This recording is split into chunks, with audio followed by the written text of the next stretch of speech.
feeder has been cleared by the NRL judiciary while Mike Waterwaker escapes suspension with an early play. During their winning game against the Cowboys, Fafita was cited in the 31st minute for a dangerous throw, but the match review committee has confirmed to $3,000. Rory McIlroy's hip-top form ahead of this week's PGA Championship, where he's looking to break a decade-long drought at the majors. He's taken out the Wells Fargo Championship by 5 strokes for his second win in as many starts on tour. McIlroy says it feels like the stars are starting to align. I've done everything else there is to do in the game since 2014. The only thing I need to do is get another major, and a win like this going into the PGA Championship next week is a good way to prep for that. And the Junior Matildas have bowed out of the Under-17s Asia Cup without a win after going down to Thailand 3-1. It's 4+6. 4BC is a great start to your day, and the stories that matter on your way home. 4BC is Brisbane. In business, why do we have to choose one? With Optus, you can have it all. Get a great network with super fast 5G. Get value-packed business products and get the support you need with 24/7 dedicated experts. With Optus, your business can simply have it all. Search Optus Business to find out more. 5G available in selected areas and on selected plans. Speeds vary. Check website for coverage.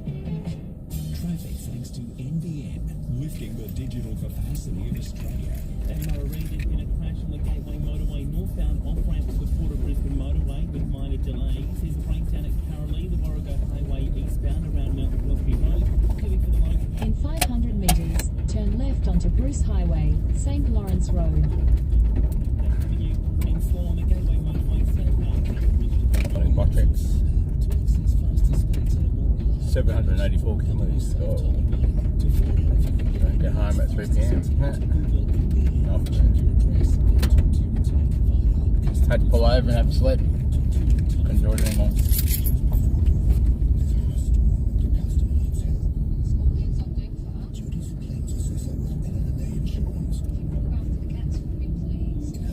how you get out.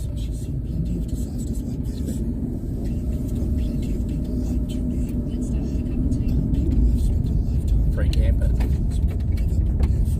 Turn left onto Bruce Highway, St Lawrence Road. Always read the PDFs and DVDs from NRMA Insurance at nrma.com.au. You're on the right way. Yeah, Continue on A1 for 106 kilometres. Brisbane reaching 126 degrees. Looking ahead, a possible shower tomorrow, 16 to 25. A shower or two Thursday, 17 to 24. A shower or two Friday, 16 to 24. On the Bay, winds up to 20 knots. Currently it's 14 degrees at Kangaroo Point. More news at 6:30 on your home for Olympics. Brisbane's 4BC. Pull over and clean the windscreen. Music already. Jeez. The minor.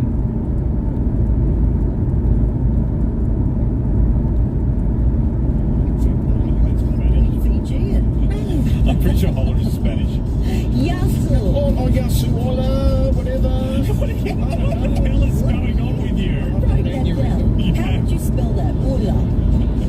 The reason Gary is doing a Greek-Spanish accent is because Panayiri is coming up. Panayiri is European, I think. People coming in too, they're going to be doing a little bit of dancing for us. I know, I like it. Panayiri, I love it. But we are chatting to a gentleman in just a moment about his collection of Olympic torches. Panayiri, I thought it was paella. That's fine. Yeah, right. Obviously, keep digging that hole over there. We'll be chatting to... Oh, I'm going off to the paella festival. It is going to be... It was Pam. Well, I have got to admit, I love Panayiri. Every year we go with the family. Every year. I eat my body weight in honey puffs and calamari. I'm shaped like a honey bun. Anyway, look, we're going to be talking about Olympic torches, though, in just a moment. This gentleman has a huge collection of them, and we were chatting about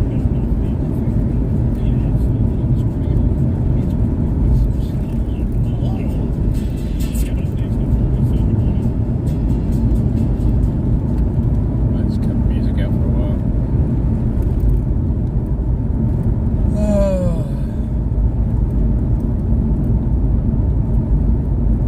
Thank God God I had that swag to sleep in. And it didn't take long to set up either. I was set up within, say, 3 minutes.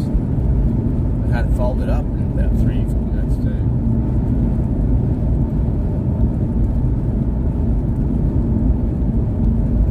Can't wait to get home. Oh, see my cats. Yep, cat's the only family I got. Except YouTube.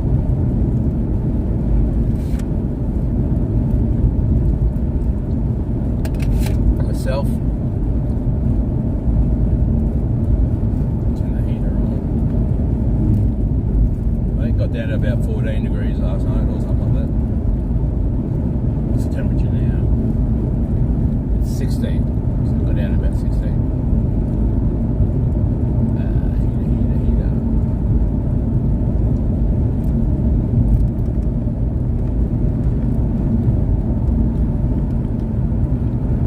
Please like and subscribe.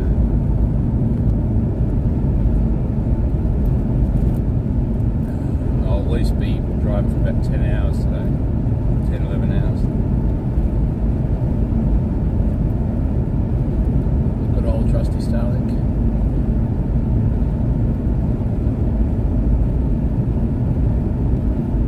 I can find a barbecue. There is one on the way, I think. Let's go to it.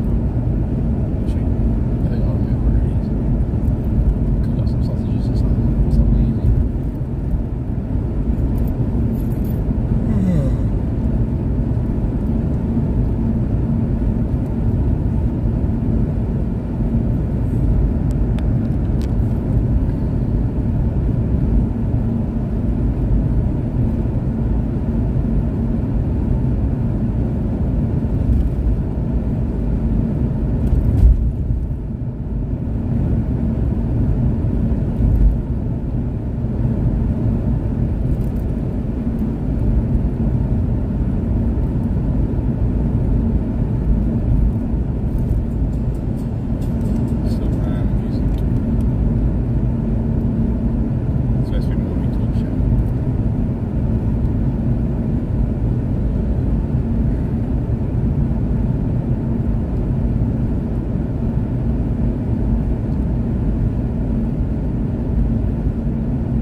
why collections start at that point.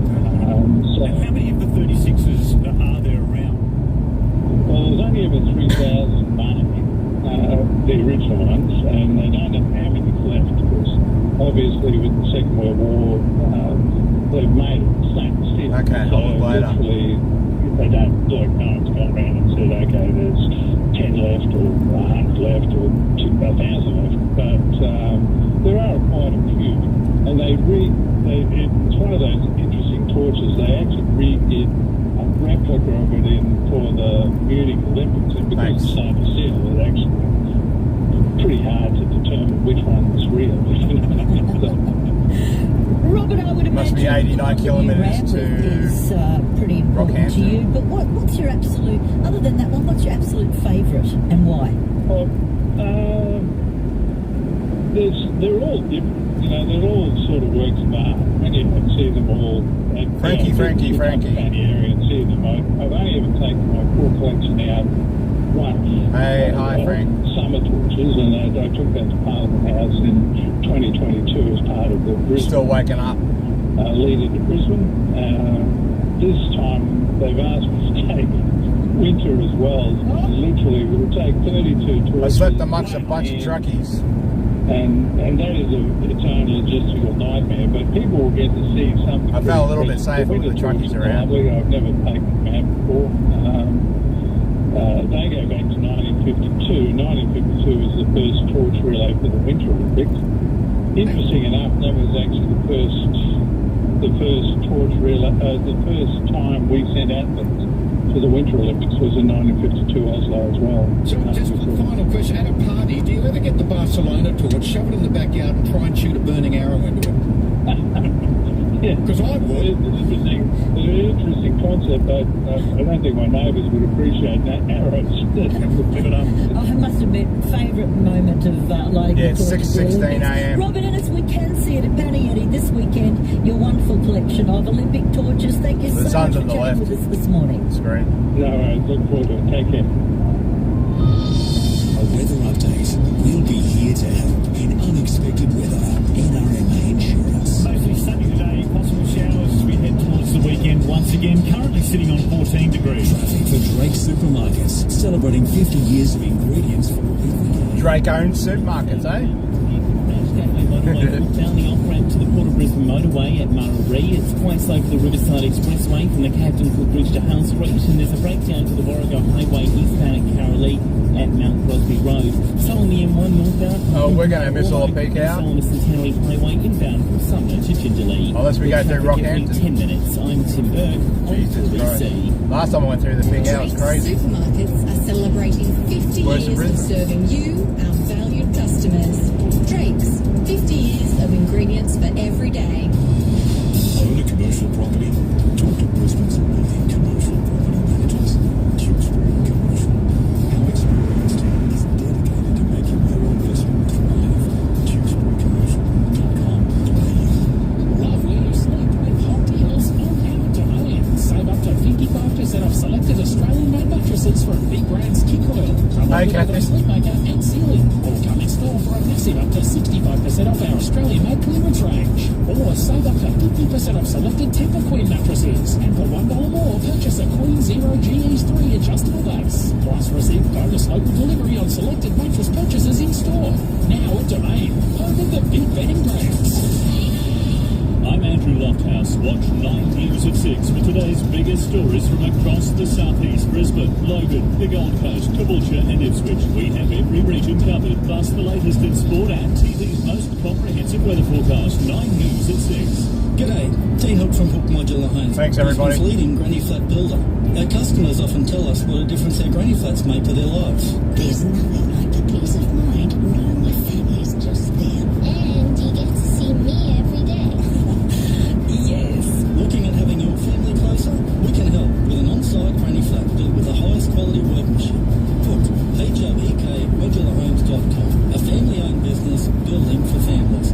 QBCC 1169-135. For years, you've been putting up with wearing uncomfortable dentures. Yeah, I'll stop at the next server on the side of the road. Sure, you've thought about getting dental implants, but all your the fear of bugs. the dentist and what it may cost. I only cleaned that, like, At a new smart dental implant when I recharged last night, the battery, I cleaned it in, and that was only about 50 kilometres ago. Isn't it time for a new smile? Book your complimentary consultation today at newsmile.com.au. Laurel Gary Park. That's because of the nighttime driving. Isn't it time for a new smile? Book your complimentary consultation. Looks like it's attracted to the lights of the car. 21 past 6, come back in just later to check in on some major things that happen on this day. I'm continuing with its slight Olympic theme as well. Holy moly! Did we plan that? What? You know we are planning meetings. We do? I just have to stop that music for a minute.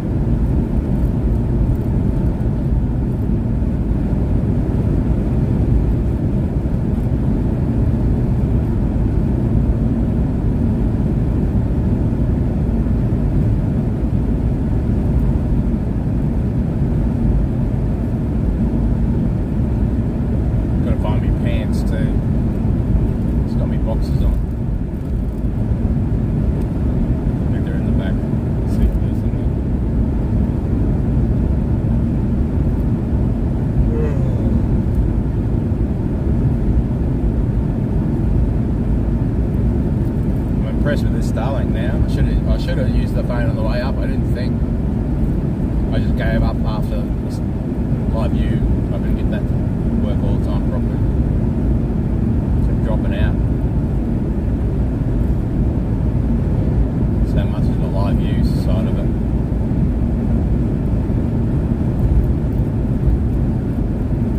Shit happens.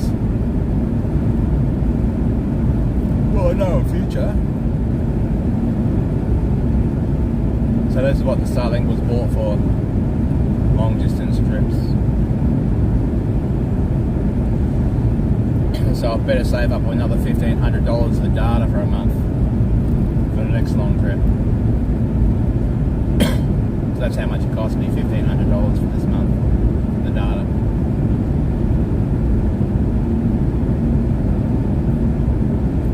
$1,500 Aussie dollars. It was just over $1,500.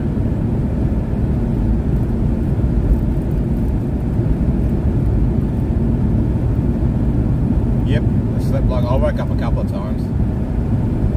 Just sticking my head out the little gauze thing there, seeing if there was anybody around, but there's no one around, just trucks. Yep, already paid for it.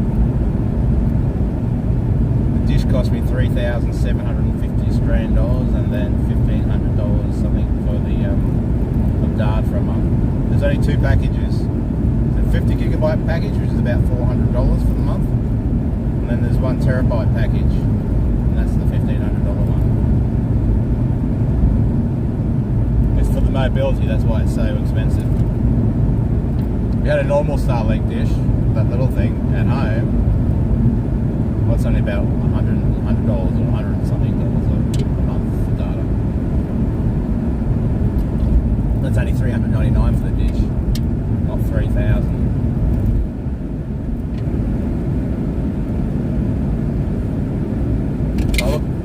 I looked at the dish as an investment. Same as the live view too. I'm only going to buy one of them in my lifetime. Just got to look after it.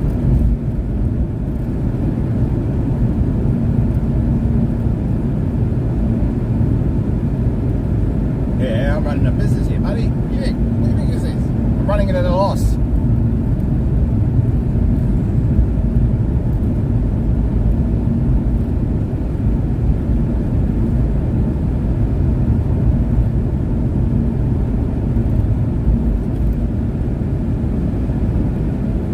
Yeah, the business dish is the bigger dish. And it grabs onto more Starlinks, or more than 1 Starlink at a time, like the older dishes do.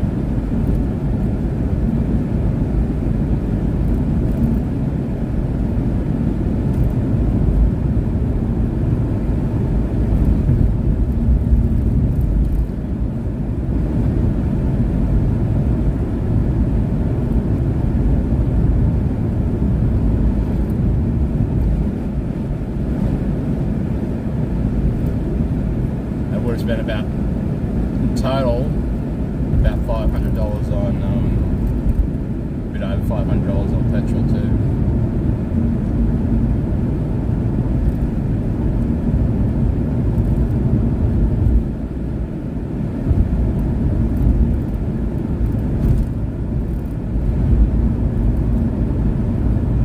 Good for driving across Australia or something like that, but I don't know what the hell I would do over that side of Australia.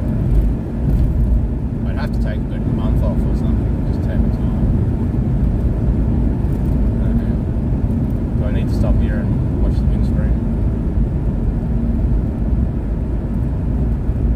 Where's the... Yes, suppose. Petrol's expensive here, it's $2.14. I paid $1.91 or something last week. This is Maryborough 1k up that way.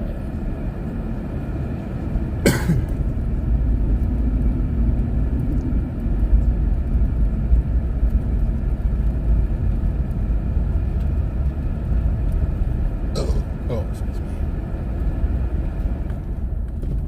Look at these bloody birds. I forget what they call those things. Buckwheats or something.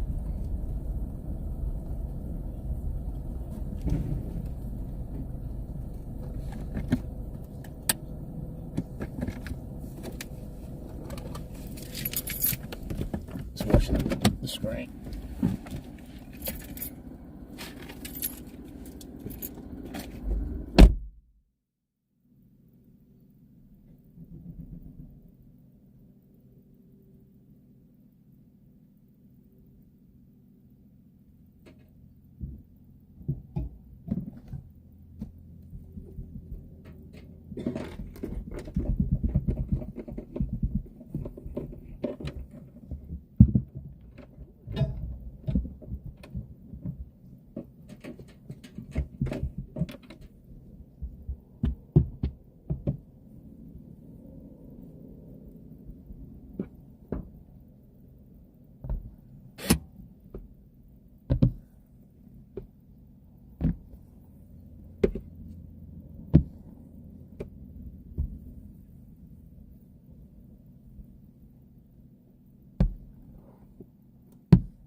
See the roof rack and the front of the Starlink dish covered in bugs.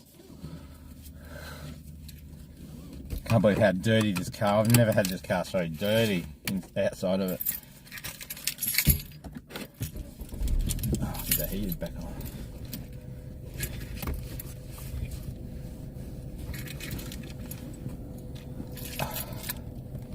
It's a bit better.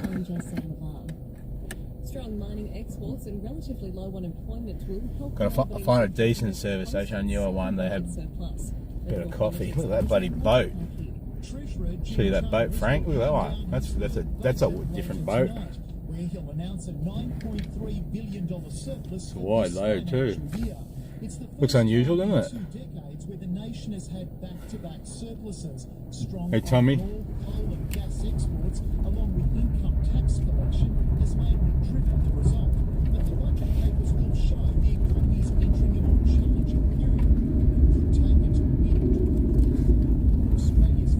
In 150 metres, turn left onto Bruce Highway, Kungarara Road. Kungarara? Take the next left onto Bruce How the hell do you pronounce that? Kungarara Road. I'm Chris right way, aren't I? Mango Hill around 2:30 this Oh, is that morning. over? Apparently it's this way. 104 to Rockhampton. Continue on A1 for 71 kilometres. Police operated in a private sexual conception accusation to confront the trafficking. Tracy was taken into custody 2 weeks ago for allegedly possessing 4 grams of methadone. Police say the allegations he Crows, get off the road.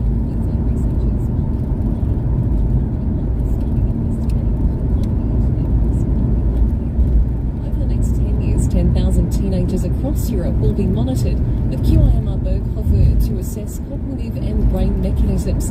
Professor Murachicel says they're aiming to determine the safe fog on limits the of time ground. online. What's there on the left? Is going to start to tell us where is healthy use spilling into unhealthy use at an individual level, and then what kinds of personalised interventions might be most relevant for that individual based on all that data.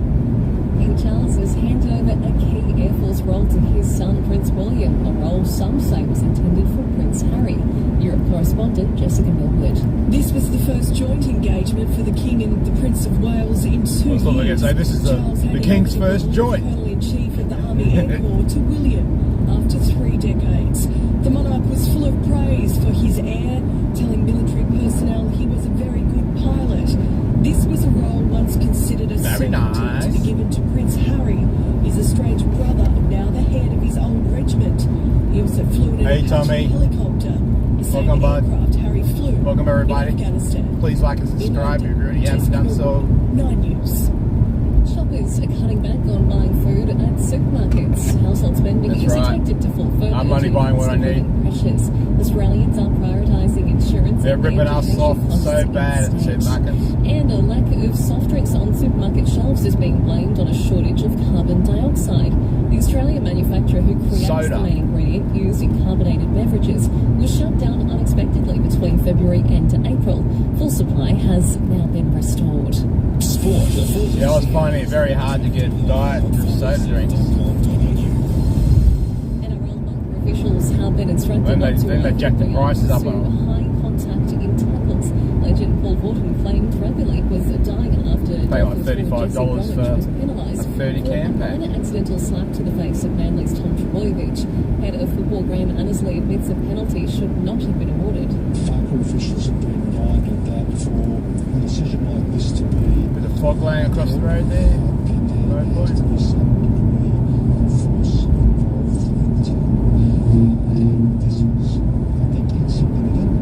Broncos young gun Blaze Moser is reportedly on standby for a first-grade call-up Magic Round if Billy Walters doesn't recover in time. The AFL will release its fixture for rounds 16 to 23 today, with Thursday night games replaced by twilight Saturday matches. And the English Premier League, Liverpool. Yeah, I've got a V8 and I XR8 EB Series 2 1992.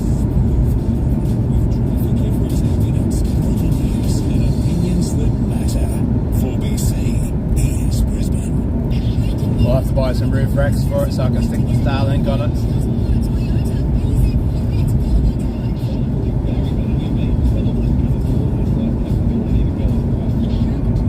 Capitalism, yeah. Yeah, big business is getting bigger.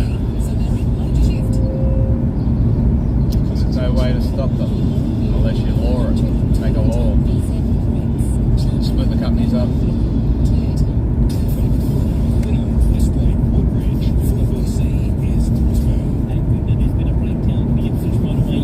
It's in the left shoulder before the Goodner exit. At Meadowbrook, a breakdown for the Logan Link Road off-ramp from the Logan motorway. There's a breakdown at Caroline. Yeah, it is, Starlink. Yeah, as long as I got an open sky, I'll be alright. As long as there's not too much canopy either side and over the actual road. There were a few spots like that, but I seem to have got through it. But there'll be some more of that coming up too, so that'll be the test from here now back to Brisbane. But it was pretty good yesterday. I did like 11 hours or something with it. 10, 11 hours.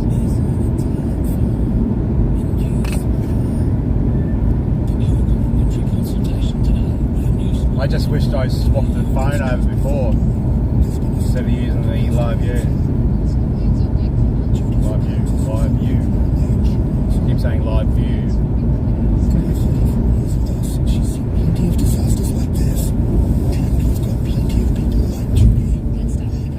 People have spent a lifetime preparing for the things. Yeah, I feel like a cup of tea or a cup of coffee or something. Pay insurance. We're here to help. I just drank a Monster Energy drink for breakfast. First time I've ever done that. But I had to have something. Cloudy in Brisbane reached a top of 26 degrees. Looking ahead, a possible shower tomorrow, 16 to 25. A shower or two Thursday, 17 to 24. On the bay, winds up to 20 I usually like to start my day with a cup of tea. That's basically the only cup of tea I'll drink through the whole day. Brisbane's 4BC. Unless I've drunk too much coffee, then I'll get back on the tea. Because you know how you drink litres and litres of coffee, you get dehydrated.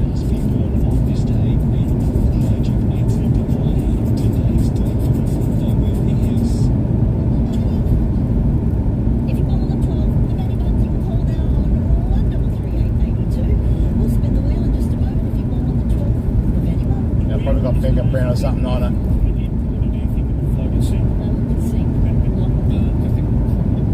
Oh, the black mount. Okay. But mate, if I do that, it makes the footage a bit shaky. See? So, not really much I can do with that unless I do that.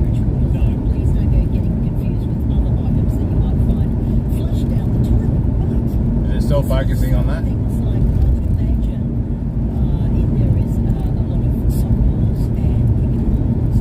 Next place I'll pull over, I'll pull the mount off and see if I can adjust it a bit better. I can't really do much. Yeah.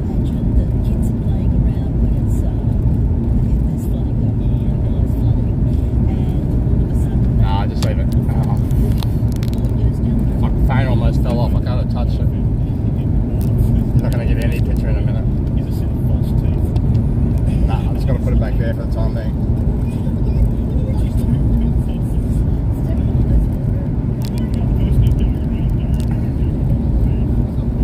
I'll pull over the next servo and try and make that mount go down lower.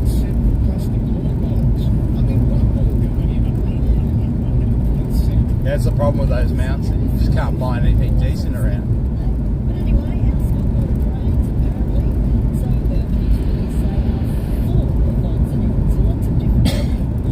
Sorry about that.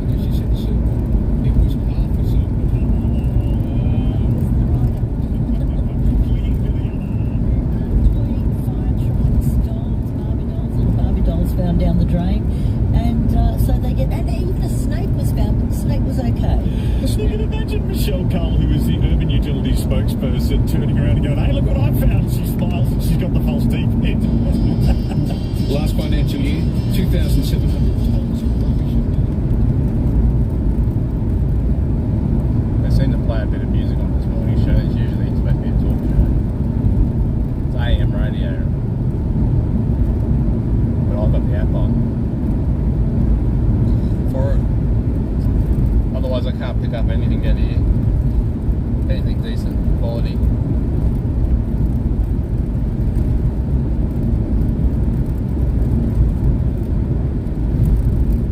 No, it's more reliable than the cell service, the 4G, 5G, as far as I'm concerned. I really doubted myself on the way up when it was dropping out all the time. That was, it wasn't the Starlink, it was the Live View Pro. Because all the 4G signals that it had, they kept dropping out all the time, and then the Starlink, I don't know, the whole thing just dropped out. I don't think it was the Starlink's problem. Oh, man.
exactly. Camden in the middle of nowhere. It's basically where I've been. Started at an hour and a half behind Cairns.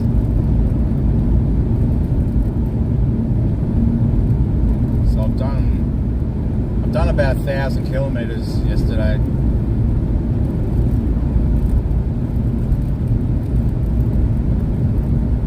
Google says I'll be home by 3 p.m. this afternoon, but if I stop, it'll be probably more like 5 or 6. So it'll be a full day of driving, most likely. There's a kangaroo on the road, dead one. Skippy, and the crows are eating him.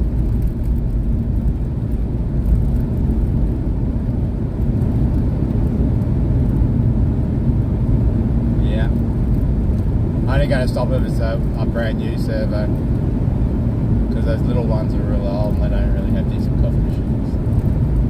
Well, they don't have one at all.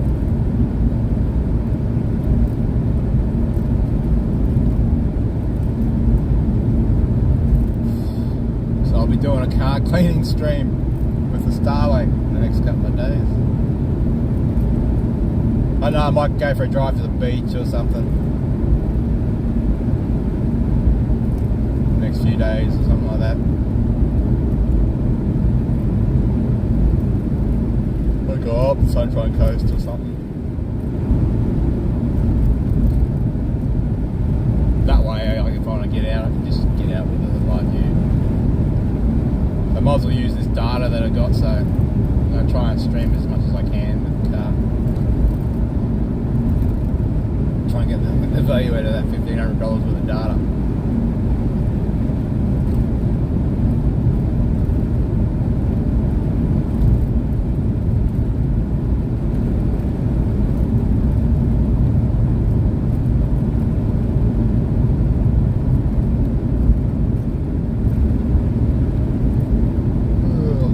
Job and a half managing all this sort of stuff too. When you got to drive. Song should be finished by now. A lobster meal. I've never had lobster before in my life. You've never had lobster? I want to do it before I turn 70. Okay. I'm going to find out you're allergic to it. I know. Yeah, I am, Frank. Yeah, take the EpiPen. Yeah, I would as well. Oh, now how would you have it? Would you do it on the You look. Google Rockhampton, and I'm about an hour and a half from there, the bush.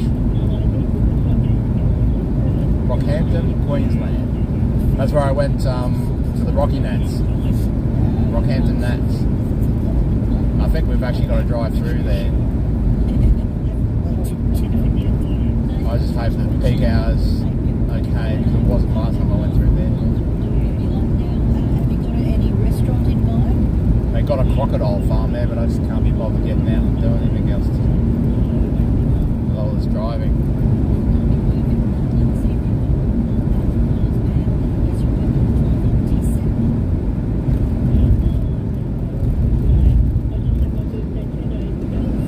That's a good do car life. You just drive through the country. You just stop at the free camping sites. So they want you to pull over and sleep and camp and stuff, the government, rather than crash your car and die.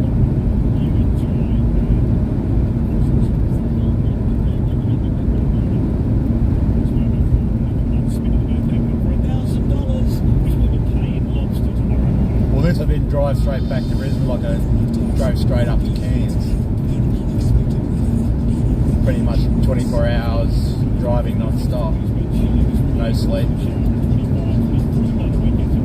That's why when I got up there, I just slept and laid in the bed. Didn't do much at all. Plus it was raining anyway, so I couldn't really take the live view out. Live view.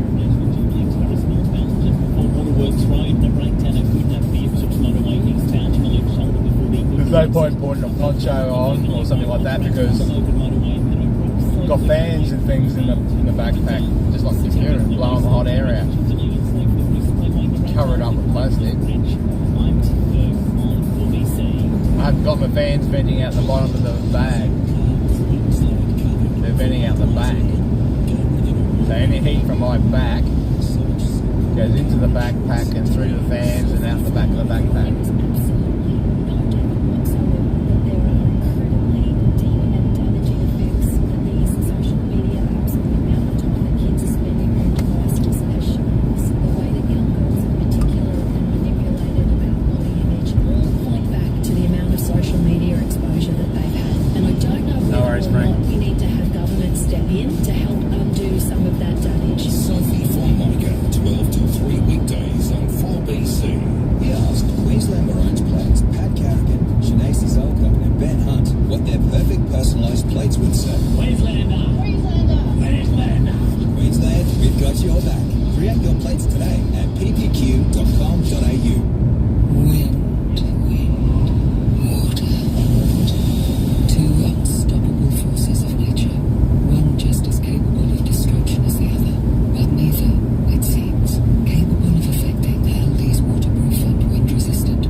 Facility cleaner at the Star Brisbane, Australia's newest entertainment and leisure destination, right in the heart of the Queen's Wharf precinct. Now's your time to shine. The Star's recruiting room attendants, guest services agents, and facility cleaners for its August opening day. That's something I wouldn't mind, buying an old service station like that. Your time to shine at the Star Brisbane. Apply now Do it up. at starcareers.com. Eligibility checks may be Use required as the mechanical section as my garage.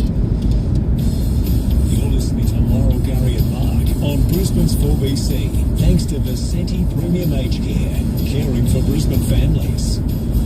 10 to 7 news coming up in 10 minutes' time. Oh, then I've only got time for fast phone. Not really. We've got plenty of time. Plenty. You slow it down. Time. You can do a big long story. Well, I'm going to go into the history books. Okay. I love the history books. In the past, European women sometimes wore a tube filled with sticky tree sap around their neck to attract and trap fleas on their body. This is going back into the history book. Tara's book. In the past, if you don't like it, in the past, European women sometimes wore fleas filled with sticky tree sap around their neck to attract and trap fleas on their bodies. You know, they say, now this is true, they say a flea can jump 60 times their body height. But do you know how a flea can jump higher than the Empire State Building? No. The Empire State Building can't jump. Oh, that you set me up. You told me to say no. Straight from the dad's joke. Empire State Building can't jump. It's factual. It is indeed. Sticky fleas, huh? Well, that's the bit you take me away from. Yeah, I am. The flea won the Animal Olympics, remember? It can jump higher than any other animal. There you go. There's another last bit for you at 4:30.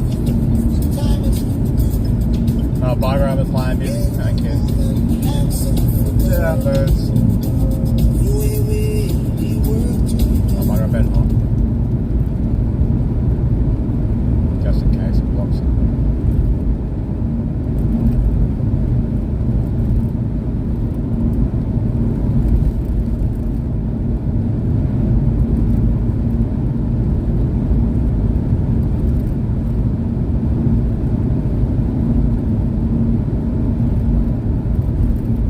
Thanks everybody for popping in.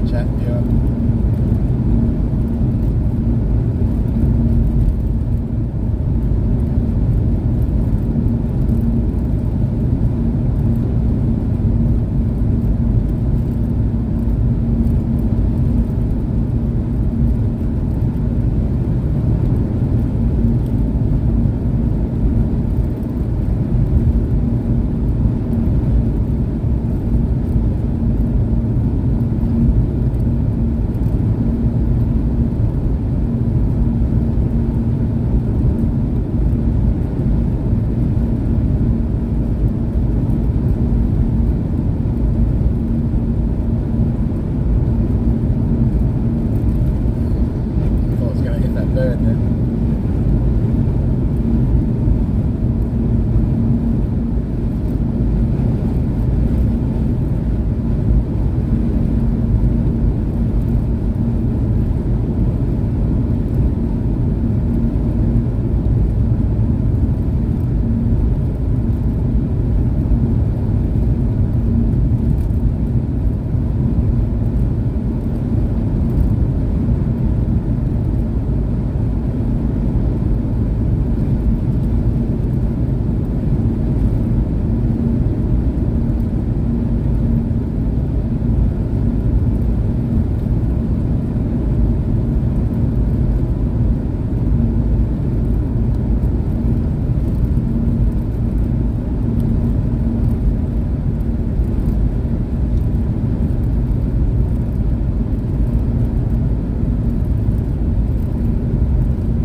Over the white line too. God.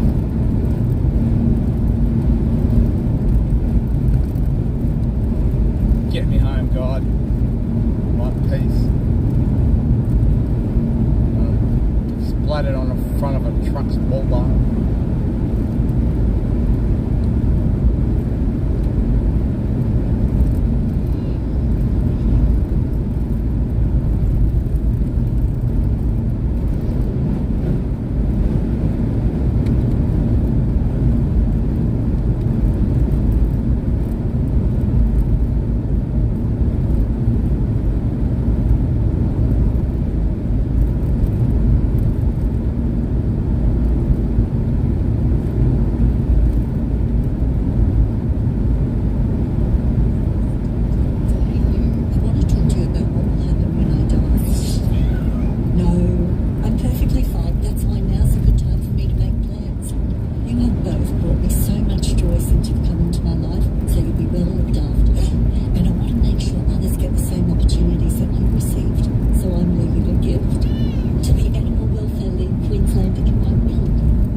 the void. Tickets on sale now. Banayiri.com. Yasu.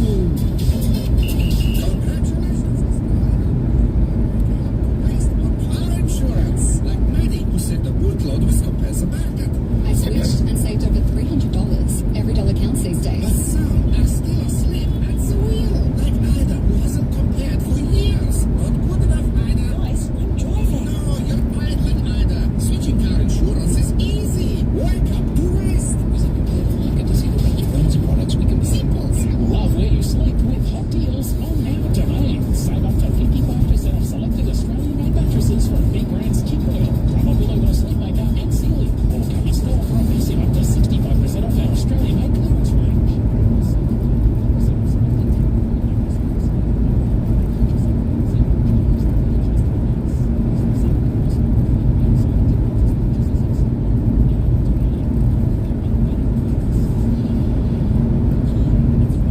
Red Energy.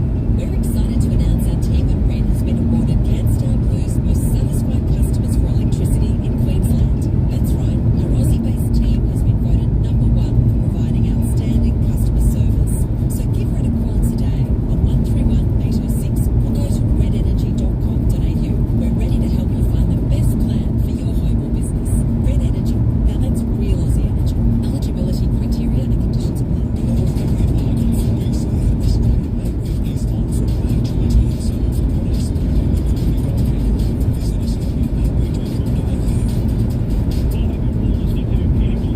A show yesterday for BC Drive and got the code word.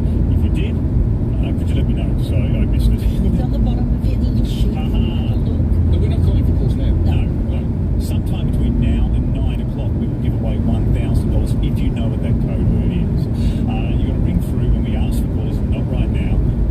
If you tell us the code word, then that $1,000 is all yours. Yeah, and then we'll give out a new code word so that you can listen to Peter Gleeson this afternoon on 4BC Drive, and when he gives you the cue to call, you pick up another brand. Yeah, we are passing the bucks. We hand it to each other, and that's exactly what we do. We give those code words away. So that's still to come before 9 o'clock this morning. Use this next to switch to Red Energy. One thing I hate about this radio station is they repeat the news. They repeat everything all the time. It's like cable TV. In this bulletin, looking ahead to the budget, teen sentencing over violent crime and less people becoming GPs. It's 7 o'clock. Good morning, I'm Jess Ann Lark. The opposition says the Albanese government isn't listening to the Reserve Bank's warning bells. Labor is confident the budget will help lower inflation sooner than expected. The forecast puts the government at odds with the RBA, which thinks inflation will remain high for longer. Shadow Treasurer Angus Taylor says the budget must have a clear path to get inflation under control and restore standards of living. The truth is that Australians are not overreacting and saying that they're facing a cost of living crisis right now. We've got homegrown inflation, which has come from... Don't forget to review me when you go live, Frank. The Premier is calling on the federal government to cut immigration in a bid to deal with the state's housing crisis. Stephen Miles warns if immigration continues at current Yeah, I'm levels, still waiting for a house. more homes every year. I'm on a list. Mr. Miles is also calling So that on the plan's still federal going ahead. to assist the state in ensuring I'm still back on top of the list where I was. population growth. The young men who entered the Brisbane home of a former Wallaby great will learn their sentence today. Matt Hepworth reports. Rugby union great Totai Kefu and his family suffered stab wounds in the violent home invasion almost 3 years ago. Kefu especially receiving critical wounds to his stomach as he tried to defend his family during the early morning attack in Coorparoo. Yesterday the court heard emotional victim impact statements. 2 other boys have already appeared in the Brisbane Children's Court in February, where they were sentenced to detention orders and had no convictions recorded. The pair that entered the Kefu home will learn their fate today. You're a pretty funny dude, Frank. Matt Hepworth, 9 News. A third boat of asylum seekers has been intercepted near far northwestern Australia less than 24 hours after a vessel carrying 33 people was discovered by border officials. 4 Vietnamese nationals were believed to be on board the most recent arrival, with Border Force officials cutting them off near the Broome coast. The number of Have you reviewed Surf Dog's bucket? Hudson reports. Only 1 in 10 medical graduates. Oh, you should have seen those at these pullover resting places. They've got compost toilets. It's basically just a big hole in the ground with a cement slab on top, and then the toilet stuck on top. You open the lid up, you can see straight down into the septic tank. I shined the torch down there last night, and I saw all these maggots eating the shit. There are millions of maggots just eating the shit. They're all squirmed around. Here's the army. 1, 2. Army convoy. Locations in Sydney's southwest. Detectives claim it was stolen from infrastructure before being sold. And low stocks of carbon dioxide is seeing fewer software models on supermarket he's down in Melbourne. An outage at a manufacturing plant. I didn't even know that he came to Brisbane. It's too late. The day he came to Brisbane, I left the day before. I didn't even know he was coming. I didn't even know Benny Mac was coming. Otherwise I would have. If I didn't do this trip up here, I would have drove all the way down to Melbourne with them. I would have drove them down there. But, you know, that's life. Finance forward David Fafita has been cleared to play by the NRL judiciary after being placed on report during their clash against the Cowboys. Got a funny feeling suspenders wants to come to Australia. Dangerous throw. The match review committee is now pleaded to play during Magic Round, deciding he had no case to answer. Got a funny feeling he's been watching me. For spots in the starting side is fierce. Winger Dean Mariner, fresh from a 2-track ball against the I go into his chat a lot. resting on his horse.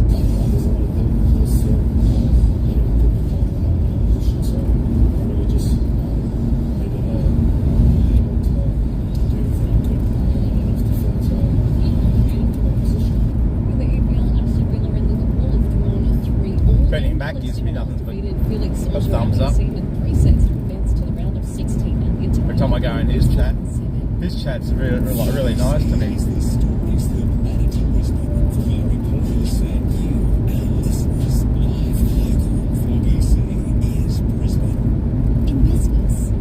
I could go to New Zealand maybe, but then I can't drive anywhere. I don't want to hiring cars and stuff. You get big dollars and stuff. Well, Benny's got cars anyway, so he's got vans and stuff to sleep in. He's got a van decked out with TVs and stuff. So I'd go over there. This is not far away from here, it's only like a 3-hour flight from Australia.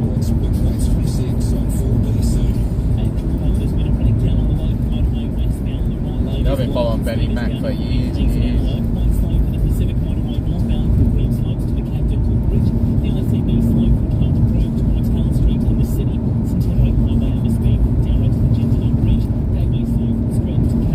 They got snow over there too at the moment. I don't want to do Thailand or any of that sort of content. I want to do that. Not into lady boys. I'm men with dicks. Like females with dicks, I mean.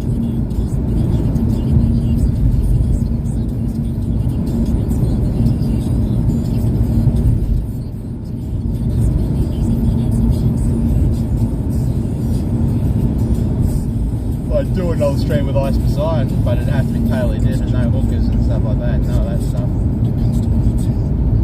So I'll do his walking streams and all that sort of stuff. Or his Lambo streams.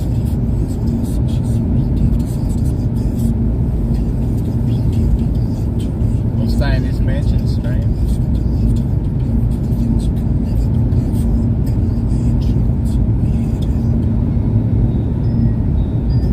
I wouldn't mind meeting Nick White. Well, I met Victor. Fan of Victor's. 26 degrees. Looking ahead at the possible shower tomorrow, 16 to 25. The shower for Thursday, 17 to 24. On the bay, winds up to 20 knots. Currently, it's 14 degrees at Cannon Hill on your home of the Olympics. 73 days to go. Maybe a cruise ship. It's got to have Starlink. That was another thing, that the live view wasn't working on the cruise ships with the Starlink. Something to do with the mesh network or something. So he whips his phone out and the phone works on Starlink. sounds a bit familiar, doesn't it? Some names need to be changed. Thinking of a particular football stadium in Toronto. Yeah, I still haven't figured out the Ethernet situation with the Starlink router. I bought an adapter for it, but I couldn't get it to work. Maybe I got the wrong one. So I could run the Ethernet cable straight into the back of the live view instead of having it Wi-Fi. Because then I could use my 4G modems and then have Ethernet as backup as the fourth internet source. But that plan didn't work out. So that's something else I've got to figure out. Got a little network switch here and stuff. Oh, this other little switcher thing I got here that I haven't used yet. I might be able to just link that straight to Starlink, stream from that. You can stream from that net. With the multiple cameras in the car. So I'll be figuring all that out when I get back to Brisbane, maybe in the next week or so. So I've got things to do, clean the car out first.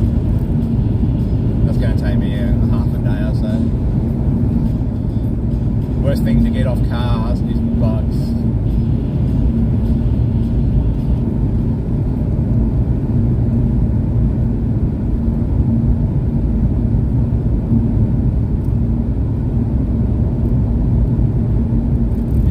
I thought I'd do my own backyard first. That's what they recommend.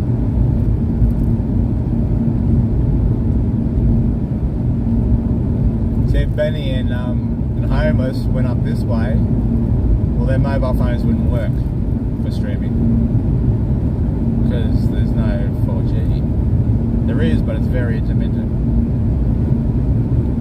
So it'd be dropping out all the time. So that's why you need a Starlink. Australia's a big country. If I ever came to America, I'd bring the Starlink too.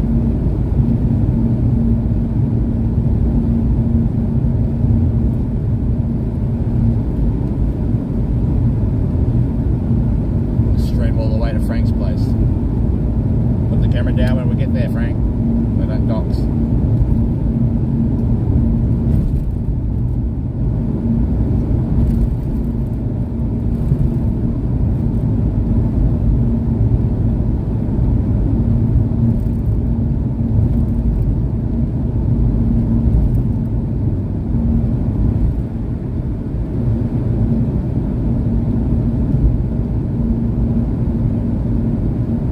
But the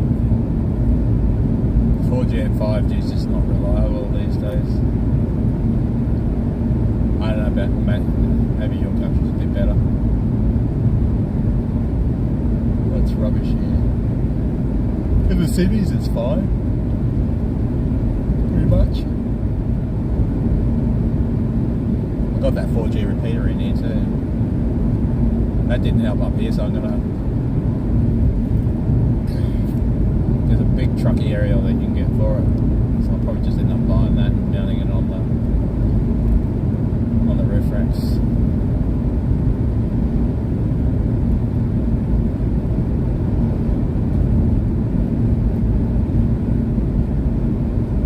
When I was driving around the city, I was getting 5 bars with that 4G repeater,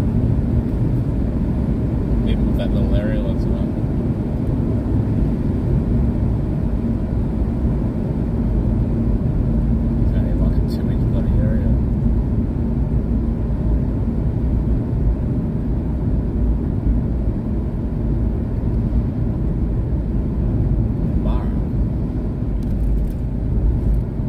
Don't blink, you're gonna miss the town.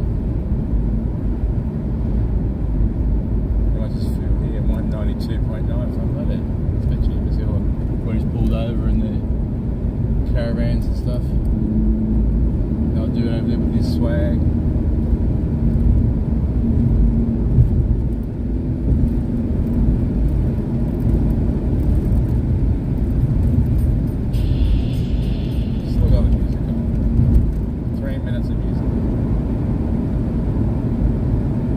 Found that service station for the cop here. The sun's right in front too.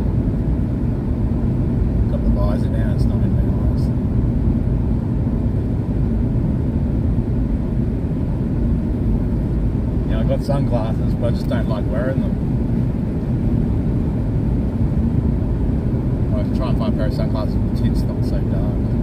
There's no point wearing sunglasses when I'm trying to film on the phone either, because of the glare, you just can't see the screen. And I'm trying to look for those cars that come out of the big cloud of smoke. You can't see the cars, and all of a sudden I see a headlight or something, and then I'll zoom in and I'll watch the car come out of the big cloud of smoke. That's what I was doing.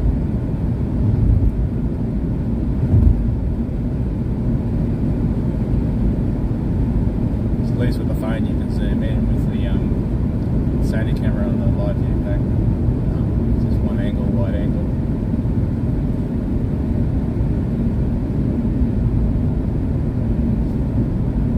So I'll be interested to see what it looks like when I get home. Yeah, I've got all those videos uploaded, I think. Pretty much.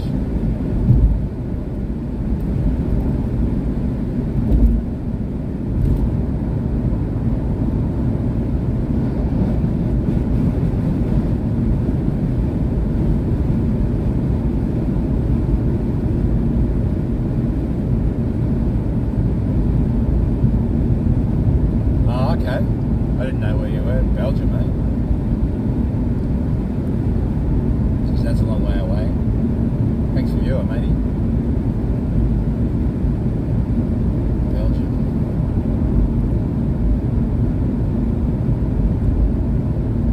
Got me thinking now. What's Belgium known for?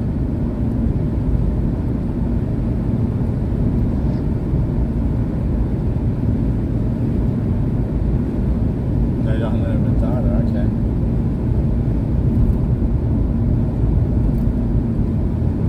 Yeah, I understand that. Yeah, there's I don't know if you listened before, but this Starlink data's not cheap either for the mobility one. $1,500 for a terabyte.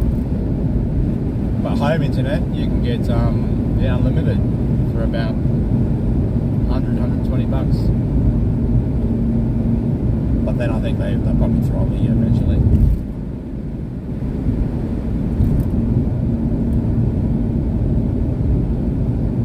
But I think they're starting to upgrade people's plans now, the NBN, National Broadband Network. You can get fibre to the house.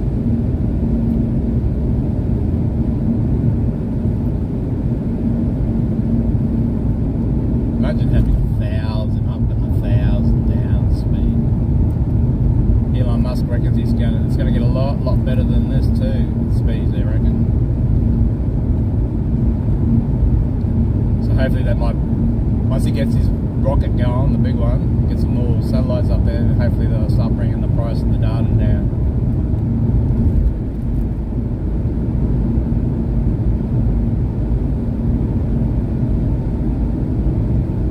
Cheaper plans for the Starlink, but it's just not enough data. Business plan is like 50 gig, and it's almost like $400 or something just for 50 gigs. So why would you get the 50 gig one when you got the 1 terabyte for $1,500? Just pay an extra $1,000. I don't know if you use 1 terabyte, it's like $3.20 a gigabyte or something like thereafter. They got 5 terabyte, 6 terabyte plans or something too. Like $7,000, $8,000 or something.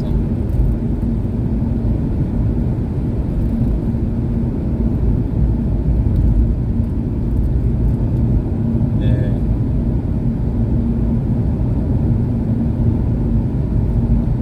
Draws a lot of power too.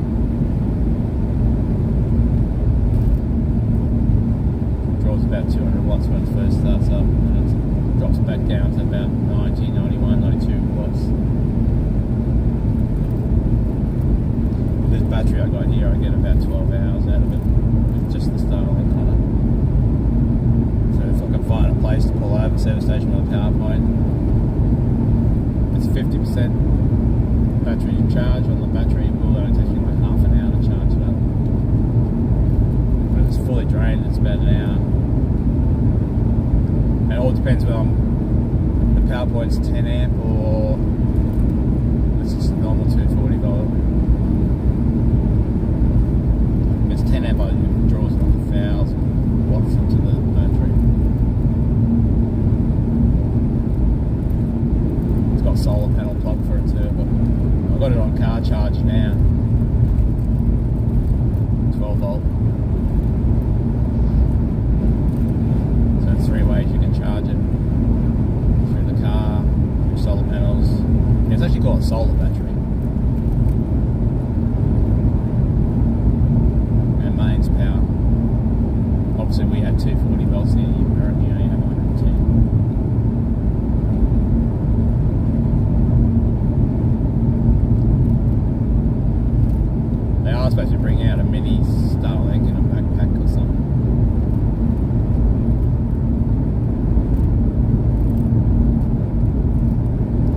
As technology gets better, the dishes will get smaller and smaller.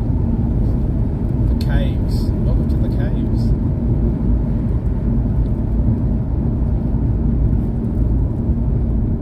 Got a cow on the back of the truck.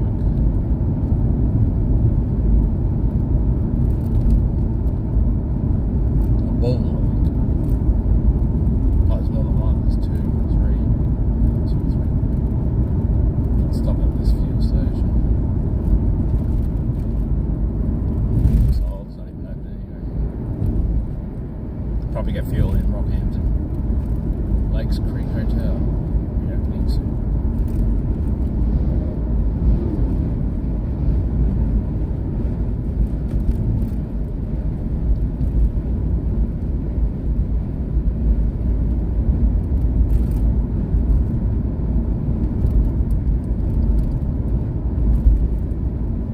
Overtaking lanes up here. Haven't really overtaken anybody.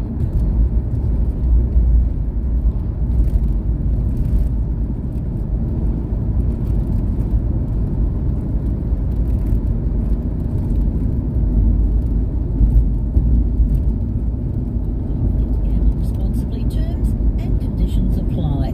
Play now at lotteryoffice.com.au.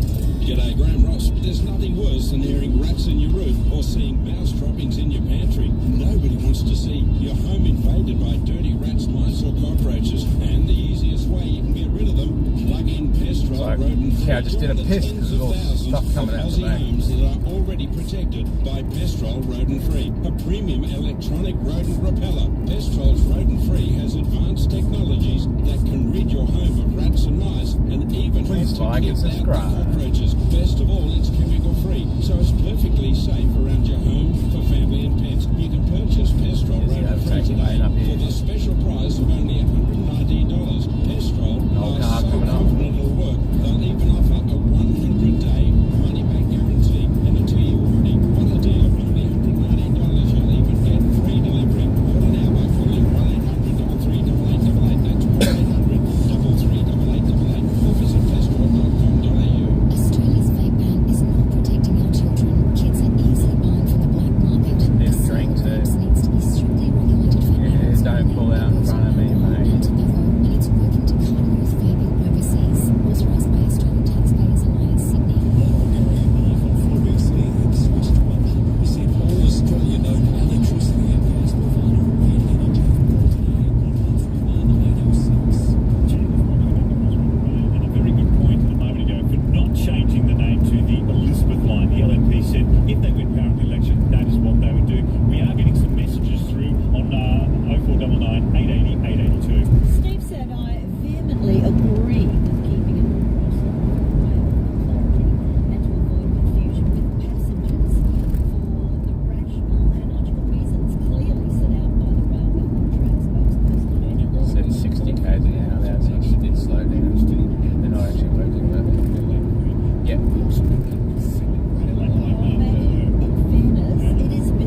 a device that you can get now, I saw on TV, that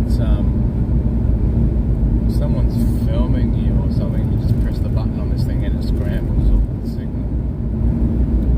And it's legal too.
Get some fuel here. I'll try and adjust this phone mount, take that off and try and lower it so I've not got that big black thing in there. Not sure whether I'll be able to get that out of view or not. So I'm thinking if I lower it maybe and then pull the phone up.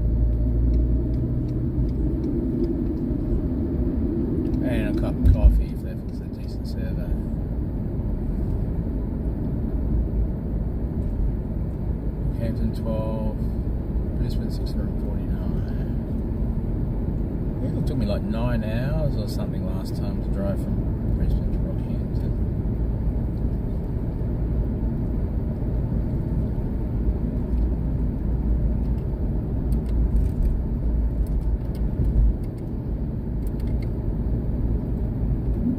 Set the speed limiter.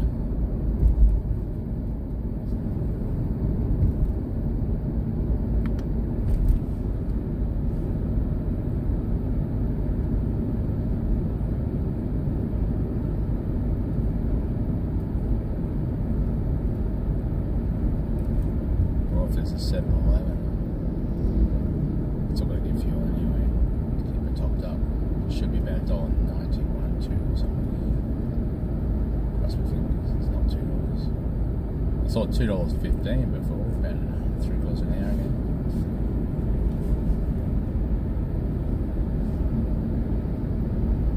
I reckon we're paying a lot more for fuel here than America.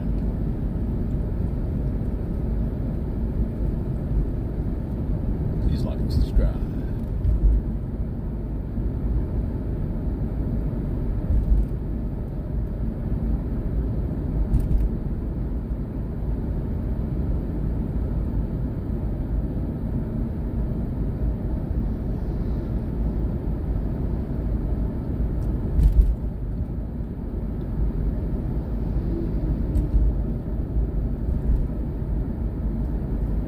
I think it's 60, I don't think it's 80.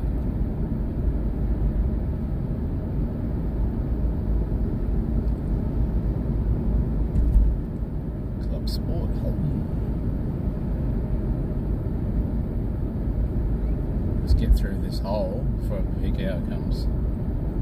Because it's bad here. Experienced it once before. It's at 195 there. Keep going because there's going to be plenty of. So I should look up the app, shouldn't I?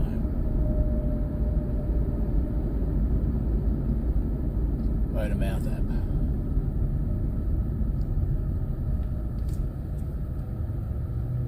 $189. What the hell's that? No, they're all too near. Maybe I should have got it from there. Yeah, okay, they're all high. They're all 196 is the high. That's not too bad. What was that back there? 94. Okay, so anything under 196 or yeah, even 196.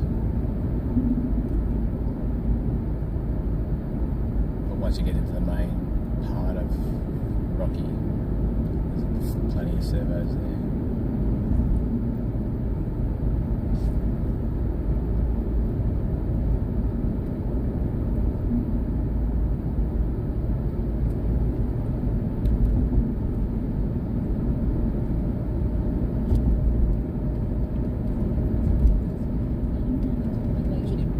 Injuring rugby union great Toto Kefu and his family. Kefu and his family suffered serious wounds, with the court yesterday hearing emotional victim impact statements about the ordeal.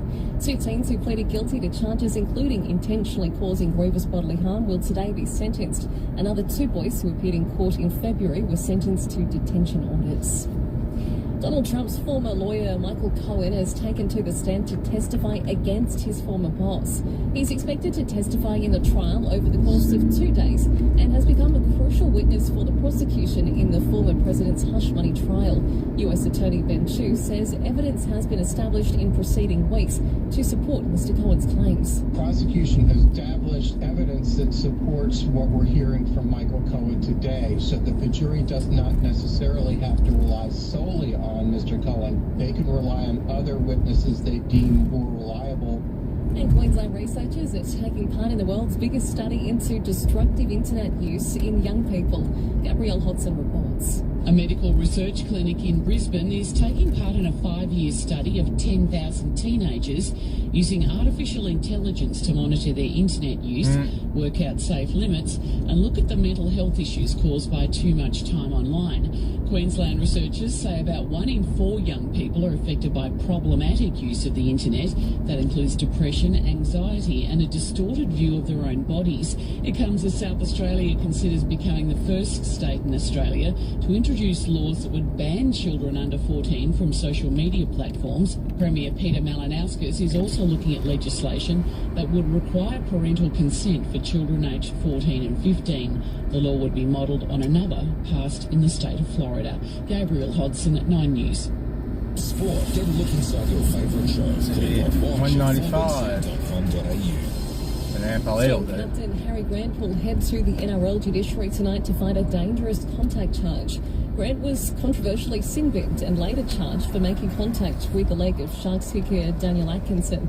The Maroons' number 9 is not facing suspension but says it's a matter of principle. And there was no intention to put the kicker in.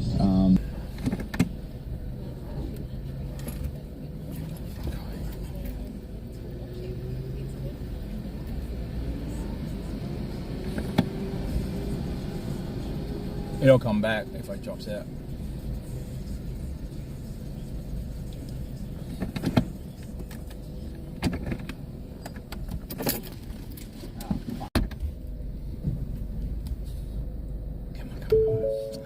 What did I do that for, you idiot?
Back in a minute.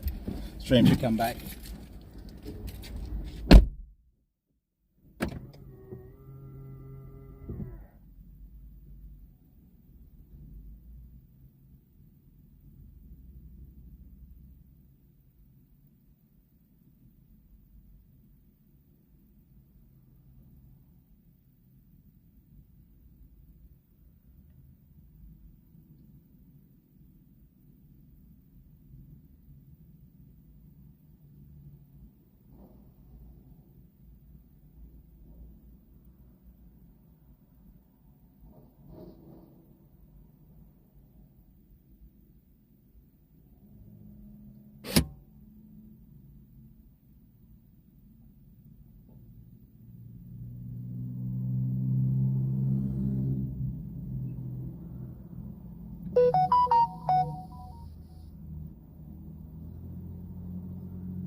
Hopefully the stream came back.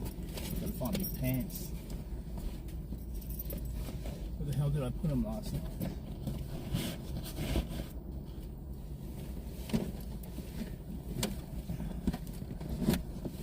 Margaret, I can't be bothered.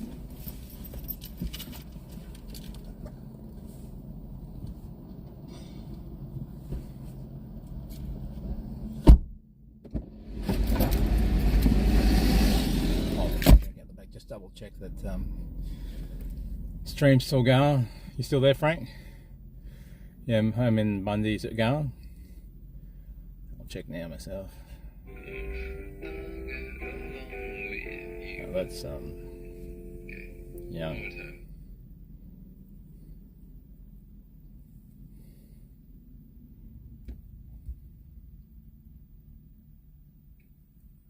Yeah, looks like it. I'm live still. Just gonna grab it. There's no coffee machine in here. There's no coffee machine in here.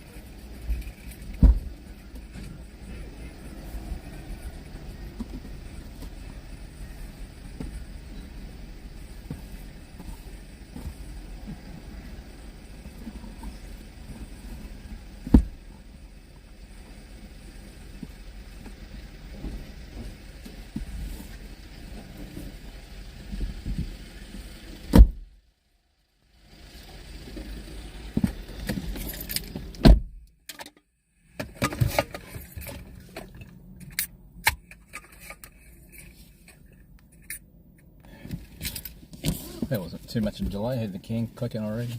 I can get through this traffic. Let's go.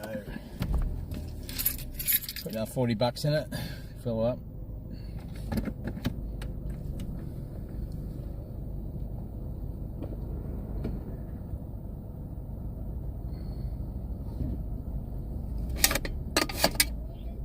I'll go that way.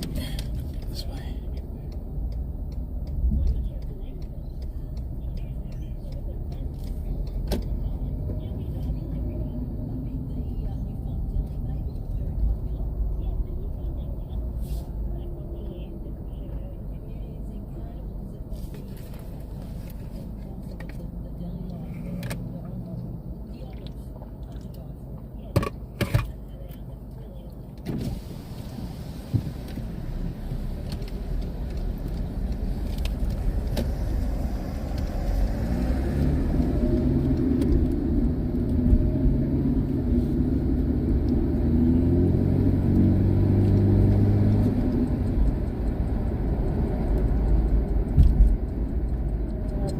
Which Beatles album cover shows the band crossing the road?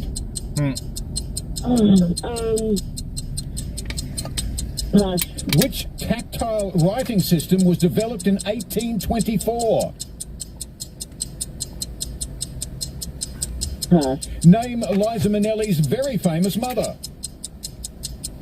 Hey, the other troll, you're back What again. is the gulf between Cape York Peninsula and Arnhem Land? You've been watching your boy in his bucket. Carpentaria. George Clooney played Dr. Doug Ross on which TV show? Starting with C, a group of ants is known as... colony? Which flower, known as sakura, is popular during springtime in Japan? Oh, the cherry blossom. What chemical element has the symbol O? Oxygen. No, it's H2O. Got there. Got in. Well, had enough breathing space in there to get it in there. $40. Yeah, look. Yeah, no, you came home strong. I thought you came home with a wet sail. Tough question. I was like, oh, hang on. Oh, yeah, I was just starting to settle then. Well, it's you are a first timer, so there you go. True. Hey, Holden made the Chimera. The Holden Chimera. Of course. The Beatles are crossing Abbey Road on the Abbey Road album, very famous album cover. Shoes on? It is. I have that album as well. Isn't it Paul? Paul doesn't have shoes, and that's one of the things he's... Yeah, one of them doesn't have a shoe on. The theory, one of them... Well, he's also holding a lit cigarette, which means ashes, and not having shoes on, which means... And John's leading it like a priest, and and there's 1,000 different things. Oh, and there's a VW with the license plate 28F. If he was alive, he'd be 28. Look, I could bore you for hours on this It's a topic. conspiracy theory, very famous one. Judy Garland. guys every morning. Oh, thank you. Judy Garland is Liza Minnelli's mum. Vincent Minnelli, I think, is her father. George Clooney was on ER as Dr. Doug Ross. Oh, Mum used to love it. We used to watch ER just for Dr. Ross. Mum watches that too, yeah. So look, $40, you get a nice sandwich, a nice little cake and a cup of tea. Yeah, well, yeah, one sandwich. She can have it. Oh, good on you, Lily. You're a good daughter. Thank you. A weather update. We'll be here to help in unexpected weather. NRMA Insurance. Today, mostly sunny, top of 26 degrees. Possible shower the next few days. Shower or two as we head into the weekend, and getting a little cooler as we go through the week. Cool mornings, though, we started off with, currently on 15 degrees. Traffic. Miss something? Click on audio and stream or download at 4bc.com.au. At Carlingvale, there's been a multi-vehicle crash for boaters at Road northbound. Delays are back to Illowina Street. At Wavell Heights, a crash for Edinburgh Castle Road. Debris remains on the Warrego Highway, eastbound at Riverview, around River Road, the on-ramp to the Warrego Highway. Slow for the M1, southbound Ormo to Narang, and it's slow for the Gateway Motorway northbound from Stretton to Carindale. With traffic every... In 500 metres, use the right 2 lanes to turn right onto Bruce Highway, Moores Creek Road. Just have to pull over here and check this battery for the... Download the 4BC app to your smartphone or stream on your PC. 4bc.com.au. Mornings. With Bill McDonald. Back-ended green and rear-ended up. Use the right 2 lanes to turn right onto Bruce Highway, Moores Creek Road. Factional war that threatens to drive a wedge between Miles and his deputy, the Treasurer Cameron Dick. Continue on A1 for 4 kilometres. Preparing for a major showdown parties under the state convention, which is coming up in July. This means that this focus is not on you. Find somewhere to pull over.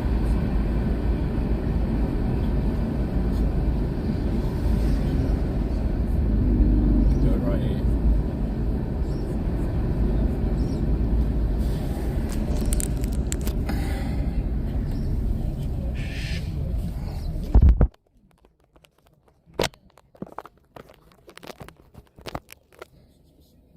Yeah, it's charging.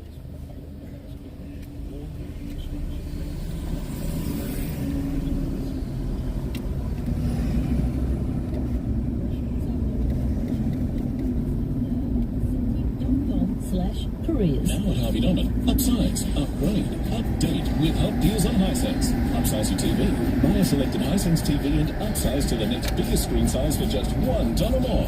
Upgrade your laundry with a new Hisense king size 10 kilo front load washer. Amazing value, $695. Plus receive a $35 bonus gift card. Update your fridge. Save $200 on Hisense French door fridge, now under $1,600, plus bonus local delivery. Limited time now at Harvey Norman. Conditions and exclusions apply. Race into Grand Prix Hyundai Caboolture for explosive deals across all Hyundai models. Like Starry Load, only $49,490 drive away, or a $2,000 factory bonus on No, Frank, the robot's driving. this May at Grand The Prix Tesla Hyundai robot. Imagine having one of them. You just sit in the passenger seat and let him drive. Is on from May 20. So look They for can control all the streaming gear. And I just sit back and relax. The Emma Lovell case. He can carry the backpack, live view. Only about 20,000 American dollars. This a little bit earlier about things that we collect. On sale at the end of the year. A massive collector. I remember doing a story. Have to carry extra big batteries, but about a that's the lady only thing. Keep them charged. I went to a house and we filmed it, and it was quite fascinating. Wow. Well, I wonder if that lady, or maybe you, have to spare $300. You watch, that's the next thing I suppose I'll buy. Because if you do have Tesla robot. $47,000, you might be able to pick up the Christmas-themed Coca-Cola can that's been listed on eBay. Completely original collector's item, but there is one noticeable thing missing. There's no drink inside. Yeah. The can, described by the eBay seller as an empty and unopened can of original Coca-Cola, is apparently the result of a rare error by the factory. Right. It appears to be from the 2019 Christmas edition collection, and they're wanting $347,000 for it. I had a mate of mine worked at the Pepsi bottling factory. He got fired. Why? He tested positive to Coke.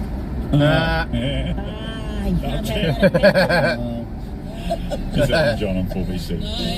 We fly tested positive for coke working at the Pepsi factory.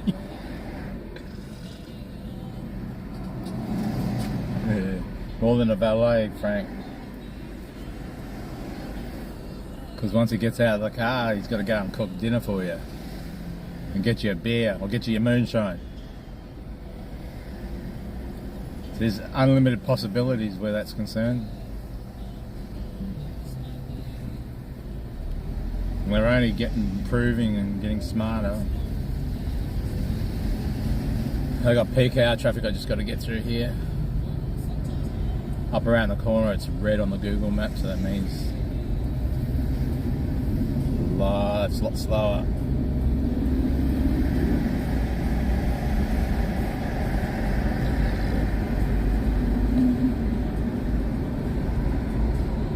Just free advertising for me anyway, because I've got those signs on the side of my car.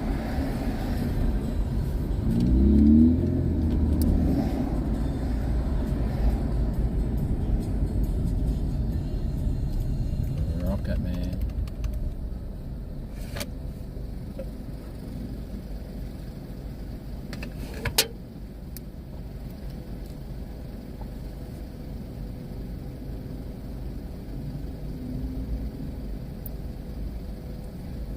Yeah, I wouldn't mind going, Frank. Even though, so it's not really just tailored for kids, is it? They do tailor it to adults too, don't they? It's like, I think I heard you say something about adult stuff or something. An adult section in Disneyland or something. Or Disney World, what do you want to call it?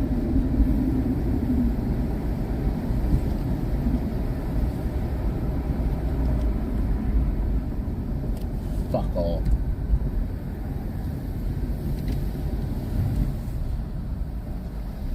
Fuck off. Bitch behind me sitting on my ass giving me the finger, so I give it back to her. She ain't gonna get any farther than this, is she?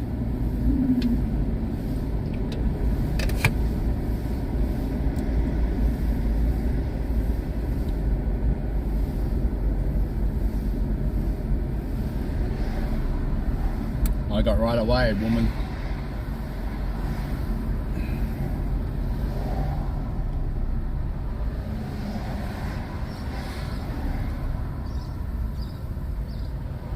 Just because you got out the wrong side of the bed. And then she gets in the other lane. Stupid.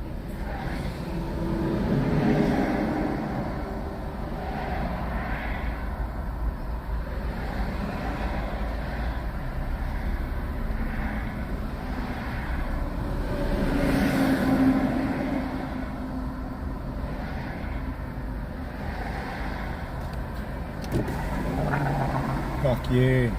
That's her there on the left. AMM86. Name and shame her on YouTube. There's a bad driver. It's a female too. We're in peak hour. Where the hell do you think you're going? Yeah, go ahead. Not in this lane, you're not.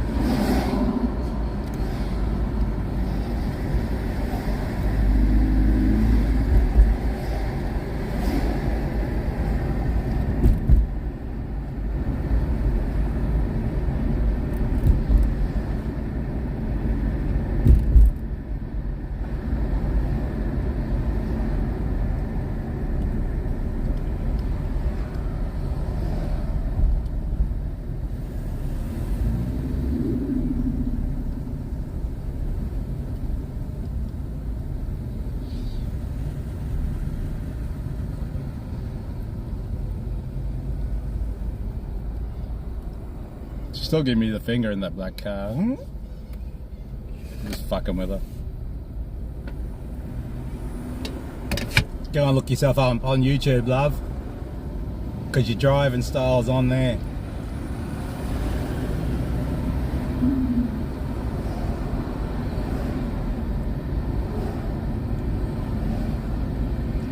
Okay, Frank. Thanks, Frank.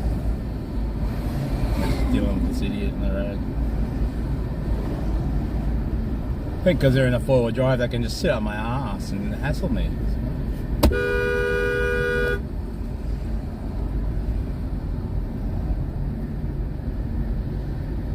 Yeah, 1 car length between 2 cars and they decide to get over.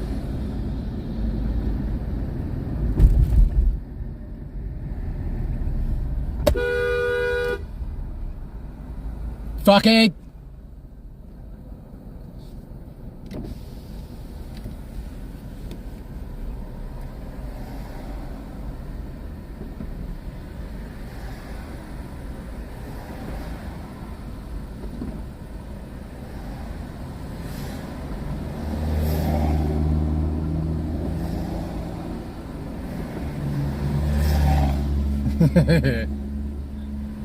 I start blowing smoke out my ears, Frank.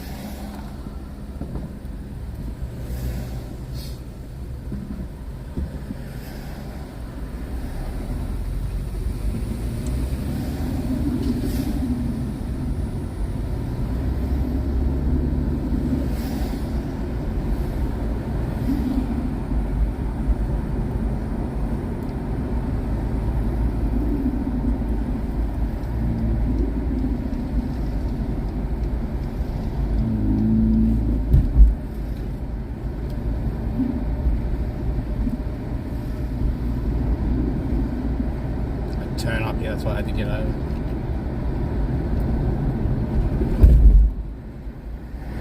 Yeah, wake up, fuck up. Fuck you.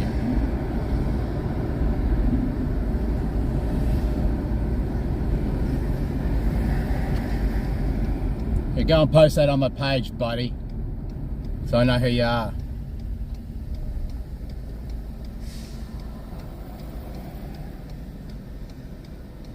Yeah, it's called my fist, Frank. These idiots don't realise they're on camera.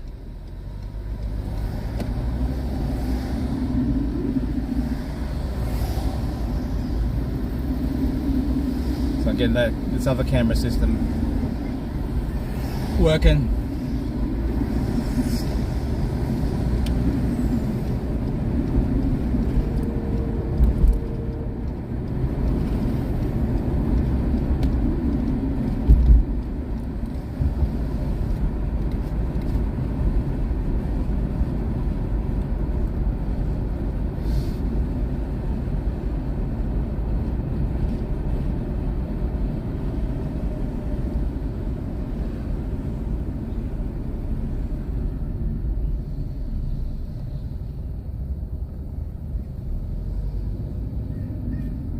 Petrol's a little bit cheaper than here. Only a few cents, that may make much difference.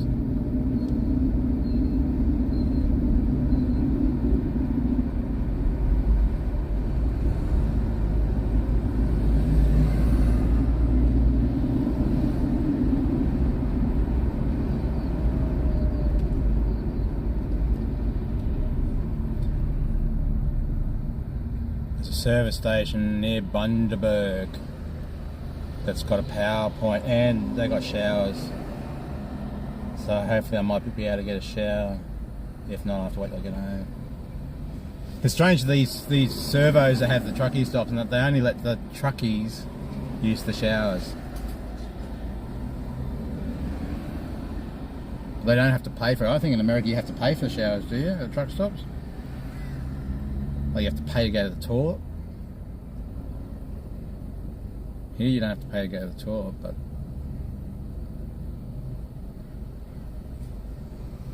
if they turned the system around and made you pay to have a shower, then everybody could use it and they could make some money out of it.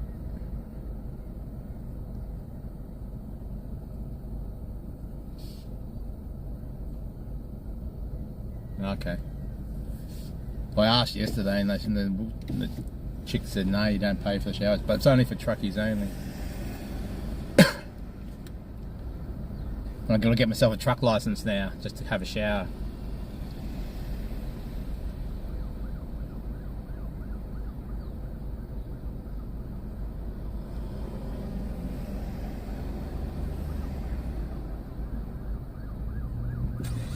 Then an Ambo, come from the right hand side. No, it's cops, I think. No, it's ambulance. That's the responder ambulance thing, it's not the actual Ambo. The chief commander or something. Where am I going? Was I supposed to turn right there? Or was it the next one? No, I'm right. I'm still on the right road. Thought I had to turn back there. 193. Not going to bother about coffee at the moment. I got this monster drink will do. Just means more time I have to pull over.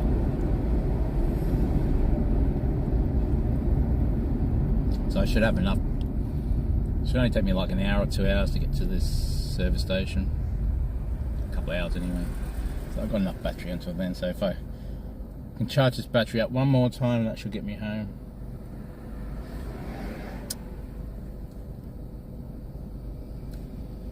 At least the traffic seems to be a bit better up here. Not so many local idiots.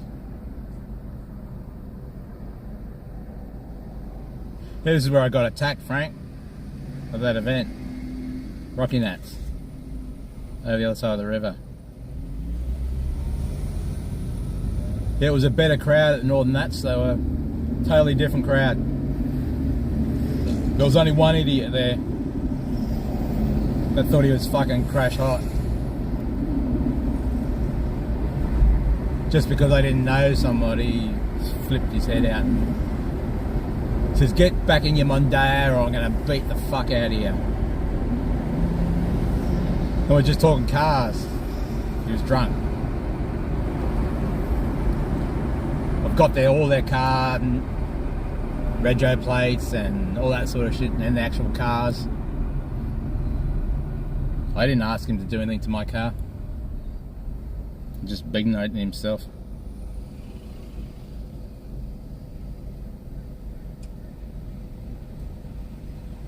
I know who I am too. The father came out, he was really nice to me. But if it was his son, well, no, he's a total arsehole. I'll say that to his face too. Thinks he's going to punch me out for no reason. He asked me if I knew this dude that did burnouts or something, because I said no. He totally turned on me. What an idiot. And they all drive Holdens anyway, so that says it all.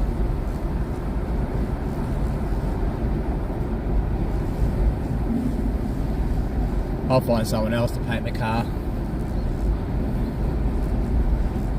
I want to be involved in the process. I actually want to see what's going on. I'm going to be hands-on. I want to film it.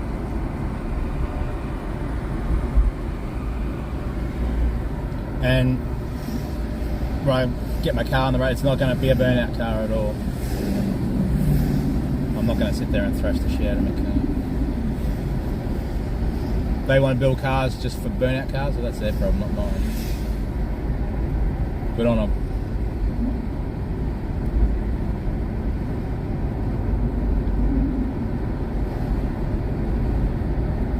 Yeah, they were totally sloshed on the last night. I just went up to him and said, "Oh, I'm just sitting over there by myself." And he says, "Oh, come in, have a drink."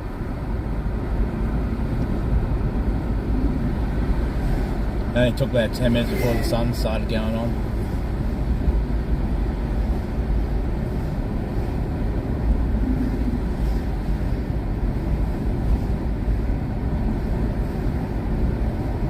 Anyway, that's the only bad experience I had on the weekend.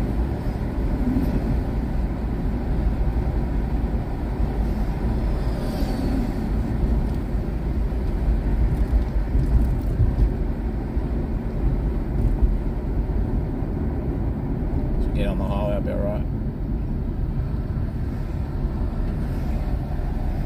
I'll probably come back to the Bundaberg one next year. Maybe. I'll think about it. Got a year to think about it. I don't know. I might not either. Figure out something else to do. Something different. Bruce Highway.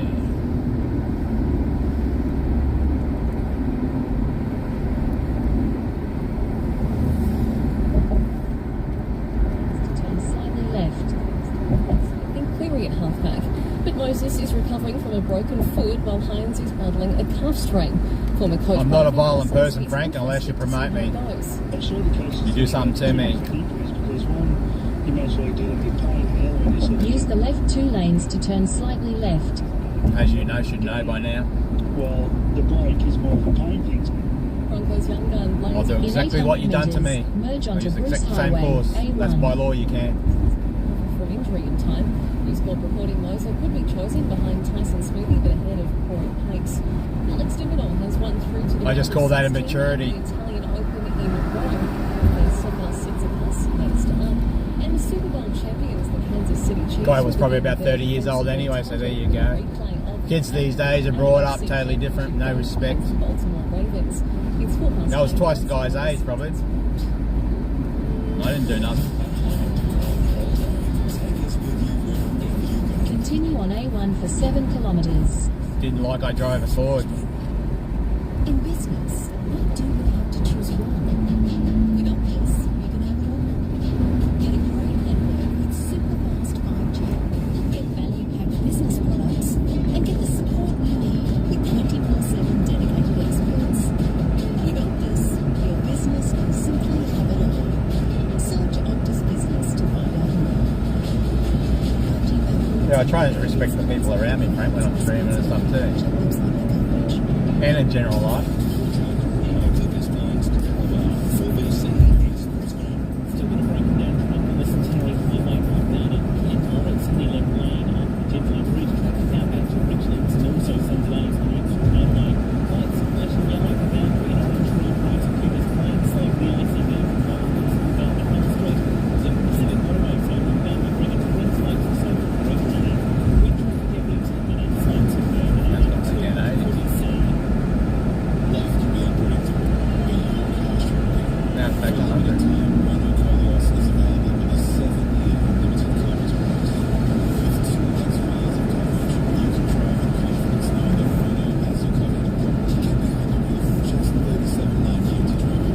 Well, that traffic wasn't too bad compared to the last time I went through there.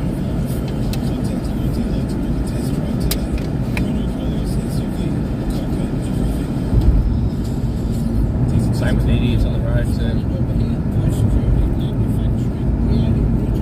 Been pretty good with the idiots on the road, except for those few. Those few locals. Rockhampton.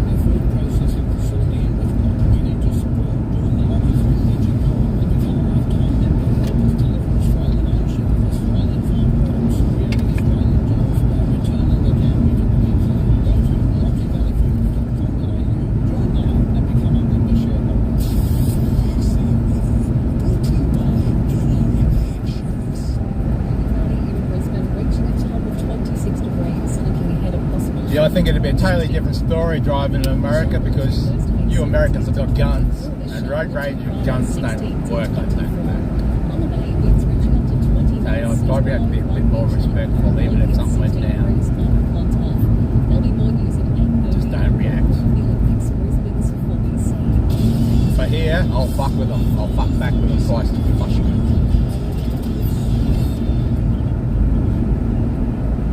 I'm not going to be intimidated in my own country.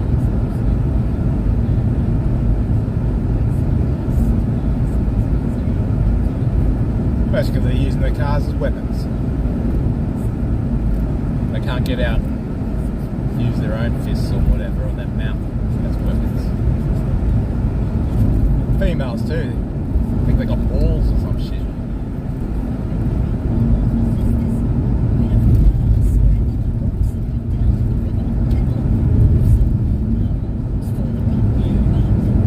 Expo 88, but we decided this is an incredible piece of land right in the middle of the city that we can enjoy.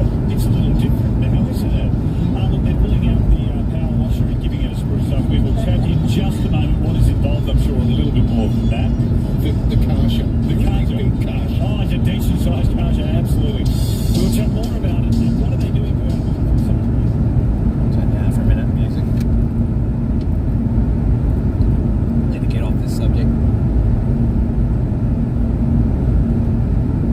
Yeah, like driving in Russia. I've seen some clips on YouTube. They're effing with each other and then all of a sudden one guy pulls the gun out.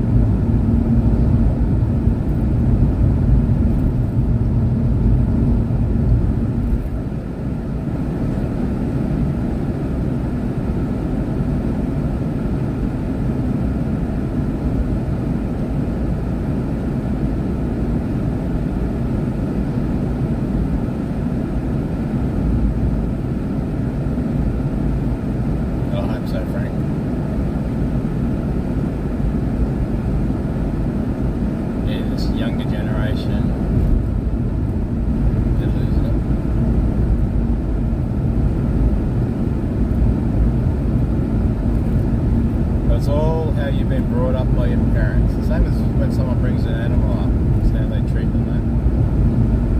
To how their personality is going to be.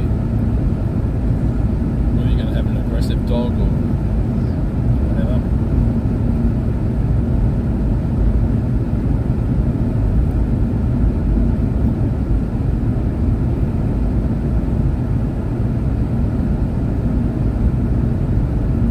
And I respect you too, Frank, because you've got military background.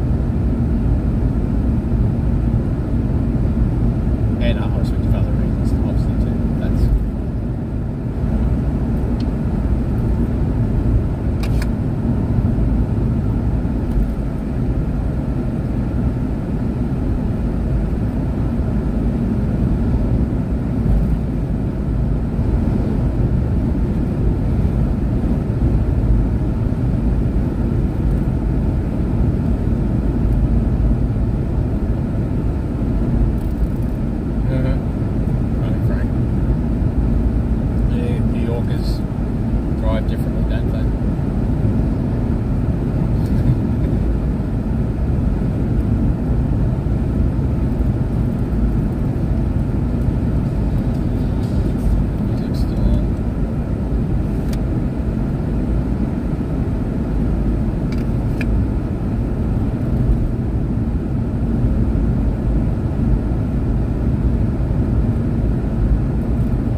kilometres to go.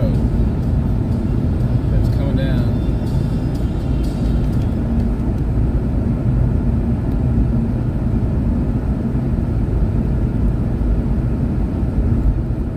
Just have one more charge of the battery. Yeah, when I stopped last night, I turned the battery off to save the power. I had about 80% left or something.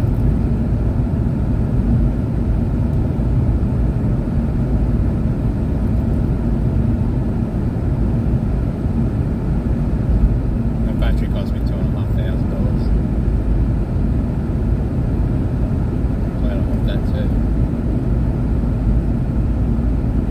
It's supposed to last 10 years, I reckon.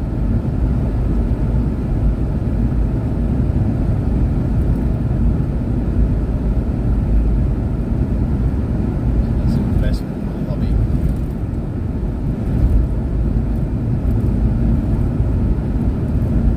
Allows me to get out and do things.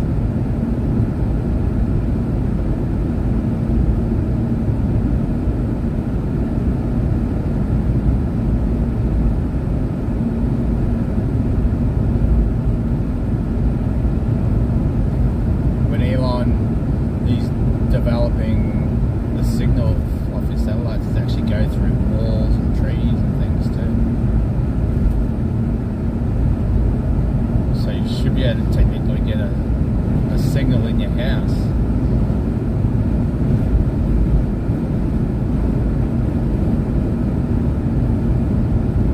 Then you won't need cable companies.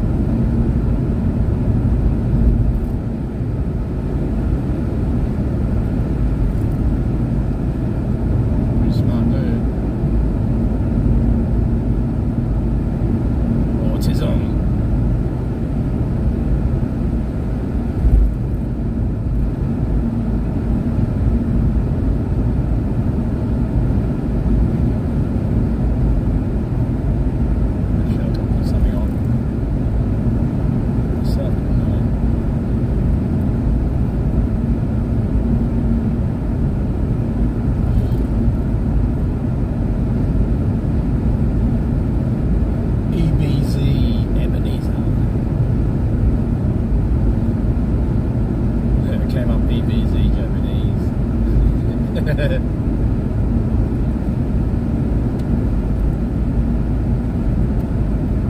Gator.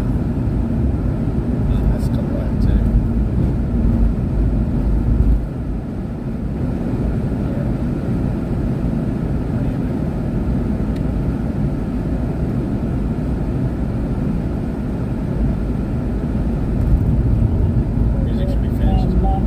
120 pages. And there is just some really beautiful strategies in there.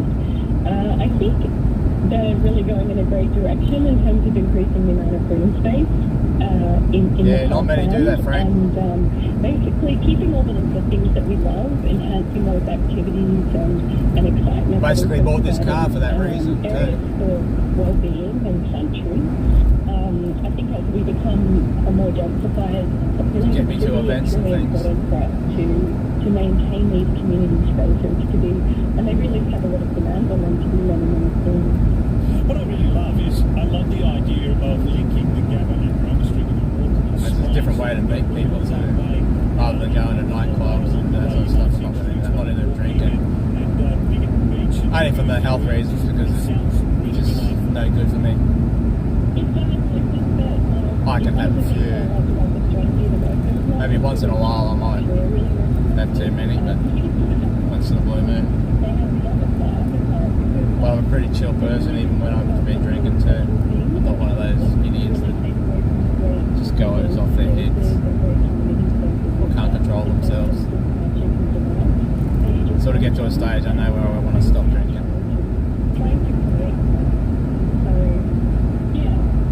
And like I'm talking about health-wise, I just can't.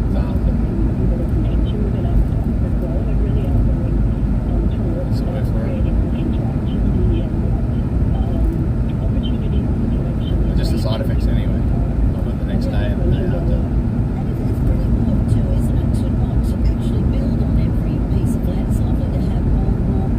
I think it just makes diabetes worse too.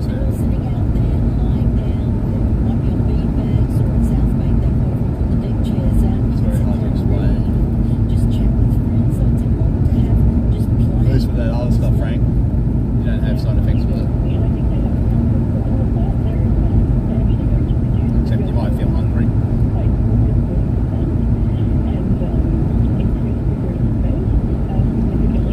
Yeah, I basically do it because I love doing it, Frank.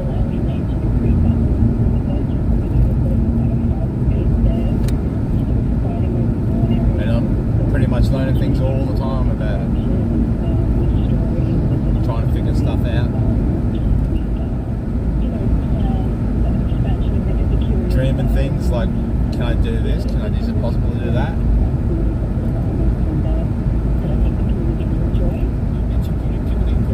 It's like I've been dreaming about this in-car setup. I'll eventually get that going properly. Because I just got to work out how to use this mixer thing properly.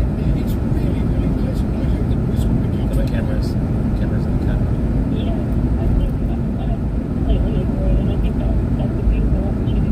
I can sit in the driveway now because I don't have any cell service or good cell service at home or any good Wi-Fi. This car parks miles away from the actual house. So I look at the Starlink, I might just sit in the car and figure it out.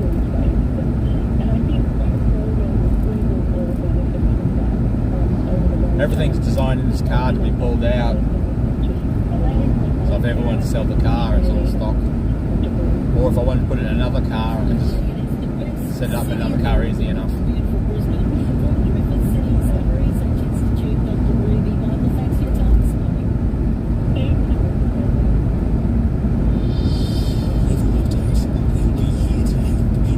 Well, I haven't seen anybody in Australia doing what I'm doing. It's not like me anyway. No one's driving around with Starlink on the roof, streaming.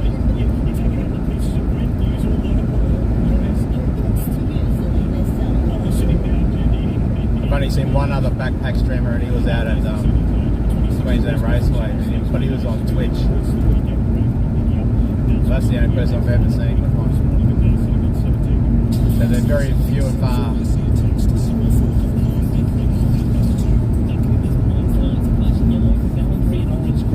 Still quite heavy for the Centenary Highway inbound from Richlands to the Chinchilly Bridge following that truck breakdown. Slow for Corrie Drive inbound to Milton and through East Brisbane, Lytton and Winnett Roads also quite slow. K1 motorway. Yeah, I know, Benny. I've got more subscribers on YouTube than he has, but he's obviously got more on Kick. I'll let Kick go.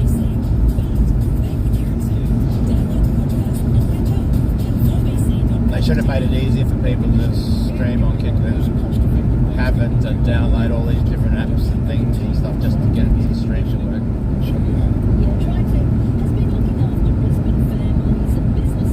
They'd set it up like YouTube. I can stream a couple of different, to stream to do 2 or 3 different platforms through a live view, but you got to pay to do that. And then you got to monitor 2 chats.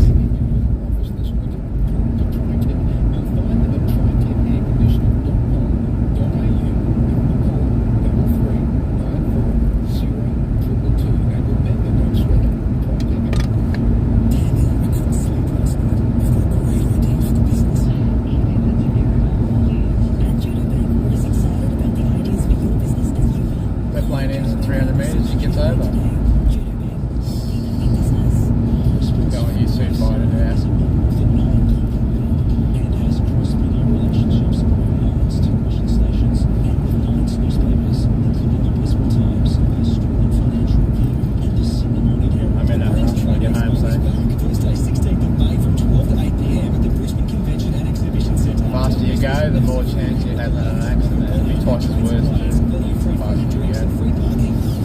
than the damage to your car or whatever.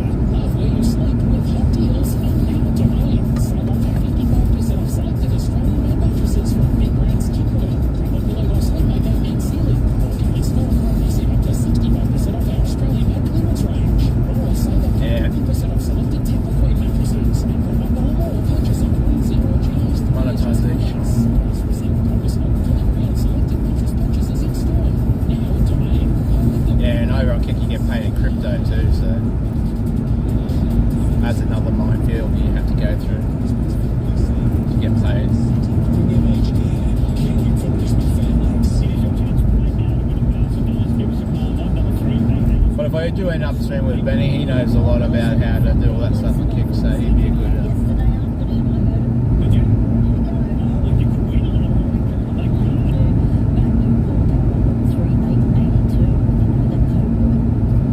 I don't mind the AI on Kick. Voices, it's funny. But that can get you in a lot of trouble too, in public. It says the wrong thing.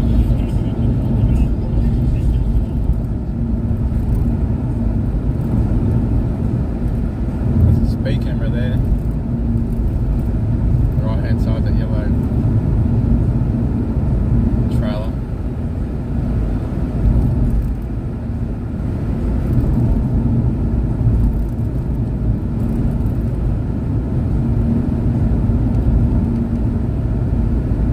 I'll set up the cruise control in case.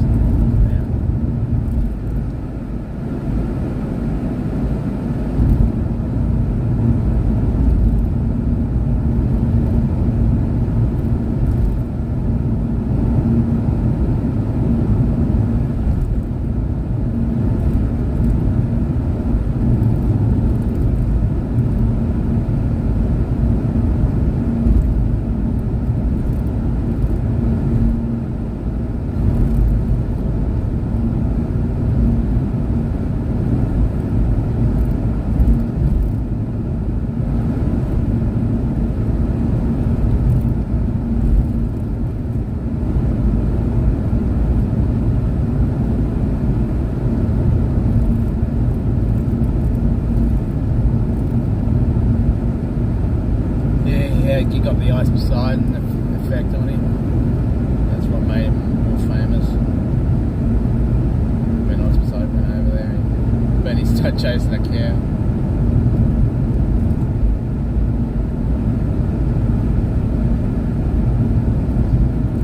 See, Benny's still single too. He hasn't got a girl.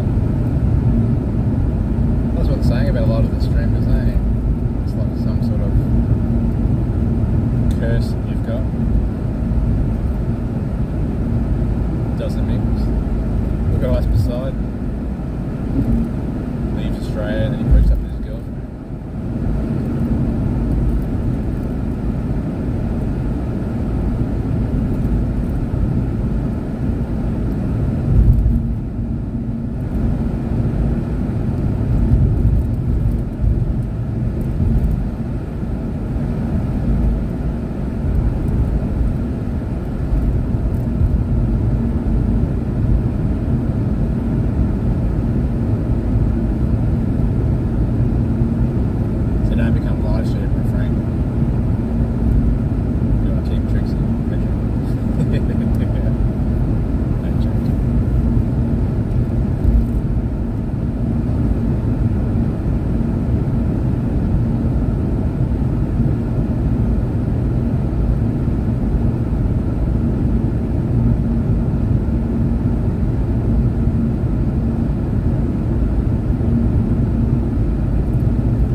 Thank you so much. Oh. What are you going to do with your 1,000? Oh, look, I desperately need tyres for my car. Oh, that'll make it a good year. Yeah, and a wheel alignment, because when I drive it, it just bumps all over the road. Oh, well, it is a safety thing and it is an essential. We'd like to think you're going on a holiday, but look, this is a good thing you're doing. You're getting new tyres for your car. Yes, I really need them. Maria, you hang on there. We will get you the $1,000. It's time to pass the bucks back. We have another code word. Give us that code word. It is economy. Ah, well done. In stereo then. Well, you're being pointed at. I was used to being asked to do anything, and I looked up and there's a finger pointing. Okay, Frank. Hey, he wants me to do Economy. Make sure you're listening to Peter Gleeson on 4BC Drive, and he'll give you the chance to win the $1,000. For details, win page at 4bc.com.au. Frank and Rich. Oh, at least you got someone that cares about you, Frank. That's the main thing, eh?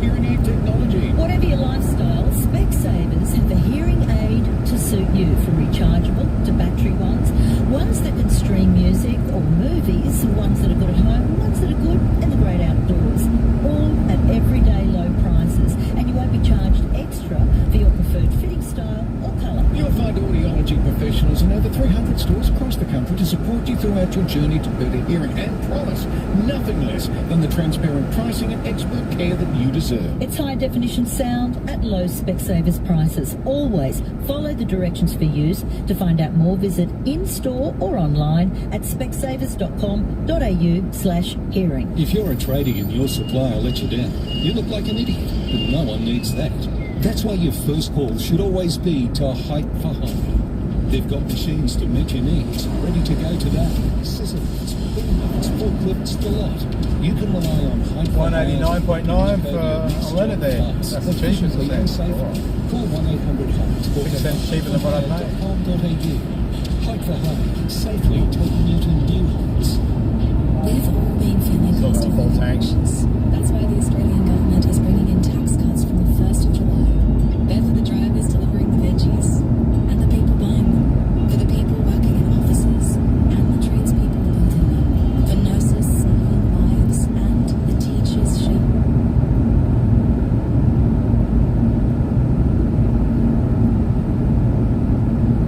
Provides by the Australian Government Capital. Cherry Northlake's grand opening is finally here, and a brand new state-of-the-art dealership is bursting with Cherries ready for test drives and immediate delivery. Don't miss out on our grand opening specials on all Cherry models. Cherry Northlake showroom grand opening on Stapleton Street, Northlakes.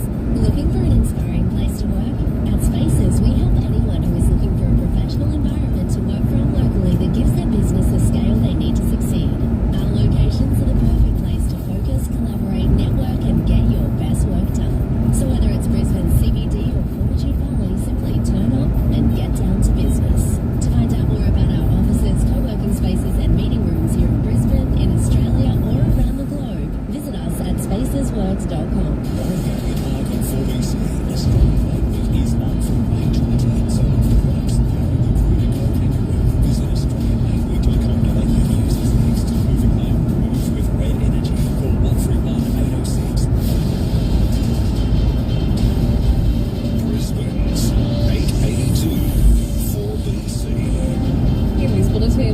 Promises household support pilot praised for lucky escape and GP graduates dwindling. It's 8:30. Good morning. I'm Jess Ambler. Treasurer Jim Chalmers says he will hand down a responsible budget which will help struggling households and reform the economy. The nation's finances continue to be in the black with a $9.3 billion surplus forecast for this financial year. But the budget will then move into deficit as exports slow, unemployment rises and wage growth stalls. Arriving at Parliament House in Canberra, Dr Chalmers says the government is ready for the challenging times ahead. This budget will be responsible. It will put the people front and centre. It will help all Australians to deal with the pressures that they're under in the here and now, at the same time as we invest in the future. The federal government is being urged to step in to help deal with Queensland's housing crisis. Premier Stephen Miles is calling on the Commonwealth to cut immigration levels, with the construction sector struggling to keep up with demand for new houses. The state's current population growth of 2.7% is the highest in more than 15 years. The pilot of a small plane forced to touch down at Newcastle Airport is being praised for his stoic and calm response. The aircraft's landing gears malfunctioned, forcing the 53-year-old Queensland pilot Peter Schott Must be a slow to make news a day because I had this on landing. news yesterday. Superintendent Wayne Humphrey says Mr. Schott did an exceptional job to ensure everybody on board escaped unharmed. We train and we practice for this type of event. Of course, we're really concerned for the pilot and passengers, but he did very, very well. Donald Trump's former lawyer has taken the stand as the star prosecution witness in the former president's hush money trial in New York. 596 kilometres to go. Michael Cohen was the one-time fixer for Donald Trump. Today he is in the stand testifying against his former boss about a hush money payment made to former adult film star Stormy Daniels, who claimed to have had a sexual encounter with Donald Trump back in 2006. Michael Cohen testified when concerns were raised about the story becoming public in the lead-up to the 2016 presidential election. Donald Trump was more concerned about the impact on the campaign. Michael Cohen told the jury he asked Donald Trump about wife Melania at the time of the Stormy Daniels story and says he responded, "Don't worry, how long do you think I'll be on the market for? Not long." Michael Cohen's testimony continues. In the United States, Jonathan Kersley, 9 News. The number of prospective doctors wanting to enter general practice is at its lowest level in a decade. Data from the Medical Deans Australia and New Zealand shows just 1 in 10 university graduates are willing to become a GP. And a Queensland-based research centre will represent Australia in an international study aimed at combating the problematic internet use among teenagers. QIMR Berghofer will assist by investigating the brain mechanisms that drive the behaviour. Professor Murat Lucel says it's an extensive study that spans across Europe. The ultimate goal of this study is to help people improve their self-management of internet use and to safeguard people who are vulnerable to harm. The study itself will be following young people up aged 12 to 16, 10,000 of them across several European countries for 4 years. Sport, hear every show anytime. Click on audio at 4bc.com.au. Storm hooker Harry Grant will head to the NRL judiciary on principle tonight to fight his dangerous contact charge. He's been fined for making very light contact with the leg of shark Daniel Atkinson while he was kicking. Speaking on the Billy Slater podcast, the Queensland Origin coach says he's only been charged because that sort of contact is currently in the spotlight. It's like the kick pressure. As soon as you touch a kicker, it was a penalty. Whereas now they're starting to get back to finding that happy medium where, players, if they take too long to kick the ball and they get tackled, well, she's play on. Former South African captain Johan Botha has signed on as head coach of Brisbane Heat and Queensland Bulls. The 42-year-old is taking over following the departure of Wade Seckham in March. Over his career, he played 5 tests, 78 ODIs and 40 T20 internationals for South Africa between 2005 and 2012. It's 25-9. That's the very latest news and sport. 4BC is with you on the wake up. Across the day and on the way home. Live and local. 4BC is Brisbane. And he launches it from the half-back flank. Western region. Toyota BZ4X all-wheel drive. Barry. I can't believe it. Barry got an EV. Barry's even saying it has wireless phone charging with smart tech. So why did Barry shift? It's a Toyota. All-electric Toyota BZ4X. Charge on Olympia. Toyota. Influenced by Desert Variety. This is 4BC. There's a breakdown on the Pacific Motorway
Brought to you by NRMA Insurance. Mostly sunny in Brisbane, reaching a top of 26 degrees. Looking ahead, a possible shower tomorrow, 16 to 25. A shower or two Thursday, 17 to 24. Similar conditions Friday, 16 to 24.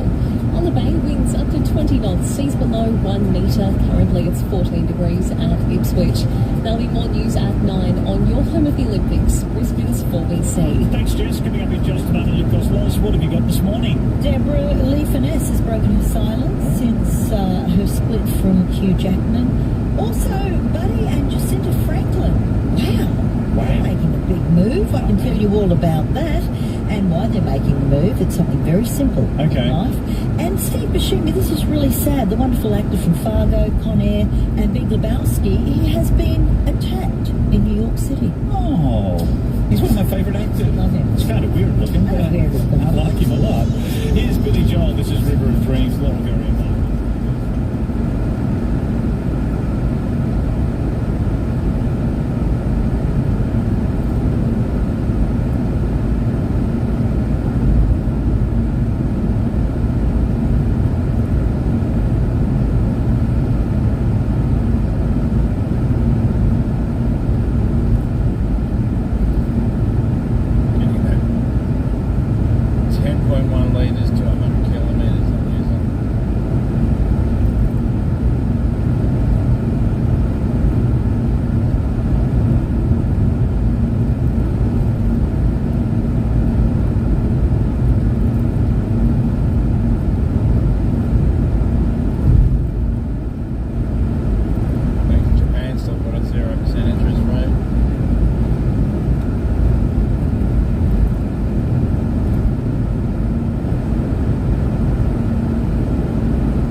feature platinum blonde hair and a beautiful, elegant black pantsuit. She said that her kids, Oscar 23 and Ava 18, are thrilled for her new film and have already watched it several times. Kiddies are really. My kids don't listen to me on the radio. No. My kids don't even know I work on the radio. In fact, they don't even know I'm their father. You're doing well. Jacinta and Buddy Franklin, the big AFL legend and beautiful model. They bought their palatial Gold Coast home just a year ago, and they already have itchy feet, apparently. On the morning show yesterday, the model revealed that they may soon swap their $9 million mansion for country life. We're actually thinking of selling up and buying a farm now, so we'll see how we go, but that could be the next thing we're talking about the next time. So does that mean you would have to sell your beautiful dream home? Potentially, I mean, yes, but we just love the idea of being on land, growing our own food, having horses, and Yeah. Buddy, I can see Buddy picking up big hay bales. Yeah. I give him 6 months. And then I'll be like, what the hell, all this work on the land? If you are in the market for a $9 million mansion, though, the Franklin's Hinterland Mansion boasts several bedrooms, 8 bathrooms, and sweeping views of the city. I like the way potentially she has to sell. I mean, they can just buy the thing. We'll keep the $9 million and buy the farm. Steve Buscemi is recovering well after a random attack in New York City. The actor was walking in Midtown Manhattan when a stranger punched him in the face before fleeing. We know him, of course, from Fargo, Con Air, The Big Lebowski, lots of other great shows. There have been no arrests at this stage, and police are still investigating. Steve's publicist put out a statement saying he is okay and appreciates everyone's well wishes, though he's incredibly sad for everyone that this has happened to while walking the streets of New York. This assault comes a month after Buscemi's Boardwalk Empire co-star Michael Stuhlbarg was also a victim of a random New York City assault. Stuhlbarg was able to pursue his attacker and have him arrested. A lot more of that going on the streets of New York these days. If you would like to go along to the German Film Festival, it is happening now, exclusive to Palace Cinemas. It's thanks to HSBC. You can get your tickets through germanfilmfestival.com.au, or you can give us a call here at 4BC 133 882. Got tickets aplenty to give away. Plenty indeed, all right, that's it. Cross back again tomorrow morning at this time. Weather updates. We'll be here to help in unexpected weather. Today looking pretty good, actually. Mostly sunny at a top of 26 degrees. Possible showers tomorrow. Showers as we head pretty much through the rest of the week is what the Bureau is saying into our weekend. Currently we're on 18 degrees. Master Morningside, Mitchelton, Radley, 4BC is Brisbane. At Griffin, there's been a crash on the Bruce Highway southbound just past Grays Road. Traffic back to around North Lake. Slow for the M1 southbound from Kumar to Helensvale, and the LSCB slow inbound from Bowen Hills to Hale Street. Heavy on the Centenary Highway following a truck breakdown inbound to Richlands to the Chintley Bridge, and slow for Corrie Drive inbound to Ron to Milton. With traffic every 10 minutes, I'm Tim Berg on 882 4BC. Connect with Brisbane's 882 4BC online. Listen live, watch live, have your say, and hear podcasts of your favourite shows. 4BC.com.au. Have you got a dark car with scratches and swirl marks? The Bump Shop can make it look $1 million with an out polish and wax, plus an interior, exterior detail. While your car's being repaired, ask the Bump Shop team about their full in-house detailing service. They do an excellent job. Whether you slow your car, want those annoying scratches and swirl marks removed, or need your interior shampooed and leather cleaned, you need to talk to the Bump Shop near your farm. Go to their website, thebumpshop.com.au, or call the number 3268 4900. Hey, it's just Melboy. Now we all know that Aussies have a passion for creating things, and that goes far beyond the studio. Australian Made Week is our chance to celebrate all that we create. So from the 20th of May, join me in supporting our local makers and growers. Whether you're buying something big or small, look out for the green and gold kangaroo so you know you're buying genuinely Aussie. Because Australian Made makes Australia. Visit AustralianMadeWeek.com.au. Tax time is your perfect opportunity to treat yourself to a new Mercedes-Benz. Until June 30, you can take advantage of impressive savings on a select range of Mercedes-Benz models, including the A-Class sedan, the C-Class sedan,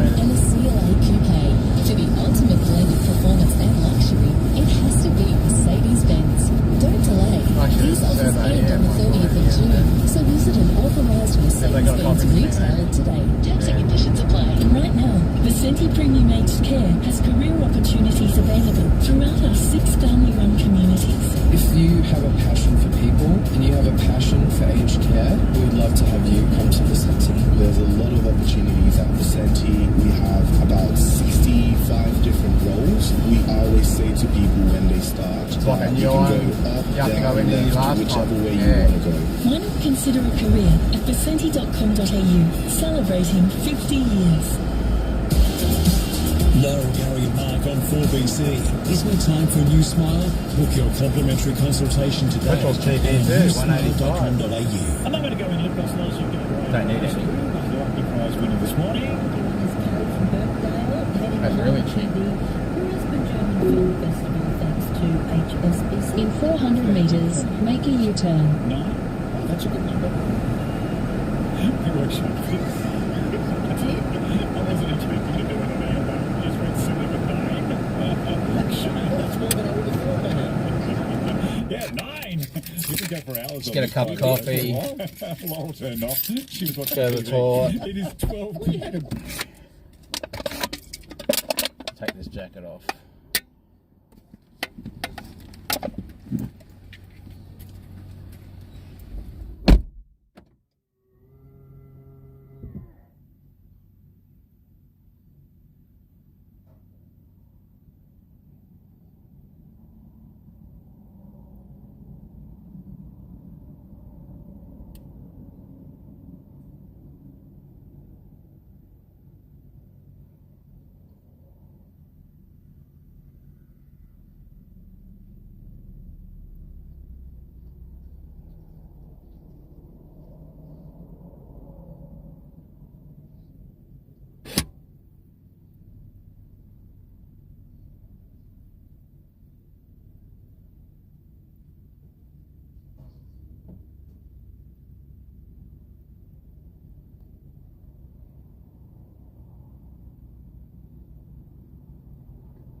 5 hours left on the Starlink.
There is a power point there.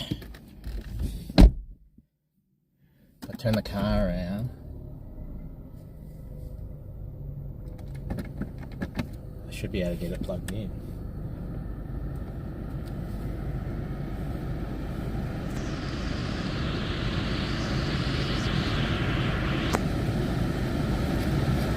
Kitchen friends, enjoy a weekend breakfast or host your next work function. Perfect for groups from 5 to 50 and just more for the same day. With Voodoo Glassware Wine Bar, delicious food, exclusive drinks, great service, affordable prices. Member of Famous Drinking Club. Visit mvinm.com.au today. Charles Bentley here from Diamonds International. With pricing.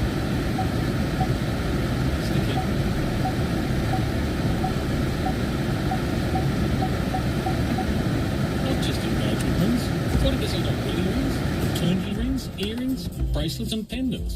And if you can't find the design you love, let us custom make one you will at 40% off. The Diamonds International famous mid-year sale.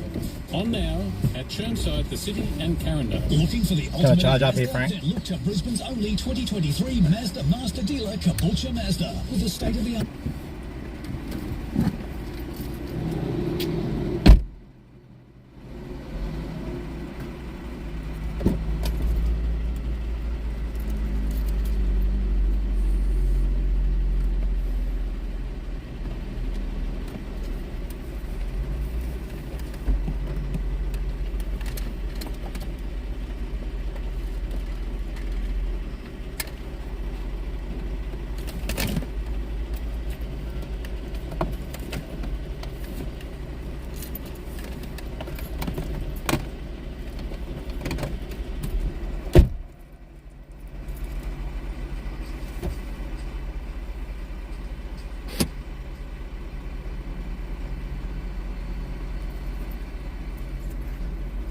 Can't reach the power point.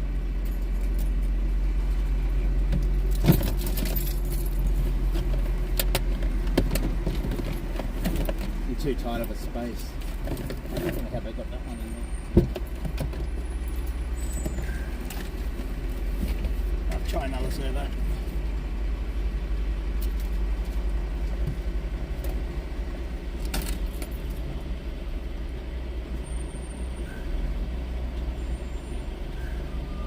Well, I might be able to get it in.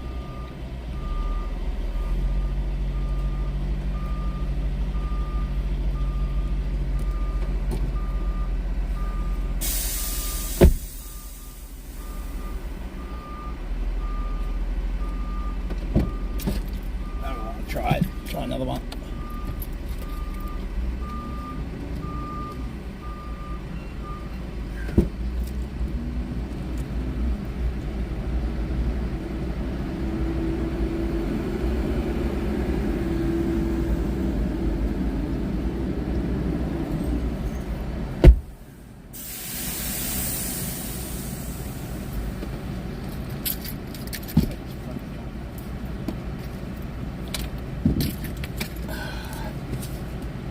There was a double power point there, but it can't.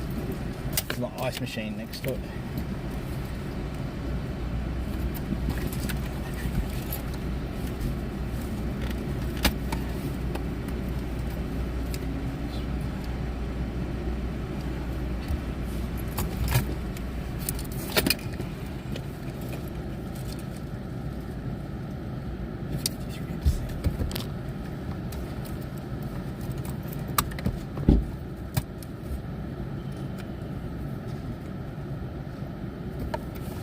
Put a battery on charge too for it. Hang on.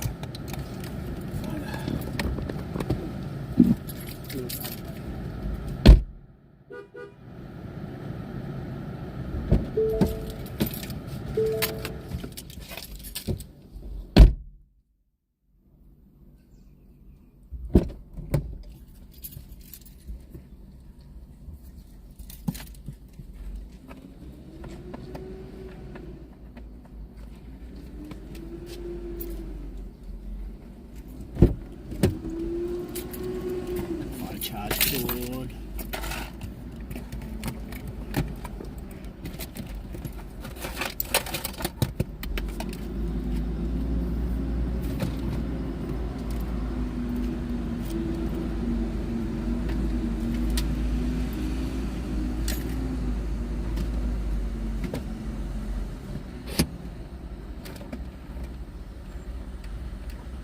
Android TV, Lewis.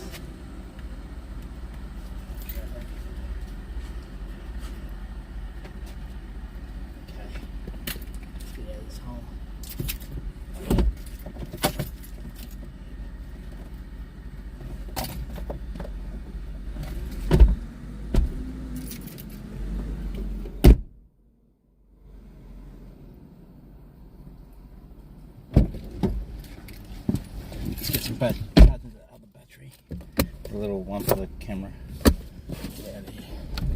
Just have to try another service station. Still got enough to get to that one I was talking about. $4 for a coffee here, they're more expensive. Given to Prince Harry, his estranged brother, Hey, Ken. now the head of his old regiment. I was just trying to charge he also flew in an the Apache big helicopter, battery.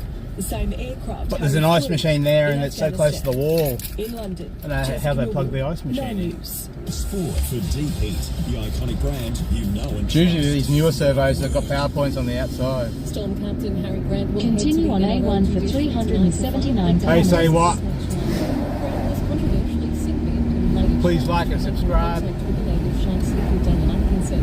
Number 9's number 9 is not basic suspension. It says it's a matter of principle. And there's no intention to put the kicker in any position, and I don't feel like he was in a dangerous position.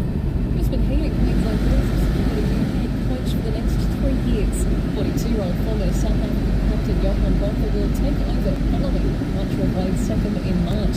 Queensland Cricket CEO Terry Svensson confirmed the appointment today, saying Botha stood out with his experience as an international player and more recently as a coach. One of the PGA Tour's directors has resigned from the board, stating no meaningful progress has been made on its proposed merger with Liv. And the No electric barbecue over there. Villa, the Villains scoring 2 late goals to draw 3-all Liverpool, all but securing Champions League football next There is season. electric barbecue on the way somewhere. Hang on, Ken, I'm trying to read that.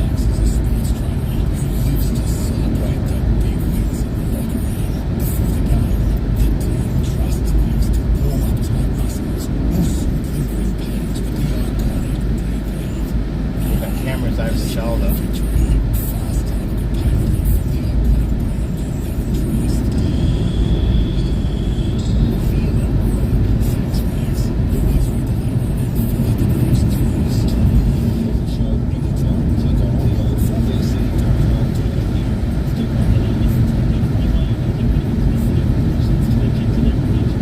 I'm just using the phone at the moment because I had trouble using the live view with Starlink.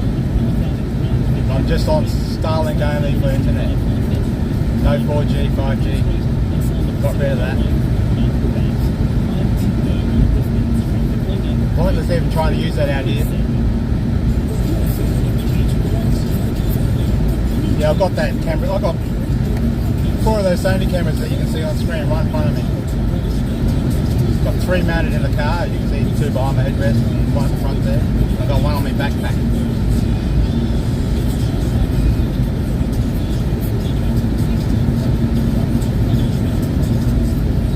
I've got it on a shoulder mount.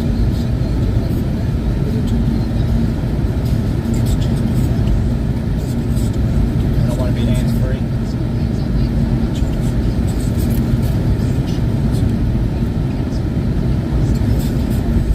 It's like when Boss Poseidon did his cruise ship stream to Starlink, like the cruise ship Starlink, not his own personal Starlink. LiveView wouldn't work properly on a mesh network for some reason. He reckons it was something to do with software or something. Maybe they'll update later on. But I reckon I was having that problem for some reason. But it seems to be working fine on the phone.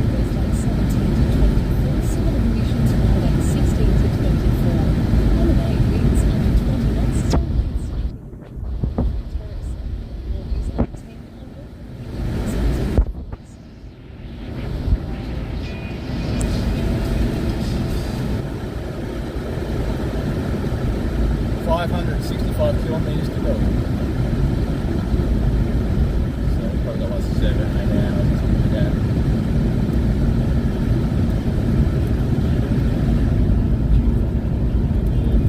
There's more sentencing happening down at the courts this morning and after yesterday with Emma Lovell, and we're going to be talking about that a fair bit today because it's the Toto Kefu sentencing due this morning.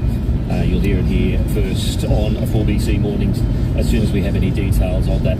Because guess what? Our juvenile sentencing system, it needs to be reviewed and it needs to be overhauled, I reckon. The punishment for young offenders who go armed and commit murder after violent home invasions, it's not fair and it doesn't seem fit for purpose.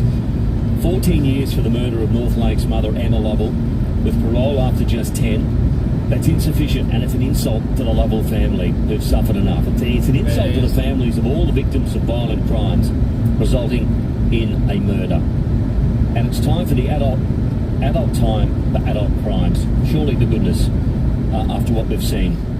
The nightmare continues for the Lovell family after yesterday's sentencing. The same for the Kefu family today as they await sentencing for the...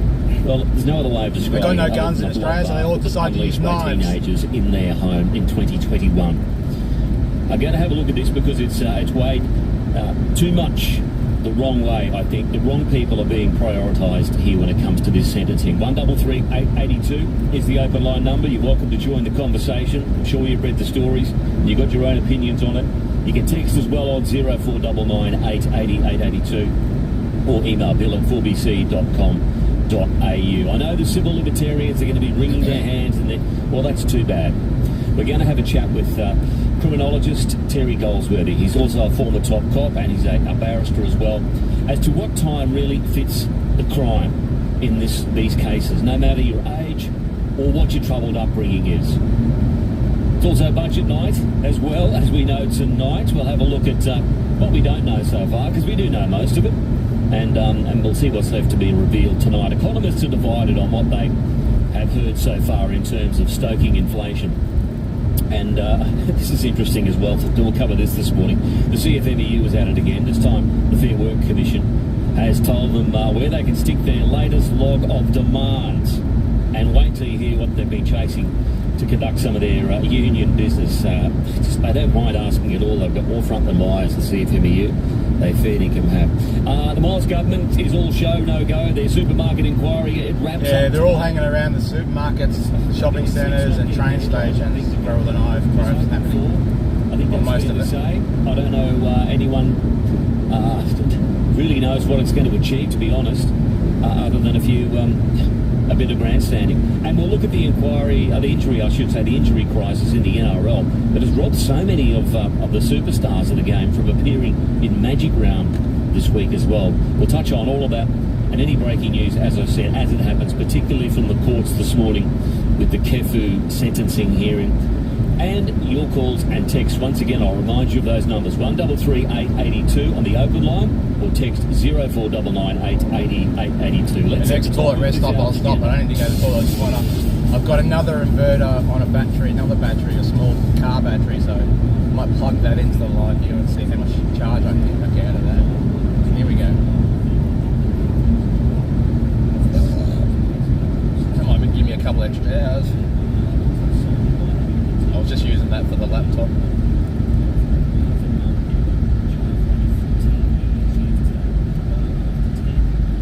A couple of minutes of that.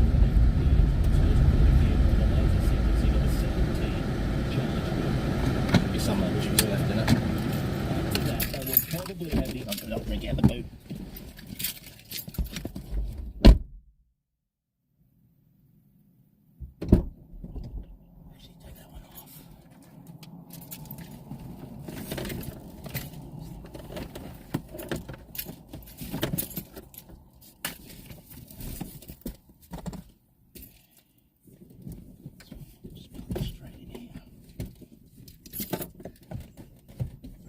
Juice left in it.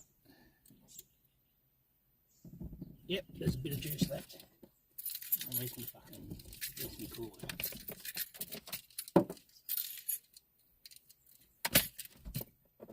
So we'll have a 12-volt charging from the car. We'll have 240 from this inverter, other inverter I got. Display. Yes, we're charging. Out.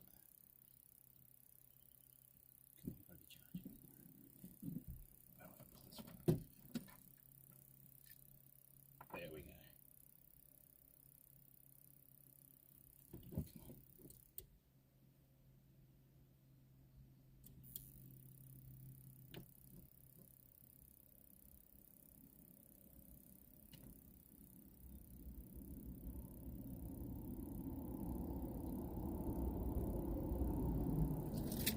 I don't know, we'll see anyway. So I've got 4.9 hours left on that one.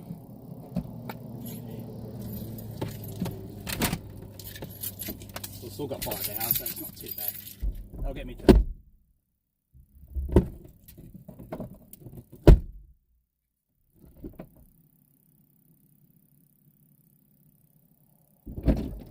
that'll get me to the next server that I know that actually does have a power point.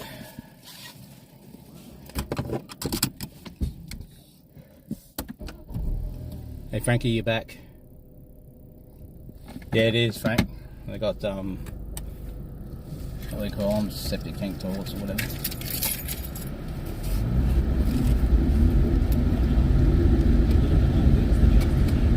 It was both violent and particularly heinous, and the prosecution pushed for life. So why did the judge not go further? It's a good question, and it's a question Terry Goldsworthy will hopefully answer for us pretty soon. I'm not saying life has to be mandatory for a child. I get the pushback on that, but it needs to be a hell of a lot longer than 14 years with 10 for parole. Maybe it's double what that is, as a minimum. And maybe the rest of this young man's life, he is made to wear some form of monitoring device and report to police, so that he too has some sort of life sentence of sorts, to remind him for the rest of his life what he did. And the rest of us in the community have some way of knowing that we're safe from him. Maybe that's what I'd suggest. It doesn't get any worse than taking another person's life, does it? Violene White's husband Victor and Russell Field, who lost his son Matthew, Barbara Kate and unborn son Miles, service station down near Bundaberg somewhere. Spoke to Gleeso on Drive yesterday, and they made it abundantly clear that this time does not match the crime in the Lovers case. Russell, what do you think of today's sentence? Well, as I said on Friday with the test to you guys, he should get the maximum sentence individual. Like, it's the same old story. We agree 100% with believe where justice has not been served here again today.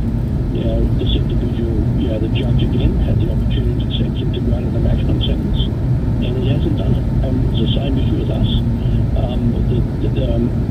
The individual who killed Matt Kate Miles, he only got a 10 years to serve 60%, which is 6 years. The judge deemed that offence to be particularly heinous as well, and yet he only sentenced him to 10 years to serve 6. And this is a classic example of it now. This judge is giving 14 over sort of 7% of it, which is totally wrong. Like we are the victims, and Lee and everybody else around the countryside will be victims of the juveniles are suffering every day of the week. And there's another classic. You're supposed to be getting $1,000 for your power bill per household or something. Government and the budget. They'll continue to suffer for the rest of their lives, and that's where it's totally wrong. Stick it all on the credit card. Not enough. Australia and America technically broke anyway. Thoughts on that sentence? It's absolutely disgusting what's going on, you know. The judges are weak as water, you know. Latte sipping judges got no clue what's going on in the community. Yeah, it's interesting. Victor, Russell Field just said they'll probably appeal the severity of the sentence. Yeah, who's going to benefit out of all this?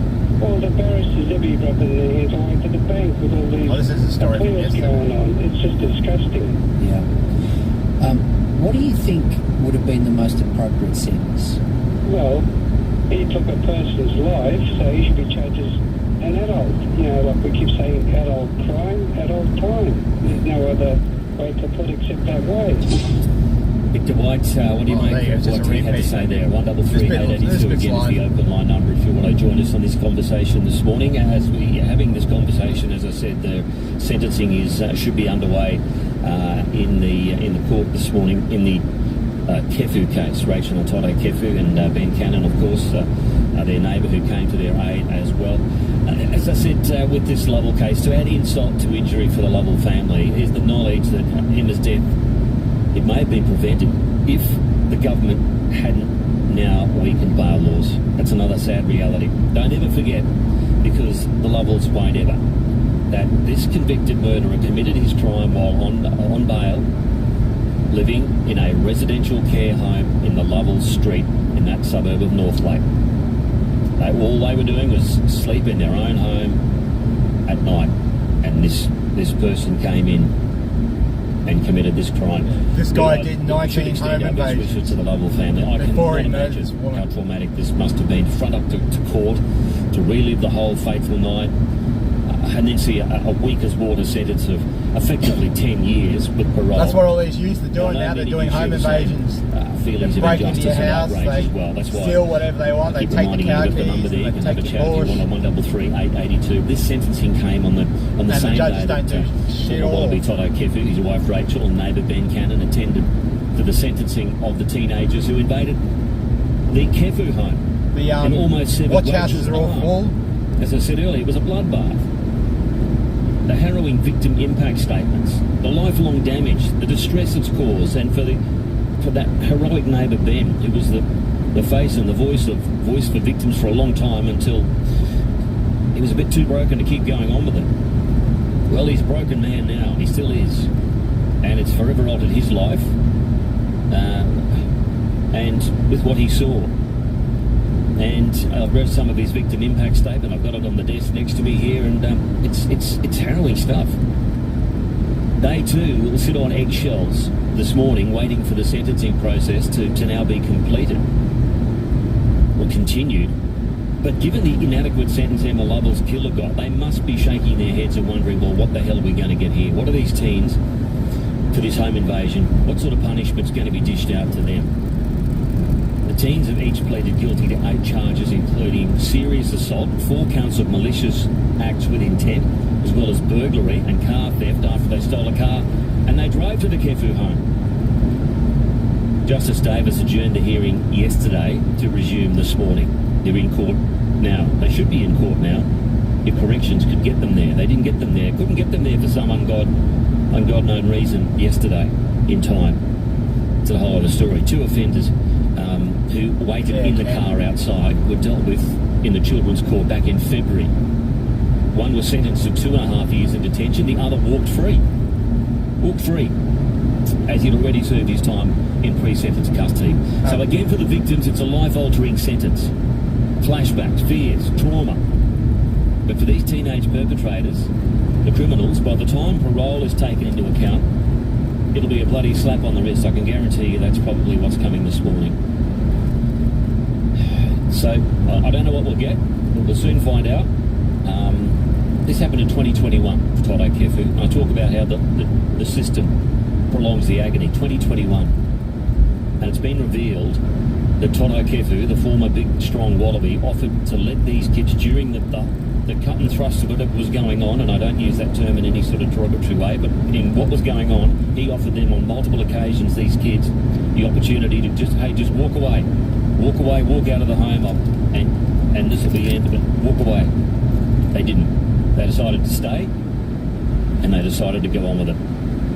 And they certainly did go on with it. No one died, thankfully, but they certainly could have. They made a decision to stay with knives, but the DPP, for some reason, this is a question we'll ask Terry Goldsworthy, only charged them with grievous bodily harm. Why wasn't it attempted murder or manslaughter, attempted murder at least, or attempted manslaughter, to offer some stiffer sentencing options for the judge? Again, what the hell's going on with corrective services that they couldn't get these kids rounded up from detention and into court on time yesterday? It's a whole other bag to unpack. Anyway, Weekend's host Peter Fegan, he's at court this morning. He's awaiting in the courtroom for the sentence to be handed down, and he will join us as soon as we have it, so you'll hear it here first on mornings. We're expecting another week's sentence, as I said. We're hearing it could possibly be as little as only a few months, given time served. Now, what a joke that would be for everything I've outlined that they've done and the damage and the hurt they've caused. They may walk away with just months. We'll wait and see. These are the same kids who didn't make the morning hearing yesterday because they couldn't get out onto the corrections bus in time for some reason. So delaying the family and the pain even more. So who in government, no matter what side of politics you're on, will have the guts to move the goalposts when it comes to sentencing options available to the judges? So that an example and a standard can be set that is not only a deterrent to teenage criminals, but is a fitting punishment for taking a life and ruining the lives of many others left behind long after they walk free on parole. 133 882.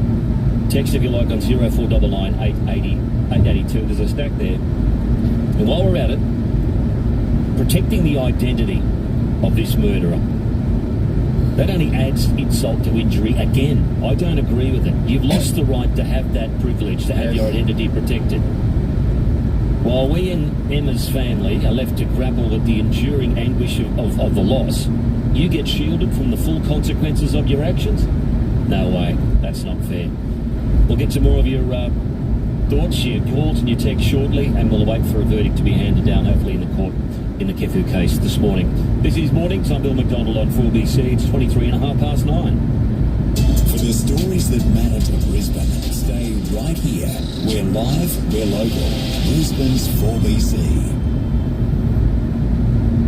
4BC Traffic. Is your car Queensland covered? Search Suncorp Car Insurance. Heading to Pilly, there's a breakdown on Coonan Street at Belgrave Road. One lane is blocked as a result. Still quite slow for the ICB from Bowen Hills to Hale Street. Slow for the Pacific Motorway northbound up Mount Gravatt to the Captain Cook Bridge. And the Centenary Highway still slow inbound from Ripplands to Jindalee. Slow for Littman Wynnum Road through East Brisbane and slow on the M1 from Coomera southbound. I'm Tim Berg on Brisbane's traffic leader, 882 4BC.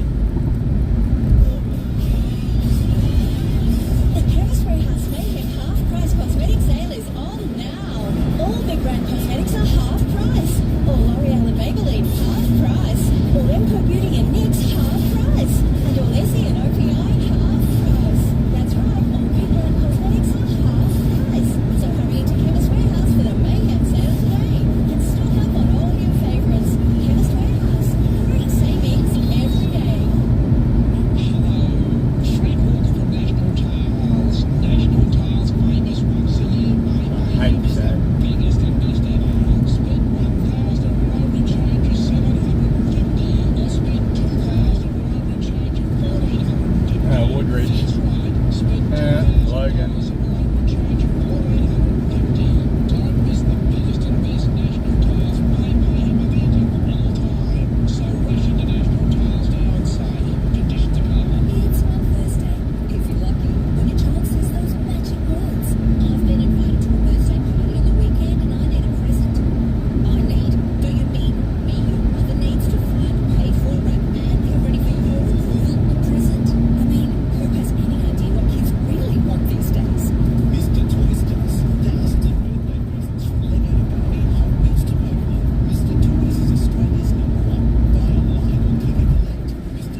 decision. Yeah, there's a lot of areas typical now. little touch Even also when Brisbane's we get bad the too. sentencing handed down in the Kefu case at any time this morning, probably during our morning show. Let's go straight to the open line, which is 133 882 first. Then I'll get to some of the mountains and texts we've got on this issue with the Emma Lovell sentencing. Michael at Carindale, good morning to you first off. Yeah, good morning, Bill. Thanks very much for taking my call. Pleasure, thanks for calling. I would just like to say this, Bill. Over the state that parents of the young fellow that took that handgun to school last year, and he shot 3 kids in the school. Yes. Well, he got 25 years each for the murder of those children, and also the parents got 15 years each for buying him a handgun. Yep, yeah, that's right. That was a historic case, wasn't it, in terms of the parents being jailed? That's exactly right. It's a very historic case. And look, I knew Graham Ledbetter. That's Paddy Ledbetter's grandfather. Yep. I knew him very, very well years ago. And my heart goes out to all these people in the community. And where are our politicians today? Why are they all standing up against our judicial system? Well, Stephen Miles is sitting, well, maybe he's not sitting there today. He's at the supermarket inquiry, mark 3, 4, 5 or 6, achieving 3/5 of, you know what. I know, Bill.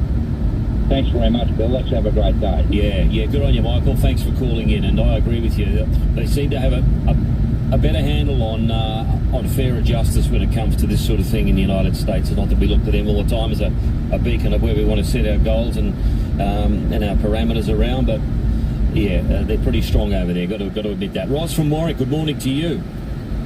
How are you, Bill? Very well, thanks. You? Not too bad, but I think all Queenslanders were shocked to the core yesterday. Yeah, I think you're right. I thought the law was in place and the judge was able to give a life sentence. That's how I understood it when this was when they were going to hand this down yesterday. Yeah. But the sad thing is, considering all the shocking loss of life we've had in Queensland the last few years, and it's the families of the victims fighting for change. Yeah. They've put their whole lives on hold and they're fighting for change. So when this happened yesterday, especially after them speaking to all the families only a couple of weeks ago, when they did the march for the victims of crime, I would have thought the Attorney General and the Premier would have made a statement immediately yesterday supporting an appeal. Yes, it would have been nice to have heard something, particularly from the Attorney General. I guess, to be fair to her, we'll have to wait until the dust settles, maybe for a day or two, and positions are considered on the legal front for the Lovells. And I would have thought that, yes, we may have heard something from the Attorney General. The outgoing Attorney General, of course, she's not going to be there and not contesting this next election. So whether that's got something to do with it, I'm not sure. But it would have been nice to have heard from the Premier as well, rather than sitting at a supermarket inquiry that was always never really going to achieve anything other than a few pics on social media. And another inquiry, the federal government's already done that inquiry, then why are we paying for another one? Correct. No need. Waste of time. It's all window dressing. It is. Where's all the priorities? I thought most of our politicians in Queensland yesterday should have come out screaming and saying this was not right. And the families have got to go through all this again. Yeah, well, they probably feel like they'd be criticising themselves because, as I said earlier, if they hadn't weakened the bail laws, perhaps this kid wouldn't have been out living in a residential care home in the Lovell streets at North Lakes, and this may not have happened. It's very sad, and we're becoming very familiar with all of these families fighting for change, and they must feel absolutely gutted. Yeah, and we've heard that Ben Cannon, we know that how much it's impacted him. He's been a really strong voice for victims for so long until he couldn't do it anymore for his own mental health. That's right. It's a shocking situation, but it's the families doing the work. It is. I just can't understand it. No, I'm with you, Ros. I think a lot of people would agree with you. Thank you for calling in. You have a lovely day. 133 882 is the open line number if you want to buzz. If you want to text, you can do that too. 0499 880 882, and it's Bill at 4bc.com.au if you want to email. Let's get to some of these texts. Paul says simply, I agree, Bill. 10 years is a horrible joke. Thank you, Paul. Frank from Parkinson says, Bill, read juvenile crime. If there is a change of government and amendments are made to legislation, I feel any juvenile that takes a life, be it in a home invasion or utilising a vehicle, at the very least, they should be named. Thank you, Frank. Yes, I think they should too. The premise of keeping their identity suppressed because it could ruin their future prospects and their rehabilitation, well, I think you're going to lose some rights somewhere when you take another person's life. Gee whiz. They're protecting the wrong people here. You don't deserve to have your name. Well, you've got no reputation left if you've murdered someone, so it's the name. Ruth has said parole has to be applied for and granted. When on parole, he will be under strict conditions, and if he offends or breaks his parole conditions, he'll be straight back in jail. Thank you, Ruth.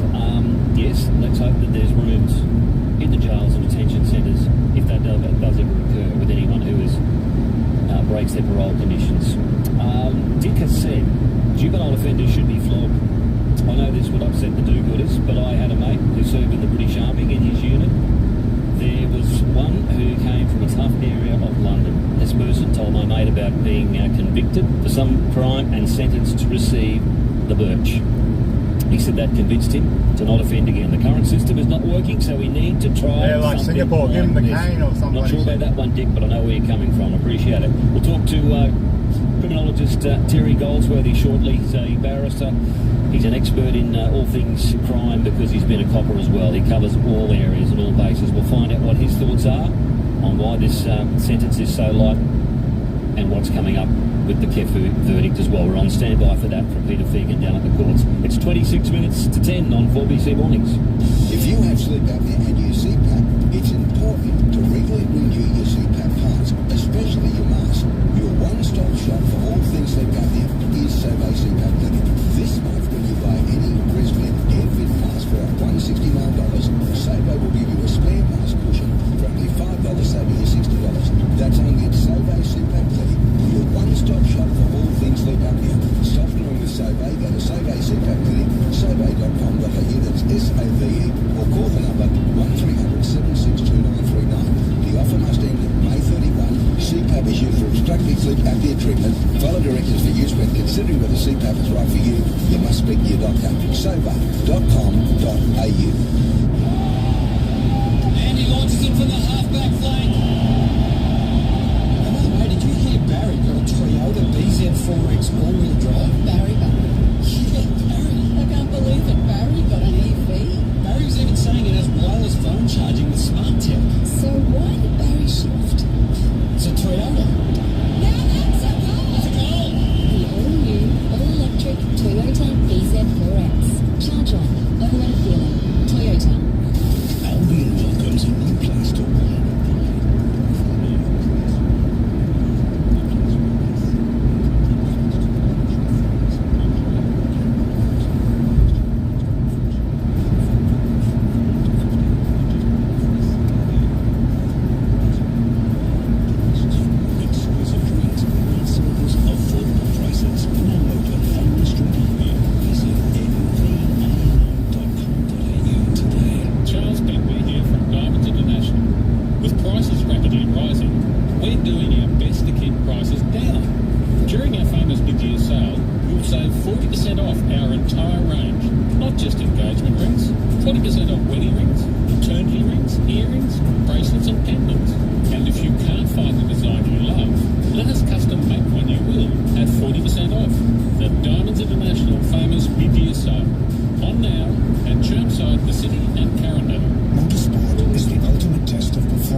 Ignite your imagination with stunning views, spacious living, and meticulous attention in every detail.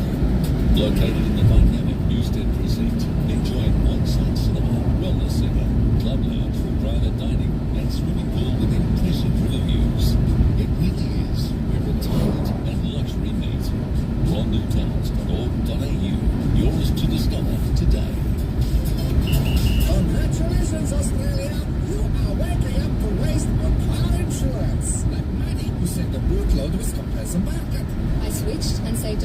$200. Every dollar counts these days. But some are still asleep at the wheel, like Ida, who hasn't compared for years. Not good enough, Ida. Guys, I'm driving. No, you're idling, Ida. Switching car insurance is easy. Wake up to rest. Compare the market to see the range of brands and products we can simple. You're listening to Mornings on 4BC. Red Energy is proud to be awarded Canstar Blue's most satisfied customers for Looking down, this car in front of me is driving on the side of the road. Good to have your company this Going morning. off the road in a sec. We're getting flooded with texts and Watch calls out, buddy. over the sentencing for the murder See him of looking Emma down. Lovell, by His head the turned. courts yesterday. As I said, we are on standby for the sentencing in the Kefu home invasion as well this morning. I believe that the sentencing hearing is underway, so as soon as we find out something, we'll let you know. We've been talking about this a lot, and there's been a predictable level of outrage and shock at the sentence handed down to the teen who stabbed North Lake's mum, Emma Lovell, through the heart, and she died, and then he fled the scene. It was also revealed by the judge that he left her to bleed to death on her front lawn, laughing after police found him nearby. The 14-year sentence, with a non-parole period of nearly 10 years, is believed to be one of the highest given to a juvenile offender, after Justice Tom Sullivan found the crime to be both violent and particularly heinous. But to many, it's not enough. We've been talking about that this morning. Mrs. Lovell's family, like all victims of crime, they face permanent change to their life as they once knew it. It has many of you asking, and we've been asking as well, if adult crime should get adult time. Joining us now to discuss that is Associate Professor from Bond University, Dr. Terry Goldsworthy. G'day, Terry. Nice to talk again. Yeah, good morning, Bill. As I said, there's been obvious outrage from our listeners this morning and the community in general. They're seeing too much of this. Simply, I guess the question to you, your response first of all to the sentencing and the premise that an adult crime should get adult time when sentencing has been taken into account. I know there's many layers to this with the judge and with sentencing and charging, so maybe you can explain it. Yeah, sure. It's fucking 80 k's an hour. So in Queensland, the penalty for the offence of murder is either imprisonment for life or... Stop fucking looking down, buddy. Get the fuck up there and drive. Now, in terms of parole... Pull over. For murder, you usually have to do 20 years, although that can be up to 25 or 30 if you kill a police officer or if it's multiple murders. Now, in terms of young offenders, some whose age between 10 and 17 years, they may be dealt with as a child under the Youth Justice Act in terms of the Children's Supreme Court. And then the mandatory sentence requirements of life imprisonment or definite sentence don't apply to that young offender. Now, if a young person is found guilty of murder, the court can order they may be detained for no more than 10 years, or in other circumstances, or should be particularly heinous, as was in this case, they can serve up to time maximum of life. Too busy looking down doing something, or they must be on his phone or something. Where they can be tried as an adult, for example, doing 60 and 80. They're really complicated those rules. But there has been a study done of sentences of youth offenders for murder. Frankie. Sentencing counts. And they looked at the transparency by 2015. So 40 offenders who were aged... Yeah, I'll be happy when I get this battery charged a bit. That should get me home, hopefully. More than 15 years jail. The remaining 6 youth offenders were dealt with as children. Just hopefully I can get to that power point. And the remaining 4 got sentences between 8, 10, 12, 14 years. So the 14 years we saw yesterday, the youth offenders probably sits in the middle, I would say, of the type of sentences we've seen given to youth offenders for murder. Oh yeah, but I quite often see the streamers touching their phones and doing all sorts of stuff when they're driving. That age got life. So this it's got to be in a cradle here. 17 years and only 17 years old, but 4 months short of turning 18 at the time of the crime. Yep.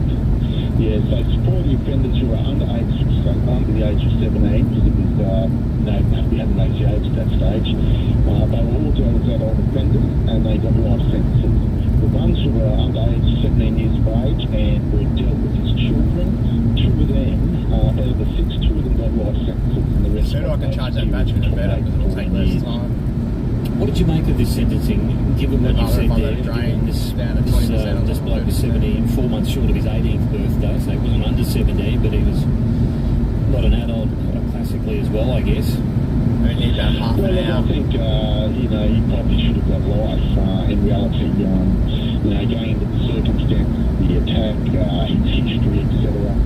I look at the commentary in the media about the next couple of hours, I the court to see the submissions in full, but it seems to me the reporting indicates that his remorse centres around the effect on his family rather than the victim's family. So I would have thought that a circumstance of this, with extensive criminal history, going to people's homes at night, armed with knives, and it wasn't the first time he'd gone and confronted people in their homes, he probably warranted a stiffer sentence. And if there is some sort of precedent there with, as you mentioned earlier, so what was the judge's thinking of being here with this sentencing? Why wasn't it harsher?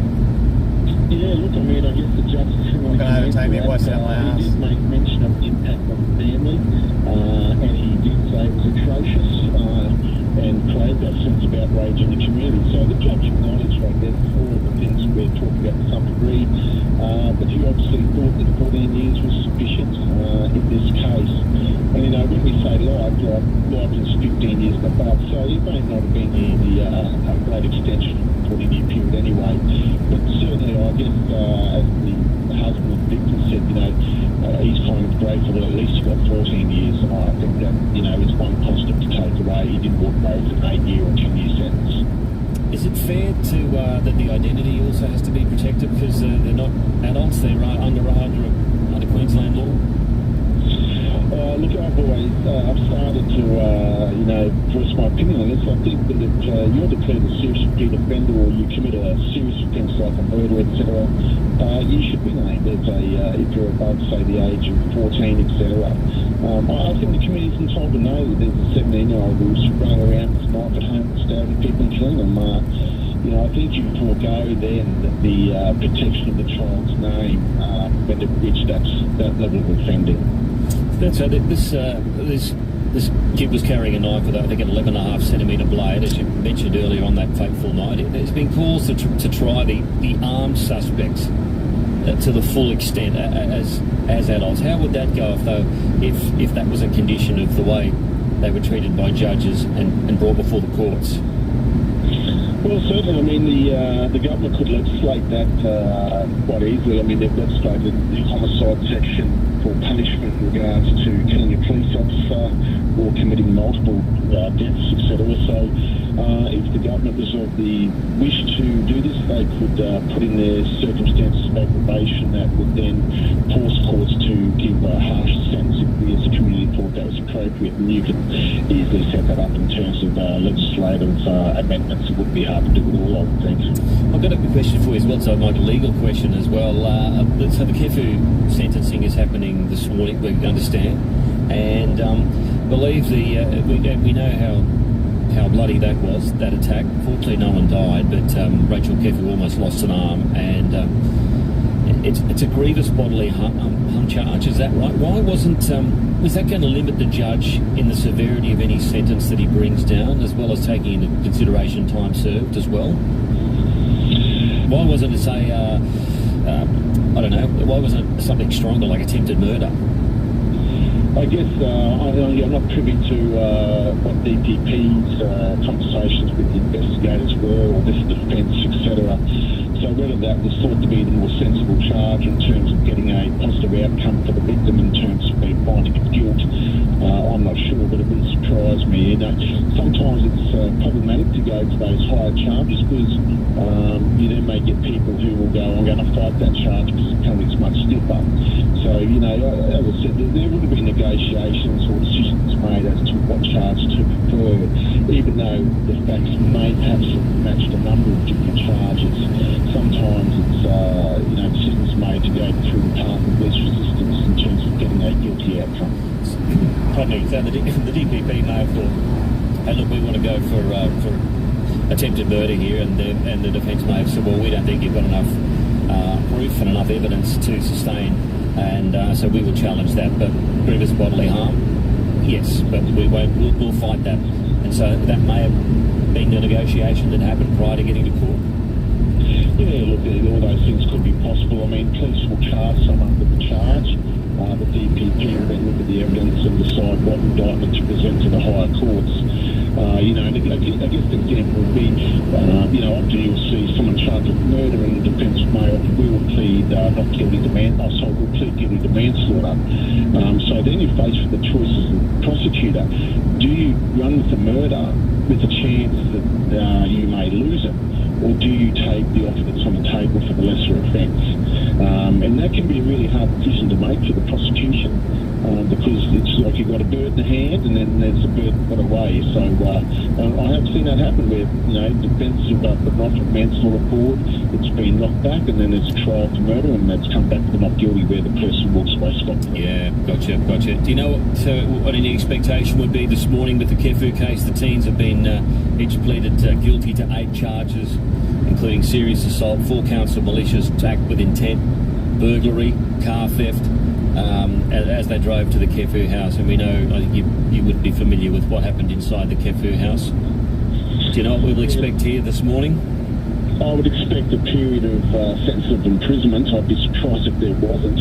I'm not familiar with the intimate history of them, etc., and those type of things. They'll all go into the sentencing considerations, but I would certainly think that we would be looking at some form of sentencing imprisonment term of a substantial period. And very quickly, would you like to see a stiffening up of these laws to be able to arm judges with greater capacity for these young offenders?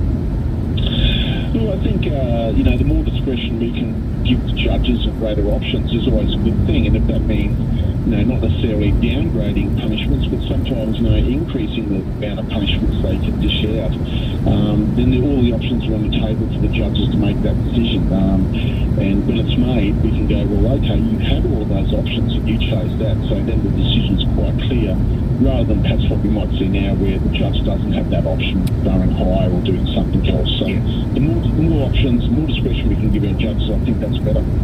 All right, great to have your insight. Thanks very much again, Terry. Thanks, Bill. Associate Professor at Bond University, Dr. Terry Goldsworthy. 133 882 is the open line number this morning, or text 0499 880 882. Army must be up to We'll take a something quick break, around today. and we'll be back with you shortly. It is coming up to 10 minutes to 10 on 4BC Mornings. Traffic to VP Plus Fuel Card. Business the clever way. Sign up now at vpplus.com.au. Finally starting to reach on the Tannery Highway inbound with minor delays now from Sumner to the Jindalee Bridge. Slow on the M1 southbound from Coomera to Helensvale. Heavy for Ipswich Road inbound from Adelaide through to Wollongabba. There's a breakdown at Intrapilli for Coonan Street at Belgrave Road. Slow for the Riverside Expressway inbound Alice to Hale Streets, and clear for the Gateway, Logan and Bruce Highways. I'm Tim Berg on Brisbane's Traffic Leader, 882 4BC. This traffic update brought to you by BP Plus, the fuel card that keeps your business moving, whatever the traffic. Visit bpplus.com.au to find out more. At Office Works, grab a 5-ring carton of Keji A470 GSM paper for $32.10, or a 15-pack of Artline whiteboard markers for $29.88. We won't be beaten on price with our price beat guarantee. Exclusions apply. The best deals ever are on right now at Eureka Furniture. Sign up in store today and get 50 to 80% off absolutely everything across Eureka Furniture's massive range for the entire month of May, with plenty in stock and ready to deliver. Plus, 24 months interest-free available on premium quality lounge and dining, bedding and outdoor essentials. It's the perfect time to get quality furniture that doesn't cost the earth. T&C apply. Visit in store or shop online at eurekafurniture.com.au. Usually when my teenagers arrive, his finances are the last thing on his mind. But today, that's all I can think about. Because he just opened a Macquarie savings account with great ongoing variable rates up to 4.75% per annum. Finally, some real momentum. And because there are no deposit commissions, his savings will accelerate even faster. That's good. Open a Macquarie savings account with 4.75% per annum on balances up to $1 million. It's where your money gains momentum. I know with Macquarie. Rates accurate as of January 10th under variable T&Cs apply. Ella, Tim, take a look at the Fuck off, winner cunt. buzz. Fuck off. Fuck off. Fuck off.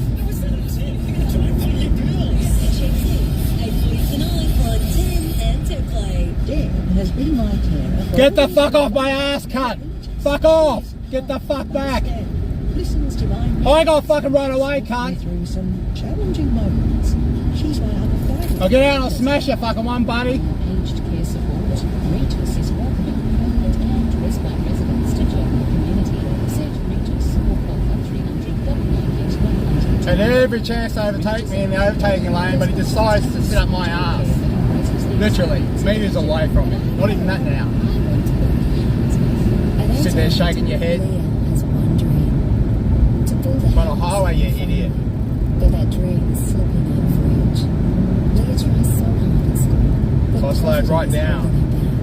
Without the things she needs for school. Didn't like it. Leah is falling behind. Will you give Leah the support she needs to catch up, realise her dream, and build a better tomorrow? Search the Smith family and donate today. Toyota, owned by a feeling. Proud partner of 4BC's broadcast of the Olympic Games, Paris 2024. We'll stand by to find out what the verdict is in the Kefu case. The sentencing, we believe, is underway, and the Supreme Court, Peter Feeder from Weekends and 9 News is down there, and he'll let us know as soon as we have an outcome in that case this morning. I'm going to get back to your feedback because there's a lot of it from the first, particularly the first half hour of the show, and off the back of our chat with the criminologist Dr. Terry Goldsworthy to explain some of the sentencing decisions that are made and the parameters that are in place for the judges to make their decisions and arrive at their sentencing outcomes. Matt says, I totally agree with you, mate, but when is it going to change? All these judges and magistrates have been there so long, but they don't seem to get the picture. It's disgraceful, Matt, from Ipswich. I know, Matt, I know it's frustrating, but I think Terry Goldsworthy explained a little bit of some of the framework the judges are working. Been doing it for about the last 20 minutes.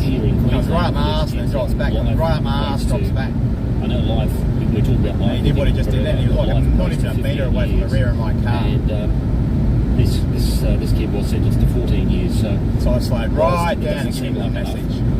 It seems to be where the judges have to work. So whether it's an overhaul of the system to give them more flexibility and scope, that's... I'm on cruise control and I'm doing the speed limit. Schmacko's texting, Sigurd Bill. Well said, totally agree. Keep the fight up. Great show as usual. Thanks, Macco. Thanks for listening in, taking the time to text. This one is from Stuart. He says, the judge took into account the perpetrator's drug and alcohol abuse. This is ridiculous. If someone is in a state where they are out of control, the sentence should be doubled, not reduced. I'd agree with that.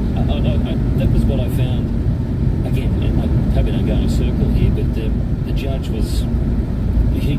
his criticism and his assessment of what happened and the public outrage that it's caused and the heinous nature of it, it was all up there to get the maximum sentence, and I think he's gone as close as he could under the system that he's got, which is the frustration, because let's rewrite it. Let's make the law is 6 car lengths. You've got to judges more scope away from my to go car. harder if they feel like they need to. It sounds like this guy wanted to go harder but couldn't. I don't know. I'm not going to always some idiot. Our judges. And a quick one. He thinks he's right too, shaking his head. What is wrong with our law? I think the lawmakers should be sued. Thank you, Kerry. Take a quick break. And no brain. In a second. It is 4.5 away from 10 o'clock. 4BC Drive. Justice Tom Sullivan has just handed out a 14-year sentence to the young criminal who... He's overtaking lanes. What, you gonna set my ass? Go and overtake me. Go, fuck off. Instead of doing that shit. Have a judicial system in this state that reflects community expectations. If you kill someone in those situations and it's deemed a particularly heinous crime, you get life in prison. Doesn't matter whether you're 16 or whether you're 60, and it doesn't matter. In the overtaking lane, you'll come and sit on the arse. I get over to the right-hand lane. You can buy a car the hard way, or you can go to Consign a Car, Queensland's best variety in one undercover showroom. No high-pressure sales, just... I was hoping he was going to overtake me. Prices. Consignacar.com.au. The easy way to... About 6 car lengths back now. I think that funerals are there purely to farewell those who have passed on. But the fact is, funerals are really for the living. The partners, the families, and the friends who are all mourning for the loss of someone incredibly special to them. At Alex Gow, we believe that funerals represent an opportunity to gather, pay your respects, show how much you care, and offer love and support at a time when people need it most. Alex Gow Funerals, bringing families together since 1840. Life is busy around here, and a lot of things I can't control. A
guarantee he's going to do it.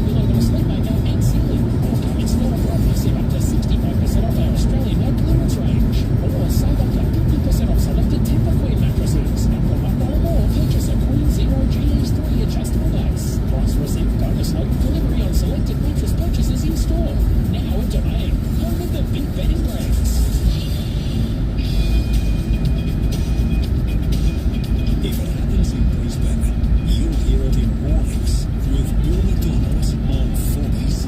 We'll get to more of your feedback on the text line on criminal sentencing, youth criminal sentencing this morning. And we're also going to talk about, well, we're going to give away some Joanna Lumley tickets as well for her show. Don't forget that. It's a sold-out show. We'll give some of them away before the end of the show this morning. Stephen Miles is at it again, supermarket inquiry, and he's just realised, it seems, that immigration's it's hurting our housing market here. Might pull over here. We'll talk about all the that fucking and game. more after these. It all starts July 26th. Your home I think there's a of the PowerPoint Olympics, here. 4BC.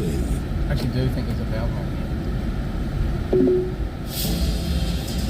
Take the next left onto Anzac Place. Yes, there is. I think there is. 82. 4BC. Yes, there is. I'm going to stop here, go to the toilet, charge the battery up, and that'll get me home. I won't have to worry about going to the service station. Sentencing and a I'm glad he's Queensland gone pilot too. praised.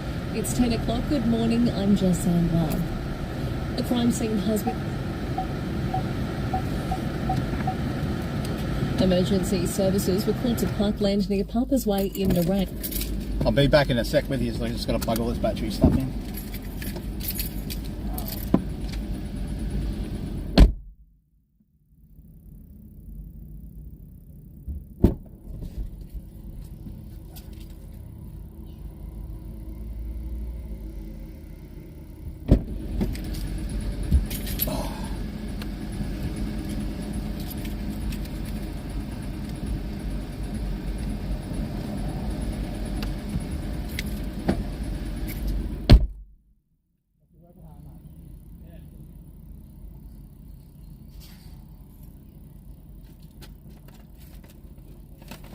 That's right, mate. I've got my Starlink going. I'm streaming.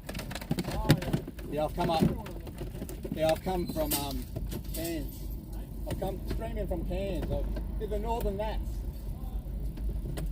So I've just got to recharge my battery for a little while. Get me home. So I don't lose the Starlink. I know there's a PowerPoint there. I know there's a PowerPoint just there.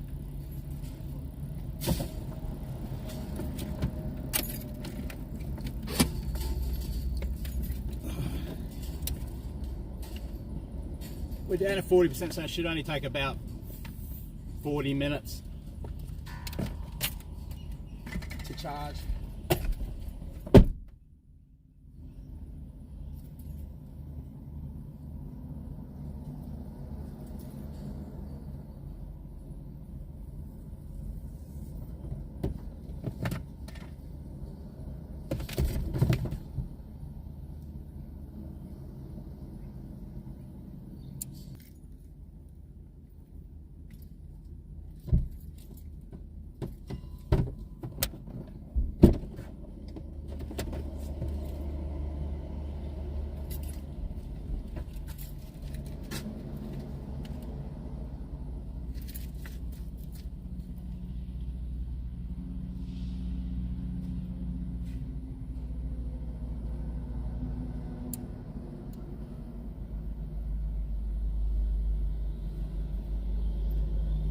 Yep, we're charging. It'll give me time to find my pants and get a drink and stuff too.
find my pants. Yeah, I forgot this PowerPoint was here.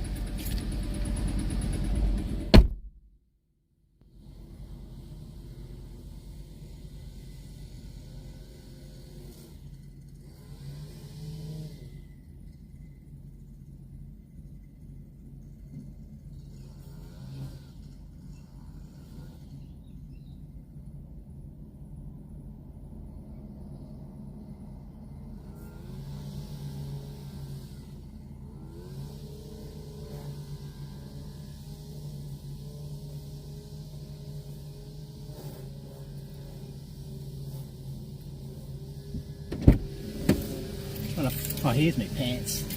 Found them.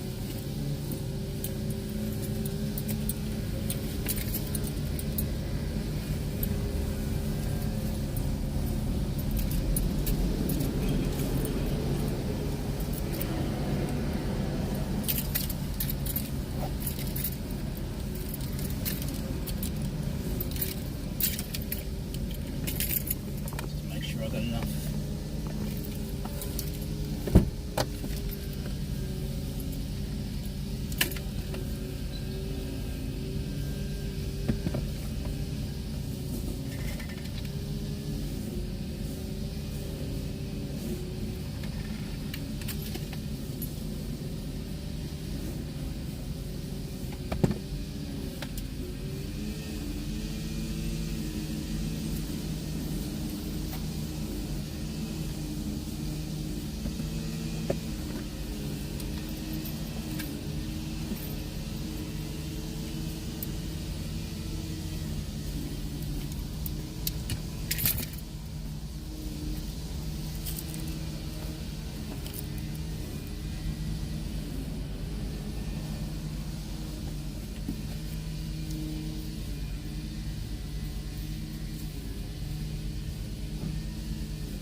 Got enough power in 3 batteries anyway to get me home.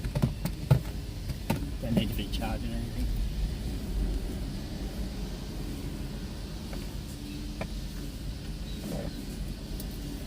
I'm talking about the little camera batteries.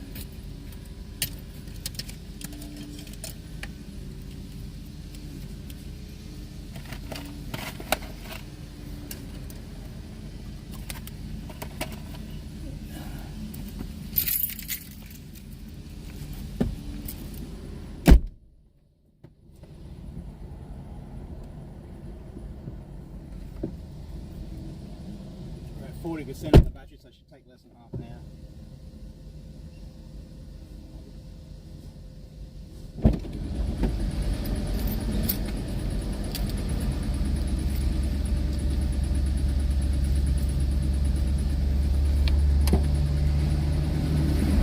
About 50% left on this other battery anyway. Can probably take yours out for a little bit. You can just stay around the car. Nice little park.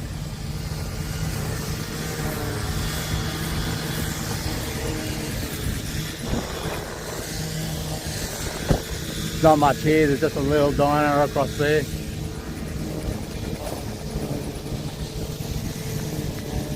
The coffee shop is called the Big Record or something.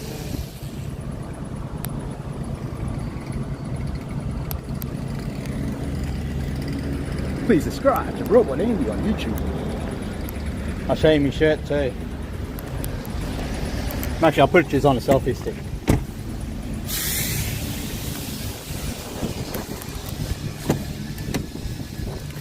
Look at this junk, I've got wires, I've got stuff all over the place. Look at that.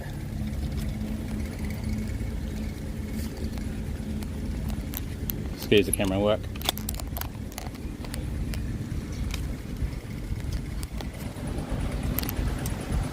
Hey mate.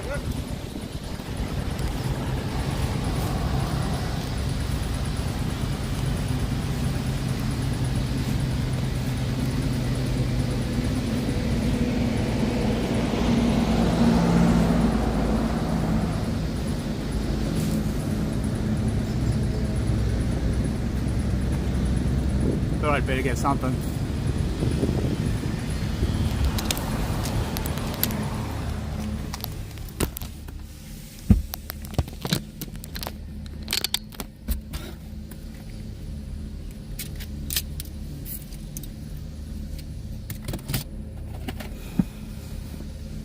I could boil a kettle here.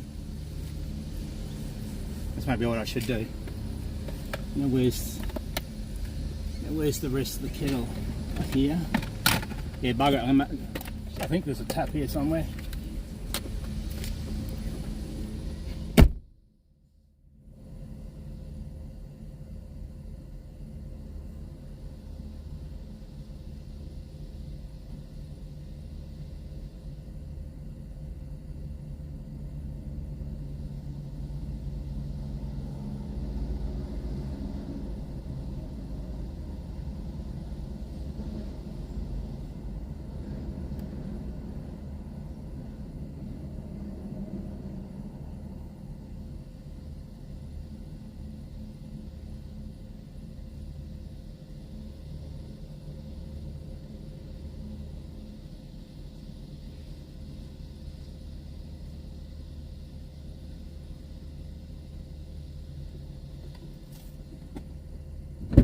I'm not going to bother.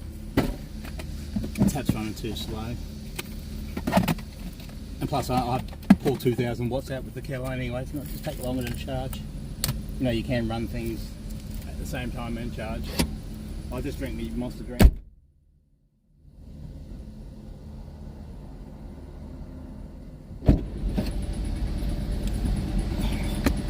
That way you're on the road quicker.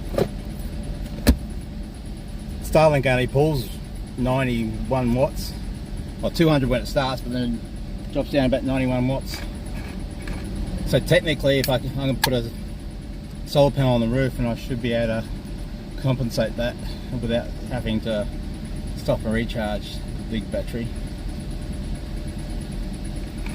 Just doing a Monster instead.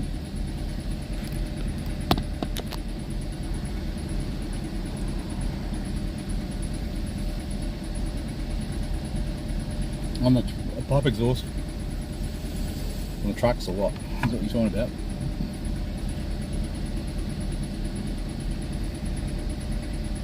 Trying to catch up on chat. Thanks, buddy. Cost me $50. Their estimate. They haven't seen this yet, so it's going to be interesting. We'll wait and see how that works with immigration, crime, the situation in China, the energy transition, and all the local complications that come from war in the Middle East and Ukraine. I can use a laptop how that all pans out remains to be seen, all the impacts that will have on our economy. And that's why the former WA Premier Colin Barnett, he says to Albo, you've got too many balls juggling in the air at the moment. But we'll all find out. And you'll find out here first from the man himself, because the Treasurer Jim Chalmers is going to join us tomorrow morning on the morning show here on 4BC to bust down and give us the talk about the reaction to his budget speech coming up tonight. So if you've got any questions tomorrow, you can text them through. I'm sure he'll answer them as well. I wonder what's the charge.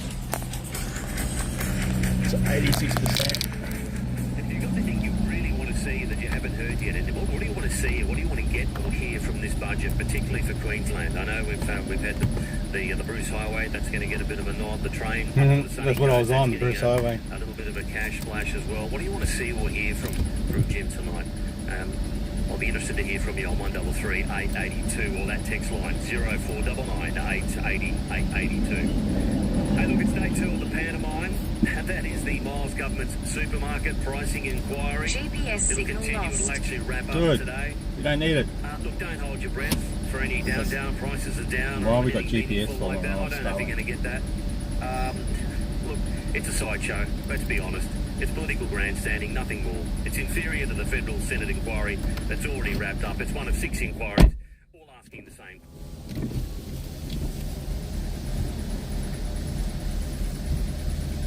He's just been left having to go through with this. In other ways, he's late to the party yet again. The horse has bolted like it has on youth crime and cost of living relief. It's all, he's getting to it too late. If you needed any further proof that it's a charade, he left running the state yesterday to open with his zinger question, which was something along the lines of, to the supermarket giants, will you apologise to the people of Queensland? I only put the headphones on so I don't get no copyright Rightly, music off my computer. These bosses that were there representing Coles and Woolies, they just said, look, we understand people are doing it tough, but we don't actually know what we'd be apologising for 60%. because we don't know that we've done anything wrong. Anyway, Miles then tweeted that his number one priority is a cost of living, and it should be the same for the supermarket CEOs. Well, hang on. If you'd run a business, you'd probably have a better idea. It's not. Their responsibility and number one priority surely is to their shareholders, and to be profitable for their shareholders and to run the business profitably. They are running a business, Premier Miles, not a government public service where you can just dip into an endless pit of taxpayer funds and not be accountable for it. And they can't have cost overruns and blow the budget out by billions. So, you know, a bit out of touch with that remark to say that it should cost of living for people should be their primary focus. Give us a spell. A barrister was hired as well on the public purse to ask the questions yesterday, so further proof, Mr. Miles didn't even need to turn up. He was just there for some social media snaps and to say that he, you know, thumped the table and held them to account. To be seen publicly, let me bring up Google Maps. Doing and being all things to all I don't people stop too much, hang on. The Australian captured it well today. That we saw about 6 hours or something. In photographs of Premier Miles, the giggles, the giggler, the thoughtful Miles, the earnest Miles. 5 hours, 33 minutes if I don't stop. It's fast. I reckon it's about It really 4 is. p.m. It's a waste of time.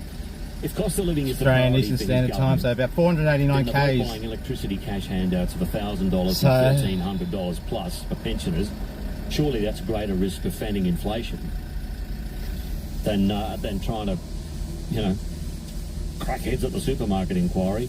And while we're talking about the economy, state ordered to... There is electric barbecue General over Brendan there. Worrell, I love this bloke. But that's He's just more delivered time another before I have to truth get bomb. home. And this time it's on the flagship Pioneer Burdekin Pumped Hydro Project. And it's what? You know, this thing's got no business 10:18, so no lunchtime's proper not for a couple of business hours. case, but it's And there is estimated another to electric cost barbecue somewhere halfway down in the middle of nowhere. more than $14 billion. So if anything, I'll stop down there rather than here, These things because again, it's way back up there and I'm charging. because they've got no business case, they can't put a So I won't need to price charge on it. again now. So it could be between 14 and 18 billion dollars.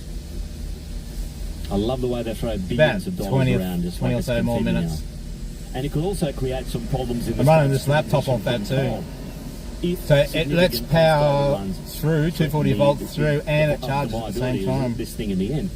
I know it's nothing new for this government to have cost overruns and blowouts, but since I usually keep all when my cords and has stuff it and all my ever camera been gear, anything everything all in other one than bag, but I've got little wrong pieces all over the bloody to place proceed now with to try not buying up to 40 lose things. properties at 110 million and ploughing on regardless?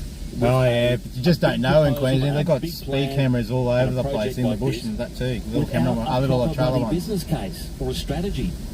And I'd rather just stick to the speed limit anyway. Having plans, approved plans, Safer. and your budget from your builders, do you? We're talking 14 to 18 billion dollars here. 133, Plus, if you 882 get again, tired I and stuff, check you're the not open line. you're not The Auditor concentrating on the General road rightly properly. warns that this plan is fraught with peril, estimating potential costs far beyond the initial projections. Mr. Worrell told a parliamentary inquiry yesterday that there was little detail about whether the government's investment in this project, this pumped hydro project, would be beneficial. That's what he said in the Courier Mail. Here's the quote. So if I drove It's gotta across be Australia, a complete watch, I'd have to put solar panel on the until roof. the business case, I would think, and then they'll have to make a decision based on that business case, based on the cost. Because I was charging, I got solar panel like In other words, he's saying, hang on to your the blanket one, where this is going. but your sun's it's got to be full sun, and it was only, What we're going to get from it. I had heaps of clouds and stuff, and I was only getting like, the maximum I got was 155 watts out of a, Pat Weir's suggestion that this I think it's a massive 300 watt cost panel. could actually affect the viability of the whole project. So I'd have to make sure the solar panel on the roof actually I guess we're seeing it in all sorts of infrastructure projects. go We certainly overkill are. on the solar He panels says on the that, you know, roof. obviously talking about the impact of rising labour costs and ongoing supply chain issues as well. And just leave enough, Given those factors, maybe, I think there might be enough roof to put would you want to go and have a dead type plan, wouldn't you? the solar panel either side of the Starlink. Prices are all over the place. They're fluctuating. Let's get a plan. No, we've got one. may even have to go back to coal-fired power. So that's something else in the For a bit future longer, probably have to despite the do. government's ongoing spruiking of its green dream. He says the transition Yeah, because it's actually a needs to be solar carefully managed battery that I've got the angle on. in terms of the exit of coal dependency or coal generated. Actually, might take my the medication. I'm supposed to take. Long trip? Not really. I come from Cairns. Yeah, we can go to Brisbane. No, okay. I've already been there once. I'm going back. I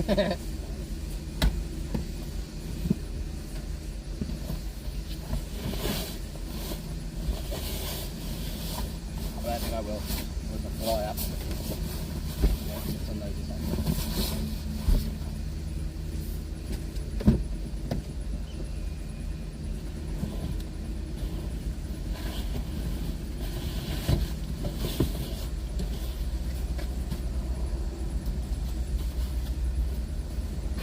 Deodorant too. Amazing what you find. I've opened up my camera bag here and it's full of stuff too.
Fold the sleeping bag up either.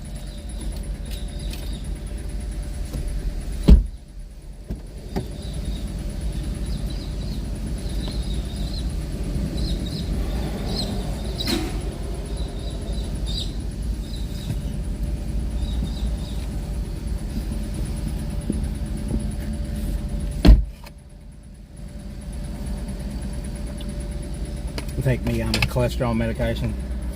It's only because I'm on a keto diet. Hey, F you. Your kids? Nah. I don't even like kids, buddy, so I wouldn't have them. I advise people don't have kids. It's going to cost you a lot of money. And I got COVID, I lost my hearing in this ear and it's starting to come back. I'm on steroids for that. You know, I got one, but she's about 20 years old. I must put the seatbelt on for. Something like that. She's off doing her own thing.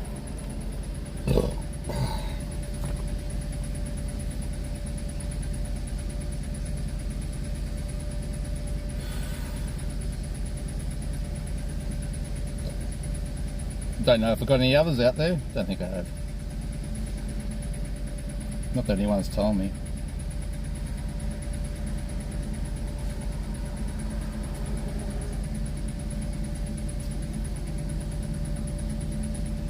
And she looks like me. She's pretty as too. She gets a good looks from her father, not a mother. Hey, our mother's name's Trisha. Not AKA Madness either.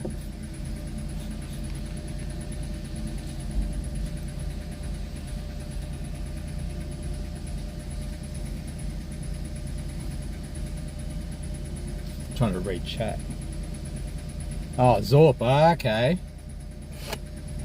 You should have said so, buddy.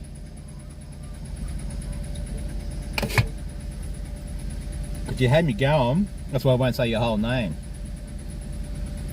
Because I know how that works. Like they get to say that other N-word one.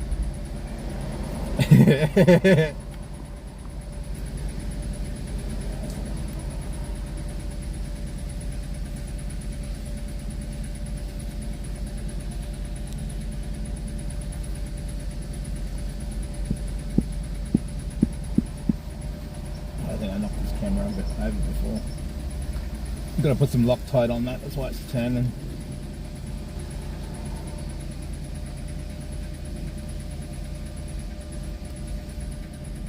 I've got to put some Loctite on that too.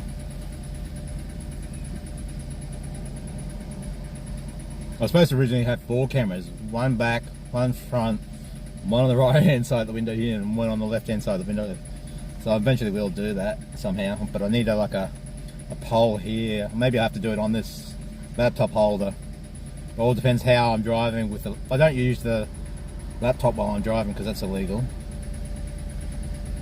But I've got a camera, that camera there facing like straight at my face. So I got backwards, forwards, face. I really should have 5. I can run 5 cameras on this switcher thing I got down here. I'll show you this. Oh.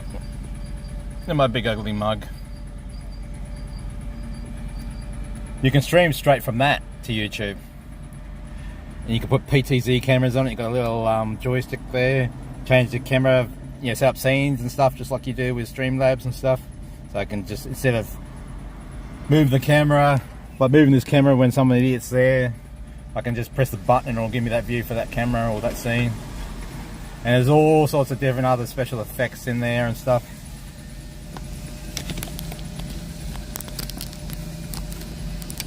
So I'm thinking I'm gonna, instead of using the live view solo through the Starlink, I'll probably stream through that.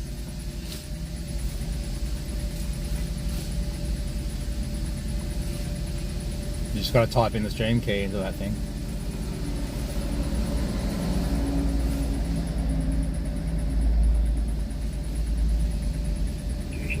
We've got tourists that come and go. Well, why don't we change the tax system, increase the number of taxpayers instead of continuously increasing the rate of taxation, which is oppressive, aggressive, litigious, all sorts of stuff. Now, we've got that system in indirect taxes anyway, because if I want to get a real estate licence, I've got to pay my indirect taxes if I want to enjoy getting my licence. And so we've already got it. So it says 5 hours, 34 minutes to Brisbane and 489 kilometres, so that full battery should last me 10 hours, so I should have enough to get home. As long as I don't run anything else off it. I've got enough batteries for the phone to get home. I think I got 3 at 50%. This one's 40 something percent. That one's 47%. They're 20,000. They cost $200 each, these. And I've got 5 of them. They're for the live view. But Paul Danino, he uses those big camera batteries. I forget what they call them. V-mounts or something? They're the V-mounted? You can get that on a plane, but you can't get those other big ones on a plane. Same as that solar battery one, I can't get that on a plane. So if I ever brought the Starlink to America, I'd have to go and buy another big battery. It's 2,500 Australian, so about 2K American, whatever it is. A little bit less. Our Aussie dollars crap. Something like 68 cents or 66 cents. We're a democracy, we're not a dictatorship, mate. Yeah. Well, what happens if these things...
It actually is, eh? There's this stream on YouTube and it's a house of raccoons. It's just the whole house is full of raccoons. It's live streamed. He's got multiple camera views and everything. He doesn't live in the house. The raccoons are taking over the house.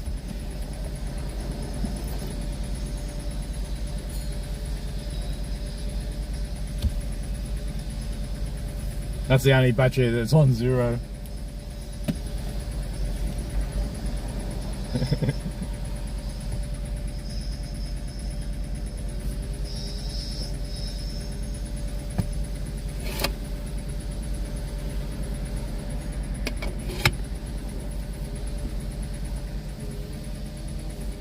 Hey, Drifting Life. Hey, bugger, I just call you Drifting for short, eh?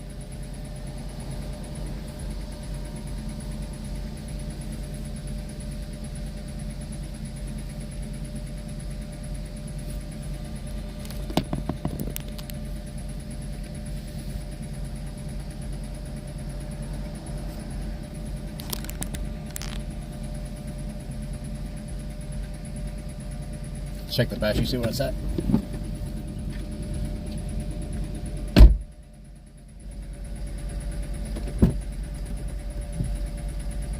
%78.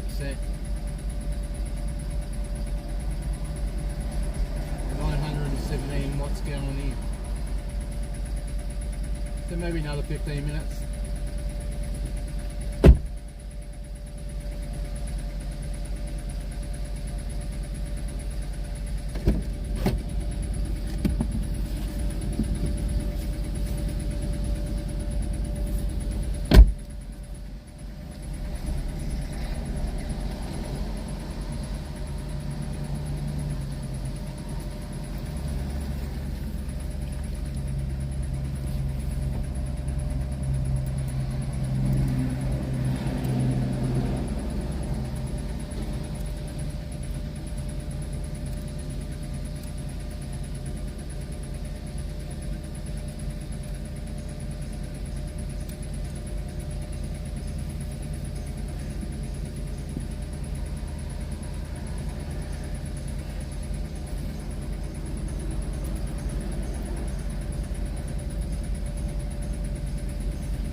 Please like and subscribe. Just charging up the battery, chat. Oh, they just left anyway. Whoever those two were.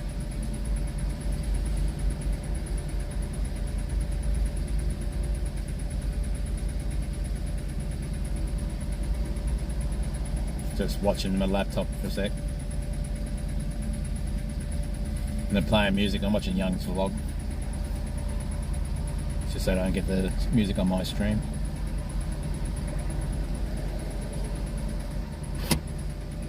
I've been driving for at least 4 hours so far this morning. With probably another 6-7 hours left. Depends if I stop. If I stop and barbecue some sausages or something, I won't have to worry about the battery now. Thank God. I forgot about this park.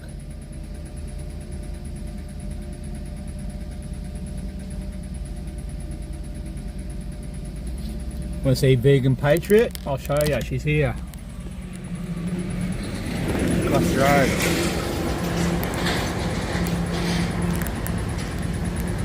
There she is. Beacon Patriot is here. Giant giraffe.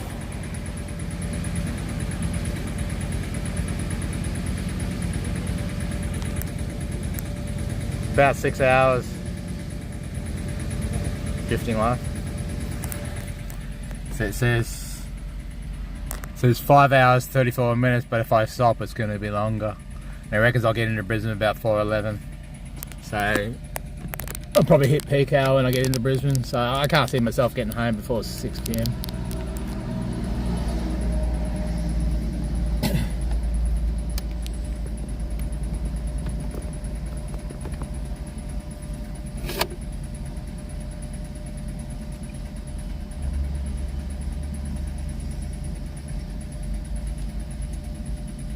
I think this might be my last Monster drink that I bought too. I bought 8 of them yesterday. Instead of drinking coffee, because I haven't been able to boil that kettle anywhere. But I think I've got a few Pepsis left in the back. So when I run out of them, I'll drink the Pepsis. Then when I get home, I'm going to be making a litre of coffee. Yeah, I've got some steaks and stuff in the esky. It's just hard to find an electric barbecue. An electric barbecue here is away from the power point, so we don't want to leave the car by itself. But there is another electric barbecue down in the middle of nowhere. Some sort of rest area down here. There probably won't be hardly anyone in there either. I used it last time. I cooked a nice big huge steak in the middle of the night, about 2 o'clock in the morning.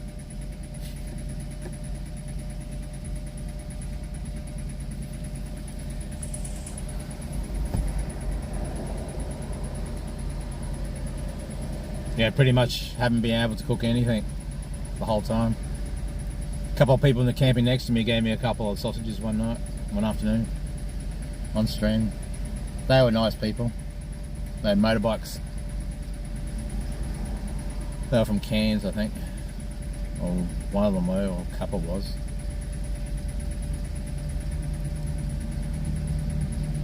So you do meet some nice people out there, majority of the time. There's only a couple of bad apples out there. There's always got to be one.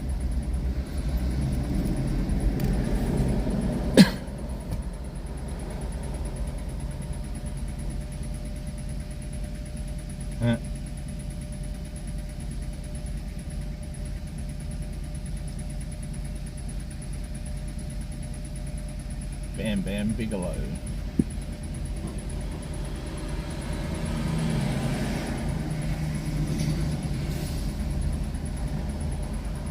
No, it's actually the days were 30 degrees. It was 16 degrees this morning where I camped. But it's been pretty much 30 degrees and the humidity's been high as anything. I think it's more the humidity than anything. The humidity's worse than Brisbane.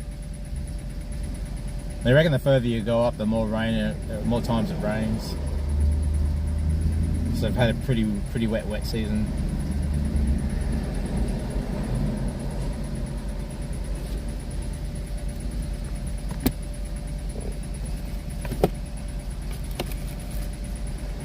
I'll check my blood sugar too while I'm at it.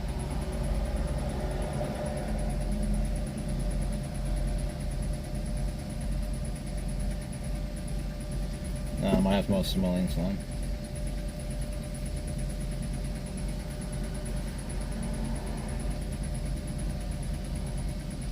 I think these energy drinks have got some carbs in them. Even though they say no sugar.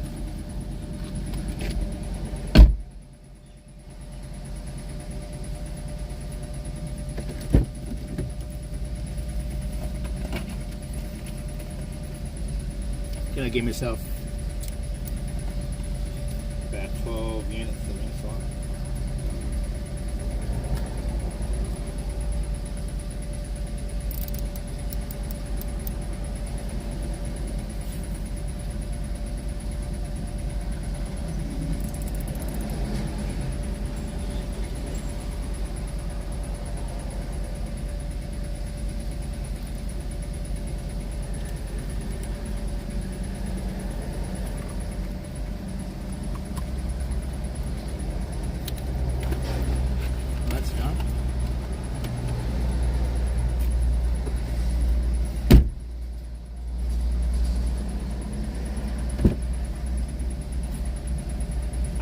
87% battery.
Give it another 5 minutes and she should be about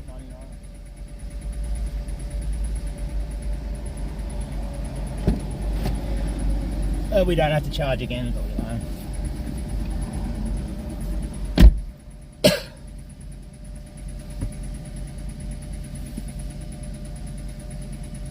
know. Make me one. Have one for me, buddy. I've had one cup of coffee today. Cost me $4.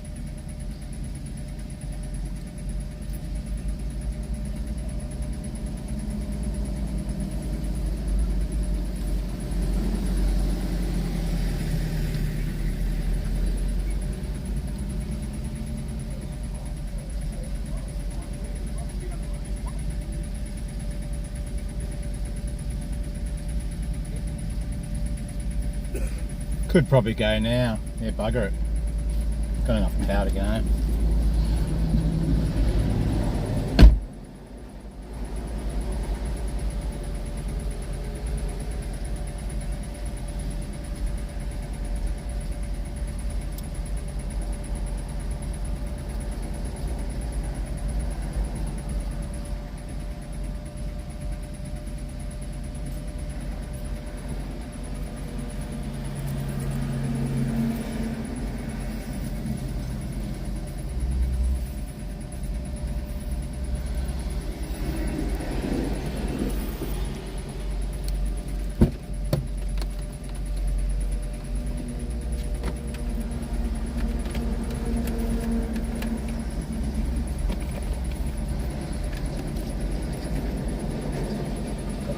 Charging it anyway too at 12 volts. So we got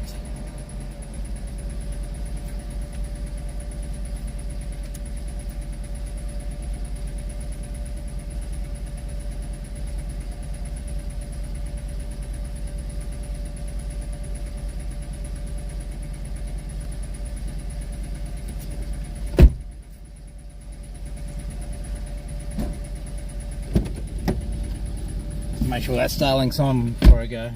Must be. Hang on, let me double check the streams now.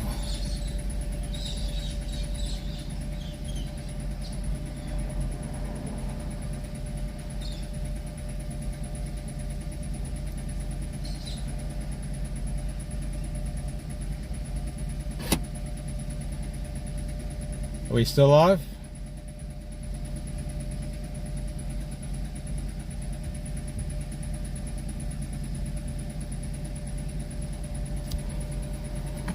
Let me check on here.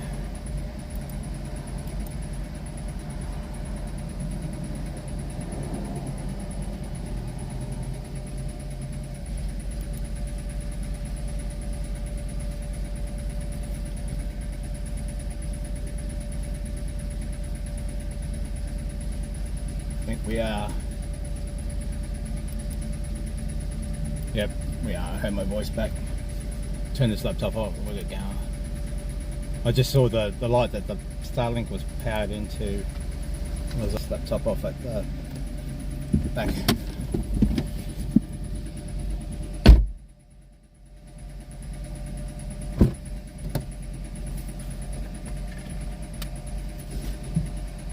Yeah, we're right.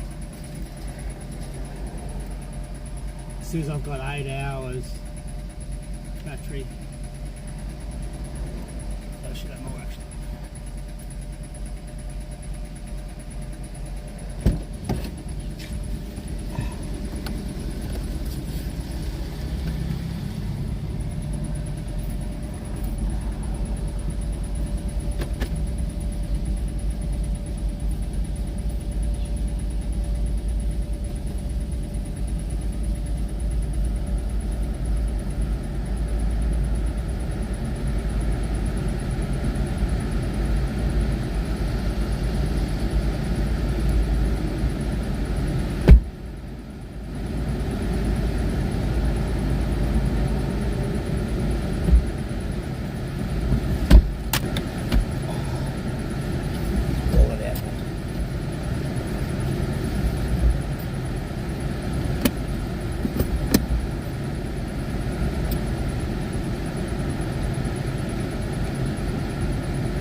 On the road again.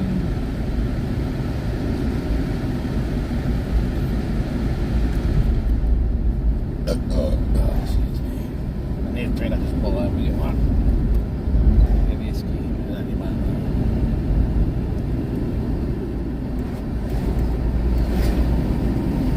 It says 5.5 hours, so I've got like 8 hours or whatever battery.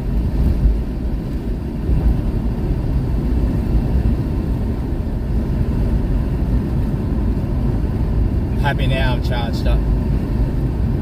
Hey, Mr. Life. Mr. Living life sideways. If you ain't out of control, you ain't in control, drifting.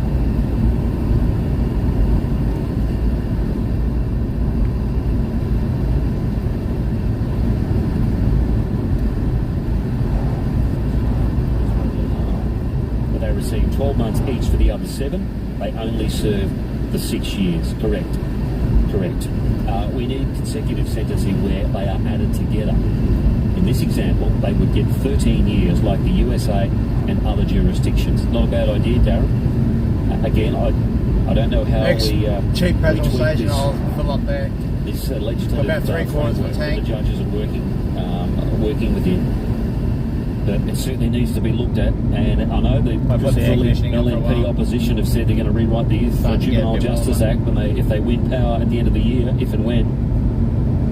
Well, it certainly needs to be looked at, no doubt about that, and taking away this concurrent sentencing and punishing them and having to get allocated Well, time XRH and really punishment good for for each of the drifting. offences they've committed. I don't Rear-wheel mind that. drive. I don't mind that. We've got to get tougher. On the line, I've got Lindy Atkinson from the Voice for Victims. Now, I know how to swing that thing Good around. morning. Thanks for calling in. What are you hearing about what's going on today, as well as Flick it back in a second. talk about yesterday's sentencing with the Lovell family as well? Yeah, look. Only thing they don't have a drift brake on it because the bloody on the EB Falcons they've got the parking brake right under the steering wheel. Family yesterday, and same deal. And we saw the So you'd have to make one up. I had a chat to them.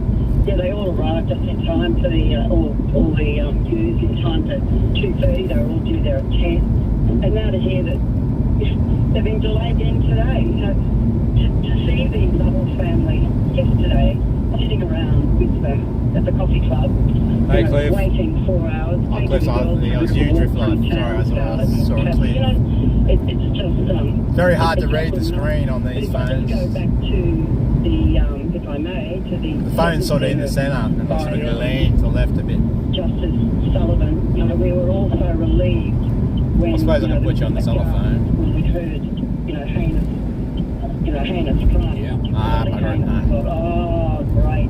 That brings life. There's more stuff around to do. Look, 14 years, I think it's the highest one that a youth has had in Queensland. Yeah. But when you work out the 70% of the 14 years, take away the 503 days already served, 8 years and 100 days for murder?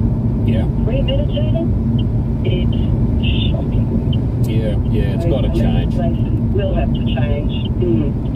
It's got to change, and I don't know what we're going to get when these young criminals do eventually. We're going to try and find out why they're not getting to court on time. Imagine if you didn't turn up to court on time. If it was like the victims can turn up and be there on time, and it's good enough for them. I don't know why these criminals aren't being made to be there on time, aren't being ferried there on time. There's got to be some sort of issue that's at play here. I've spoken to people who used to work as officers in the Alpagori before it was privatised, and they said that there would have been a fine if they hadn't got their youth or whatever into court on time. It's just unheard of now that it's gone to the public sector. But it happened twice too. Late to turn up court twice, 2 days in a row. Are so traumatised. Yeah. So many tears yesterday all round. With the Kefus, Ben Cannon, ourselves, with the Lovells. I just don't know where to go from here. I'm just gobsmacked that it's happened all over again today. Yeah. How's Lee and the girls? How are they doing post yesterday? Just quickly. Post yesterday, yeah. Look, I think as well as can be expected. There were lots of tears. But they can never get Emma back, and to be slapped in the face with such a lenient sentence for murder it's just gobsmacking. And I think after it was all over, I think it was about 3:30. We've been there since 9:30.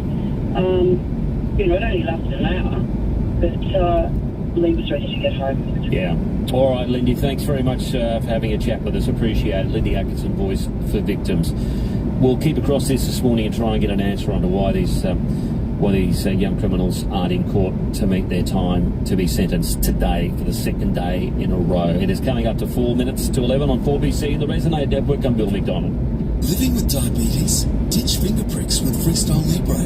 Freestyle Libre is a small wearable sensor that monitors your glucose levels and trends and sends them straight to your phone. Instant, up-to-date feedback. No finger pricks. How good is that? And you can trial Freestyle Libre for only $15. Just head to freestylelibre.com.au to find out how. T's and C's apply. Follow directions for use. Read warnings before purchase. Free yourself from finger pricks with Freestyle Libre. Some people might think that funerals are there purely to farewell those who have passed on, but the fact is, funerals are really for the living.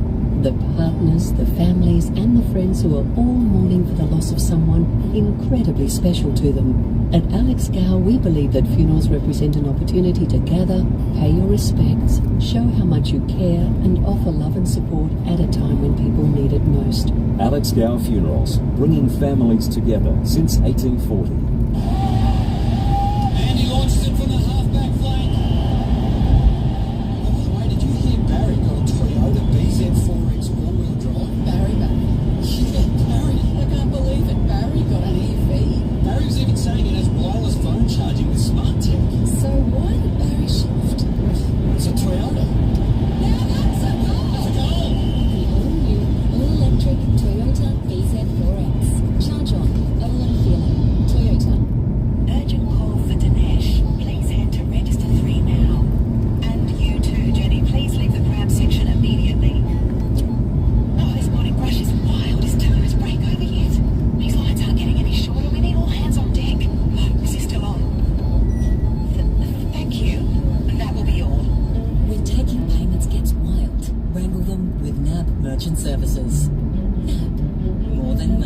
Terms, conditions, fees and charges apply. See nav.com.au for more information. Big man, the footy's back. Woohoo! Yeah, and to celebrate, we've got some fantastic bargains in store and online. $2 a litre, you can get stuffed. Polos, 2 for $40. Save $19.90 when you buy 2 pairs. Whereas in one $1.85 Street back shorts and loads of elastic $200K waist back. shorts, 2 for $40. Save $19.90 when you buy 2 pairs in one transaction. Plus the winter favourites are back, including Funhouse from $34.95. Celebrate the new season with a bargain in store and online now at Lowe's. Asset rich but cash poor in retirement? Find out how much wealth you could unlock with Household Capital. Talk to a retirement specialist on 13 1306. Terms and conditions, fees and charges, and eligibility criteria apply. Renovating? Uptiles has the largest range of slab tiles in Queensland. Ideal for kitchen benchtops and splashbacks, living spaces and bathroom walls and floors. And exclusive to Uptiles, the latest in invisible cooktops. Can't wait This to get that technology bud. allows you to hide your induction cooktop under the slab and cook through. All on display and in stock at our Uptiles award-winning showroom. Open 7 days. 104 Gympie Road. $2.02, getting even more expensive. Highway robbery, that is. Premium 95, $2.15. .net. I thought $2.15 for normal unleaded. Opportunity to treat yourself to a new Mercedes-Benz. Until June 30, you can take advantage of impressive savings on a select range of Mercedes-Benz models, including the A-Class sedan, the C-Class sedan, and a CLA coupe. For the ultimate Gingin's looks like it's the next city, it has to little be town. Mercedes-Benz. Don't delay. These offers end on the 30th of June, so visit an authorised Mercedes-Benz retailer today. Terms and conditions apply.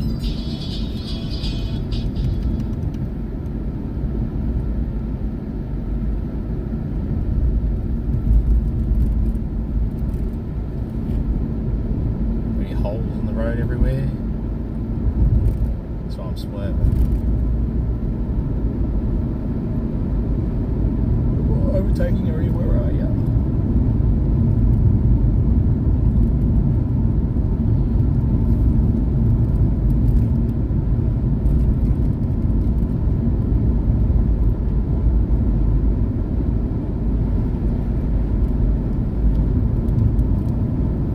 Gold Coast details in tonight's budget and less graduates becoming GPs.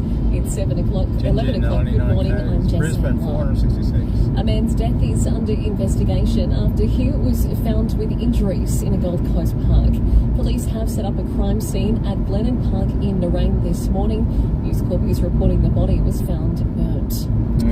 Police are treating a fire in Moreton Bay overnight as suspicious. Emergency services were called to the blaze at a building site in Mango Hill where 2 houses were extensively damaged. No one was physically injured. Opposition MPs have met in Canberra as the federal government prepares to hand down its third budget. Tonight's financial blueprint will show a $9.3 billion surplus for this financial year.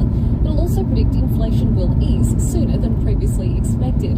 But Liberal leader Peter Dutton has told his MPs extra government spending will make the situation worse. When you go to Coles or Woolies, you go to fill up your car, when you pay your insurance bill, and every other bill in your budget, it means you're just going to take more and more and more under Anthony Albanese. And Australians can't afford what's going to be in this budget for them. The White House Situation Room has undergone a $75 million renovation. It's where some of the biggest US foreign policy decisions have taken place.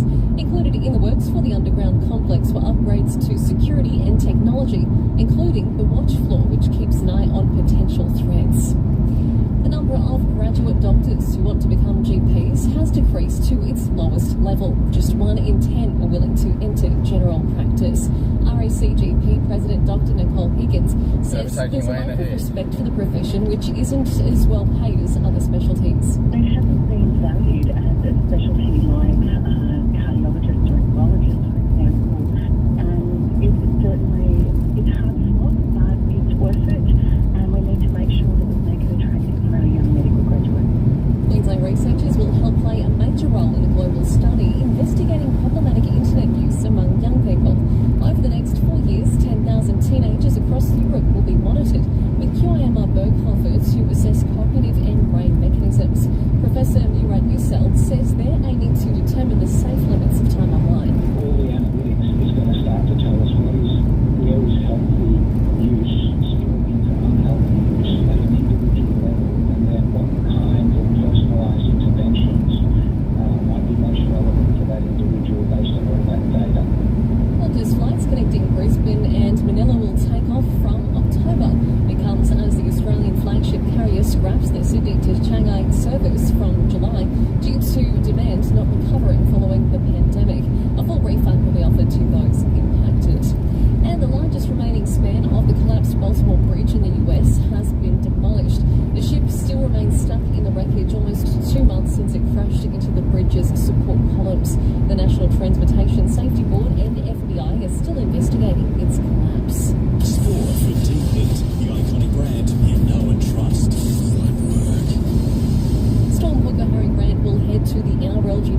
very light contact with the leg of shark Daniel Atkinson while he was kicking. Speaking on the Billy Slater podcast, the Queensland Origin coach says he's only been charged because that sort of contact is currently in the spotlight.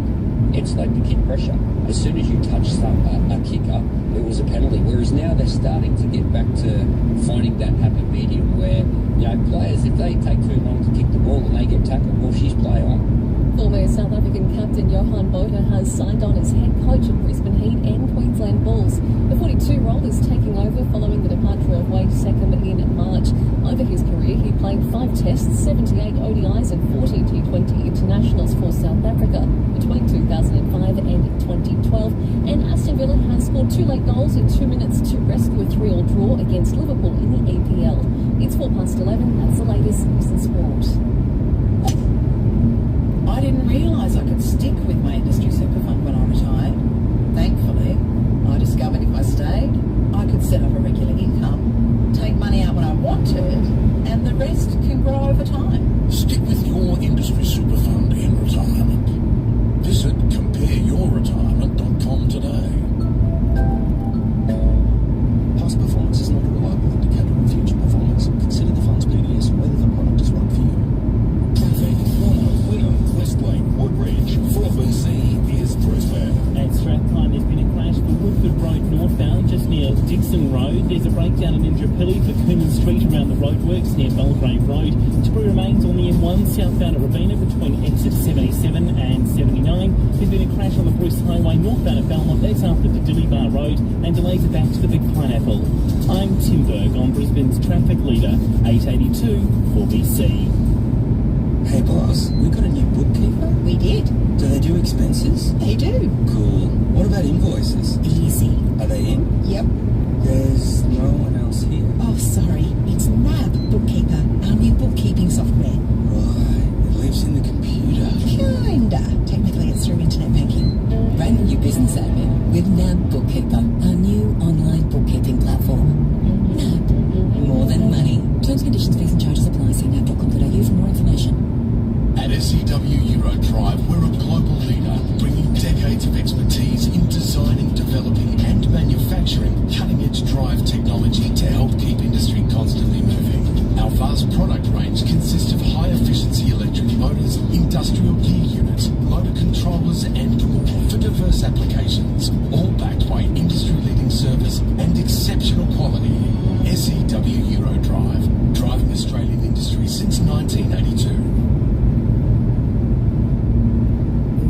4BC weather brought to you by NRMA Insurance. Mostly sunny in Brisbane, reaching a top of 26 degrees. Looking ahead, a possible shower tomorrow, 16 to 25. A shower or two Thursday, 17 to 24. Similar conditions Friday, 16 to 24. On the bay, winds up to 20 knots, seas below 1 metre. It's 21 degrees at Arana Hills. More news at 11:30 on your home of the Olympics, Brisbane's 4BC.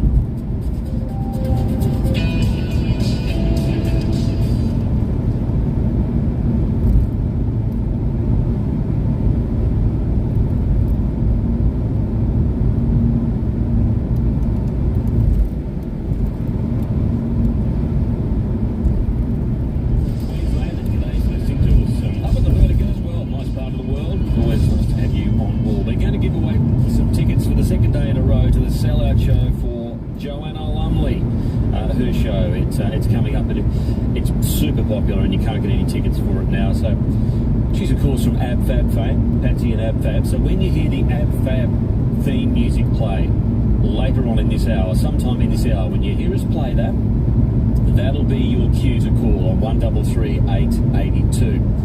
So keep listening out. When you hear the opening theme to Ab Fab, jump on the blower, and you might be lucky enough to win yourself a double pass to go and see Joanna Lumley's acclaimed show. Also coming up this hour, we've got to talk sport because there's some controversy that's really starting to cook up today over Kalen Ponga and possible third-party deals which need to be investigated, and it's getting some legs certainly. And also that tackle, Harry Grant.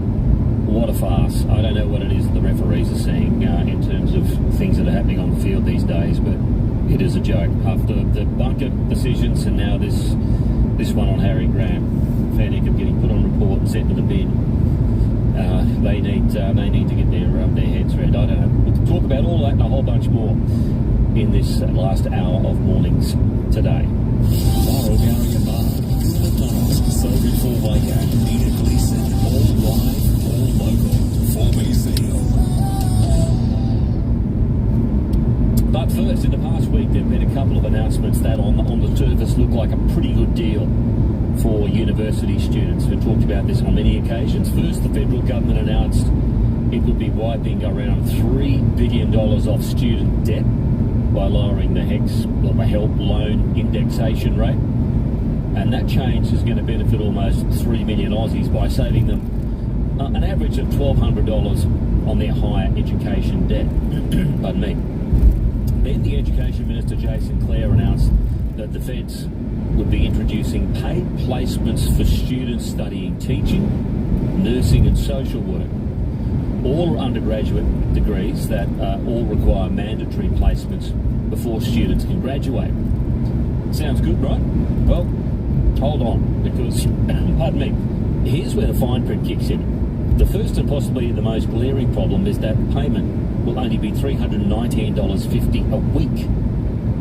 Now, this is a rate of roughly $8 an hour. That's well below the legal minimum wage, I should say, of $23.23 an hour, or $882 a week. To put that into focus, the average rental property in Brisbane is $620 a week. So if these professionals are so critical to our communities, why aren't they being recognised and paid accordingly from the very beginning? Now, these are other questions that we'd like to ask many people as well, as to why is it not available until July 2025, and why isn't it extended to other degrees that have mandatory placement components? Medical students, for example, are required to undertake 2,000 placement hours, which translates to around 50 weeks.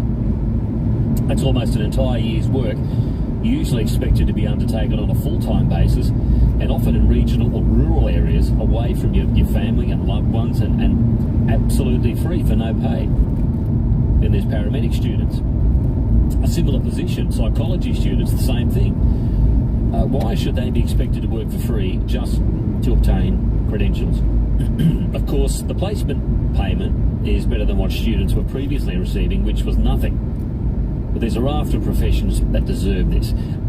Unpaid internships are often only achievable by those that can afford to work without generating any income, if that makes sense. It's a broken system and it's a dodgy short-term fix.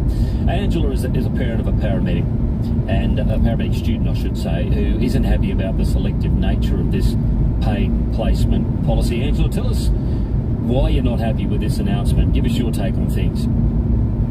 Well, good morning, Bill, and thank you very much for highlighting this inequitable situation. I have a child who stepped up during COVID to actually undertake a dual degree in paramedicine nursing. Now, through the paramedic placement, these paramedic students are required to do 4 days on of 12-hour plus shifts. So they work from 7 a.m. to 7 p.m. for 2 days, and then they're on 7 p.m. to 7 a.m. for 2 days. But if they get called out to a job, say 15 minutes, half an hour before end of potential shift time, they have to go and look after that person, and then they can end up ramped for a number of hours. But when you actually look at what apprentices get, and it is written into all of these agreements that when you employ an apprentice or a trainee, you must pay them for work as well as time spent training on the job under supervision and mentoring, and also release them for off-the-job training while still paying them. And they're also entitled to travel and accommodation reimbursement. So when these paramedics have to go out to places like Roma, where they have to go out there, fund their own accommodation, fund their own travel out there, but also they still have to pay wherever they're renting in Brisbane or near their university, and they've got double the cost but zero income. $319.50 per week is means tested as well, and if they're not getting off study, which most of these students are because are not getting, because they're working part-time jobs to try to survive, they get hit both ways. There is an absolutely simple solution to this. Every single university student who has to undertake mandatory placement has to be signed off with the university for the hours of placement that they do.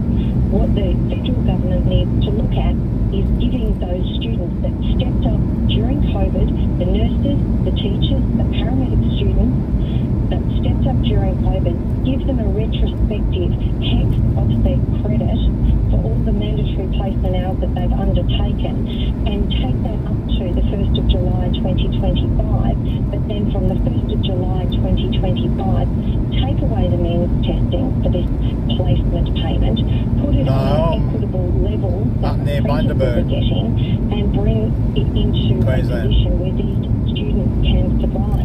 I've travelled down from Cairns with the Starlink. Up to $420 Got about, a day for its free service teachers. Google Maps. It's still nothing for its nursing students and still nothing for paramedic students. This is just got about 5 hours driving left, be a bit more than that because I'm going to stop. 451 kilometres to go to Brisbane. It is so inequitable because the nurses and the paramedic students, Starlink's the only thing that works out here.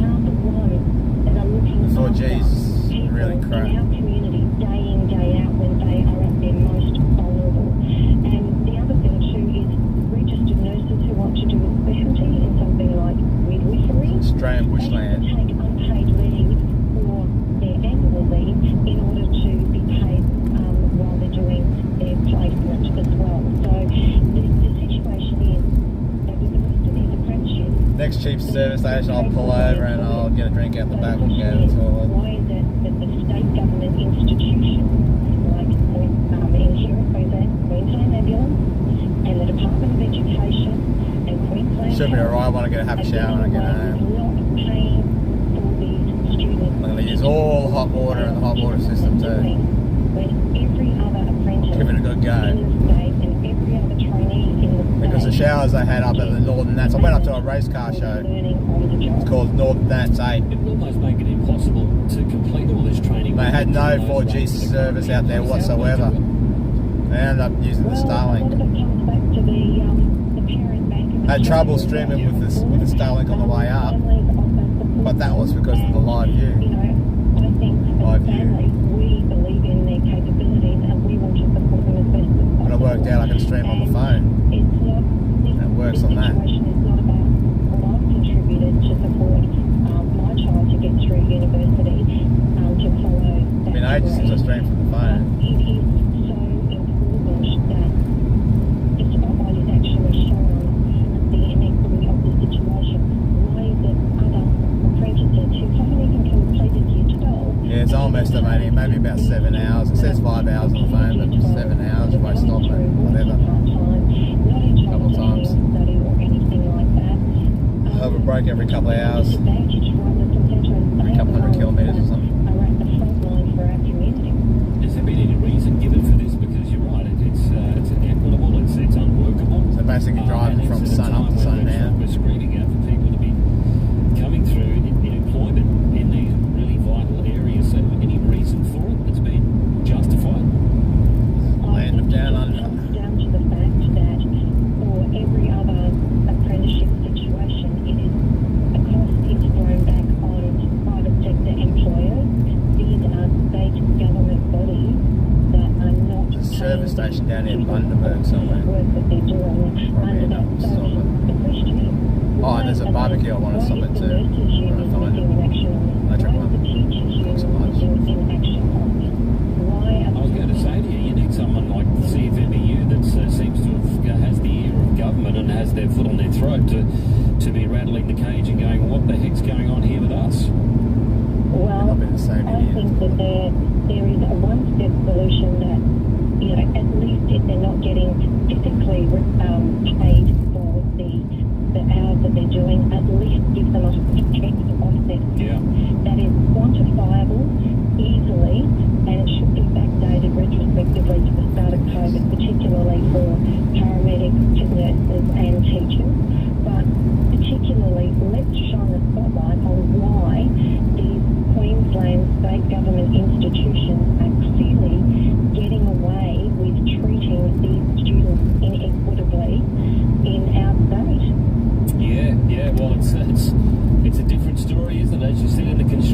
industry. You're treated like royalty, it seems, at the moment. So I don't get that. How much stress is it placing on the kids that are trying to get these qualifications and become members of the frontline response teams when it comes to, or whether you're a paramedic or whether you're a teacher?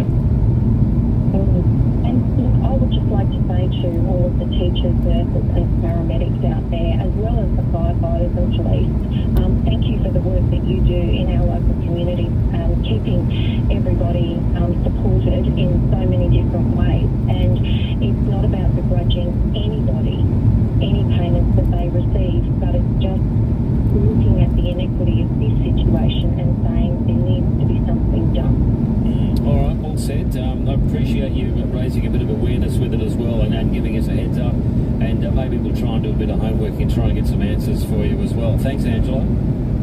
Thanks, Bill. Really appreciate your time. Thank you very much. Appreciate it. And I'd like to hear from anyone that's, has heard that and knows someone or has a child in a similar position and agrees with that. It just seems incredible to think that the sort of money they're paying them to do this work as part of their qualifications to help the rest of the community. And when you compare it to what the CFMEU and some of the trades and unskilled trades and labourers are earning at the moment, it's preposterous, to be honest. 133882 is the open line if you want to share your story with us, or text on 0499 Guy behind me is wandering all over the road.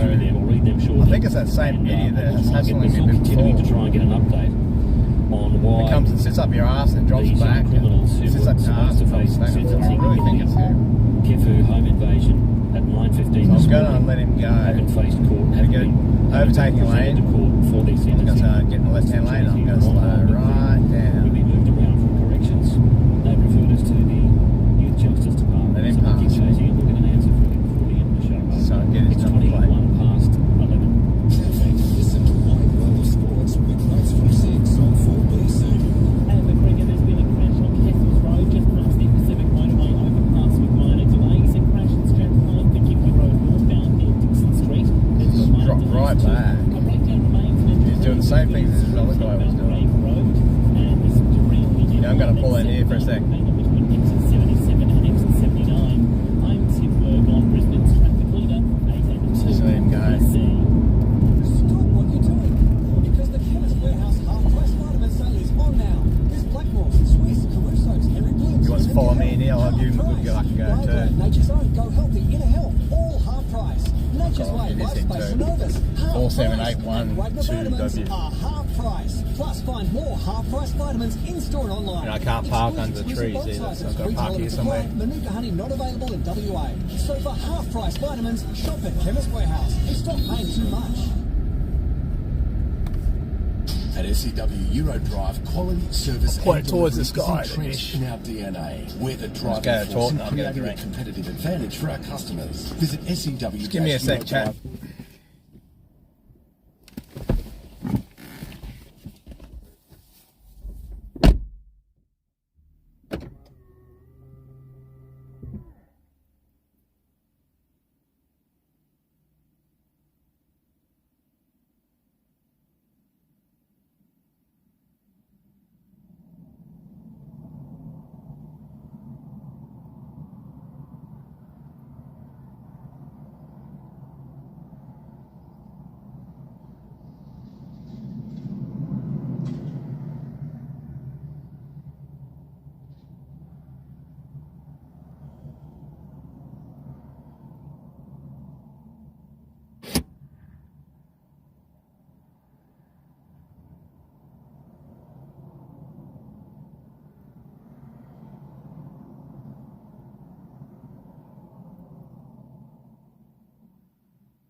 Got another PowerPoint too.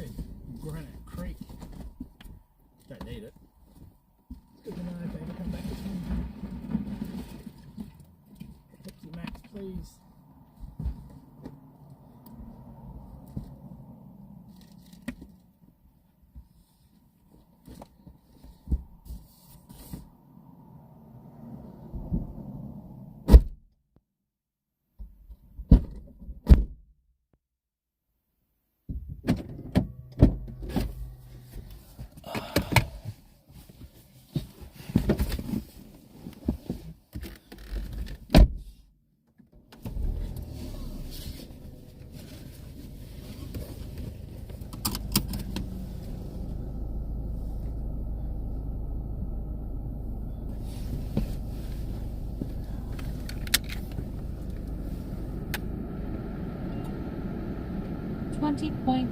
millimoles per litre and fallen quickly. Okay, my blood sugar. Keep an eye on that.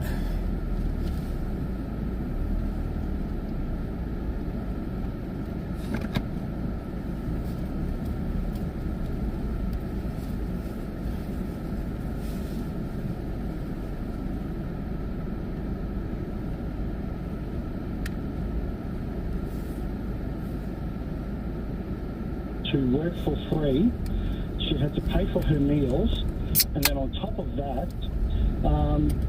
the shifts were also night shifts. This is what people Haven't aren't even eaten anything either understanding, for it to be high like that. nurses don't work 9 to 5. I'm a bit insulin resistant at the moment, so I've got to get back out and walk and exercise. 11 p.m. to 6 a.m. in the morning, and it's all unpaid. You know, my poor girl, she literally left school, and her first placement was rural. Yeah. And that's, you know, and look, Mum and I, we drove out there and made sure she was okay, and it resembled probably better. The boys that you're talking about not showing up this morning have probably got better facilities than what my daughter was staying in. Wow, so 4-hour drive, unpaid work, not good shifts, and you've got to pay to stay in the hospital to work for free. That's right, yeah. So, and look, I'll put it this way, if you can read a book in uni for 4 years, does that make you a doctor or a qualified nurse that knows what to do? They need to be like an apprentice and get them back on the wards, and that would again free up some casual jobs for other people looking for the retail work casual, so they can get into the workforce. Get the nurses back on the floor, get them working, get them hands-on and ready to go. And one other issue that I've got with the whole uni system is the uni system fails the kids because it stops in roughly October, and they don't commence again the next year until March. Yeah, well, Bob, thanks for calling in, and you've got a lot of skin in the game, so to speak, with all the nurses in your family. I appreciate you providing a bit more background and a bit more clarity on that. And as I said, we'll make a few inquiries and try and get something, probably not today, hey, buddy. Half an hour show to go, but maybe tomorrow. So thanks for your call. Just one word, apprentice. Hey, Apprentice, drifting If live. they were apprentice, would they be treated differently with a wording change? Thanks, Rob. We'll follow up. Anne, quickly from Carindale, before we get to the news. Thanks for waiting. Good morning, Anne. Good morning, Bill. I just want to reiterate what the other two callers have said. Sure. The same thing. Back when I left school in the 1980s, family and friends I had that were nurses went into the hospital and worked as first, second, Should be 110 nurses while K studying. zone coming up So somewhere. they obviously got on a hands-on experience, so they got practical as well as the theory that they were studying. In my daughter's case, she's partway through. With uni she's at, It's the only problem with people driving so close behind you. When there's a hole in front of me, they don't see it. And I swerve, and then you go straight in it, buddy. Now, financially, Because someone zoom speeding up behind me and they're sitting there now. that's not my complaint. Yeah, piss off and take the overtake, taking lane, get in the way from me. To enter because they just can't survive without support from someone to be working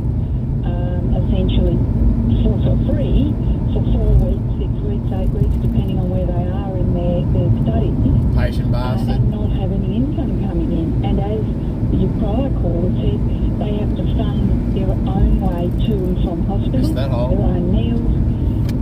And life still goes on. They've still got to put fuel in the car, they've still got to pay parking. And if they have to travel to a rural placement area, well, they've obviously got to find their own accommodation. Wow, thanks, Anne, for calling. I tell you what, if that was the CFME, they would be on strike immediately. They wouldn't have a bar of it. It's just such a chalk and cheese for. I'm not going there, buddy, because there's speed cameras around. These two occupations. There's one before a bridge somewhere coming up. We'll get onto this because it's a big issue. You don't see it until you get on top of it. We've got to get to the news though. There's a bridge and then there's a service station straight after it. Good morning, Bill. A man's death is reportedly being treated as suspicious after he was found in a Gold Coast park this morning. Opposition MPs have met in Canberra as the federal government prepares to hand down its third budget. Tonight's financial blueprint will show a $9.3 billion surplus for the first this financial year. A billboard has fallen and killed at least 8 people during intense storms in India's financial capital. Strong winds and heavy rains lashed through Mumbai. I reckon you can get about 400 horsepower out of these. And the number of prospective doctors wanting to enter general just by fucking slapping a turbo on. A bigger turbo. Jensen says having big men paying or turning off the boost and whatever they do. A huge boost at Redfield.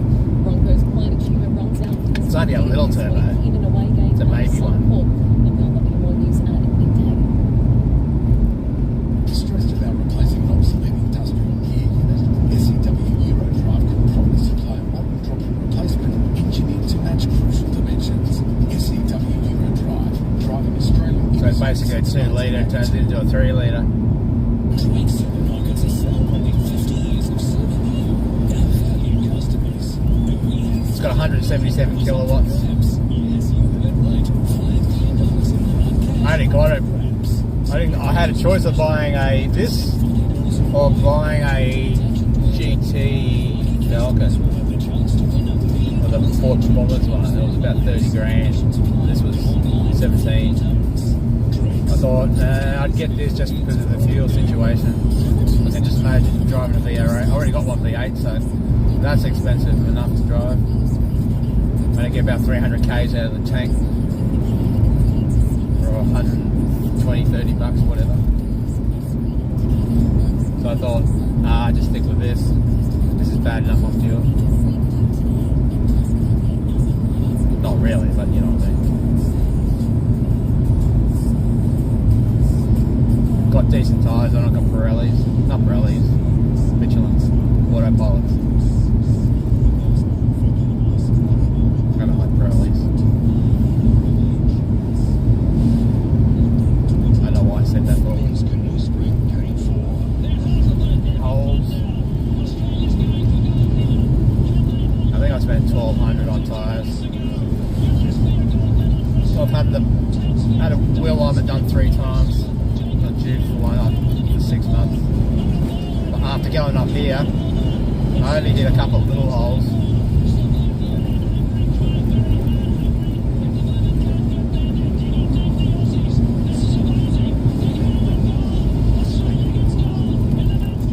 Yeah, my V8, I don't know what I'm going to do with it. All I really need to do is stick a fuel pump in it, buy a new battery and kick start the bitch, which it should go. So I don't know whether just leave it stock standard. Well, I got all these bolt-on parts for it. Got a new manifold and all sorts of things like that. I got a BBK one and a new throttle body and like a bigger throttle body and stuff. I've got extractors and all sorts of other shit for it. Everything's basically bolt-on horsepower. So I'll do that or go and buy a crate motor and chuck her in it, like a 302 or something. Like a newer version of V8. A boss motor, I meant. Something like that. I don't know. We'll see. That's the only way you get cheaper horsepower, I suppose, instead of like. Or I could what do they call it? Stroke it, give it like that, and you can get about 500 horsepower out of it. So you wouldn't do any more than that with that block that's in it, because otherwise you're going to chuck a turbo on that and climb over say 500 to 1,000 horsepower, you're most likely going to split that block. So you have to start going by a brand new block and start fresh. But then you've got to talk big dollars. And I'm only going to club register it anyway, so.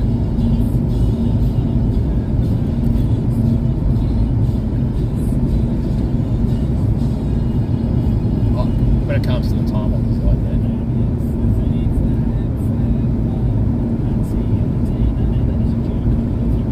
that. Oh, Cliff.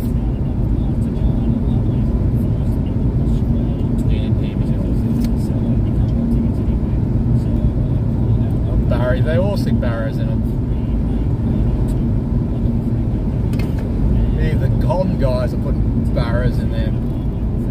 Oh, there's the instead of going barrow, mate of mine's got a an EB, I think it's just a Futura, but it's got that old the 3.9 motor in it, one before the barrow. They reckon you can get a lot of horsepowers out of those too. But yeah, you think of a crate motor or whatever, just pulling it out and chucking it in, something else. So many different ways you can go. Well, I don't know if I want to downgrade to a 6-cylinder. I like the sound of a V8.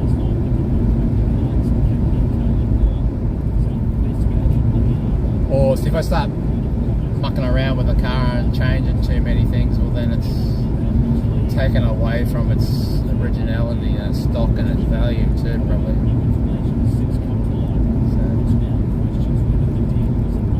Because they're hard to find, those cars. Especially when it's limited number too, it's 1 of 15.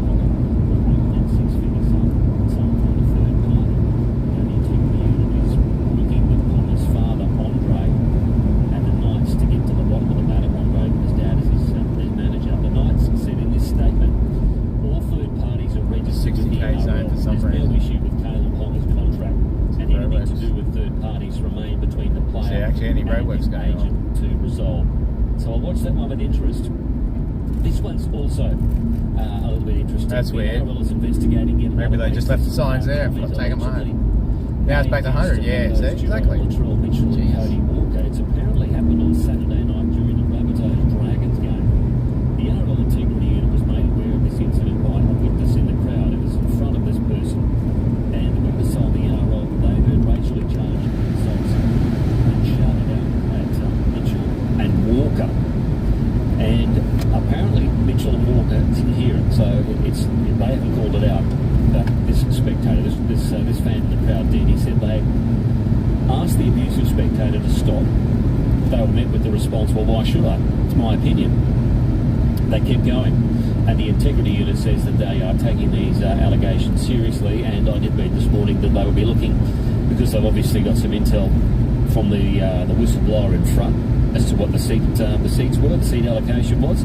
So my understanding is they're going back, checking to find out who bought those tickets and who had those seats, and they'll take matters from there. Now, I probably won't do nothing with my V8 until I go to a house. So I'm waiting on a house to come through for me, so I can actually have it at home and work it on home instead of going over to my mate's place, because that's my mate's place. He's going to be moving in with me too.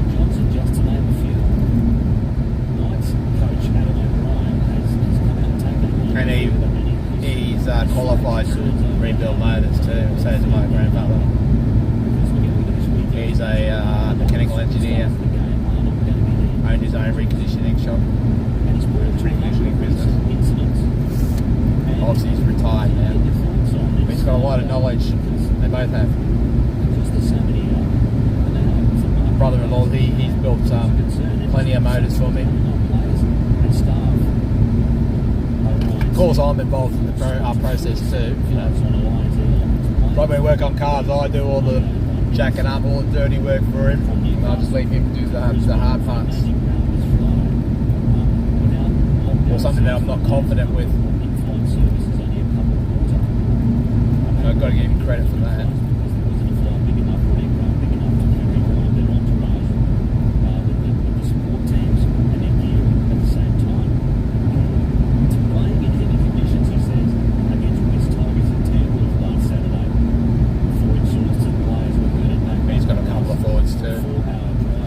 me old EL XR6.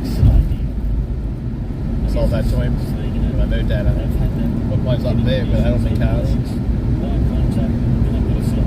And he's got a Mondeo too, an earlier one. That's his daily driver. That's why I bought this, because it's like a station wagon sort of thing. It's more of an executive car.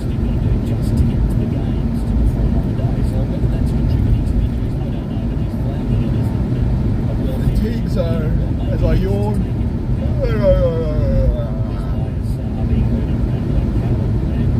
Yeah, I've been driving for 5 hours and 40 minutes roughly.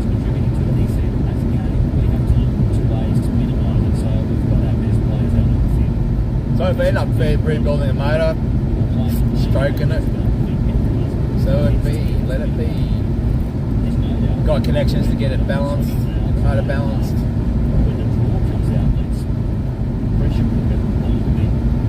Might even have some connections to get some cheap parts too. Like cheaper than retail, wholesale. If I use pistons and all that sort of shit.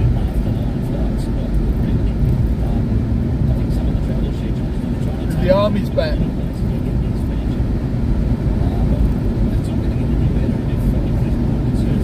All these caravans, they all pull out at the same time.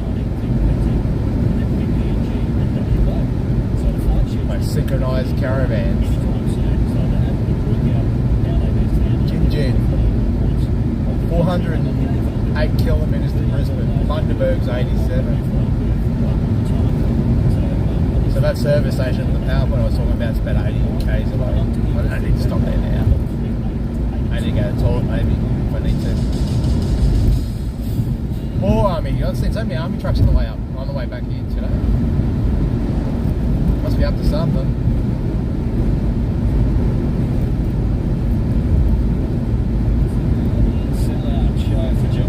That one, like, boom.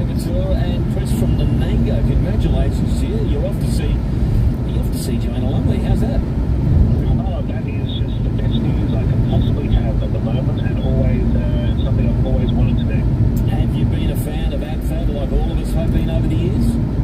Yes, since it very first came out, and I've seen Jennifer Saunders and Dawn French when they came out. I've watched all Joanna's travel shows and different things, and just love her. Yeah, she's very accomplished, very stylish and very clever, isn't she? Oh yeah, just an amazing woman. Yeah, she sure is. Well, congratulations for getting on through. And how's life treating you out at Nanango? Well, Starlink's holding up. Which is a wonderful thing. Nice open, clear skies. Yeah. But it's good to have the rain around. Yeah. I'm actually getting impressed with it. Make the trip in to see the show.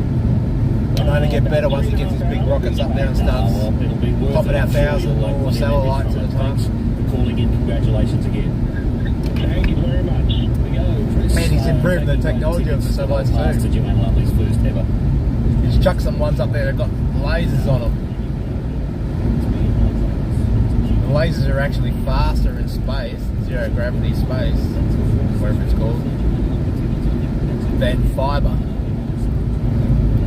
Transfer data through, so they can beam it quicker from satellite to satellite and down to the land base.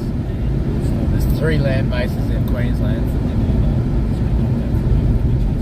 Regarding the transport of alleged offenders there, so the defenders are getting sentenced today in the Kefu case, the Kefu home. Yeah, okay, Cliff. Second day in a row, these criminals haven't been in court on time. It was due to start this morning at 9:15. No show again. The Port Queensland Corrections, they wanted nothing to do with it. They referred us to the Youth Justice Department. We called the Youth Justice Department. They wanted nothing to do with it. They referred us to the QPS, the Queensland Police Service Media. Report Queensland Police Media. They're in charge of the transfers apparently. Get this. You're kidding. Media's in charge of the transfers of the prisoners. Well, there you go. No wonder we couldn't get the prisoners to court. We can't even get a phone call back. We can't even get an answer over the phone. QPS have asked us to send the question and inquiry in an email. We've sent an email. Don't hold your breath. We'll try and get something before midday today. Well, that'll do, mate. That's coming up to 12 minutes. That's Queensland Police for you. Traffic, Sanford, Sandgate, Shayla Park, Stratty, 4BC, East Brisbane. That's Stratton. There's a breakdown on the Gateway motorway northbound. It's in the left shoulder just before Compton Road, not causing any delay. There's also a breakdown for the Gateway motorway southbound at Drewvale.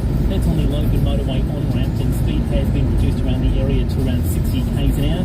In West End, there's a fire for Orley Street and a crash for Vulture Street, also in West End. I'm Tim Berg on Brisbane's traffic leader, 882 4BC. At CQ Uni, we see you working, juggling, winging of more.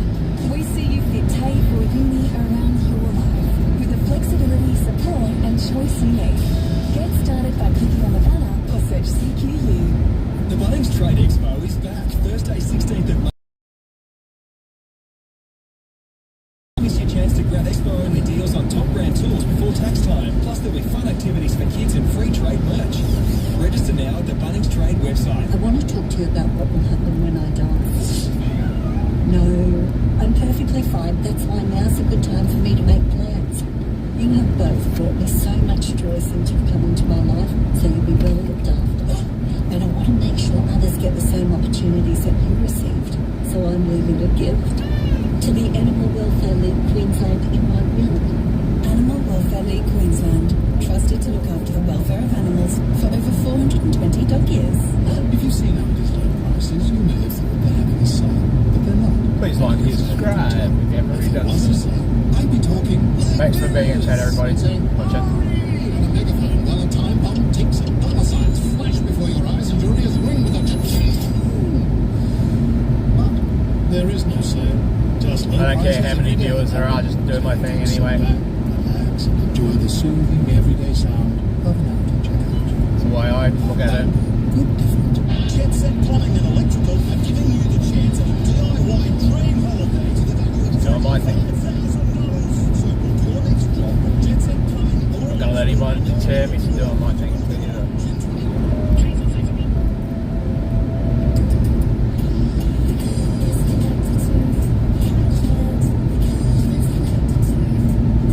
I don't need to be like Blade or any of those streamers.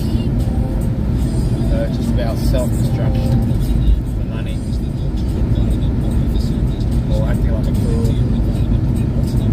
There's a time and place to be funny and stuff, but not like an idiot.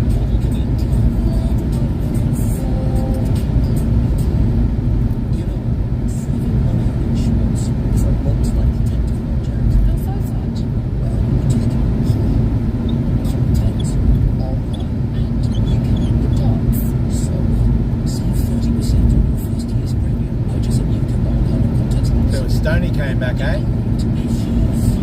That boy's got some problems too. Drinking problems. He's only young. So hopefully he finds his way out of that. And I don't know what the deal with his mum is. She's sick or something. Sounds like he's got a lot of personal problems. Not like I'm trying to diss him or anything. I think he's alright. Personality wise. He just got those flaws to do with drinking. Alcoholic.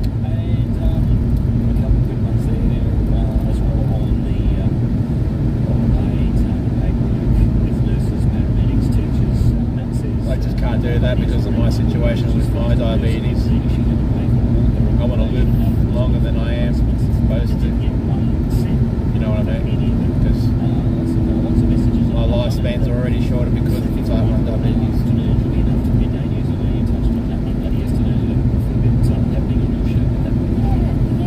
And plus I've got type 1 diabetes where Blade hasn't got type 1 diabetes. Questions so far haven't locked in a conversation, but there is certainly this push for some of Because technically alcohol is a sugar. same way that you see apprentices. Same with cigarettes too. You know cigarettes have actually got sugar added to them. If you were to turn nursing into that You're smoking sugar. apprenticeship style, You know, all the other shit that's in it. somehow the humans thought that it would diminish. And alcohol's so cheap over in America too.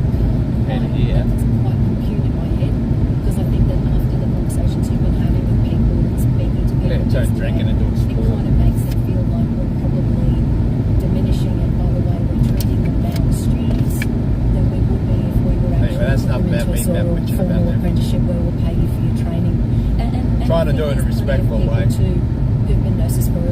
no one else has said say before. that sort of old school way where there was, you know, in hospital training rather than it being in universities. They would love to see more of that. YP2 still wants that toe. Yeah. Another thing you'll, that's my guest today, Groundhog Day. I think over to your show today because for some reason we can't get these young criminals to court to face their sentencing on time, and we can't get an answer as to why. But I believe one is there, and the other one was there, but just hadn't gone up into the courtroom with the other one. Like, Pigs for sale on the left. It just sounds like Peter said to both of us. Who's good we've both got the same text room, and you literally can't make this stuff up. Rachel Cafu furious to turn up again and learn that they weren't there. Ben's there again. She was so funny. You've both wonder what she's up to. She stopped drinking. Probably has. So you rest assured that if it happens in afternoons, as you were on top of it this morning, as soon as we hear anything, I'll be. It's funny how I saw the big sign there. That's who I thought of. To jump on and share their thoughts. And if the judge, or if the judge doesn't, would want to ask some serious questions because you know they have a tight schedule and the sentencing. Way better content, buddy. The victims, but it will affect the line. Yeah, I get those trolls coming here. Go. Maybe sentenced today. This ain't content. Will this judge now have to go? We're going to have to change the schedule. There's going to be cases that I can't get to now. What the hell's going on? If there's a new one, or he or she. You've got to wonder, just how we keep talking about why things take so long. What is it? Is it the procedure? Is it the process? I fund my YouTube channel myself, basically, except for the few donators that I have. They flicked us onto Justice. They flicked us onto Police Service Media, and they've said, you know. But that's all that money that's I've made still in Google. And then they can also attribute it to a spokesperson, and nobody gets into trouble with it not being seen by half a dozen people before it leaves the. But we'll stay on to that. They're great. It's all fantastic. So if we get a response, I'll so we can let it go to 10, 20 grand or something. I'll go and spend it on the car or something. The XRA. So there was explosions. There were eyewitnesses who said that allegedly 3 young kids or 3 youths fled the scene. One of the owners of one of those homes is going to be on with me just after 12:30 today. We'll get a bit of an update. Devastating for them. Dream home, place that they were planning. More army. And it's like the people who we talk to who've had cars. I mean, obviously this is even worse because the house has been burnt down or severely damaged in this case. You know, that cost is not just financial, is it? It is ongoing and it affects everybody. Yep, well, you've got a big show coming up afternoons with Sophie Formica. That'll be right after the midday news, which is. Do you know which base all the tanks come from? Living with diabetes, ditch fingerprints with Freestyle Libre. Freestyle Libre is a small wearable sensor that monitors your glucose levels and trends and sends them straight to your phone. Instant, up-to-date feedback. Why? Fingerprints. How good is that? And you can trial Freestyle. That mechanical engineer I was talking about before? Just head to Freestyle Libre. He worked for the Air Force. He used to work on the F-111. Directions for use, read warnings before purchase. Free yourself from fingerprints. Mechanical engineer. Grandfather? I just want to know the response to the news that Kia's getting a unit. Yeah, obviously there's a lot of excitement and a lot of people keen to get their name on it. But all I can say for now is what was that 60? There's no one here. Brick wall tough, so or is there I'll be putting my best foot forward there's a light up here. make the right decision. Street light in the middle of nowhere, traffic light. It's called the Kia Tasman. Register your interest at kia.com.au. Oh, come on, can we make the green light?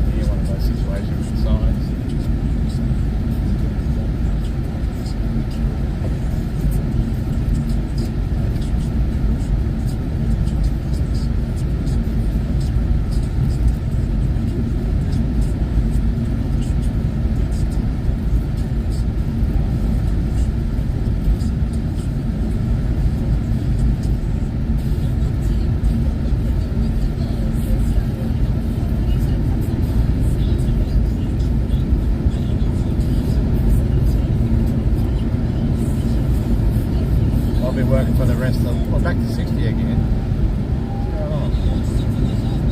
He'll be to working the rest of his life filling up piles.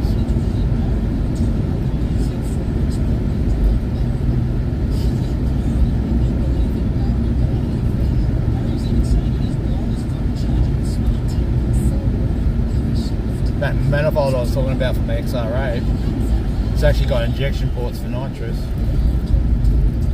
Obviously you can't use nitrous on the street.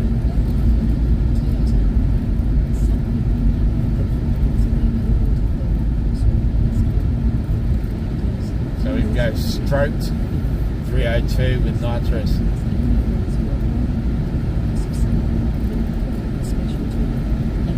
No, we probably can't do the nitrous because it's all talking about the splitting the block. They just go straight nitrous and don't stroke it. Alex now funerals, bringing families together since 1840.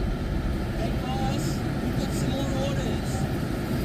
Hey boss, we've got some more orders.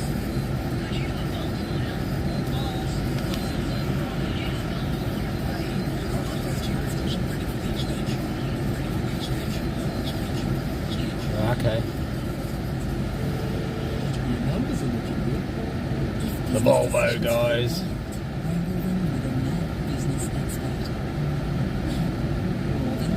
Audi and Volvo.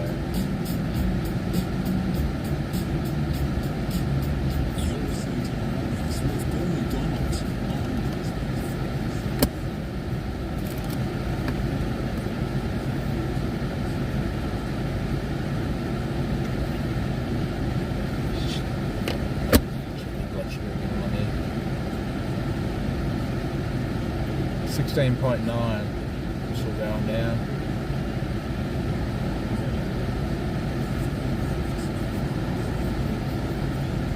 It's good, it's coming down now.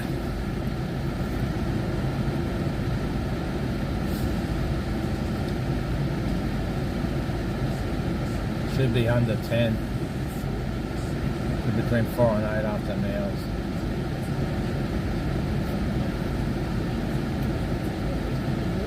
Over budget. It's midday, good afternoon. I'm Siobhan Fay. A Gold Coast park has been turned into a crime scene. Another park someone got murdered in. This morning. They burnt the body too. Police were called to Glennon Park in Lorang at 6:30 this morning. Barbecue human. The man's body being found with injuries. News Corp is reporting the body had been burnt and moved from a different location. Police have taped off the area as they investigate the circumstances surrounding There's some the sickos death. out there, They're guys. asking for any witnesses or anyone with information to come forward. Okay. There are reports the death is being treated as suspicious. Jess Ann, Well, it's hard to get the News. Aussie cars now, they're becoming Fire rare. has destroyed 2 homes in Norton Bar overnight. What have brought reports? Emergency services were called to a fire at a building site on Deacon Crescent in Mango Hill around 2:30 this morning. Firefighters extinguished the blaze that caused extensive damage to 2 houses under construction. Yeah, well, this Ford Neighbours here reported is pretty much a explosions European prior to the Ford. fire, while others say 3 units were seen running from the scene. Devastated owners have returned this morning. They were just weeks away from moving in. Investigations Got all the mod ongoing. cons and stuff, all the electrical things that go wrong with it. Suspicious in Brisbane. Matt Hepworth. They got all these modern day cars, got sensors all over them. A driver has been assaulted during an early morning robbery in Brisbane southwest. It's understood the 33-year-old was threatened and struck to the back of his head by passengers while driving through Mount Omni. After pulling over, his vehicle was It's stolen. sickening. Police are searching for the Murder's assailants. bad enough, they're fucking doing that The shit. trial of a man accused of murdering a 9-year-old Tweedheads girl has heard from the child's grandfather. Senior reporter Josh Bryant. Justin Stein is facing trial accused of killing Cherise Mutton in the Blue Mountains in early 2022. The Crown alleges he shot her twice before placing her body in a barrel and dumping it near the Colo River. He's pleaded not guilty, and the court has heard he claims it was Shalice's mother, Callista, who killed the 9-year-old. Shalice's grandfather has told the court even though he and his wife had custody of the girl, she had a loving relationship with her mother. He also asked about Callista's history of drug use and mental health issues, saying he was under the impression both her and obviously Stein had mental cleaned health the house issues. up before Shalice went to Sick stay in the with them. head. Callista Mutton is due to give evidence as a witness. At Parramatta Court, Josh Bryant, 9 News. The Beverly murder trial is underway in Victoria. The 57-year-old has pleaded not guilty to the murders of 74-year-old Russell Hill and 73-year-old Carol Clay, who disappeared while camping in March 2020. In their opening address, the prosecution alleges Lynn killed the couple, contaminated the scene by burning their campsite and moving their bodies. The defence is yet to give their opening address later today. The Albanese government is being accused of relying on magic pudding economics as it prepares to deliver its third budget. Federal Politics Editor Michael Pankey. Tonight's budget will predict He's on those inflation brownies will again, reach the Reserve Prime Bank's Minister. target range of 2 to 3% by the end of the year. This is 12 months earlier than what the RBA is forecasting. The drop in inflation is likely to be driven by a slower economy. Treasurer Jim Chalmers says his financial blueprint will contain Guys down there, workers down there waving at all to help cars. struggling households and invest in broader economic reform. This will be a responsible budget which eases cost of living pressures and fights inflation. Ooh, But smell that opposition tar. leader Peter Dutton is accusing the government of trickery, claiming excessive spending will put further pressure on inflation and interest rates. Magic pudding exercise by Jim Chalmers that somehow his assumptions are better than Reserve Banks. The budget is forecasting a surplus of The Prime Minister's on the weed $9.3 billion for brownies. this financial year. The nation's finances He's will running then the country drop back stone. into the red. In Canberra, Michael Packey, 9 News. Two groups of asylum seekers are having their refugee claims processed at sea instead of being sent to the detention centre in Nauru. Paula Smith explains. 4 Vietnamese nationals were intercepted off the coast of Western Australia late last week. They're the third group of illegal arrivals picked up across 7 days. It's understood they're being kept at sea instead of being taken to the Pacific island Yeah, I of think he's an Nauru idiot. for processing. They all are pretty much. Another 33 people who arrived at Christmas Island Both are also parties having are their claims determined on a border force bad as vessel. each other. Shadow Think about Home it. Affairs Minister James Patterson says this could suggest the government's preparing to send them back to their country of origin. I hope it is a change of policy. I hope they have a change of approach. The opposition is blaming a drop in aerial surveillance for the recent rise in unauthorised arrivals. A third group of Rwandan asylum seekers is being processed in Papua New Guinea. In Canberra, Ella Smith, 9 News. 1 in 5 Australians has experienced harm as a result of a loved one, friend or colleague's excessive drinking. A study by Truro University shows women are more likely than men to be affected by a family member or someone they live with drinking too much. Lead researcher Anna Marina says harm can mean a number of things. They could be social effects, like having to transport their relatives or friends somewhere if they're drinking. They report being emotionally hurt or neglected, serious arguments, family problems, verbal abuse, having to look after them. They think it's a burden. Making news internationally today, and a billboard has fallen and killed at least 8 people during intense storms in India. Rescue workers report to free dozens of people trapped under the billboard. And the White House Situation Room, where some of the biggest US foreign policy decisions have taken place, has undergone a $75 million renovation. Included in the works for the underground complex were upgrades to security and technology, including a watch floor, which keeps an eye on potential threats. To finance now, the All Ordinaries are down 18 points at 8,000, registering at $2,343 an ounce, and $1 Australian dollar is buying 66 US cents. Sports Brisbane. Join us for 4BC Cricket. Laurel, Gary and Mark from 5:30 weekdays. A former South African captain and BBL journeyman will take up the reins for Queensland. Richard French reports. 42-year-old Johan Botha beat a field, including the women's coach Ashley Nofke and former England all-rounder Adam Olio. Hey Roy, welcome buddy. Boss of the BBL champions and stateside. Botha captained the Proteas 21 times, playing 5 tests and 78. Doing okay. Streaming on it now. It's the only thing I've been using on the way back to stream. It's pretty much perfect all the way. On the way up, I tried to stream off the Starlink with the live view and didn't like it. Then I had a smart idea to try the phone. The phone's working. The Starlink. As long as I don't, when I go fill up petrol plug under a morning or something, or near a bunch of trees, it's got to make sure I point it towards a clear sky. The only problem I had is filling up.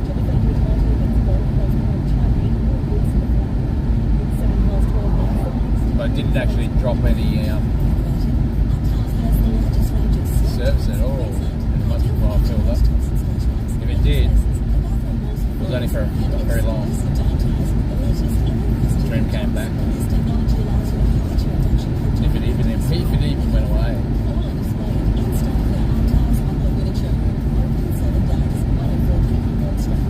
4G service and shit all the way up to Cairns.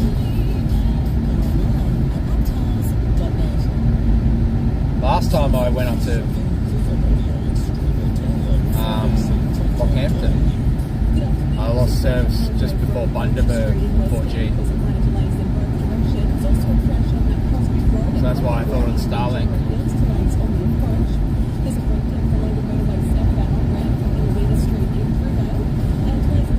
So I pretty much streamed all the way up from Cairns down to here on Starlink. So they got 10 hours yesterday, and 6 hours so far. So it's like 16 hours on the way down so far on Starlink.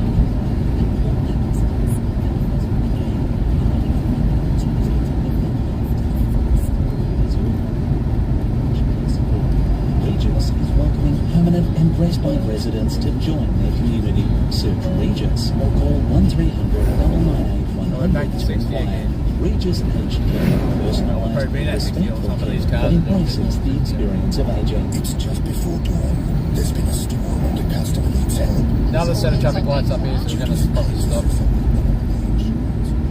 They must be doing up a whole section of the road.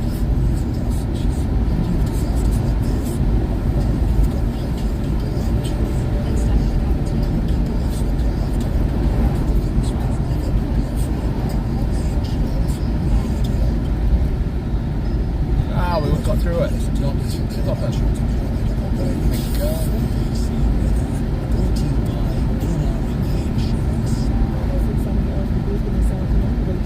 Of 26 degrees in the city, 25 Bayside and 27 in Ipswich. Looking ahead to tomorrow, blue skies with a chance of an evening shower at 25. On Moreton Bay today, winds up to 20 knots, seas below metre. Right now it's 25 degrees in Deagon. There'll be more news at 12:30 on your home of the Olympics, Brisbane's 4BC.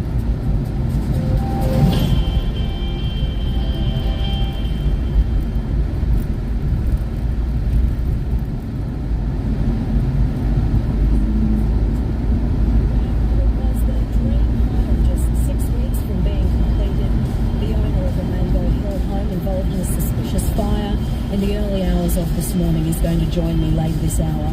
Today we'll also focus on the Live Like Her Challenge. It's back for 2024 and the founder of the Forgotten Women is going to join us after 1. We'll check in with QIMR Berghofer today.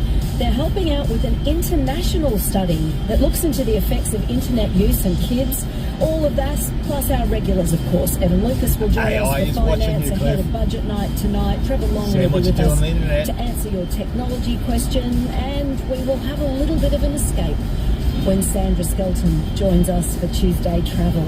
On this Tuesday, the 14th day of May, welcome to Afternoons, where there's always something new for you. And now on 4BC and network stations across Australia, Afternoons with Sophie Formica. Yes, of course, we're also waiting for the sentencing today of the two main perpetrators of the Kefu family home invasion. I know that Bill has been talking to you about it this morning. If you were listening into mornings, I will continue to keep one eye on that and speak to Peter Figan as soon as we get any news from there. And I'll talk about that a little bit further later. But as we always kick off Afternoons with the day we celebrate, this is a random one. It's Dance Like a Chicken Day.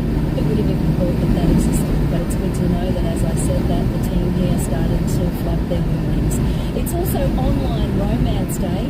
The reality is that it is certainly the way many people are finding love these days, aren't they? Online romance, and it's not just young people, older people as well, jumping onto the apps in order to find companionship. Jared, who, as you well know, is my executive producer here on Afternoons, recently married. That's how he found Bella, online. Yes, he is young. But I'd love to hear the stories. If you've had successful love finding romance online, let me know. 133-882. On this day in 2004, it was when Gucci's found love online. Princess, 31-year-old Tassie girl, Mary Johnson, married Prince Frederick of Denmark. Here's Mary's father, John, delivering the wedding speech. It is clear that Danes and Australians have so much in common. Their relaxed and refreshing approach to life, their love of sport, and their dry, wry sense of humor. Now, of course, she is Queen 20 years later, Frederick and Mary becoming Queen and King of Denmark, and certainly the fodder for women's magazines at the moment, that's for sure. In 1983, on this day, Spandau Ballet scored their first #1 album. Turn that off for a sec.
Seatbelts on properly or a $1,161 fine.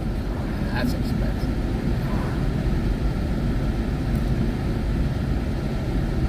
If petrol's cheap enough here, I might stop and top up.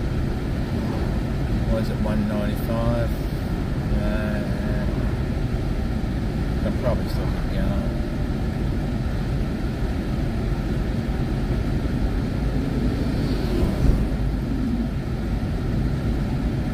Just under 3/4 of the tank.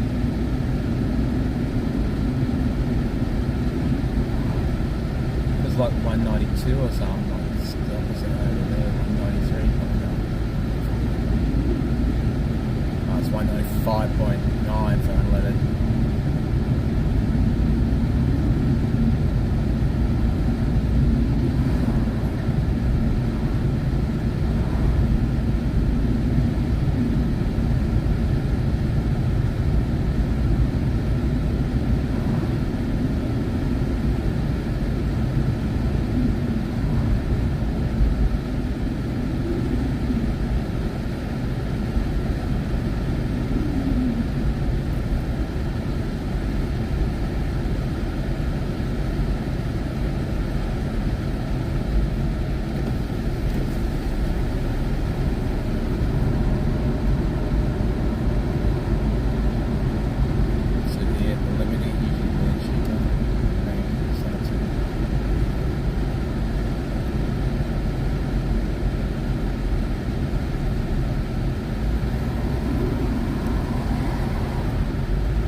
old will be free to get along with his life while the lovely family will continue to mourn for no good reason a good person, a loving mother and a wife.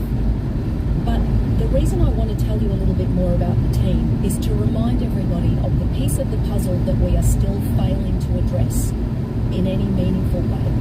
And that is that until we adequately resource and fund the Department of Child Safety and the families from which these young criminals are coming in the large majority of cases, this will not end.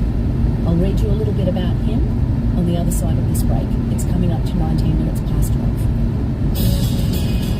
4BC is a great start to your day, and the stories that matter on your way home. 4BC is Brisbane. It's a movie. They want it. It's on TV. They want it. It's someone else's for a friend of a friend, and they want one just like it. The latest toy, gadget, thingo from the latest streaming show, TikTok, YouTube, Goo. Oh, they want it, but they want it in blue. Where in the world am I going to find you? Mr. Toys can get that done. Mr. Toys is Australia's #1. Buy online or click and collect. MrToys.com.au.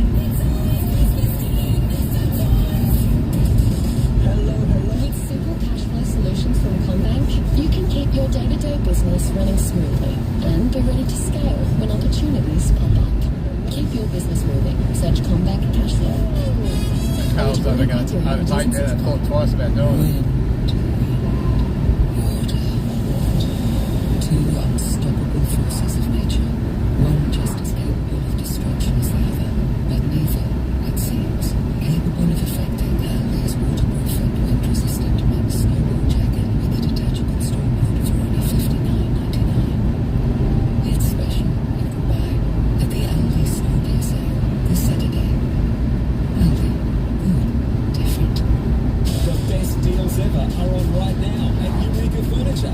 Sign up in-store today and get 50 to 80% off absolutely everything across Eureka Furniture's massive range for the entire month of May, with plenty in stock and ready to deliver. Plus, 24 months interest-free available on premium quality lounging, dining, bedding and outdoor essentials. It's the perfect time to get quality furniture that doesn't cost the earth. T's and C's apply. Visit in-store or shop online at eurekafurniture.com.au. Were you a fan of the Beach Boys, Frankie Valli, the Bee Gees, Peter Paul and Mary, or the Monkees? Join us for all new Robertson Brothers 1960s variety TV show with special guest stars Simon Brooklyn Hawkins from the All my videos that I was uploading to YouTube, about 100 of them are uploaded. Just need to go through them and label them all. So hopefully they're processed through to 8K.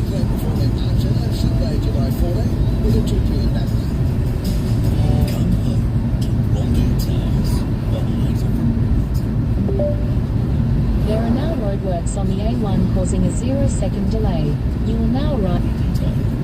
Located in the dynamic Newstead precinct, enjoy an on-site cinema, wellness centre, club lounge, private dining and swimming pool with impressive river views. It really is where retirement and luxury meet. Thanks Google for telling me there's no more roadworks. Yours to discover today. Mr. Google. Afternoons on Brisbane's 4BC. Get more out of life with Renault Coleos with 7 years unlimited kilometre warranty. T's and C's apply. Copyright music. Doesn't really matter. Emma Lovell, who's now been sentenced to 14 years and in all likelihood will serve 70%. Sometimes you get away with it if you keep talking really loud over it. That's the rule. Under Queensland legislation, the maximum time in custody a juvenile can be ordered to serve is 70% of their sentence unless there are special circumstances. So the teen will be released from custody after serving 9 years and 9 months. If there is not a significant amount of rehabilitation done in this case, and I would say in all cases of young criminals, I'll catch up later who, on the whether coffee. or not they commit these, the most heinous crimes where they take another person's life, or in the case of the Kefus, where it is just a violent home invasion that causes such unbelievable harm and injury, and the mental pain and the mental scars that, while thankfully no one lost their life, is also incredibly heinous. What are we going to achieve? This revolving door that sees young people go into incarceration or detention. Sometimes I lose count of how many coffees I'm drinking through the day. Without proper rehabilitation. means that I have very little faith that we won't see them revisit their offences, and that seems to be what goes on in our community. So I'm looking for some sort of reassurance from somebody that young people who are now being taken into custody are going through rehabilitation to actually teach them the lessons of life that clearly they've never been taught. The teen in this case, in the Lovell case, that cannot be identified because he was 17 at the time of the offence, we learned had a chaotic upbringing. This is according to his defence barrister, and that's not surprising. He was 10 years old when his mother, where he was exposed to violence and excessive use of alcohol, pretty much gave up any 10-year-old drinking in terms of the parenting of this little guy at the age of 10. He went to live with his auntie and uncle, where his mum called him infrequently and never visited. The only real nurturing and love and stability, apparently we're told he ever had, came from his grandmother, and they would only ever speak on the phone. So there was, I would say, a distant relationship at best. Then she died, and it sent him to a downward spiral. He became inseparable with another boy, and then that friend of his committed suicide, and it was this young man then who discovered the body of his friend in the backyard. He then went on another downward spiral, and he had a lengthy criminal history. 84 convictions recorded across a period of 2.5 years, including the unlawful entry of a premises on 16 occasions. We were told that there was no offences in those previous cases. He was on probation at the time that this offence occurred. Yeah, I do that too sometimes when I'm in a rush. Absolutely incensed at the idea that this young person who was out already on bail was in a residence. And there are ground up cockroaches in your instant coffee? And bugs? When he was on a 3-day bender. If this doesn't enjoy your roach coffee, that the system under which we are operating is completely broken, I don't know what else we need to be told. You and I as parents know that learning right from wrong is something that happens very early in life. By the age of 6, a child knows choice and consequence. There is no doubt that this person knew that he was doing the wrong thing, but I also have to wonder how it is he was left to wallow in a life where nobody was caring for him, that led him into a path of being on a 3-day bender as a repeat offender at the age of 17, and not realising the choice of the consequences of the choice that he made that night that would then take an innocent woman's life. What I'm getting at here is that we can be really angry about the judiciary and about sentencing, and we can ask for there to be legislative changes to keep people behind bars for longer. But if we do not address the fact that we have children in our communities who are growing up literally like feral animals with no one to care for them and no one to teach them right from wrong, we have a big problem. And it will be again what we talk about as we wait for the sentencing for another 2 young people. And no doubt we will hear about their upbringing and the fact that nobody knew where they were the night that they committed their offences. And I'm going to speak to another victim after 12:30 today, whose house has literally been destroyed, allegedly by 3 young people fleeing the scene, and you have to wonder where their parents were if they're out putting explosives together, allegedly, in a house at 3 o'clock in the morning. Explosives? Where do we go back to the start and say, where are these young people coming from? How do we make their parents more accountable? If the parents are not there and are not interested in raising them, that's why I don't watch TV usually, it's on YouTube. Otherwise, news I really hear is on the radio if I'm driving. Year after year, decade after decade, as more and more innocent people become victims at a time when we know that there are so many other pressures in life. Holes in the road. I'm happy to talk more about it today, but I come back to the same thing. We can be angry about the sentencing of these high-profile cases, and we should be. Don't get me wrong. I, like everyone else, would like to make sure that the people who commit these crimes absolutely receive sentences that they deserve. But if we don't go back to the source, if we don't start talking about how we fix the problem that we have in our community, where you have people who grow up in environments where they do not care if they hurt other people because all they've experienced is hurt themselves, we aren't changing anything. 133 882 is the open line number. You can also text me on 0499 880 882. We are waiting for that sentencing of the 2 main perpetrators of the Kefu family home invasion. That was Kookaroo of 2021. This family now Totai Kefu, his wife Rachel, and their 2 adult children. One went to school with my son, so, you know, they're connected to a lot of people in Brisbane, along with Ben Cannon, who was their neighbour, assisting the Kefus, and yesterday sharing his statement in court, which was very difficult to read. I can only imagine how difficult it was for Ben to read it in court. Well, once again today, left to wait. Rachel Kefu, I'm told, was absolutely furious to find that once again they had arrived in court on time, and the young people who were there to be sentenced were not there on time. You have to wonder how it is that we're running the joint at the moment. They were supposed to be sentenced yesterday, but corrections were unable to get them to court on time. And we heard some of the sentencing remarks yesterday, including those victim impact statements. So as soon as we hear today from Peter Fegan, I will share that with you here on 4BC Afternoons. The fact that they couldn't get them to court on time again today does speak volumes, doesn't it? The other 2 offenders, of course, in that particular invasion, we know were sentenced in February to 2 years and 6 months detention. They were only ordered to serve 50%. No convictions were recorded in that case. I think we're all bracing ourselves for the fact that it's in, you know, nobody knows what's going to happen, but it's entirely likely that, given the fact that they've been charged with grievous bodily harm and not with any attempted manslaughter charges, that they may not get a lot more than they've already been incarcerated, and I think there will be community outrage, and rightfully so. So we will stay on top of that with you throughout the course of the afternoon, and I'll share your feedback as well. News update. Make this time of year less taxing with impressive savings on select Mercedes-Benz models until 30 June. Visit an authorised retailer today. Terms and conditions apply.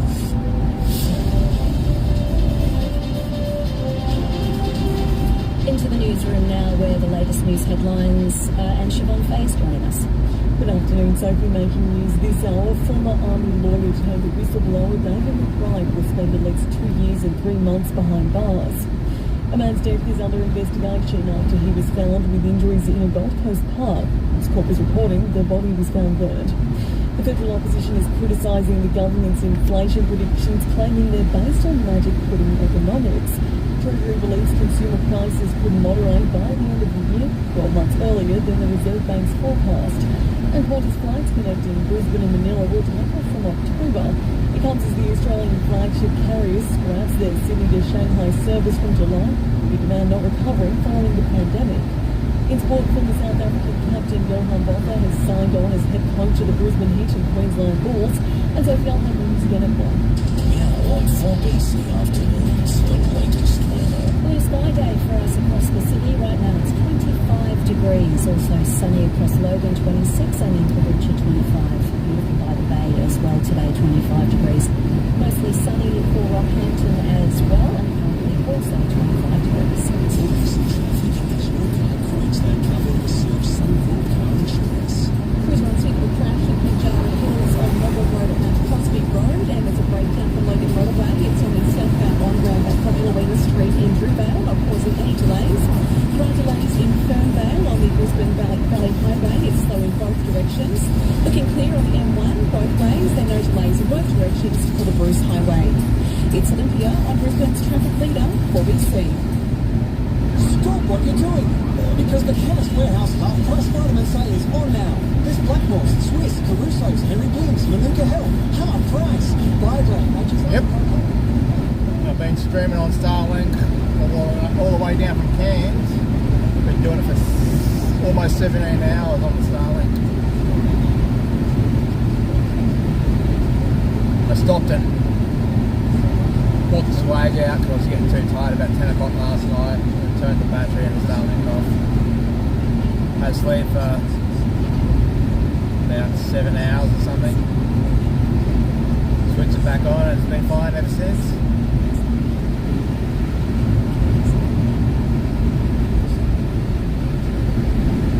Please like and subscribe.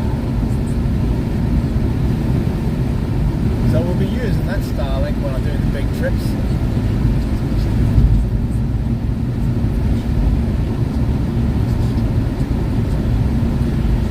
It's been a lifesaver really, if you think about it.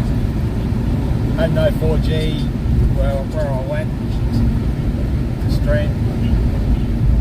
I ended up streaming off the Starlink at the Burnout Comp. But that stream got blocked obviously because of the music. but I'm going to go through it and clip all the good bits out of it. I mean, clip all the good bits and then get the music out of it. Because the music's just before all the burnouts, so I'll be fine.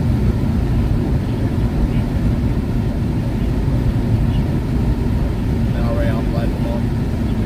Oh, I've got about anywhere from 90 to 100 videos uploaded now. So when I get home, I'll go through all the labels and some burnouts and things. Pretty much all burnouts over a couple of days, 2 days.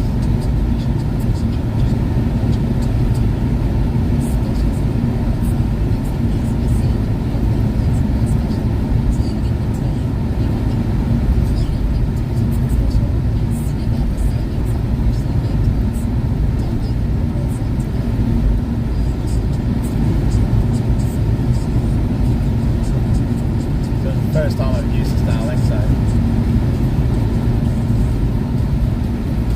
it's like a test, basically.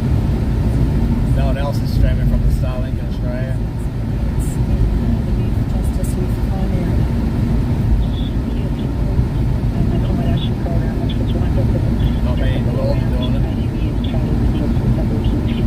One of the few medium-term accommodation programs that we had fabulous outcomes because they had on-site support 24 hours a day, so we really treated like parents. I also managed to send an independent program attached to the same program, and it was 18 to 25-year-olds, and we provided some support in a living situation. Government cut funding. They insisted that we needed more crisis accommodation as opposed to long-term accommodation. Hit the subscribe button, mate. And we supported the housing Yep, done. back to Ready? housing, and not long after I left, 2 young people being fired, one was stabbed and one died. So Marianne, when you hear me talk and say, you know, I haven't lived it as you have, but when you hear what's going on and you know that you've been there and you've worked in programs where they needed to have the parenting put in place for them from the parents who, for whatever reason, were absent in their life, does it not frustrate you? It's terribly frustrating, and that's why I love the industry, but it's also terribly heartbreaking and sad because it came down to 340 k's to Brisbane at the end of the day, and they wanted yeah, so it was like 1,700 kilometres from Cairns down to here. And a high turnover, so it was all about the dollar. You times that by 2. Looking at the numbers on the paper to see what they were providing, basically. Instead of 3,400 kilometres roughly I've driven. Yes, it's terrible what happens and the crimes they commit, and the laws need to be there to support all of that, but it starts where you're talking about. They need to have a firm role model in their life for them to know that they can rely on and to teach them the skills that they need for them to actually improve and be better human beings as they age. Yeah, absolutely, Marianne, and we need to stop encouraging people who have no intention of raising their children or being responsible for that parenting to have them, and then to be compensating them for the fact that they can do it. You know, like, this is the whole thing. It just makes me so angry because you look into the eyes of a 2-year-old or a 4-year-old, you're not seeing a young criminal at that point. You know, they're there to be moulded and they're there to be made, and we're letting them down by letting it continue the way we do. Yeah. Like I said, there was 2 cases where a mother had 10 children, and I would say all 10 would have been taken off her, at least 9 of both of the women. 9 of both of the women's children had been taken, and they were pregnant or had just had another baby.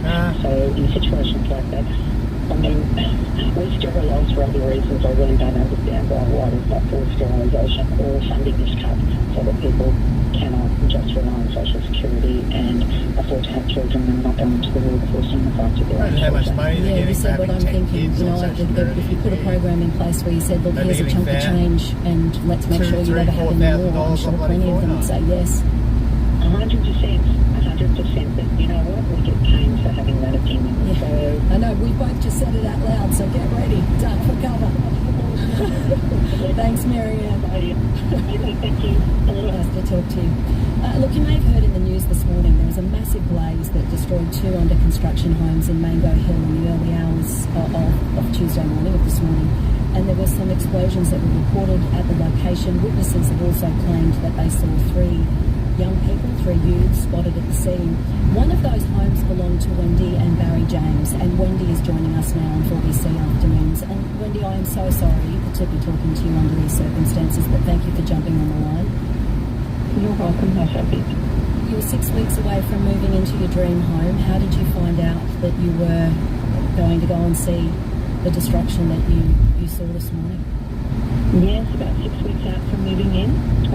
My husband actually woke up this morning to go to work at about 3:30. He saw a missed call on his phone from our neighbour. He just assumed it was a pocket dial until he opened up Facebook and saw the news and saw this house ablaze in our street, and that was it. We immediately jumped in our car and went down. I know you've seen the house and you're due to meet with the builder later today. Can it be salvaged? Well, we weren't allowed in this morning, so it's a crime scene, and we were chatting with the builder outside, and he said, worst case scenario, the whole top, it's a 2-story home, and the whole top level may have to come down. Might have to start from there, so let's see what happens this afternoon. When we're actually allowed into the property to have a good look around. Any word at this point from police? You said there's an investigation that's ongoing, but any idea of who might be responsible? Have you heard any more about this report that there may have been young people fleeing from the area? No, I haven't heard any more. I know they were door knocking on neighbours across the road to see if they had any video footage. But it would have been pretty dark, but I haven't heard any more, no. And there were explosions apparently, Wendy. Does that mean it's likely that they were perhaps inside the house with some sort of, explosive, materials, or is it still too early to know? Too early to say. I would say the house wasn't at lock-up stage yet, so it was, easily accessible to get in there. That is the house next door to ours. So they could have gone in there, but the explosions could have also been the roof falling in or windows blowing out. We're not really sure at this stage. Now, Wendy, this is, as I said, your dream home for you and Barry. It was the place that you were planning on moving in to retire. I know that your neighbours are also facing a similar sort of fate at the moment in a similar situation. And I've got no doubt that there are navigating of insurance claims and things now to be done, but the cost is not just financial, is it? No, not at all. We're sort of in limbo at the moment. Living with our daughter, she's due to have a baby soon, so we want to give them their house back so they can do the baby room and we can move out. So it's just going to delay, that's not just our lives but theirs as well. And we'll have to sort of work out what we can do there. But it's just, it's changed from shock this morning just to sadness now. We're so close. Yeah. So close, but I do feel so sorry for the neighbours. They're going to have to start right from the ground up. Very sad. And I have no doubt that the sadness is now going to turn to anger. There were reports of a nearby home also being vandalised late last year that locals have now said that they feel more needs to be done to protecting the neighbourhood and stopping all crime, but in particular youth crime. Mango Hill, I believe, is in the Premier's electorate. Has this been an ongoing issue like it is in so many other parts of southeast Queensland and across the state? Yeah, that's right. He lives in our estate. It's just started with, the minor crimes, breaking into cars, stealing things out of cars, to stealing cars, to now this. I mean, it's just escalating all the time. You just worry about how much worse is it going to get, and is this going to start happening more often? Very scary. And I think with this case too, Wendy, as I said earlier, it's 2 o'clock, 3 o'clock in the morning. If they end up finding out the kids were involved and they're around the age of so many of the ones that are making headlines at the moment, we need to be asking more questions about how it is that they're unsupervised and able to create, such damage with nobody accounting for their actions. Oh, definitely. How are they Google told me there was no more roadworks. It's beyond me. I don't understand.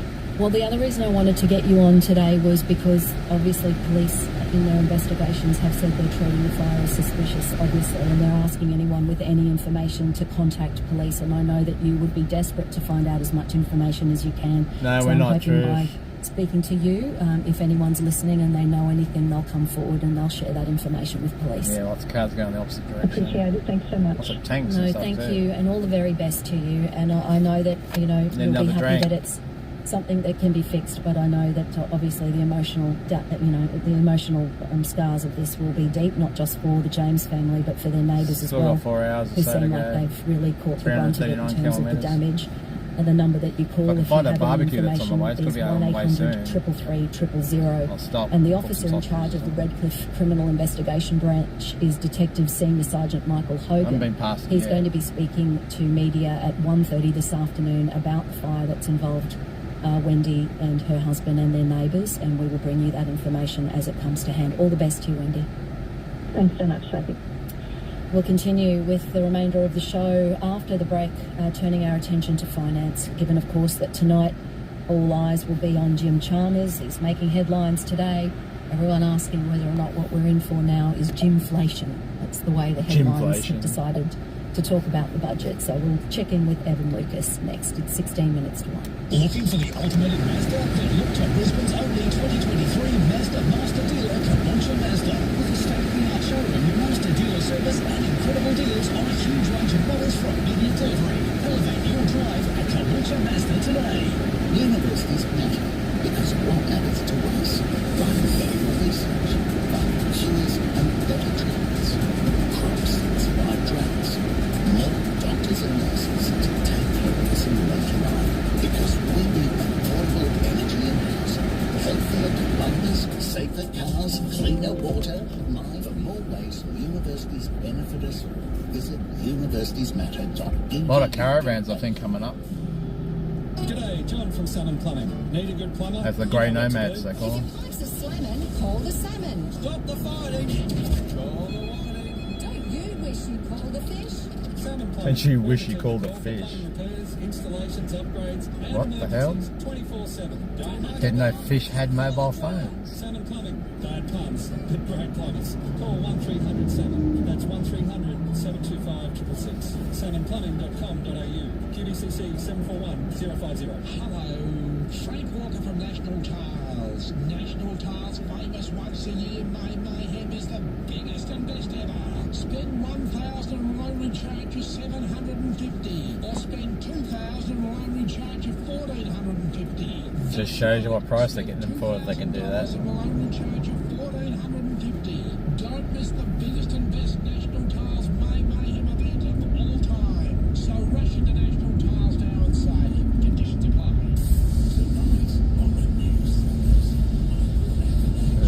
The guy had a good look at the top of the roof. A lot of people looking and go, what the hell's that? Mr. Google? Mr. Google? That's what that chick called me, Mr. Google. Twice in one day. Are you Mr. Google?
They're just cutting like rectangle strips out of the ground, out of the top, and just refill them. That doesn't work.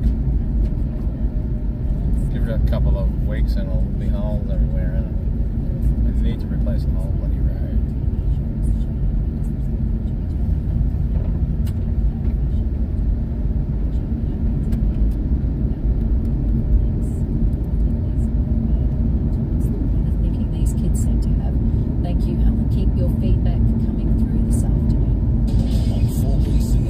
Could be a speed camera up here too. Let's by check Google in now Maps. with Evan Lucas once again. So our do the finance 60, reporter. buddy. Good afternoon. Good afternoon, Sophie. How are you? Very well. This- and of course, more weekend. roadworks and there's a just speed about camera everything's there. out now. I don't know if there's going to be too much more that'll be a surprise tonight. Top of mind being, of course, Jim Chalmers and the federal I think budget the being roadworks announced are- and all the headlines wondering whether or not we're going to see Jimflation.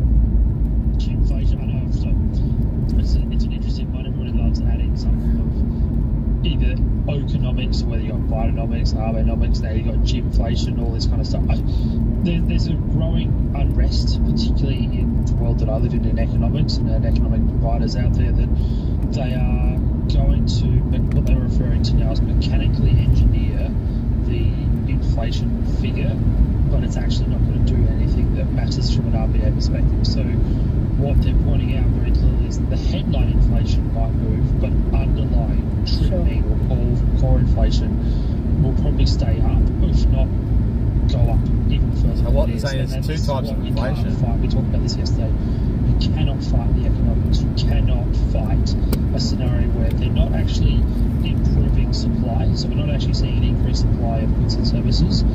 So what they're doing is changing the demand to try and get the price down. And if demand goes from one area, it then gets spread across everything else. And that's why someone like me and all those much better economists than I am sit there and will tell you very clearly that this is a very interesting way about going about it, and it probably won't move the dial from the RBA's perspective about cutting rates, even if inflation on the headline was to fall back to the figures they're now forecasting as early as Christmas. I still can't see it happening, but that needs to be put out there very clearly. This will unlikely impact the RBA's decisions because their inflation read will not be where it needs to be. How do you also sell that it's not just short-term politics to be saying, look at us, aren't we wonderful, we're delivering you a $9.3 billion surplus, but then hang on to your hats and strap on your boots because after that we'll be plunged into successive deficits? Yeah, I think that's what they're selling. I think is the answer to that. So you're right. I mean, the unavoidable spending, that term is the best political term I've heard in a long time. I mean, when you think about what they're selling you there is that they know that the short term is around the political cycle. They need to spend from the point of view that the election wants to see it. So therefore putting the unavoidable at the start of it just sums it up. And that's the future debate in Australia. You and I have already debated this. I know the electorate likes it. I know there's a lot of resistance when I sit here and talk about it in a slightly negative light. But again, you can't fight the economics. Economies of scale. China has won the argument around developing solar panels. Not only that, governments and private investment alike have not a very good track record of picking winners. Why have we picked this one? There is no any form of actual understanding about let's do this. And there is no outlay to the future made in Australia as to Why is this why we central pick solar mill? panels, as to why that is the thing to do. Why, and I know it's going on in this state, and that's a really good thing, which is quantum. But why that one? Why is that the winner? Why is it being spread across the whole industry? The government is there to support industry to get out of it rather than one individual player, or in the case of the solar panels, one individual part of the sector. That's the catch. That's why people like myself and economists way over are sitting there going, somehow the government is making a very convincing political argument that it can ignore the economic argument.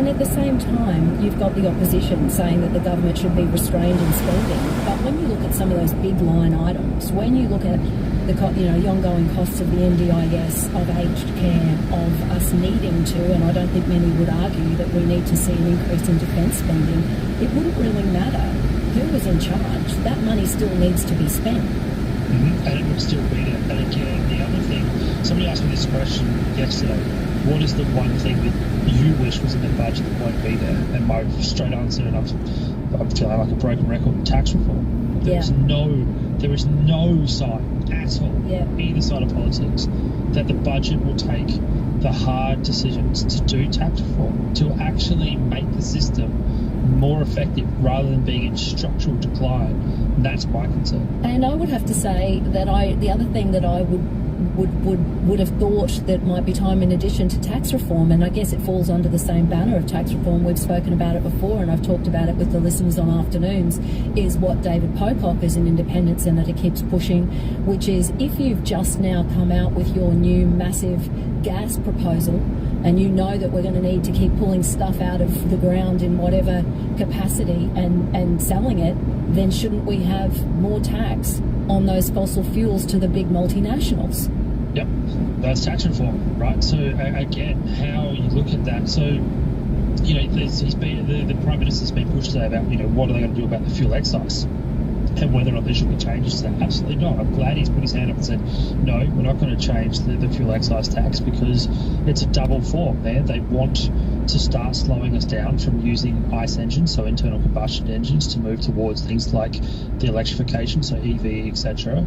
So it's a double win. They get a revenue from it, but also they start making it expensive and pushing people across. So that's part of it. So that's what David Pocock's sort of arguing, is that, okay, if we have to keep, you know, the gas revenues that we need and the gas transition that we need, yeah, absolutely. But the government should actually be getting the revenue from that to help set up the future of the net. And I do want to highlight that word, net zero scenario, where it can then be subsidised into energy systems that will be used into the future: hydrogen, solar, wind, whatever it might happen to be, or a combination of all.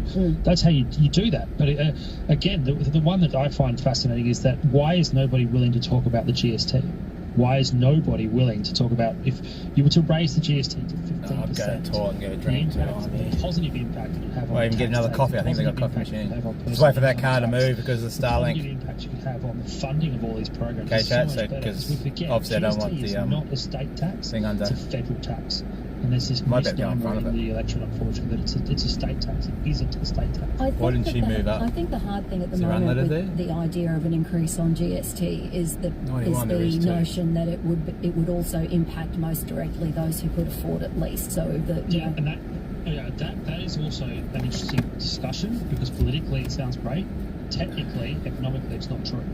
And the reason I want to sort of jump in on that point, because that's what comes out a lot, particularly from, you know, social services firms and social firms, that if the dream goes, it'll come back. Most that is as soon as I put petrol in, I'll move you. The majority of GST revenue comes from.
Over here to the side.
mate.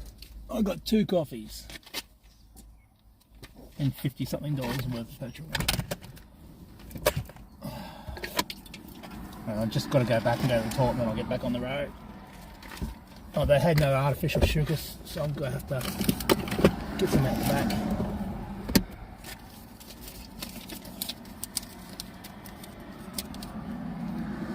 That should be the last time I have to fill up.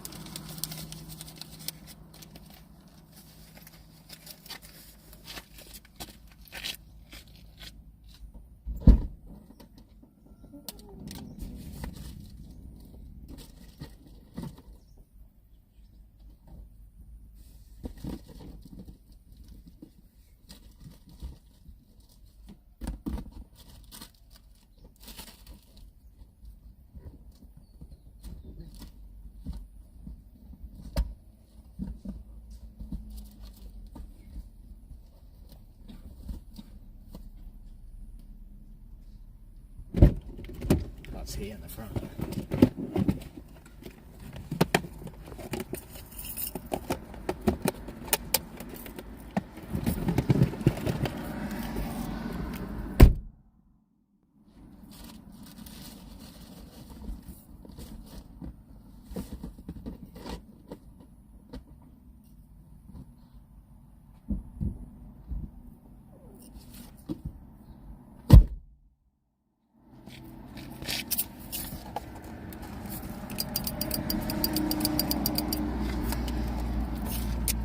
Be a few more minutes, just quickly got to run over there as well, just in case.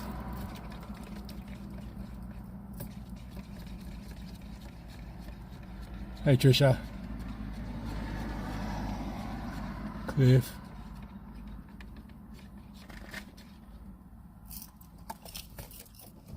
It better be hot too.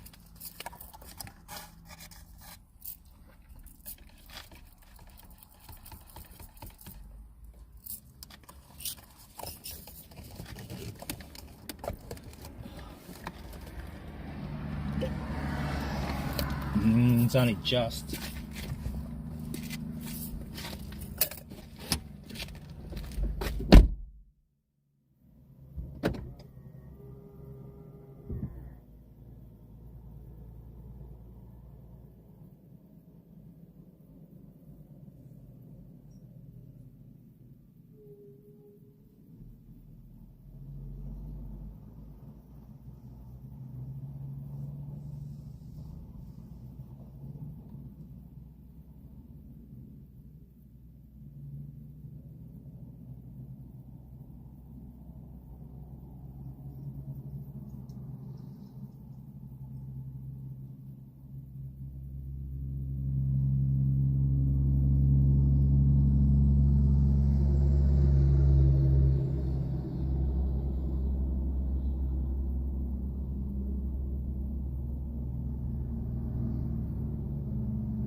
$13.1, my sugar's coming down. This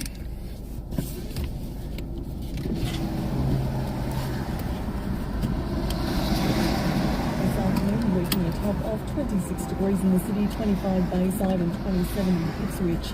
Looking ahead to tomorrow, blue skies with a chance of an evening shower, 25. On Moreton Bay today, winds up to 20 knots, 6 kilometres. Right now it's 25 degrees in Gaythorne. There'll be more news at 1:30 on the home of the Olympics, Brisbane.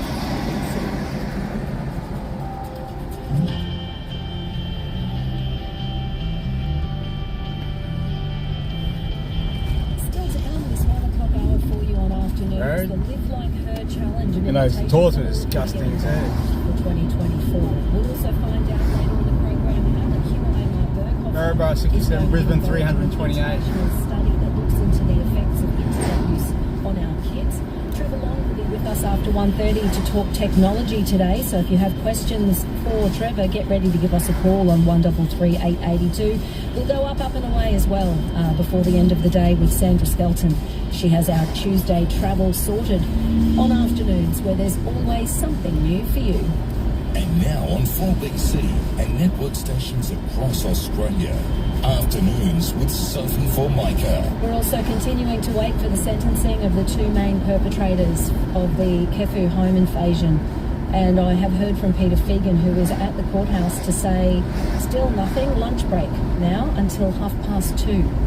So it is certainly something that is being drawn out, which I think just makes it even more heartbreaking for the victims who've been sitting there hour after hour, not just waiting for the offenders to arrive, but now going through the process of waiting for that sentencing to happen. And we'll stay right on top of it, not just here on afternoons, but if it doesn't happen in my show, you'll hear it this afternoon in Drive. 4BC is the smooth run with traffic every 10 minutes, breaking news and opinions that matter.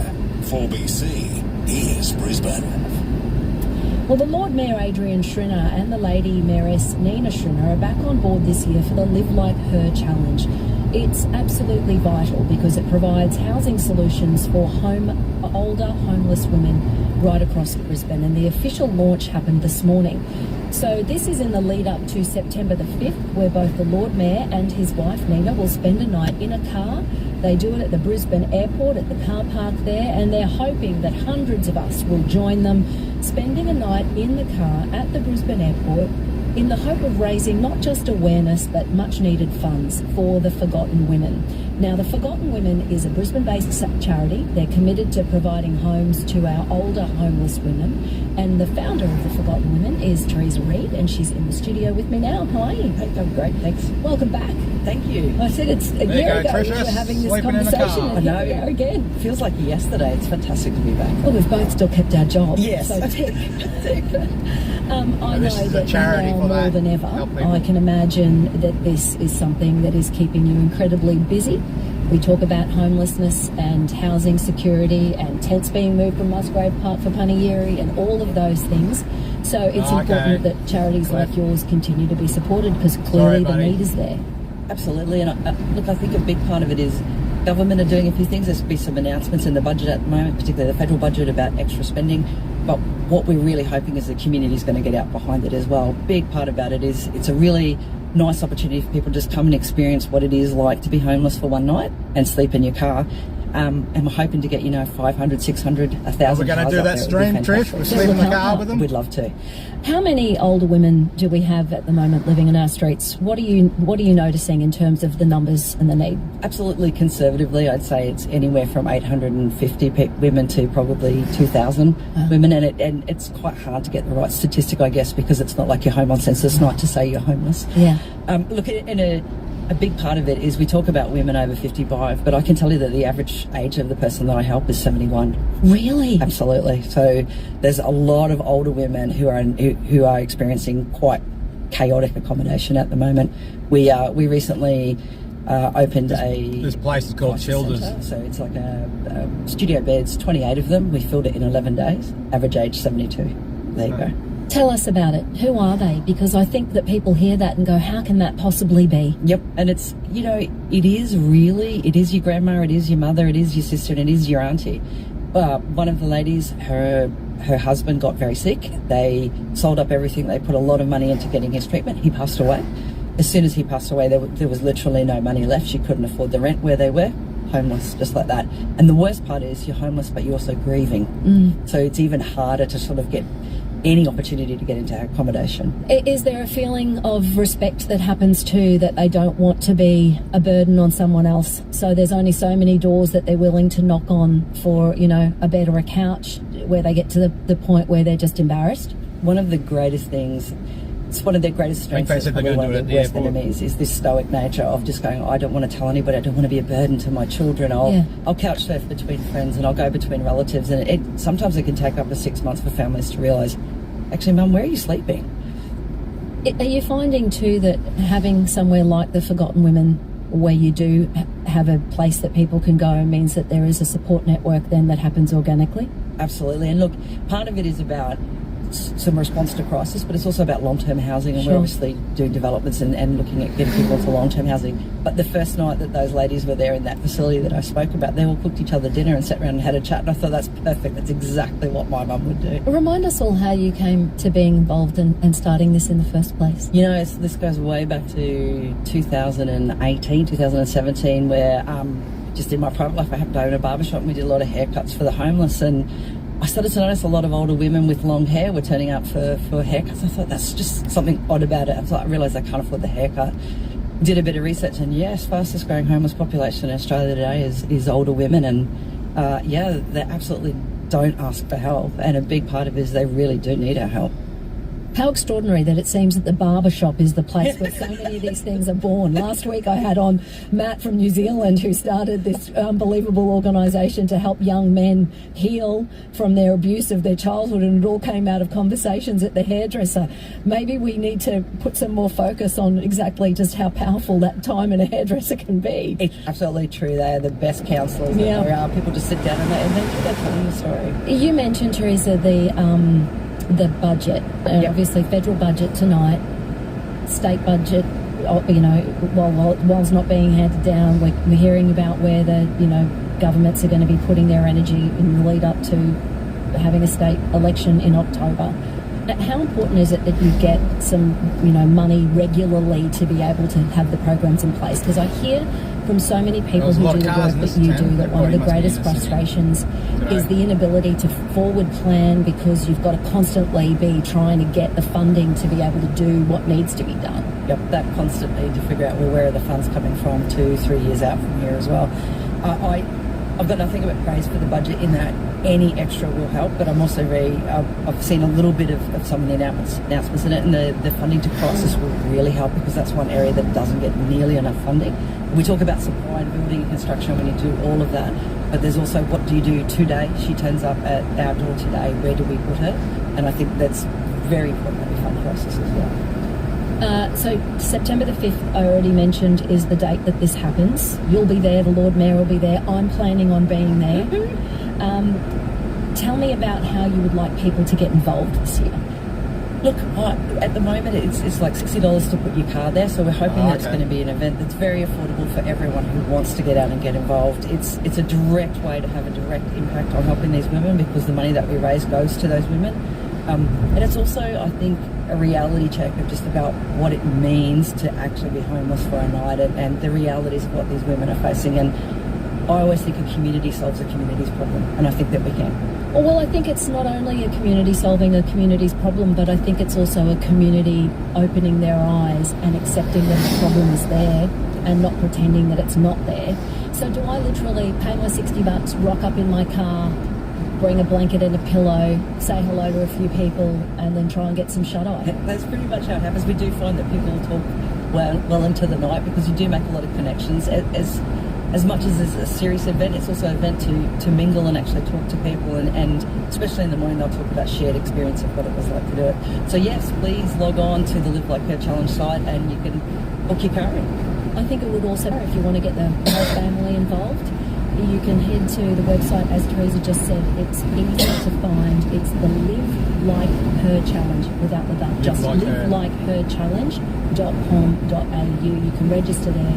You can also find a bunch more information that is available. I think the other thing I'd like to finish off with is the tenuous link that I know so many of the women who come to you will say, I didn't think that I would ever be in this situation. And we're only just, I think a lot of people, a couple of decisions or a couple of curveballs in life away from this vulnerability. There are so many women, and particularly older women, with absolutely no super or very small amounts of super. It's not even a curveball, it's one lost job, one divorce, one being widowed, and you don't have enough money to sustain your lifestyle. Yeah. And it certainly isn't right in a country and a city like ours. So it's wonderful there's people like you and so many people who are around you who support you to do this work. Live Like Her Challenge. Jump onto the website. All the very best. We hope that we get some 4BC afternoon listeners to jump on board. Awesome. Thank you so much, guys. As I said, livelikeher.com.au, an easy way for you to not only acknowledge but raise some much needed funds in our community to help older women who are experiencing homelessness in Brisbane. It's 17 and a half minutes past 2 after 1:30 this afternoon. As you well know, Trevor Long is going to join me today for technology. Get ready for that. And after the break, a story that I saw in the newspaper today that I have to say really upset me. I'll share that with you next. Morning, Belinda. I heard you and Barry got a Toyota BZ4X all-wheel drive. Yeah, we did. What about the tow truck to the farm? It's got X-mode with all-wheel drive capability. Small space inside? Nope. It's got lots of leg room and more. Plenty of tech, packed to the brim. So, what made you switch? Well, it's a Toyota. The all-new, all-electric Toyota BZ4X. Charge on. Everyone a feeling. Toyota.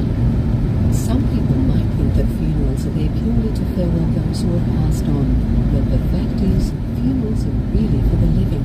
The partners, the families, and the friends who are all mourning for the loss of someone incredibly special to them.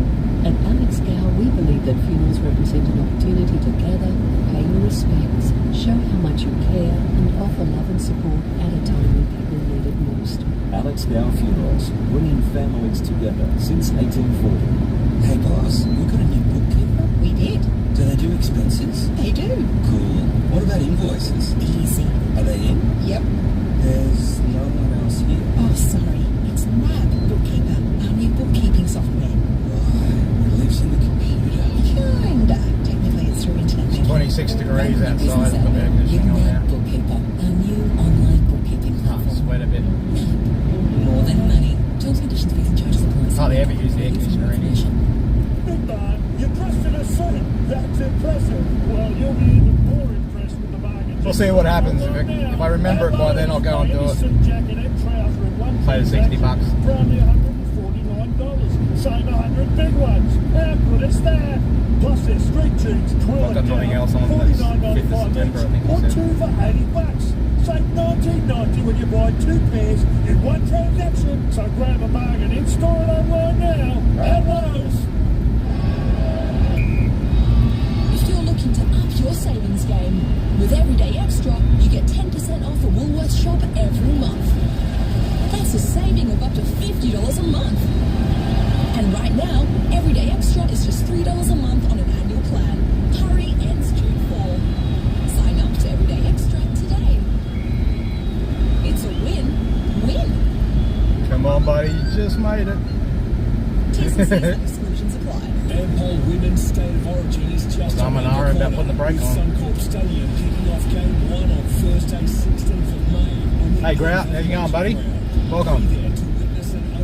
You haven't subscribed? Could you please subscribe, buddy? Athleticism as the game's best female players square off in the ultimate fight for state pride. Tickets Thanks if you have. fast. Don't miss your chance to experience Australia's greatest sporting rivalry. Head to nrl.com/tickets to secure your seats. Brisbane's 4BC. Keep the bugs out with Brisbane's patio screening specialists. suncoastoutdoorliving.com.au.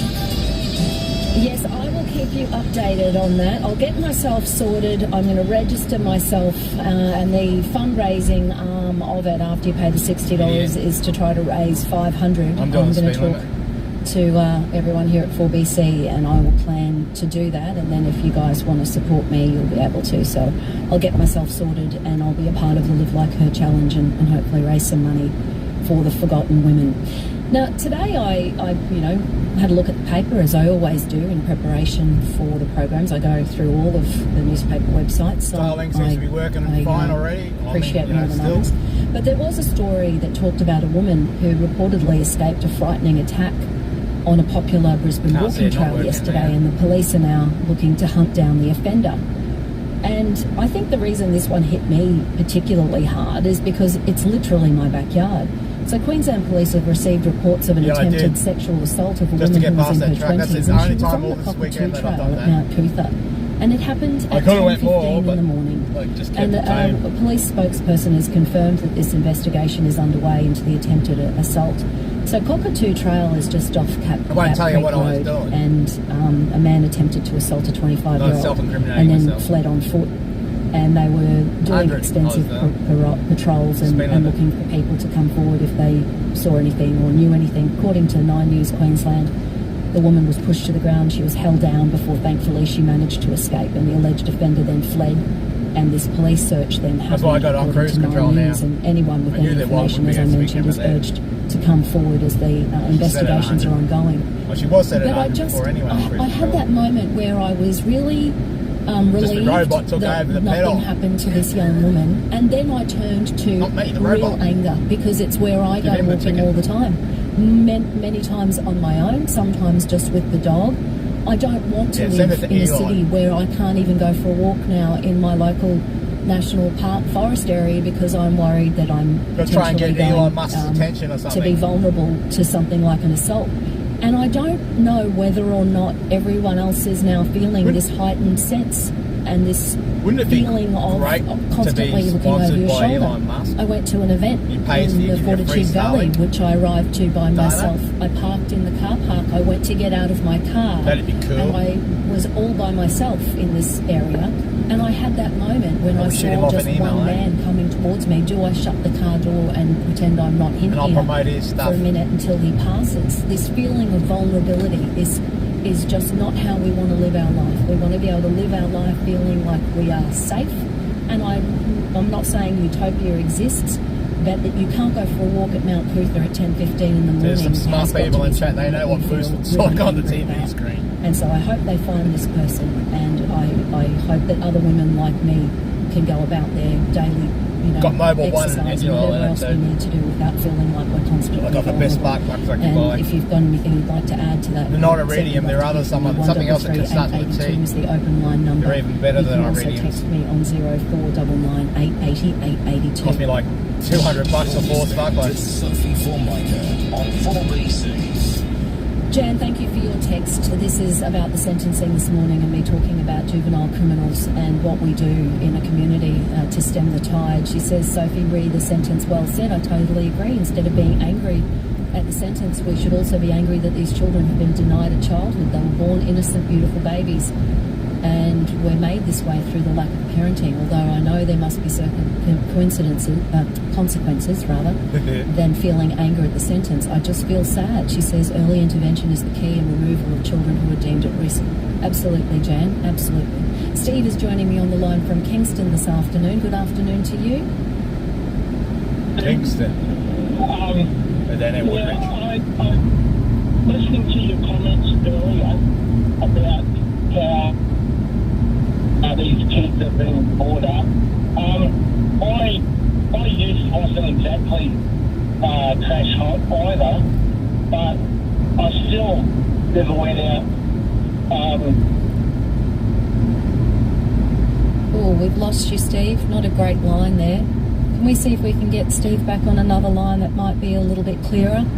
And I think I'm picking up what Steve's putting down. He's saying he didn't have a great start to life, but he didn't go out and commit crime. And thankfully, Steve, you obviously somewhere along the line. See, my phone number's out. I'm registered with obviously Telstra, but if you've got the in your settings, if you put it on, what's it called, Wi-Fi calling or something like that, I think it is. So if you get no 4G or 5G, you can make phone calls through the internet. So that means I can call anybody I wanted on the Starlink or receive calls, even though I've got no cell service. It's on everybody's Wi-Fi settings. Also degradable plastics expanded to polystyrene trays, like the ones that they use for meat trays. And that more of these bans were supposed to come into effect in September 1 of this year. So the possible bans from the 1st of September were flagged for single-use produce bags, like the ones that you use for fruit and veg at the supermarket. They were also going to include balloon sticks, bread tag bags, the plastic bread bag tags. I know a lot of places have moved to cardboard, but some still are plastic. And the corflute tree guards, the plastic things that they put around trees, basically. Now the Queensland Environment Minister, Leanne Linnard, has confirmed that those proposed bans are going to be put on hold. And the reason they're going to put them on hold is that they're saying that the state is going to wait for a national strategy. God forbid Queensland leads the way with anything. So Leanne Linnard said the government is going to look forward to working with other states and territories, but that Queensland remained committed to removing plastic from This the area environment. here has no cell So if service we're whatsoever. committed to removing Big plastic area waste right from the environment, why are we not just travelled going to here go down through our here a own couple path of and times start the ban from absolutely September? nothing. You know that these things don't happen overnight. You start phasing them out, and it takes a while for that actually to come into effect. So essentially, we're just Yeah, you saying can't switch we it will off, now Cliff. wait for somebody else to tell us how to do it, and then we'll all do it There's a together. setting in the phone rubbish settings. that we have is not going to go anywhere. your general It's going to settings. still be here. She said there was a draft roadmap for national under Wi-Fi harmonisation or of something like actions that. on problematic Wi-Fi calling or plastics and plastic items, that it's being developed for presentation to environment ministers this year. I'd love to know how much the roadmap for harmonisation of actions for problematic plastics is going to cost. All jurisdictions are participating in a single-use plastic item I don't life really want to cycle call them anyway. assessment. I'm just saying that. And that's also You get stuck out in the middle of for nowhere and you want to completion make a this year. phone call, just switch that But it on. means that It's not Queensland's on. 5-year roadmap to have So you any can call action it. on Just say I single-use had an plastic emergency or items, something, which I were need to flagged to get set help. bans in 2024 and 25, is now paused until the national but Elon's doing that thing now with- harmonisation and the You can get emergency calls on your SUPI phone is completed. from your Honestly, satellite you cannot system. make this stuff Straight up. to your phone A somehow. pause only slows us down. They're doing that in America I think at the that there moment. would be very few people that would say that getting rid of single-use plastics as quickly as possible and as many places as possible, as fast as we can, would have been the way Yeah, to they go. banned those And I think American that red Queensland cups was doing here. it just a little bit sooner than the 'Cause they're national plastic. harmonisation. It would have been a good No thing. plastic straws, they're paper. Steve, we've got Steve back on the line again from Kingston. Good afternoon. I hate a soggy paper straw. That's okay. Yeah, that's much better. Thank you. So I was saying I never had an ideal upbringing when I was. Yeah, so like phones, when I was they a were so child. expensive to run I never went out. back in the day. Now we got this. But I did go a bit wayward in school, and back then they had the cane. So I got the cane a few times, and that made me think, what am I doing to get this cane? And I reckon if I never got the cane, I would have ended up the same as these kids these days. Yeah, well, whatever you needed to learn right from wrong, Six Steve, of and the I guess best. the other thing that you learnt there was, you make a choice and there's a consequence, right? Yeah. They're talking about putting kids in detention. Why not go earlier and saying, well, if they're at school and doing the wrong thing, why can't they get the cane back again? I don't know whether or not we'll ever see the day that corporal punishment is back in schools, but I do think that you're right in terms of identifying who they are and teaching them choice and consequence. How we do that, I guess, nobody's doing a particularly good job at it because we keep having Yeah, it goes back to your parents, how you were brought up. conversation about particularly repeat offenders. But I appreciate you calling in, and I'm really glad that you found the pretty path basic of the straight stuff. and narrow so that you can tell us about your experience and your journey in life. It's not an easy fix. No one's suggesting that it is, but I do wonder where we as a community feel like we can be sure that the young offender who goes in and out of detention is going through rehabilitation programs that we feel have made them a member of society worthy of having that freedom. And that's the bit that's missing, isn't it? 1:30 News headlines now. Siobhan Fay is joining us with the latest. Good afternoon, Sophie. Making news this hour, whistleblower David McBride has been sentenced to at least 2 years and 3 months in jail. The former army lawyer pleaded guilty to stealing and leaking documents about alleged war crimes in Afghanistan. A crime scene has been established after the body of a man was discovered in a Gold Coast park. Emergency services were called to the parkland near Puppers Way in Narang around 6:30 this morning, with reports a body had been found with injuries. 2 homes under construction have gone up in flames in Moreton Bay overnight. Police were called to the property in Mango Hill around 2 a.m, where they discovered the neighbouring residence is extensively damaged. And a curator at the American Museum of Natural History has been detained in Istanbul after allegedly attempting to smuggle 1,500 spider and scorpion samples out of the country. It's brought the Dolphins welcome back their star fullback from Magic Round. Hamasai Tabuai Fido is back from injury for Wayne Bennett's team. And Sophie, I'll have more news again at 2. A weather update. We'll be here to help in unexpected weather. NRMA Insurance. Clear, beautiful blue skies across the city today. It's currently 24 degrees in Brisbane, 27 degrees in Ipswich, 26 in Logan and 25 degrees Bayside. In Rockhampton this afternoon, fine and sunny for you as well, currently 26 degrees. Looking ahead for Brisbane, showers are expected tomorrow. We've already been through Rockhampton Tops today. will still be around the mid-20s, and in Rocky tomorrow and Thursday will be partly cloudy, tops of 26. Those showers could return on Friday. 4BC Traffic. Is your car Queensland covered? Search Suncorp Car Insurance. In Caboolture, there's a crash on Hummerstone Road just off Beerburrum Road. This is causing minor delays, and also a crash in Clayfield just about cleared from Sandgate Road southbound as before Bayview Terrace. Delays are back to Junction Road. Slow on Beaudesert Road in both directions around Acacia Ridge, and Ryawena Road is heavy westbound approaching Beaudesert Road in Rocklea, and the Brisbane Valley Highway slow in both directions in Fernvale. It's Olympia on Brisbane's traffic leader. The Chemist Warehouse making half-price cosmetic sale is on now. All Big Red Cosmetics are half price. Or L'Oreal and Maybelline, half price. Or Remco Beauty and NYX, half price. And Olessi and OTI, half. Yeah, I've been eating a rollover when I was about 9 years old. My mum driving. So hurry into Chemist Warehouse for the mayhem Driving sale. a Harley Falcon. I think it was like an XC or something. Chemist Warehouse. Tyre blue. Savings every day.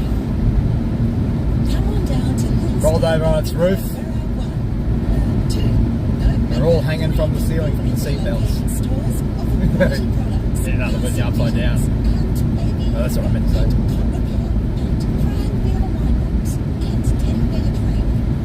Yeah, tyre blew as she was overtaking the car.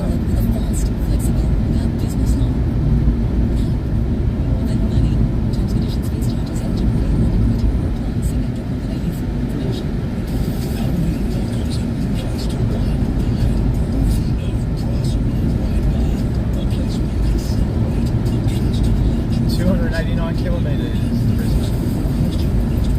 It says 3 hours, 24 minutes. Current speed, no stops. Estimated time, 5 p.m.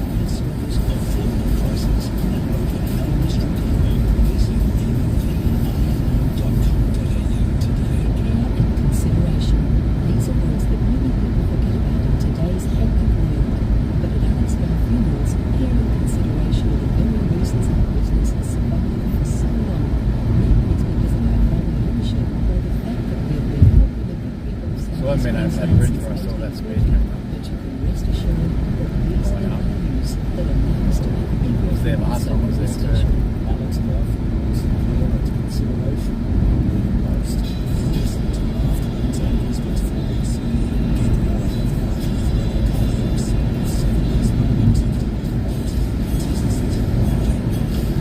Get more of just off the back of me talking about this now pause in the single-use plastic ban that was meant to come in on the 1st of September. He says, Sophie, the abandonment with proceeding with single-use plastic policy shows how Labor is great on big press releases but fails to actually... Next they'll ban condoms. It seems to be a standard excuse to say we Everybody's thought gonna best go to wait raw. for a national approach. And he reminds us, and he's right, that Grace did exactly the same things with banning phones in schools. Queensland was the last state to adopt. I cannot for the life of me figure Next they'll out ban burnouts. why you say at we're events. going to ban these certain things and we're going to be doing it in a staged way, and in the 1st of September we're going to start to ban these items, and then you go, oh no, wait a second, we'll just pause because now we're going to wait for a harmonisation that's going to happen nationally, and we're now going to do what everybody else says they're going to do. And in the meantime, we'll just keep sending as much as we possibly can to landfill. On 4BC Afternoons, talking Oh, then it all goes back to the earth, doesn't it? safety as we ask Where it came from. Let's turn our attention now to talking technology with Trevor Long on Tuesday. Here we as go, do. technology Good afternoon to you, time. Trevor. Good afternoon. If you have questions about your tech, no matter what it is, big or small, now's the time to jump on the open line, 133 882. Okay, we spoke. You were getting ready for the iPad launch, the iPad Pro launch. I want to talk about the actual iPad, but I also want to get your take on the ad which I spoke to Rob McKnight about last Friday, and has now pretty much been pulled from TV because Apple made this commercial for the iPad, which saw it a massive hydraulic. For anyone who has no idea what we're talking about, it was a massive hydraulic, 2 big hydraulic plates that came together, and as they came together they crushed like all the tools that you would need to be creative. It started off with like a trumpet, and there was a piano, and there's paint, and there's a pinball machine, and there's cameras and computers and pens and pencils and all of this sort. So basically all the things you need for creativity. Smushes them, destroys them, and then opens back up again, and all that's left is the iPad Pro, and it says, you know, basically creativity at your fingerprints. And everyone was outraged at the fact that, you know, you're basically killing all of the things that you need to be creative, which I can understand some people might say was a bridge too far, Trevor. I just went, they could have been cleverer and said, instead of destroying it all, let's have it all fall into the iPad, like you're getting all of this with the iPad. What did you make of it? Oh, I like your idea. Firstly, I was sitting in Apple's headquarters in London, and this ad was actually kind of the intro video to the new iPad Pro. Because they always go all out on these video productions. And I thought, this is genius. You're taking everything, you're crushing it into one, and this is what the device contains, right? I just looked at it and went, I love it, great. I actually love your idea of just having it fall into, and therefore, like in CGI terms, happen. I have zero issues with that. I thought it was awesome. The bigger, there's one kind of silly issue, and that is, it's not at all original. Pokemon Game Boy did this in 1998. They had a bus full of Pokemon characters driving around, and the bus driver stopped, and a hydraulic press crushed the bus with Pokemon characters in it, like traumatic for kids, and the resulting output was a little Game Boy. LG did it with, I think, a television ad like 5 or 10 years ago. So it's not new and unique in that sense. Most of the outrage, weirdly, is environmental. Don't destroy something that has a second life, or, you know, there was a guitar that could have purposely been used. Because Apple is a very environmentally friendly company. They are they wear that on their sleeve. So that's probably the thing that made them go, we didn't think of that. Too impatient. And made them really regret it. But otherwise, I thought it was a very good way to indicate you can do so much with this device. Jared, who is a massive Pokemon fan, has just put up a joke for me to share with you. Yeah. How do you get a Pikachu on a bus? I don't know. Pokemon. Oh, stop it! Tap me brakes again. That's his sense of humour. I hope I did the delivery justice. Alan's joining us on the line from Corona Downs and has a question for you this afternoon. Go ahead, Alan. Oh, hi. Look, I've seen these devices advertised on Facebook a lot, and very rarely believe what they're not driving to the road conditions. So, is there such a device that will plug into your computer that will find all of your photographs and put them all into one place?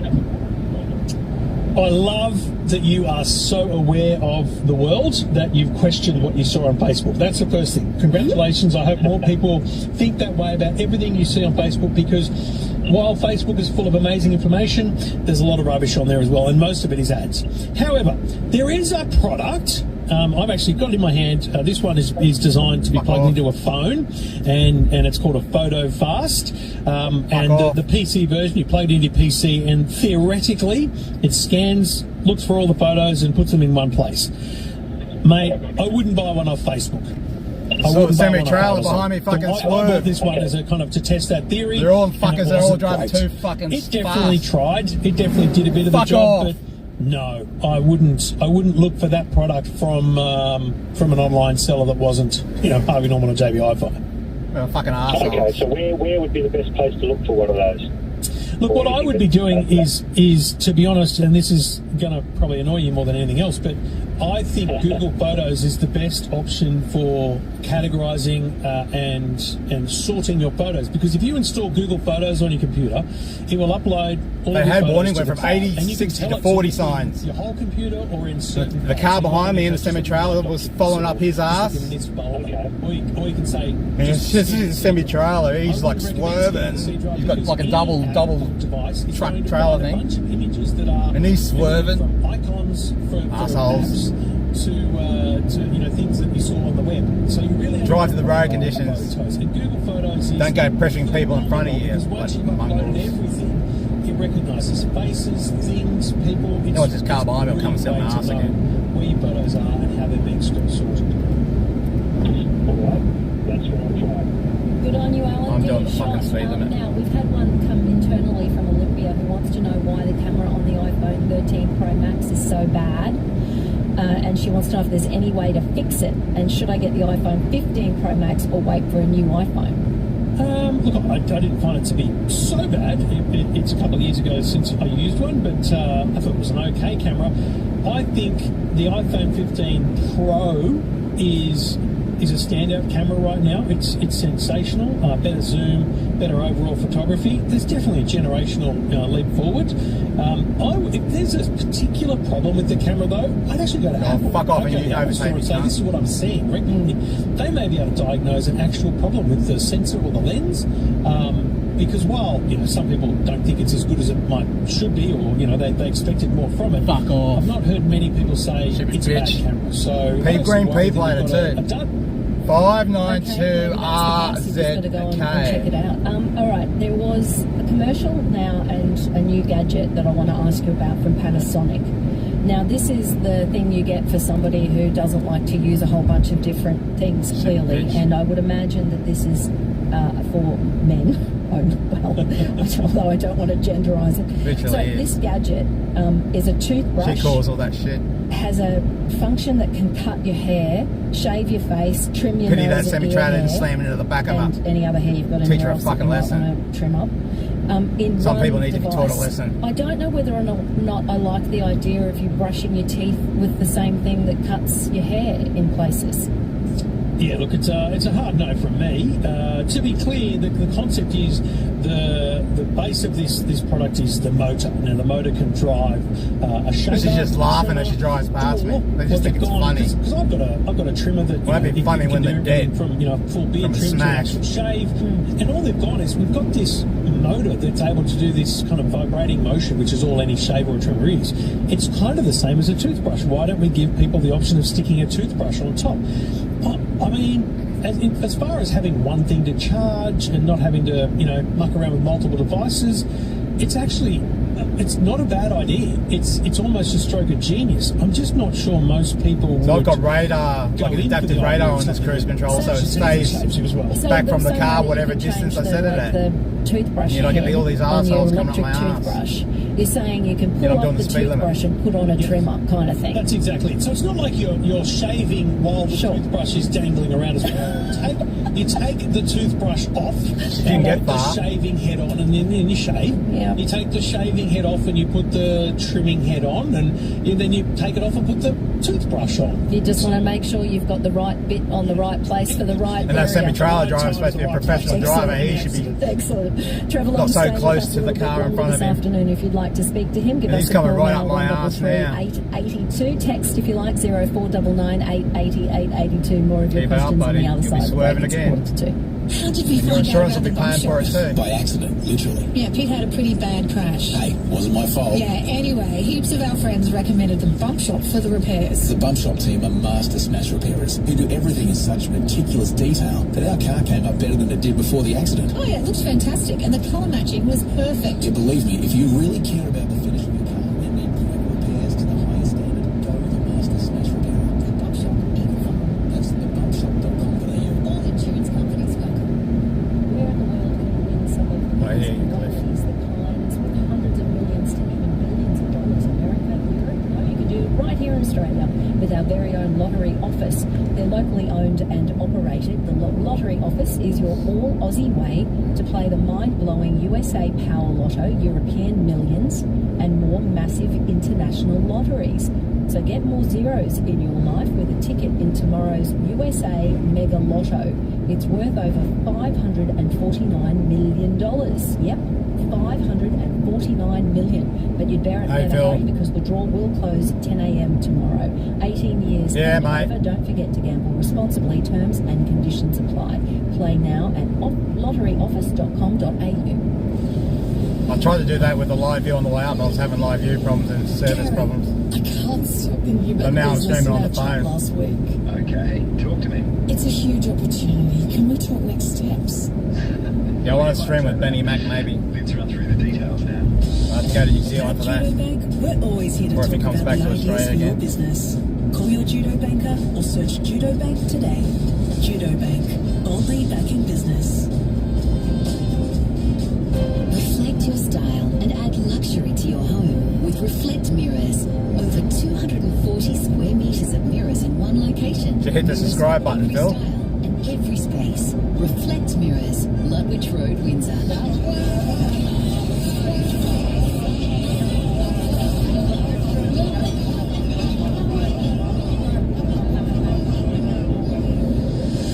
Large soy caramel mocha frappuccino with extra caramel. Cut through the blur to hear more of what you want with Specsavers Advanced Hearing Technology. Book an appointment with our audiology professionals for high-definition sound at low Specsavers prices. Always follow the directions for use. Bill and Tim take a look at the With the Boss. Let's start with a helpful money tip from Sunrise. There you go, piss off, bitch. Get off the road before you kill someone. Should pull in there and have a go at her. Can't be bothered. Sophie Formica on Brisbane's 4BC. We are talking technology on this Tuesday with Trevor. Oh, this is that service station that's got the PowerPoint Talking too. about photographs. Sharon, Trevor. 193 has a for question. petrol She there. says, can you It was recommend E10 too, so it's almost $2 a litre. old-fashioned slides to photographs, please? Yeah, I need to get some. Slides is tough because they require light. So you won't find an app to do that. I'll make it very simple for you. And again, Yeah, I know this is one of about those, going don't more believe exposure it getting unless you've seen it in use. Because Well, I just can need imagine like someone on TikTok some help with or setting up Facebook things on Kick too, because it's totally different. Don't do that. I have though. I bought a thing. What's I got on Amazon? I think it was. I got Restream on it, so on the live view. Digital. So that's the only way I can or something stream like on that. Kick I'll look it the up live while we view. talk. And it was. I haven't got it set up on the phone. You know, we used to get photos developed, and you get the little run of negatives. Yeah. Like 4 photos at a time. Yep. I'm just sticking with YouTube at the moment because I'm monetized. And what you do is you put a memory card in it. It's just If I was streaming with another Kick streamer, yeah, I'd probably do it. Just a device. You turn it on, slide the negative, Exclusively. press a button, and it essentially takes a photo of the negative. And you can do the same with slides. So yes, the thing exists, but I would suggest it's probably going to be a device that you need to buy as opposed to an app. And the one I use is called the Kodak Slide and Scan. Slide N, as in the letter N scan. It wasn't cheap. I'm going to say it was a few $100s. I got it on Amazon. I think it came from overseas. It's not available in Australia, but it was unbelievable. Really, really cool. You'll be happy to know that Jimmy, Russ and Shane have all sent me text about the toothbrush trimmer. And on board or not? Not being huge fans, I think, of the idea that you're using one device in different parts of your body. Let me say this. I've just had a better look during the outbreak at the review on the AFR, Australian Financial Review. And John Davidson, who wrote that review, I know him very well. He's a stickler. He can be a bit of a narc with products. If he thinks it's okay, I've got to say, I might be all in here. I'm travelling a lot in the next few months. I'm going to get one and review it. Good for travelling. Warren is joining us on the line from Castledine. Go ahead, Warren. Hey guys, listen, I've just got a quick one. My missus has tried to send me videos. The fucking truck's swerving again. I just touched my brakes to slow down. And they won't come through. I can get the audio, but no picture. But if she fucking sends idiot. exactly the same video to a friend... Stay the fuck away from cars in front of you then. It comes through. What's going on? Wow. What sort of phones we got? I thought you were about to say, what sort of videos are they? What's it going to Pride? She's sending it to a friend, so I'm assuming it's okay. What sort of phones? Both got Samsung phones. I've got an A25, which I spoke to you about a few months ago on your recommendation. I got one. And she's got an older Samsung. Photos come through fine, but just video just won't come through. So she sends it via a third party. The absolute simplest answer here is use WhatsApp. Now he's up my arse again. Both of you get WhatsApp. It's unbelievable. You can send high definition videos now. That's the number one thing I would say to you. Just get on WhatsApp. It's a better messaging system anyway. The likely solution here is to ring both of your carriers, likely yours. Fuck off, cunt. And ask them to resend the carrier settings. You might be able to go into the settings of the phone. You're going to intimidate me, buddy. The network semi-trailers. settings. We don't have to wipe the phone. You just have to reset the network settings. Turn the phone off. turn it back on again, and it'll kind of reconnect to the network and go, what are the settings I need here? That might help. You just take the SIM card out, put it back in again. You might have some luck. I'm not the tech expert, but there's one other thing, Warren. Can you receive videos from anyone else? Yes, I don't have any problem getting videos from anyone else. Okay. Maybe she just doesn't want to send you. Yeah. Could be something else going on here. Holiday in Caloundra with a girlfriend, and she's going, look where we are up on the 6th floor looking out over the beach while I'm still at work. Still 80k zone, Is buddy. there another Warren in her phone? WhatsApp, Warren. WhatsApp. Get on it. Will do. Thanks very much. All right. Hopefully that'll help you out a little bit. You know, you're talking about the slide and scan with the code. Driving a road train and he's doing that negatives. shit. Is there an updated, easy way for me to do my conversion from VHS tapes that I'm still holding on to that are literally disintegrating as before my eyes, that I'm still holding on to, or I still have to do it with the whole schmozzle? It's not a massive schmozzle. You need a VHS player for start. That's a big challenge for most people. And then you need a computer and a little dongle in between. There's a dongle from a company called Elgato. Very good little dongle. But you've got to literally play the videos. You've got to press play, have the whole video play out into your computer, and then press stop and then start another one. So it's a long and enduring process. Yeah, okay. Finally, do you recommend somewhere for Louise at Everton Park? She's obviously got a bunch of e-waste. She's got her used electronics of all the places that you know to take things like your old laptops and your iPhones and anything else that people no longer need. Is there somewhere in particular that you recommend, or is anywhere good enough? Look, anywhere that is claiming and broadcasting to be an e-waste recycling centre. So I've talked to my council and asked them whether they have a program or a system, because essentially councils are a big part of the process now of e-waste recycling. So reach out to your local council. Officeworks often accepts a lot of e-waste, and I don't know if there's any limit, but they certainly take a lot of different gadgets. So yeah, I would ask Officeworks and your local council. And if you're giving up a laptop, what should you do to clear it off? If it's still working, format. If it's a phone that's still working, just do a factory reset. If it's not working, I mean, if you really want to get a drill and drill through the hard drive, go for your life. But seriously, I've been to the places they recycle these things. Ain't no one got the time to look through hard drives trying to get people's files. Yeah, it's not really a risk. Well, for what it's worth, Louise, I just did the Officeworks for my bits and pieces. So unless you've got really big stuff or a lot of it, that's probably the way to go. Thank you, as always, for your time, Trevor Long. A pleasure. We'll talk again next week. It's 5 minutes to 2. Traffic. Send something. Send 4BC a text. 0499 880 882. Crews are on scene of a crash in Caboolture on Palmerstone Road, just off Beerburrum Road, and there's some tyre debris on the Gateway motorway northbound just before Wynnum Road in Tingalpa. Drop the speed down to 40 kilometres an hour until it gets cleared. Still this breakdown on the Logan Motorway southbound on-ramp from Illawina Street in Drewvale, and there are delays on Ryawina Road westbound approaching Beaudesert Road in Brockley. It's Olympia on Brisbane's traffic leader, 4BC. Authorised by the Australian Government, Canberra. Are you looking for a new job? Oh yeah, we'll use him over the TV radio. What about a career change? Get a head start today. Visit yourcareer.gov.au to explore 251 information based on your interests, skills and location. There's an 80k zone Justice now. Tom Sullivan has just handed out a 14-year sentence to the young criminal who killed Emma Lovell. And may I, on behalf of 4BC Drive listeners, make an impassioned plea to David Crisafulli, for goodness sake, have a judicial system in this state that reflects community expectations. If you kill someone in those situations and it's deemed a particularly heinous crime, you get life in prison. Doesn't matter whether you're 16 or whether you're 60. And it doesn't matter whether you've had a deprived upbringing or a good upbringing. On 4BC. Ampol Women's State of Origin is just around the corner, with Suncorp Stadium kicking off Game 1 this Thursday night. It's the eve of the Magic Round, and you can be there to witness an unreal display of rivalry and athleticism. You'll see the game's best female players square off in the ultimate fight for state pride. Tickets are selling fast, so don't miss out on your chance to be there to experience Australia's greatest sporting rivalry. You can head to nrl.com/tickets to secure some seats. Australia's vape ban is not protecting our children. Kids are easily buying from the black market. The sale of vapes needs to be strictly regulated for adults only. It works with alcohol and tobacco, and it's working to cut youth vaping overseas. Authorised by Australian Taxpayers Alliance, Sydney. So, what's for dinner tonight in your home? We're having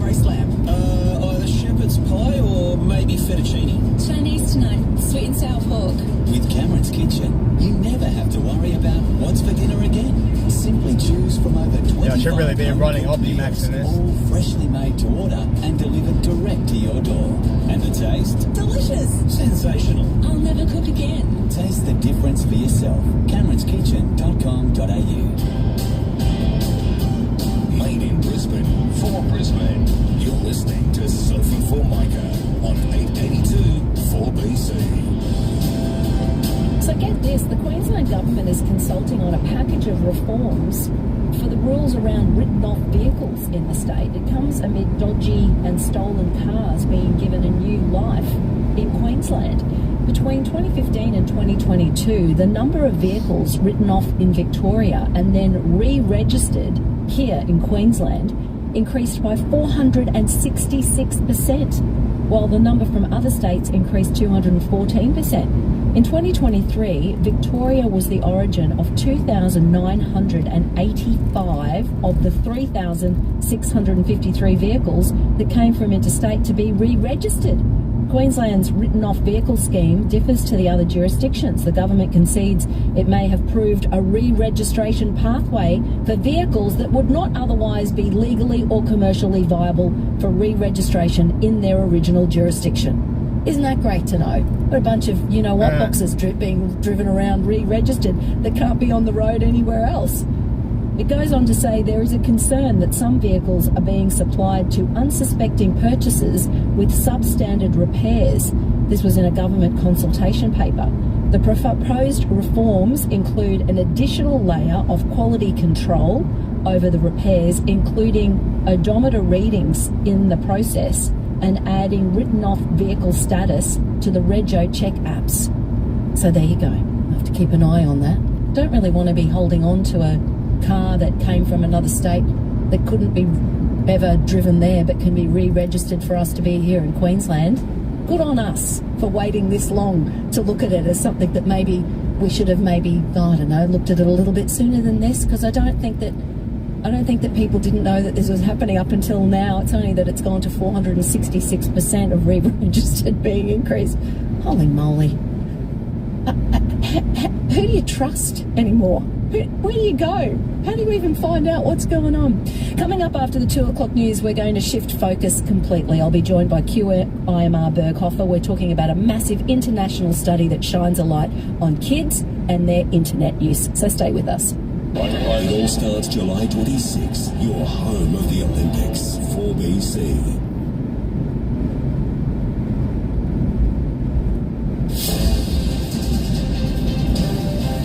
Brisbane's 882 4BC. In this bulletin, opposition's doubt over tonight's budget, jail for whistleblower and a new flight to and from the River City. It's 2 o'clock. Good afternoon. I'm Siobhan Fay. The opposition is casting doubt on the government's inflation forecasts as the Treasurer prepares to hand down his third budget. Tonight's financial blueprint will predict an easing of consumer prices sooner than expected. The PM's also flagging more cost of living relief, which some economists believe could take the edge of inflation. But Liberal leader Peter Dutton says it's a fantasy. This magic pudding exercise by Jim Chalmers that somehow his assumptions are better than the Reserve Bank's. Nobody truck's miles away. This is a Prime Minister who has promised so much to the Australian people and broken every one of those promises. A man's death is under investigation after he was found with injuries in a Gold Coast park. Police have set up a crime scene at Glennon Park in Lorraine this morning. News Corp is reporting the body was found buried. The family of Queensland mother Emma Lovell is outraged, saying her teen's murderer should have been given a long enough sentence. The now 19-year-old has been sentenced to 14 years behind bars over Miss Lovell's stunning death during a home invasion north of Brisbane. Criminologist Terry Goldsworthy agrees, saying the sentence should have been longer. I would have thought that a circumstance of this, with extensive criminal history, going to people's homes at night, armed with knives, and it wasn't the first time he'd gone and confronted people in their homes, he probably warranted a stiffer sentence. Former Army lawyer turned whistleblower David will spend at least 2 years and 3 months behind bars. He pleaded guilty to stealing documents about alleged war crimes committed in I Afghanistan. think the BP one's a higher octane His rating. maximum term is 5 years We've got and shit 8 fuel in months. Australia. Former lawyer for Donald Trump, You Michael go to Cohen, Japan, has like they're taken to a the lot stand higher at the octane over Hashemite there. trial in New York. He told the court when Stormy Daniels came forward, the then presidential candidate was more concerned about the campaign than any issue surrounding his marriage to Melania. Cohen says Mr. Trump was worried women voters would hate him. The Queensland Treasurer is calling for migration to ease in the Sunshine State. A rising population growth coupled with the ongoing housing crisis has the Miles government demanding the federal government step in. Cameron Dick telling the ABC net migration should be halved. I think that would be an appropriate way to bring back our population growth. That would be the order of magnitude you'd need to bring us back to about 1.5%, which was sustainable. It showed growth for our state and economy, which was good. Brisbane tourists can now travel direct to Manila from the River City. Qantas is adding 4 return flights between the Philippines and the Sunshine State from late October. A Brisbane Airport spokesperson says the flights are expected to bring in over $80 million in visitor money. Also making news today, the Supreme Court trial of a former Jetstar pilot accused of murdering 2 campers in the Victorian High Country is underway. And the largest remaining span of the collapsed Baltimore Bridge in the US has now been demolished. Hi, it's Laurel. Gary, Mark and I would love you to join us on 4BC Brekkie. Brisbane Heat and Queensland Bulls have secured a new head coach for the next 3 years. 42-year-old former South African captain Johan Botha will take over following the departure of Wade Second in March. Brisbane prop Corey Jensen says having big man Payne Haas back in the setup has been a huge boost at Red Hill. The Broncos' quiet achiever runs out for his 50th this weekend in an away game at Suncorp. Jensen admits he's very fortunate to play alongside some Origin stars. Just play out there alongside him, as well as Paddy. I'm a lot older than them, but I'm still learning a lot off those guys, and to be out there with those guys is my dream. I just try to hold my own there and do my job for the team and sort of come off the back of those guys. And after 9 matches into the AFL season, the Gold Coast have used the second most amount of players in the comp. Coach Damien Hardwick says for them it's down to rewarding players in form. When players are in form, to reward that form. We did that last week as well. So, Joel Devon's been in form, Boyd Johnson, Sexton's been in form. That's a good thing about healthy competition for sides and what keeps sides at the top. The Suns face the Cats on Thursday night in Darwin. It's 2:04. That's the latest in news and sport. If you're ashamed of your broken or missing teeth, you can be proud of your next smile. The All-on-4 protocol administered by specialist prosthodontist Tony Rotondo may be an option, even if you've been told you're not a candidate for dental implants. Search Next Smile Brisbane. Talk to a dentist about a referral or simply call 1300 625 628 to arrange your personal consultation at Next Smile Brisbane. The All-on-4 specialists. Any surgery or invasive procedure carries risks. Before proceeding, you should obtain a second opinion from a suitably qualified health practitioner. Traffic relay, Breckenridge, Barn Hills, Burnell. 4BC is Brisbane. Crews are on scene of a crash in Caboolture on Hummerstone Road, just off Beerburn Road. There's some tyre debris on the Gateway motorway northbound lanes, just before Wynnum Road into Galba. Speed's been dropped down to 40 km an hour until they get it cleared. Some delays on Beaudesert Road in both directions at Acacia Ridge, and Ryan Road is heading westbound, approaching Beaudesert Road in Rockley. It's Olympia on Brisbane's traffic leader, 4BC. We've all been feeling cost of living pressures. That's why the Australian government is bringing in tax cuts from the 1st of July. They're for the drivers delivering the veggies and the people buying them. For the people working in offices and the tradespeople building them. For nurses saving lives and the teachers shaping them. They're tax cuts for every taxpayer. Visit taxcuts.gov.au to find out how the 1st of July tax cuts will benefit you.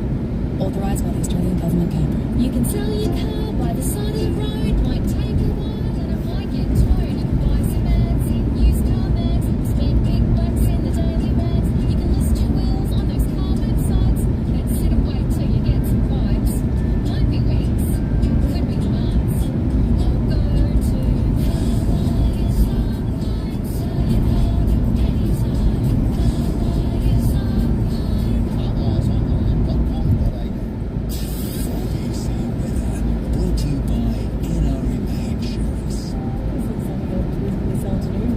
top of 26 degrees in the city, 25 Bayside and 27 in Ipswich.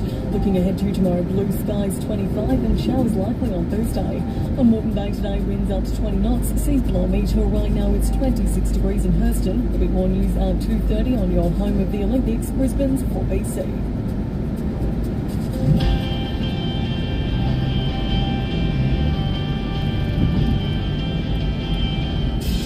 To come as we head into the 2 o'clock hour of afternoons, we'll have a look at a study from QIMR Berghofer, an international study at that, into how we look at internet use in young people.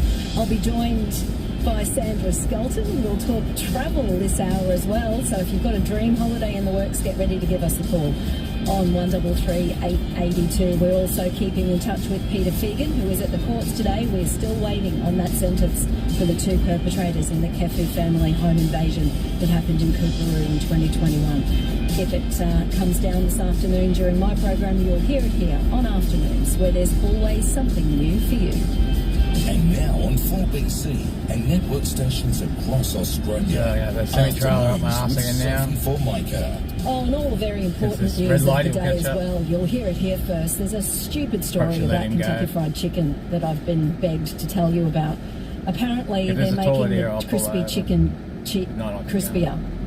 I'd say if there's no chicken, you wouldn't even know. It's the fast food giant now launching a new permanent addition to menus nationwide. So if you're a lover of KFC, you'll be happy to know that they've launched the original crispy burger series, including the original crispy cheese and bacon, and the original crispy stacker. So to celebrate this new range of crispy things, KFC is opening a world-first pop-up culinary destination this Friday and Saturday in Sydney. So if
The public toilets here have actually got showers.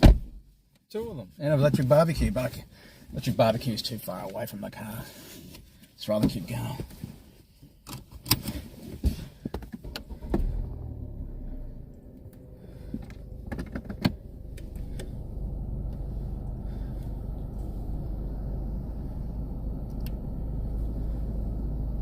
Australian one or an American one, like a lot of these effects are going to be the same. So how does QIMR fit into it? What role will you be playing?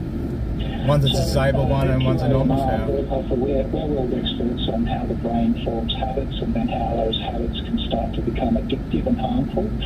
And we have developed tasks in the form of games that you can play on your smartphone. Worst comes to worst, just wait till I get home from tap into and assess the cognitive and brain mechanisms that drive problematic behaviour and addictive behaviour. So we'll be using those tasks in this study to start to understand the mechanisms driving problematic internet use, and then at the same time using those tasks to tailor specific interventions. So for some people, 2 hours, 50 minutes. There's difficulties in self-control. 10 minutes on by stopping. Emotional sensitivity, we're very sensitive to certain rewards or punishments, and so we can get a handle on all of that. Cruise control set to ultimately, the goal is really to try to reduce the harmful effects of digitalisation and the internet use on people's lives, improving self-management and really detecting people who are vulnerable early on and intervening early so that the problem doesn't appear. I'm curious, Professor, to sort of the cohort that you're looking at here, as you mentioned, is 12 to 16-year-olds, but we know that a lot of children are exposed to an awful lot of time in front of the screen, whether it be internet connection or gaming, in ages much younger than that, when the brain is still developing. Is it because by 12 it's more autonomy and they're choosing to use it rather than having maybe controls when they're younger? Brisbane, 230 k's. The selection of 12 to 16 was more can't wait to get home. The kind of school curriculum and the schooling, and more likely they're likely to have a mobile phone, which a lot of the information we're collecting is coming through a purpose-built app that we've designed with these young people that collect the data through the phone, and that's actually a really important component. Cruise control set at 60. There's a huge effort that we've put in to partner with youth so that we're doing things we're collecting a lot of information, but we're doing it while respecting their privacy. They're very engaged in all the processes, and so they're a partner on all of this, meaning that not only do we get a lot of data, but the results will be meaningful for them in the end. Have you done anything similar to this in another sort of capacity in the work that you've been doing in that sort of cognitive brain function and habit forming that you just mentioned? Yeah, we've done a lot of work here in Australia and abroad in various addictions, specifically in internet use. We've done those as well on a small scale, but because this is a relatively new emerging condition, let's say, we don't quite know how to define it. We're using and borrowing some of the features and symptoms that we know from addictive behaviour, like substance use and gambling behaviour, but we don't even know that it's the right approach. So this is one of the biggest problems and hurdles in addressing problematic use of the internet. Is there is no global agreed upon definition of how to define it, and therefore who's at risk, what is the prevalence, how do we intervene, and so this study will address all of those and also inform some policy recommendations as well. I was about to ask that, when you then come up with all of this data, and I'd be interested to know what the time frame is going to look like. You've got 10,000 kids participating. It means it's an awful lot of data to be able to then correlate and look at to have the ultimate findings. Do you think that it will shape sort of limits or policy around internet use? Yeah, you're very right in that it's a huge amount of data, and this is where artificial intelligence and AI techniques such as machine learning come into play. Machine learning can deal with very large quantities of data, even if it's messy, very accurately and quickly if you acquire the way we're doing it and collecting the information, which means that you can start to drill down at an individual level of when someone is spilling from healthy to unhealthy. And for For different individuals, that's going to be a different line when that change occurs because it's not all the same for individuals. And so that is actually a really important thing too, that obviously the use of the internet is not harmful on its own. In fact, for many people, particularly young people and those who are suffering mental health difficulties, it can be a lifeline. Sure. But it's also those same people who may be dragged into some of the harmful effects. And so using these artificial intelligence techniques and machine learning, which can operate at a very individual level, we can start to personalise some of the detection and interventions. Oh, especially, Professor, as you well know, we're talking about generations now that don't know life without it. Exactly. I think that I've said before, I would probably be the last of the generations who had that sort of entire period of their youth where computers really weren't prevalent. They weren't a part of our life at all, let alone the internet came much later. Now you've got generations who don't know what it is like to not have it at their fingertips.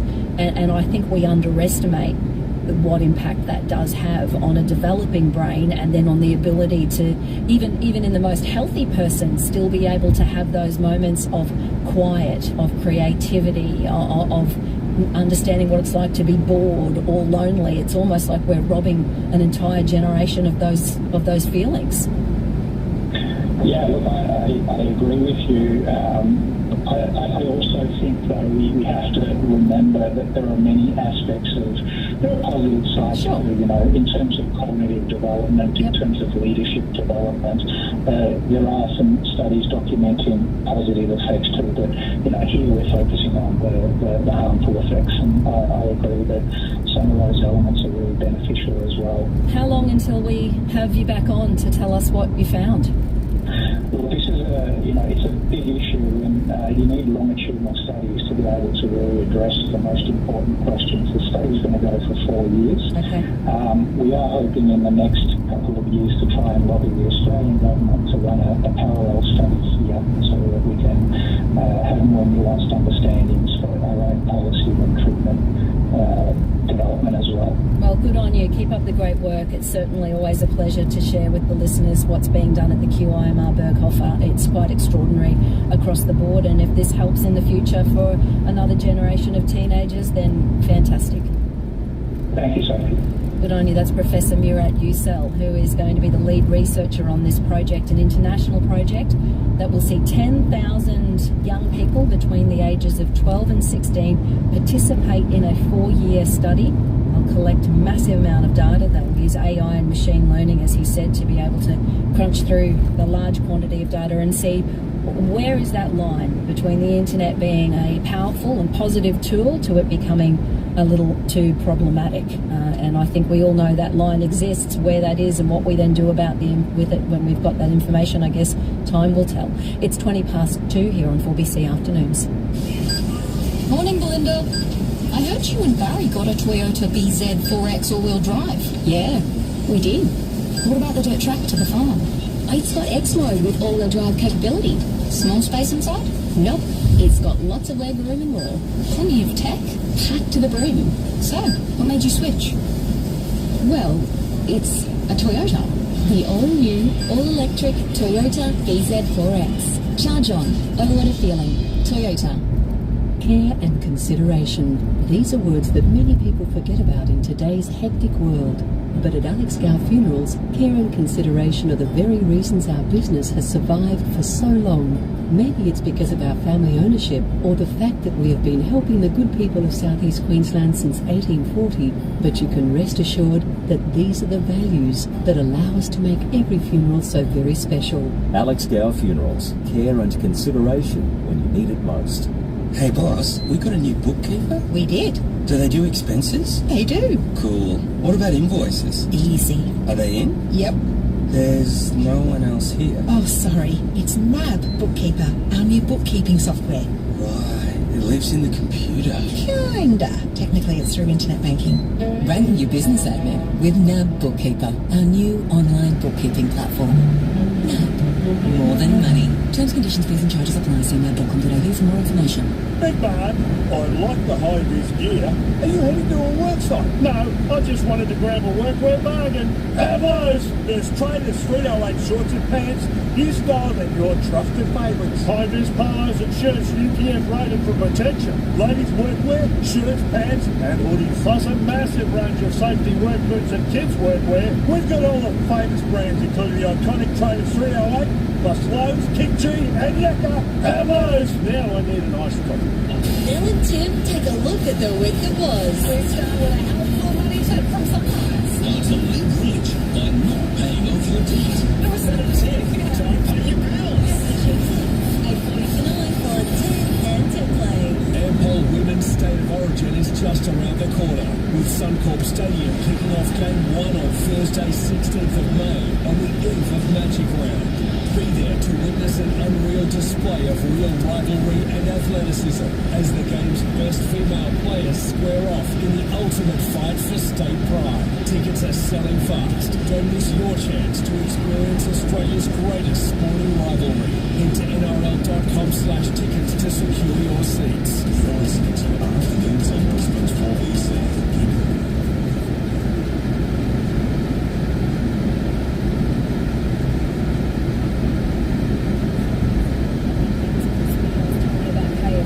Doing super crispy things. Susie from Kenmore would like to crisp up a jam donut. So basically she wants to take something that's already fried, make it crispy and fry it again. Yeah, crunchy, sugary goodness. Ron, on the subject of the internet, says, why can't we...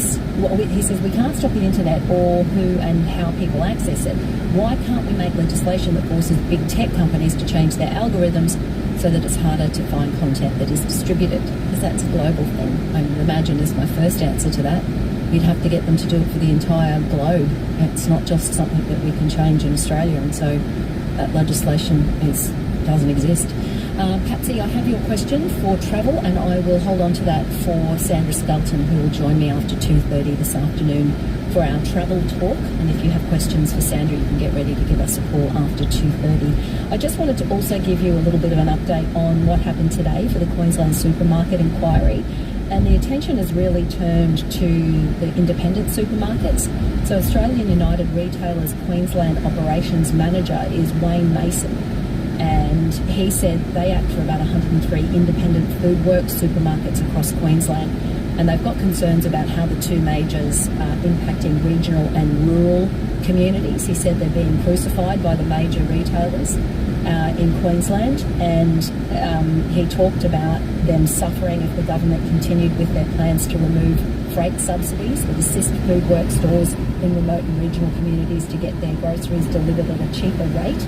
He told the inquiry that the Australian United Retailers have been informed by Metcash, which supplies groceries to the company, that if that subsidy that is currently in place was removed, it could see an increase of freight costs of up to 351%, depending on where it is being delivered. And he said we would have to put that directly onto consumers, and it would mean the cost of goods would go up. So he can't understand why the government would put community grocery stores like the Food Works chain at risk by adding unnecessary extra costs to the retailer, especially in our regional, rural and remote communities. And he said we're losing farmers at a fast rate. You can't keep ignoring the need to support rural communities. If Coles and Woolworths aren't going to be there, then who is going to surface them? When he was asked about whether or not there were any further details about freighting costs if subsidies were removed, he said he could only refer to what he'd been told by Metcash. They're the ones that deal directly with the logistics company. So it sounds like they're also talking a fair bit about making sure those mum and dad businesses are able to keep functioning. And, you know, face value is right. If those freight subsidies are removed and it ends up meaning that they're just too expensive on the shelf, then it will make it even more difficult for them to be able to continue to be viable, won't it? So we'll keep you up to date on anything else that comes with that today. You're listening to Sophie Formica. Music.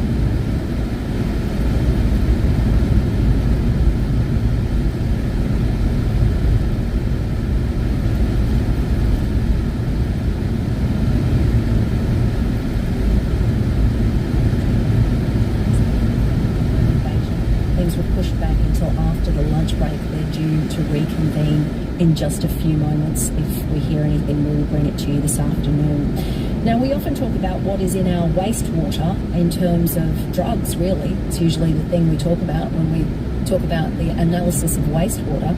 But they've also found some weird items that have turned up in wastewater as well. I'm talking about physical items. Urban Utilities have published a list of the crazy things that have been found at their treatment plants.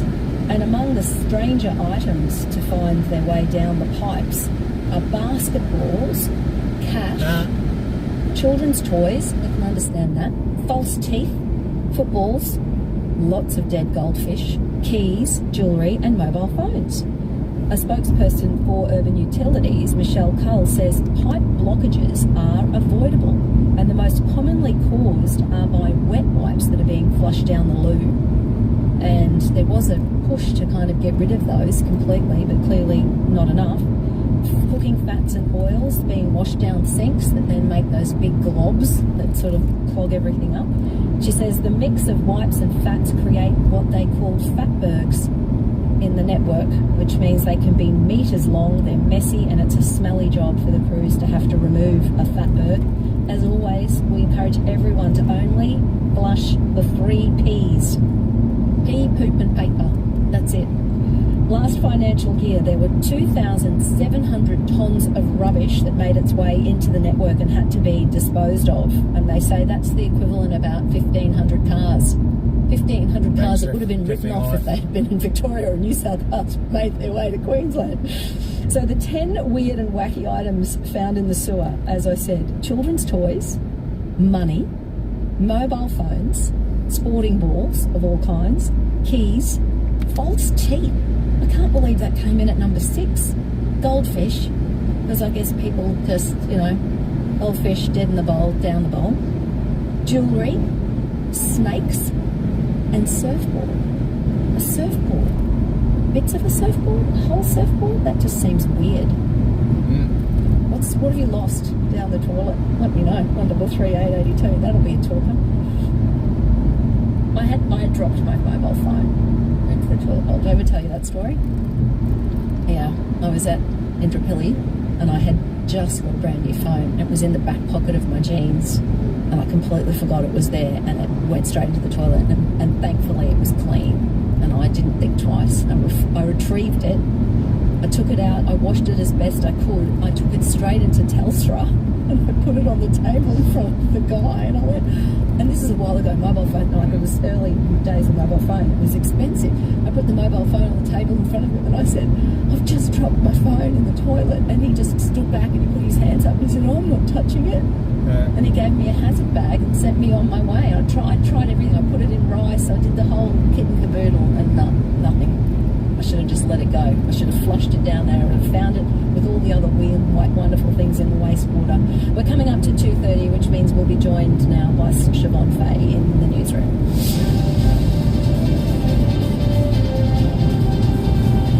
What's making headlines today, Siobhan? Good afternoon, Sophie. Making news this hour, the opposition is casting doubt on the government's inflation forecast as the Treasurer prepares to hand down his third budget. Tonight's financial blueprint will predict an easing of consumer prices sooner than expected. A rideshare driver has been assaulted during a brazen early morning robbery in Brisbane southwest. It's understood that the 33-year-old was threatened and struck to the back of his head by passengers while driving through Mount Omni. Former Army lawyer turned whistleblower David McBride will spend at least 2 years and 3 months behind bars. He pleaded guilty to stealing documents about alleged war crimes committed in Afghanistan and leaking them to the media. And Brisbane tourists can now travel direct to Manila from the River City. Qantas is adding 4 return flights between the Philippines and the Sunshine State from late October. In sport, Brisbane prop Corey Jensen says having big man Payne Haas back in the setup has been a huge boost at Red Hill. And Sophie Richard French will have more news at 3. Now on 4BC Afternoons, the latest weather. Mostly sunny and a beautiful 26 degrees in the city, 25 degrees in Caboolture and Bayside, and a little warmer, 27 degrees this afternoon in Ipswich. Up in Rockhampton for our listeners on 4RO, beautiful sunny day, currently 27 degrees. Traffic from Ipswich to the Bay, by Desert to Bridie. This is 4BC. There's a breakdown on the Logan motorway westbound. Left lane is blocked after Paradise Road in Larapinta. Delays are back to Drewvale. Also seeing westbound delays around Heathwood. That tyre debris has now been cleared from the Gateway motorway northbound in Tingalpa. Speeds back up to normal. There are delays on the Port of Brisbane motorway heading southbound onto the Gateway motorway in Hemmant and Pacific motorway building outbound in Greenslopes. It's Olympia on Brisbane's traffic leader, 4BC. Stop what you're doing, because the Chemist Warehouse half-price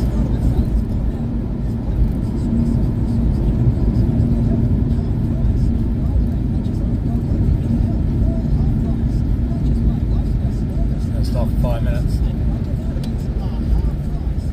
2 kilometres on the left. Fuck off. I'm not driving down 2 kilometres down there. Continue on A1 for 16 kilometres. Pull over a bit further up. I need to.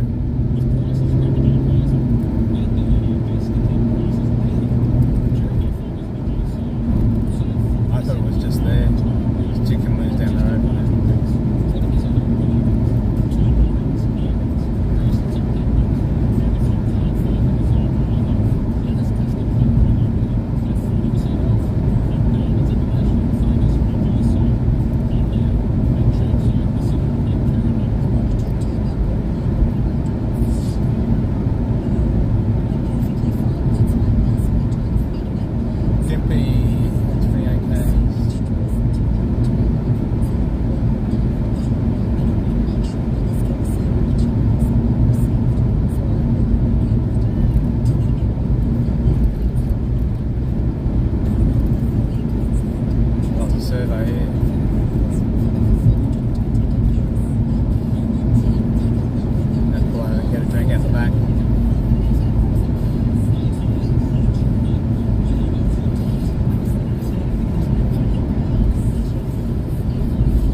I'm not sure what price in Brisbane is if you're I won't top up here. Let's go and get a drink out the back. Don't need to go to the toilet. Turn right, then turn left.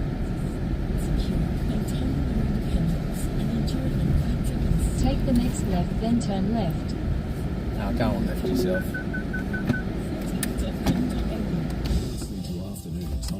I should have a couple of Pepsis left in the back.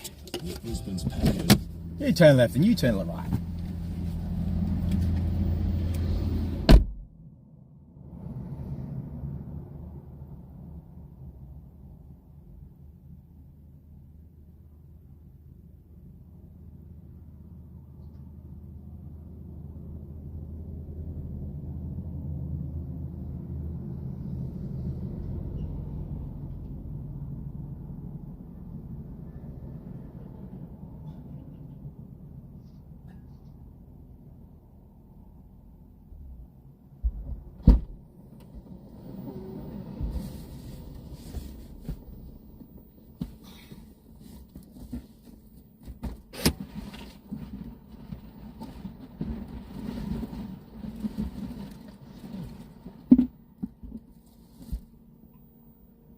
Got a monster drink left.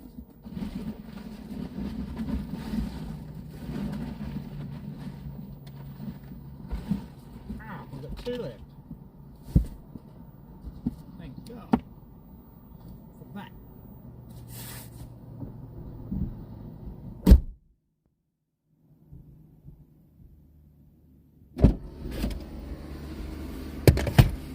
Sit back on the road.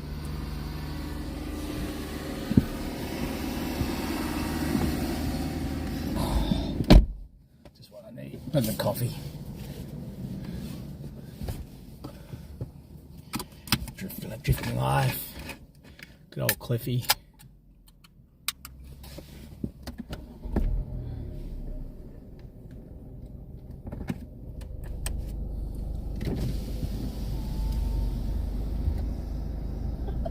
Yes, well, apparently someone over the back fence gets blamed for coming in the house and taking them, but yeah, I'm sure that's where they ended up. Well, how is it with plenty of others? Take the next left, then turn left. That makes it any better, I don't know. I was really happy to... Take the next left, then slide left onto Bruce Highway.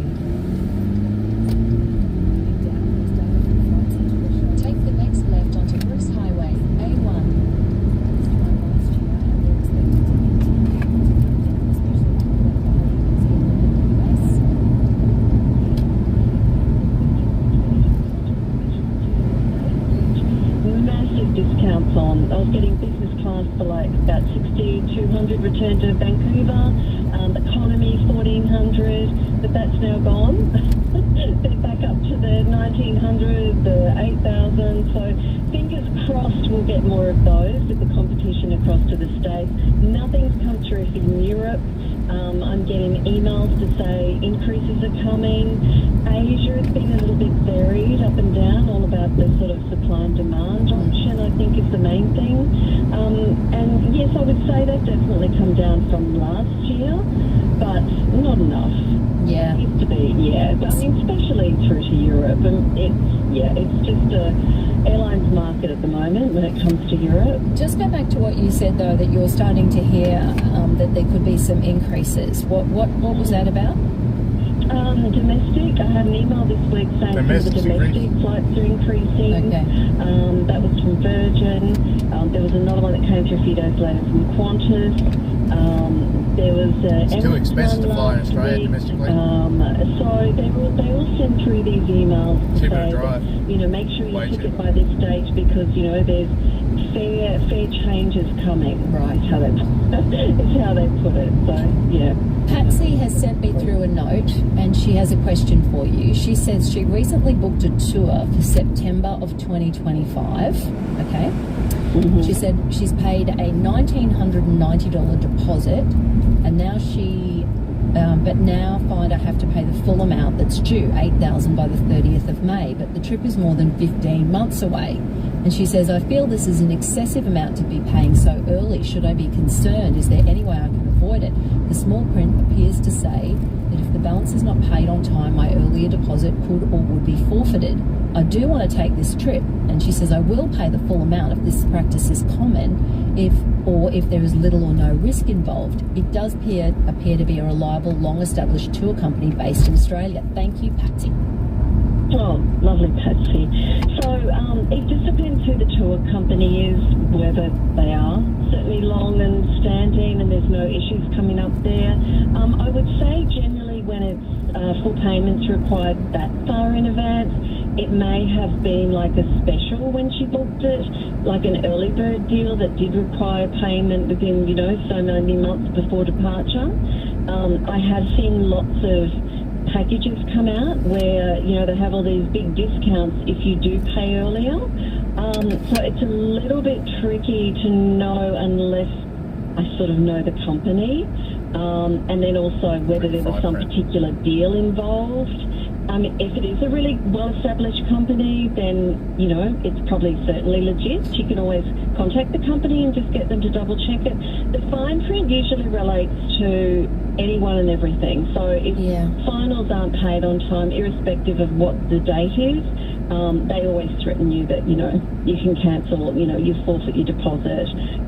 Cruising is actually notorious that if you don't pay a deposit by the date or the finals by the date, they will cancel without even giving you a call.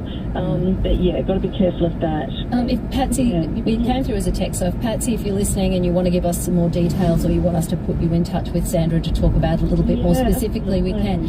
Is there also some wisdom in having insurance, or like if she pays that full amount of the $8,000 and it's on a credit card that has travel insurance as well, like is that also another way to just get around if in the most unfortunate of circumstances you're sick and you can't go or something happens, or that you've got some recourse of paying that amount of money and then something happening beyond your control, it means you can't take it any longer? Yeah, no, I would definitely recommend travel insurance with any final payment, whether it is something that you can activate by paying on your card or whether it's something that you get separately. Yeah. Walking up the highway like that. There's so many different companies that do insurance these days. If you've got private health cover, if you're, an RACQ member, there's so many different ways you can look at pricing to get good insurance. Collecting cans inside the road. Definitely get it. Definitely. Paul has a question. Hey, Soph. Sandra, looking for a good land tour for 7 to 10 days around Italy, please. Cheers, Paul. 7 to 10 days, depends on the cost. There's Backroad Touring who do beautiful small group tours. There's Intrepid as well, if he's a little bit more adventurous. Depends where within Italy. If he's travelling with people, if it's something that he's wanting to do a tour just because he thinks that he may not be able to do it by himself. Italy's just an amazing destination. 7 to 10 days is not a long time to be in Italy. No. You're not seeing everything. No, and Italy's the sort of destination that you can easily just fly into Rome, stay a few nights, jump on a train straight up to Florence, do day trips to Tuscany. It's so easy to get around, and they do all speak English, so it's something you can do independently, but certainly if he wants to do a tour, there's so many different companies that can do it, depending on whether he wants a small group or your chunky 30-40. I would say, Paul, you need to come up with a region that you might want to see the most. So if you definitely want to see Rome, or you definitely want to see Venice, I'd be picking like an area and then sort of just doing it rather than trying to do everything, because then you feel like you've seen nothing. Yes, that's true. That's true. But it's interesting how some people are happy to spend a night or two here and there, and I always cringe, because for me, anything under 3 nights is a rush. So, some people love the get-around itineraries. Remember the old Kentucky one, Sophie? I never did I never did a Kentucky tour. Oh, I think I'm a frustrated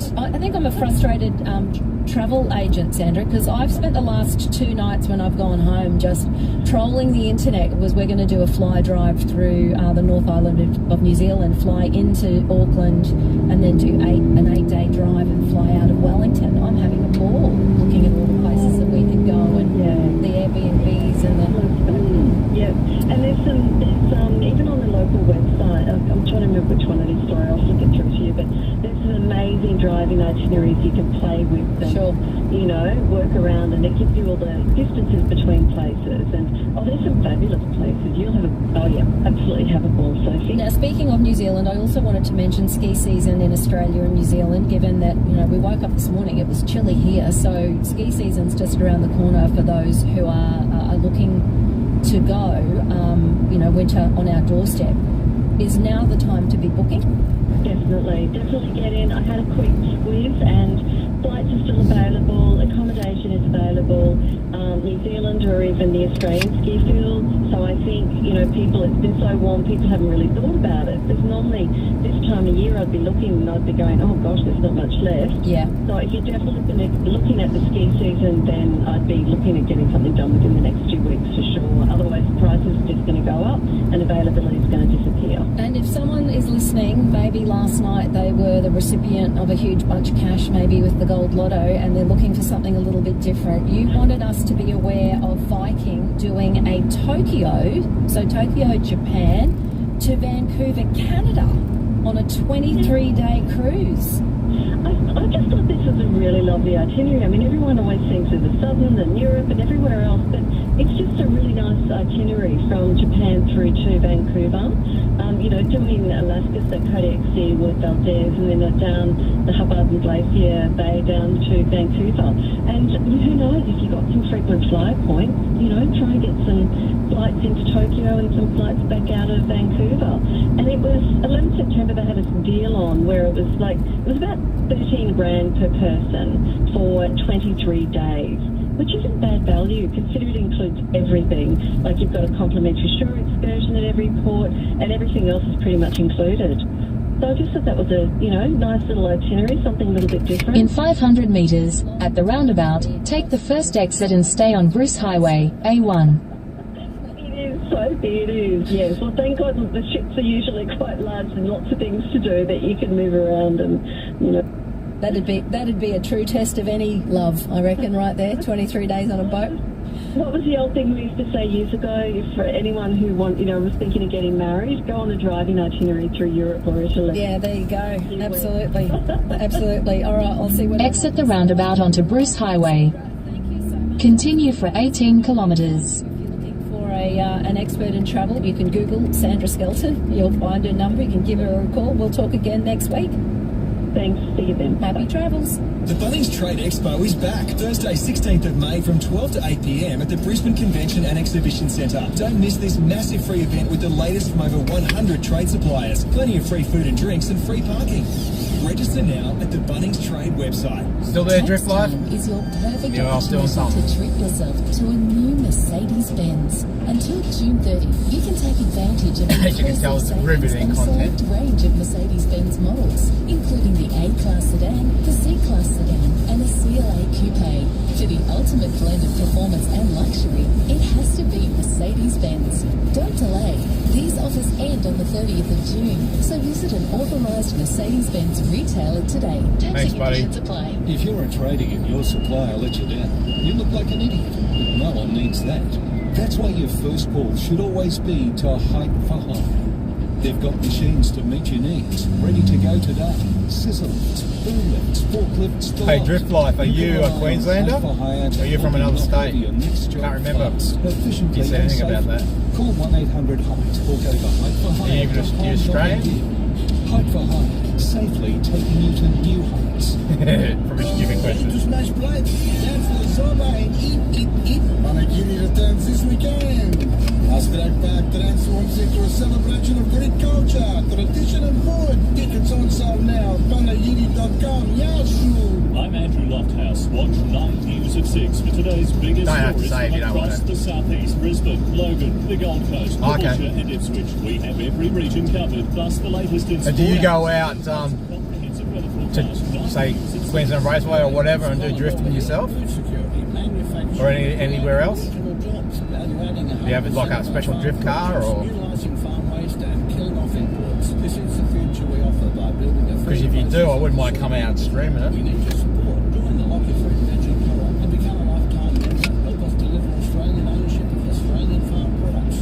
Maybe get a ride in your car if you've got one. Another dude at Queensland Raceway, I've been trying to get a drive in his car, but his engine's blowing up at the moment. He's a YouTuber, so when he gets his car back on the road or back at the track, I want to bring a live view in his car on the track.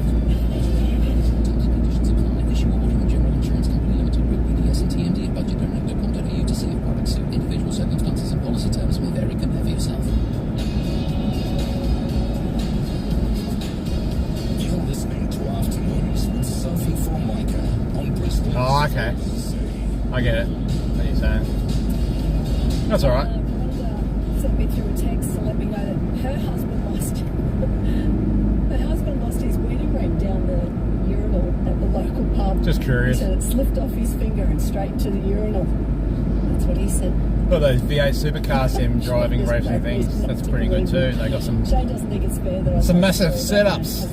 Cost them thousands and thousands of dollars. I just want to be clear. He was a little boy when he used to, obviously during toilet training time, summers in Brisbane, so that he didn't. When you race up, you race against other people online. Plants, and they'd be found. That's basically what you're saying you do. Something like that. PlayStation driver. Sorry. I bought a PlayStation 5 and I bought Gran Turismo, I think it was 7 or whatever it was. Played it for a few weeks and then I haven't touched it since. Packed the whole thing up and shoved it in the cupboard. That's when PS5s were really hard to get. I lost my ring, but I found it again. Lost his ring down the toilet, yeah? 2 minutes. My wife was oblivious to the fact that I'd lost the ring, and I was thinking, I had things going through my head like, how am I going to explain this? I've lost my wedding ring. But yeah, thankfully I found it. It was, I had my heart in my mouth. I'm telling too many stories about him today, but my husband has lost a couple. Wow. Always surfing. Yes. Because he would have it on his finger when he went surfing, and then his fingers would shrink and So okay. I think we've lost 2 or 3. He didn't wear one for a while, and then I did replace it again, and so it only comes out for now on special occasions. Doesn't get worn all the time. And so the longer the time that passes, I think the novelty wears off. What's on the show today? Big night for Treasure. At least when you're playing online, if you make a mistake, you're not first back-to-back budget surplus in 20 years. Damaging a car, now, we're going to chat thousands of dollars or whatever. About who will be the likely winners and losers tonight. And very interesting. It's a balancing act right now. PS5 racing games are really getting pretty good. Provide the stimulus and provide the incentives for people to go and vote for the Labor Party at the next election, but at the same time keep the inflation genie in the bottle. Sure. And their figures, Treasury figures, a little bit different to the RBA's figures. So it'll be interesting to see what Michael says. And the Queensland Public Health Sector, the state opposition has come out today, slammed the government for allowing thousands of elective surgeries to be cancelled under its watch. We're going to talk to Maria Bolton, Dr. Maria Bolton from the AMAQ, and find out exactly what's going on and why it's happening. I mean, clearly during winter it tends to be a problem because you have seasonal issues with hospitals. People more likely to get the flu, COVID, other seasonal factors, and that's when when there's no beds, they say no beds, no surgeries. So we'll break that all down with Dr. Maria Bolton. And I think that's really interesting too, because we use that term elective surgery, but when you actually look at what is considered elective surgery, it's knees. It's stuff that is life-changing for people. Cataracts, it can affect your ability to live. Yeah, absolutely. And I think sometimes when we use that term, it makes it sound like it's some sort of like frivolous thing that you want to go to hospital for. But there are people who are in chronic pain. Yeah. You got a bad hip. All of that, like discectomies. When you got like disc disc and stuff, that's considered. No, that's not the word. I know exactly. You know what I'm talking about? Yeah. Disc surgery. Yes, disc surgery. Or disc surgery. Pinched nerves. That's another one. They can be debilitating, and that's all considered elective. Yeah, elective, but for a lot of people, it really affects their quality of life. I'm getting more things than falling down the toilet from listeners. Right. Brad says his father lost his wallet many years ago. 12 months later, it was returned to him by the sewage treatment plant in Carindale. Oh, Brad, text me back again quickly and let me know whether or not he kept using it after it had been. Or was there any money in there? 12 months later. I love that they returned it though. Isn't that so good? And then Vanessa says she accidentally lost $100 down the toilet, fell out of her pocket and didn't realise it until later. Oh, that's good. If you've got $100 bills falling out of your pocket and you don't even realise it, Vanessa, it's fantastic. Great topic. Thanks. We will check in with Peter, who will drive you home. And of course, we have not yet heard anything from Peter Gleeson, who is still waiting for the sentencing of the Kefu family home invasion and those two perpetrators there. So I guess it's going to happen in Drive. Keep you up to date on all that. Thanks, Peter. It's 6 minutes to 3. Traffic, Marsden, Morningside, Mitchelton, Manly. 4BC is Brisbane. There's a breakdown on the Logan motorway westbound after Paradise Road in Larapinta. Delays are back to Drewvale, and we're seeing some eastbound delays also from Forest Lake to Heathwood. There's some tyre debris on the Gateway motorway northbound lanes before Wynnum Road in Tingalpa. It's heavy on the Port of Brisbane motorway heading southbound to get onto the Gateway motorway in Hammond, and Pacific motorway outbound for the Riverside Expressway to Greenslopes. It's Olympia on 4BC. We love it when you tell your friends about something you've heard on 4BC. Okay. But they can hear it too. Download the podcast and catch up at 4bc.com.au. Can I stay at your place while we go there? That's where I'm assuming you are. Because I'll go if I can come down and get accommodation at your place. Go with you.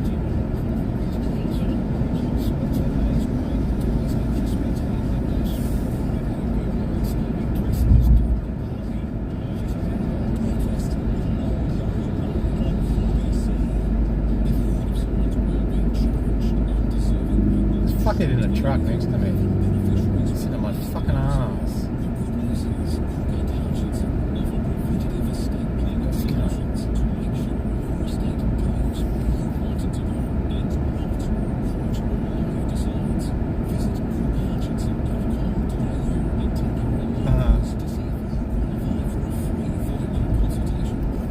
Fuck off, cunt. Old cunt. Next to me. Fucking tailgating asshole. Follow the fucking speed limit, you dumb cunt. Fucking asshole.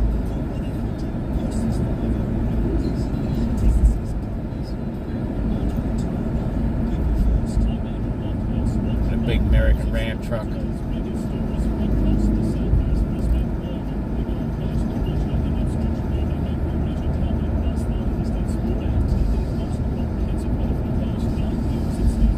Hi, it's Rachel from Red Energy. We're excited to announce our team at Red has been awarded CanStar Blue's most satisfied customers for electricity in Queensland. That's right, our Aussie-based team has been voted #1 for providing outstanding customer service. So give Red a call today on 131 806 or go to Visit redenergy.com.au. He's got We're boxed ready to in. help you find the Car went best past plan him. for your home or business. Red Suck Energy. shit. Now that's real Aussie energy. Eligibility criteria and conditions apply. That's called Karma. Made in Brisbane, for Brisbane. You're listening to Sophie Formica on 882 4BC.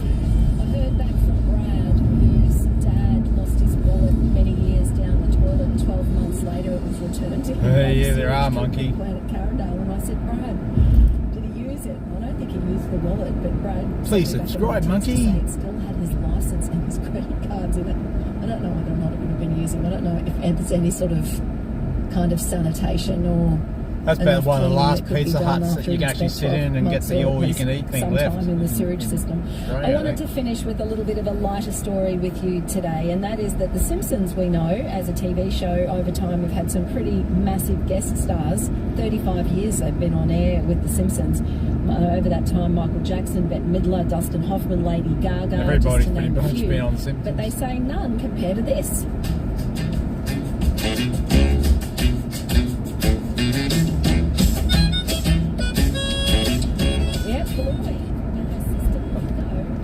Chili have left Brisbane to go on a little holiday in Springfield in the new Simpsons Bluey, short that's on the dog. Disney Plus. They're giving Fans Bluey the dog spotted an the American Blue accent Yellow now. Trio, joining Marge and the other mothers of the Disney world on an intergalactic adventure to celebrate Mother's Day. Isn't that sweet? Bluey creator Joe Brum had previously cited The Simpsons as inspiration for the show. He said, I want to make a show that people can watch as a family, something like The Simpsons did, and you can watch it as an adult or maybe as a 9 or an 8-year-old. I wanted something that you could watch with your 4-year-old and sit there and enjoy it too. So given the joy that Bluey obviously brings to so many kids and to parents and to grandparents all the way around the world, I think it's safe to say at this point that it would look like Joe Brum, as the creator of Bluey, has certainly achieved that goal. We're all now waiting, of course, to see Bluey's World open at some point later in the year, right here in Brisbane, the home of Bluey, and that there will be people from right across the world who come to visit us just to go and see Bluey's World. Now, Peter Gleeson did mention that he's going to have Michael Packy on the show with him. I also just wanted to make mention that tonight there will be an extended edition of Money News. It'll start at 7 p.m. 2 hours, 5 minutes and we'll go left, right through until 9. Hosted, of course, by Deb Knight, and Michael Packy will be there along with her, and Tom Elliott and John Stanley and Julianne Sprague, and the Treasurer's speech will also be a part of that show at 7:30. I'll be back tomorrow from midday. I do hope you can join me then. For now, though, my time is up. I do thank you for yours. Just mute the music for a sec.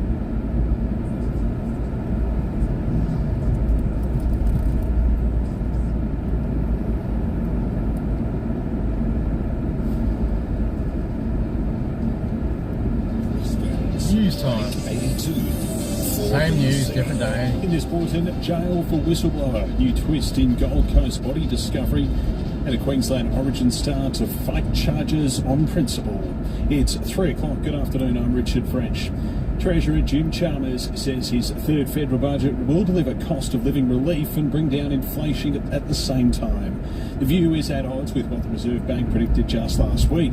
The government says all of its spending will be targeted to help struggling households, but also help reform the broader economy. Dr. Chalmers maintains his budget will be responsible. This budget will be part of the solution when it comes to inflation, not part of the problem. The future trajectory of interest rates is decided independently by the Reserve Bank and its board. The budget has a role to play in fighting inflation, but it's not the only determinant of that future trajectory. I was pulling here anyway. The Premier has demanded the Prime Minister slash immigration rates as the state tackles with a critical housing shortage and an explosion in population growth. Queensland's population has risen 2.7% since last year, the highest rise in 15 years. The government... There's no trees around here.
I would normally. But so we're on public area, I can't really whip it out.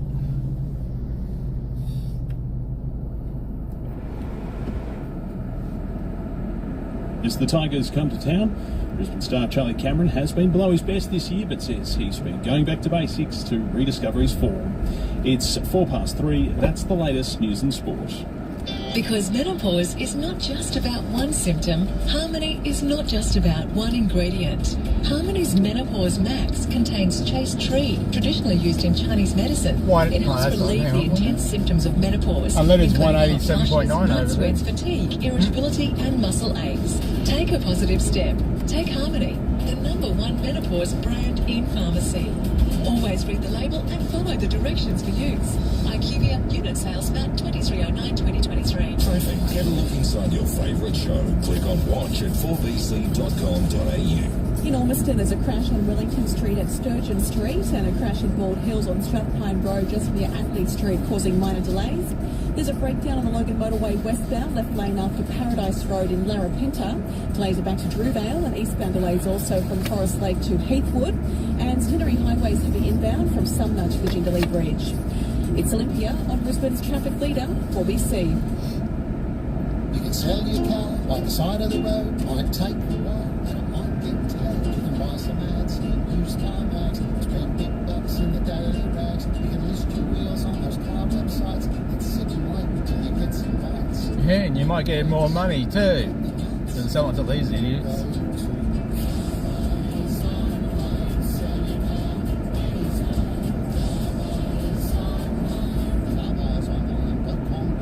I'd rather sell it myself.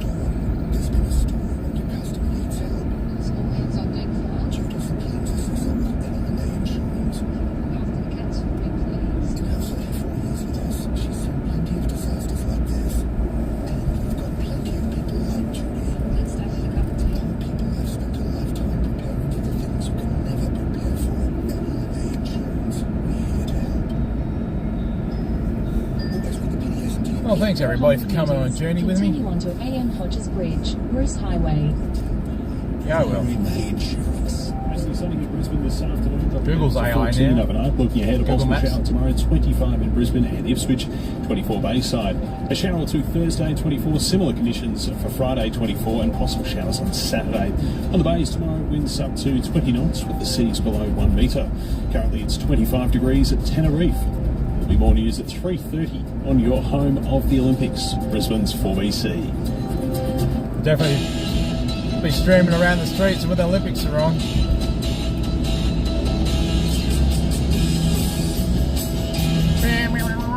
That goes to the copyright. Whatever song that was.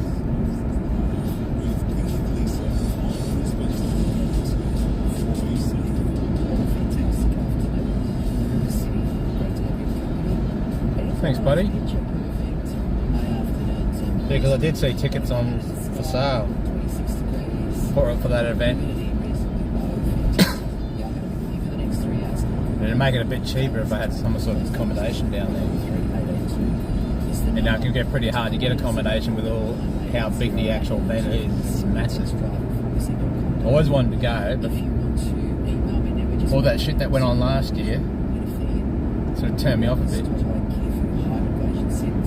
I still want to go. I wouldn't mind going to Bathurst too one year.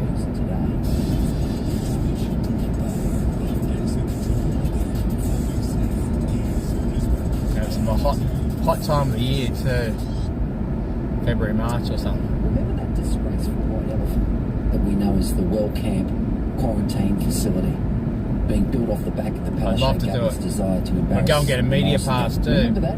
It took over 230 million spent on a facility that was never used. It was actually leased from the Wagner family, now back in their ownership. Talk about jettisoning $230 million of taxpayer money just for the politics of envy. That was basically it. All because Scott Morrison had announced he was building a Commonwealth quarantine facility. Oh, you booked an Airbnb for it, did you? To house those with COVID-19. It was one of this government's biggest howlers.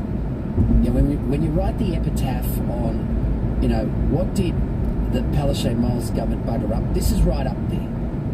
They'll actually, put a white elephant at Wellcamp one day, and it'll be a representation of just how they got that so wrong.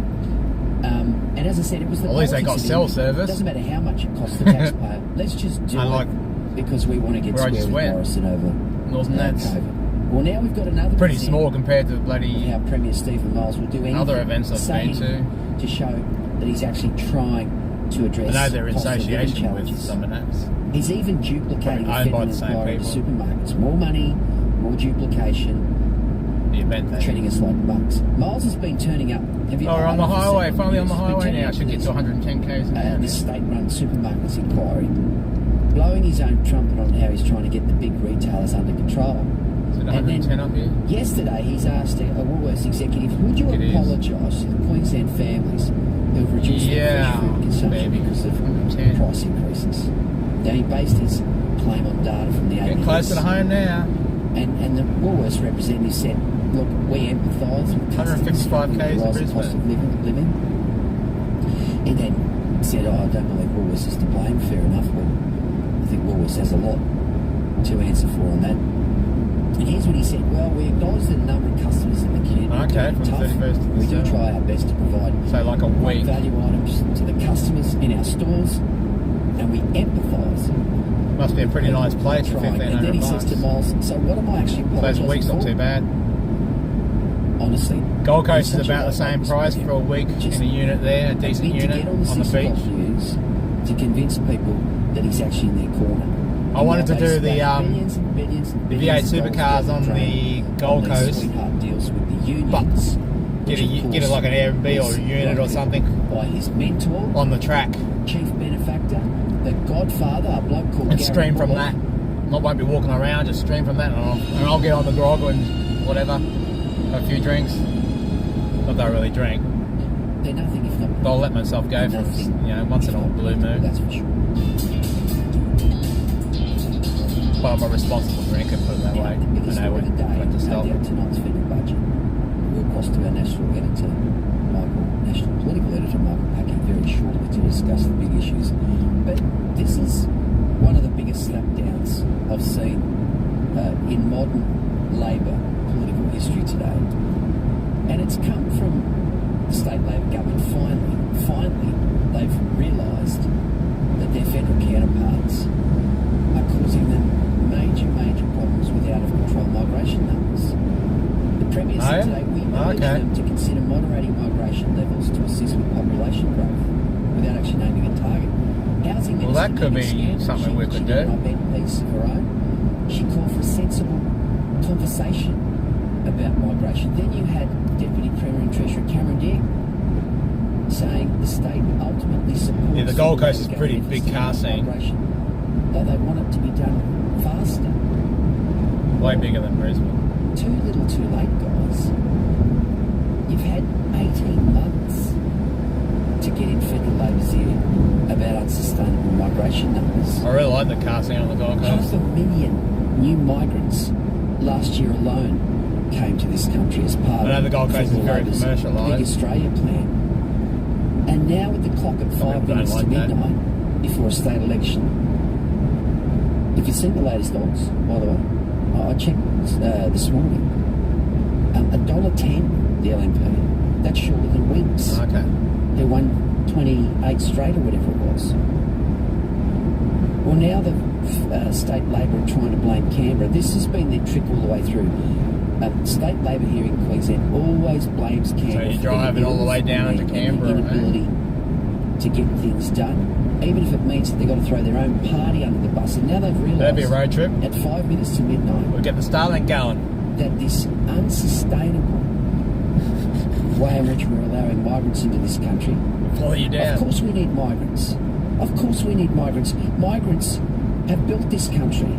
The Greeks, the Italians... They built this country in the 40s and 50s and 60s. I'll pay the $1,500 for the Starlink data for the month. And we need migrants, but not at the rate that this like a 10-hour drive to Sydney is producing right now. Not at a rate of 500,000 a year. And in southeast Queensland, you see it everywhere. You can imagine what it's like in other parts of Australia. Southeast Queensland is being loved to death. Our lack of infrastructure planning, our inability to get that right is causing massive social issues, including housing deficiencies.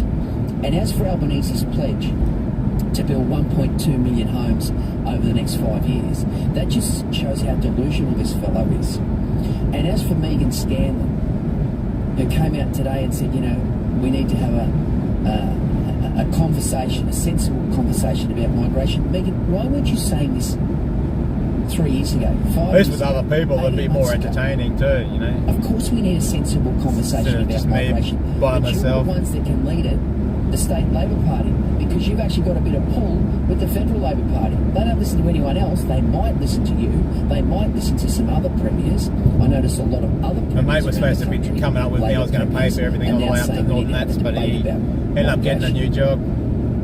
But the fact that we've got a 2032 Olympics here He's in the cars too. And we've dropped the ball, we're 1,000 days behind. Because that engine rebuild I was telling you about? The inability of this government to get their act together. And we're being besieged by interstate migration and overseas migration. And now they want to have a conversation, a sensible conversation about migration. The horse has well and truly bolted. It's 3:15. For BC Traffic, is your car Queensland covered? Search Suncorp Car Insurance. In Ormiston, there's a crash on Wellington Street and Sturgeon Street. Also a crash in Bald Hills on Strathpine Road, just north of Lee Street, causing minor delays. Still got this breakdown for Logan Motorway westbound. They're playing up to Paradise Road in Larapinta. Delays the glass house mountain in the distance. Eastbound delays from Forest Lake to Heathwood. 145 to Brisbane. East Canary Highway inbound from Sumner to Jindalee. With traffic every 10 minutes. I used to live like 100 k's from Brisbane until I sold the house. Out Gatton Way, it's like 90 k's from there to Brisbane. That would take me like, if I wasn't pushing it, maybe an hour to get to Brisbane. 45 minutes if I was pushing it. In the olden days, we used to drive from Brisbane to the Gold Coast before they had all these speed cameras and shit. Girlfriend was driving the XR8. We were racing someone else and we go through a speed fucking trap. Like, yeah, the guy standing there with a camera. I mean, radar going. And he's waving his car down to stop. We just kept going, planted in, kept going. You ain't gonna catch us. But these days I wouldn't do that.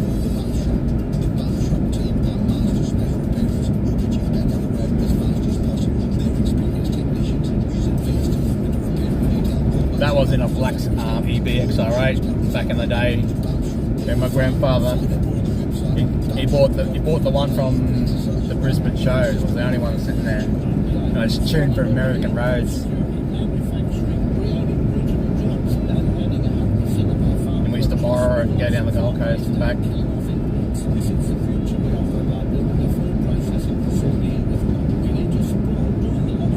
Went from Gold Coast to the Sunshine Coast in about an hour and a half.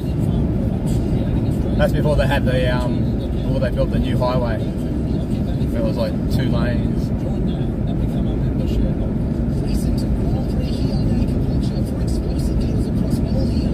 You'd be in the right hand lane, doing say almost 200 k's an hour, and then a car would pull out in front of you. I wouldn't do that these days. Everything's got to be on the truck. The track. I just read the thing said truck. Truck memorial. Yeah, I did that one in that light on the hill thing. Where all the truckies go to the memorial. They drive from wherever. And they all pulled up to the Gatton Showgrounds. Everybody sitting on the highway, watching them go by.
best option. And I want to bring you some breaking news at the moment, and it'll demonstrate to those listening this afternoon just how out of control the CFMEU in this state is. And the CFMEU are the major donor to the Labor Party in this state. The CFMEU provides them with millions and millions of dollars in political donations, which is then funneled into getting the Labor Party re-elected. Right now, police are responding to a protest on Cinnamon Road in Jindalee. Now, anyone who's been out in that particular area, around Jindalee, around the bridge, near the Centenary Highway, that's a bad highway, will know that even at the best of times, you'll be scrolling along doing 30 kilometres an hour. But now you've got a protest. 50 protesters, said to be from the CFMEU, have surrounded this job site, and those non-union aligned members have actually locked themselves inside a building for their own protection. As I said, the police are there. So if you want to think about lawlessness, if you want to think about a union that gets away with an extraordinary amount of leeway, been found by the the State Industrial Relations Commission on scores of occasions to have engaged in less than appropriate behaviour at work sites. Here's another example. You've got these 50 thugs who are out there terrorising and tormenting non-union aligned members, and as a result, you will find that this afternoon in that particular area there will be massive traffic dislocation. Like and as I going said, that way. if you are familiar with that area, you will know that even when things are going swimmingly, you're down to about 30 kilometres an hour. Now you're going to be forced to have a problem with roadblocks and dramas because the police are there. And this is because we have a state government here that not only acquiesces to Gary Bullock, the union boss,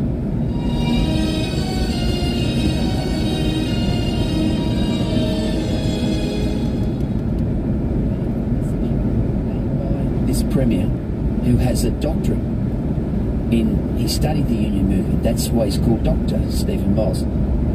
Every big decision in this state is run by Gary Bullock, who runs the unions. And can you see why so many people would be cynical of these big BIC agreements? I don't know. Like these agreements that have been struck between the state government and the CFMEU, which essentially puts 30% on top of any particular project, where you have people earning huge amounts of money, $200,000, $220,000, $240,000 a year. Now, sure, they work hard and they work under conditions which can often be dangerous. But for those people to be earning double what a paramedic or a teacher or a nurse lollipop lady can earn up to $100,000 a year. It's beyond the pale. And it's done because of the sweetheart deal. Even more sometimes. Between the Miles Labor government and the CFMEU, because the Miles Labor government knows that if it wants to get political donations from the CFMEU, it must acquiesce to these people. Ponzi scheme? You betcha. I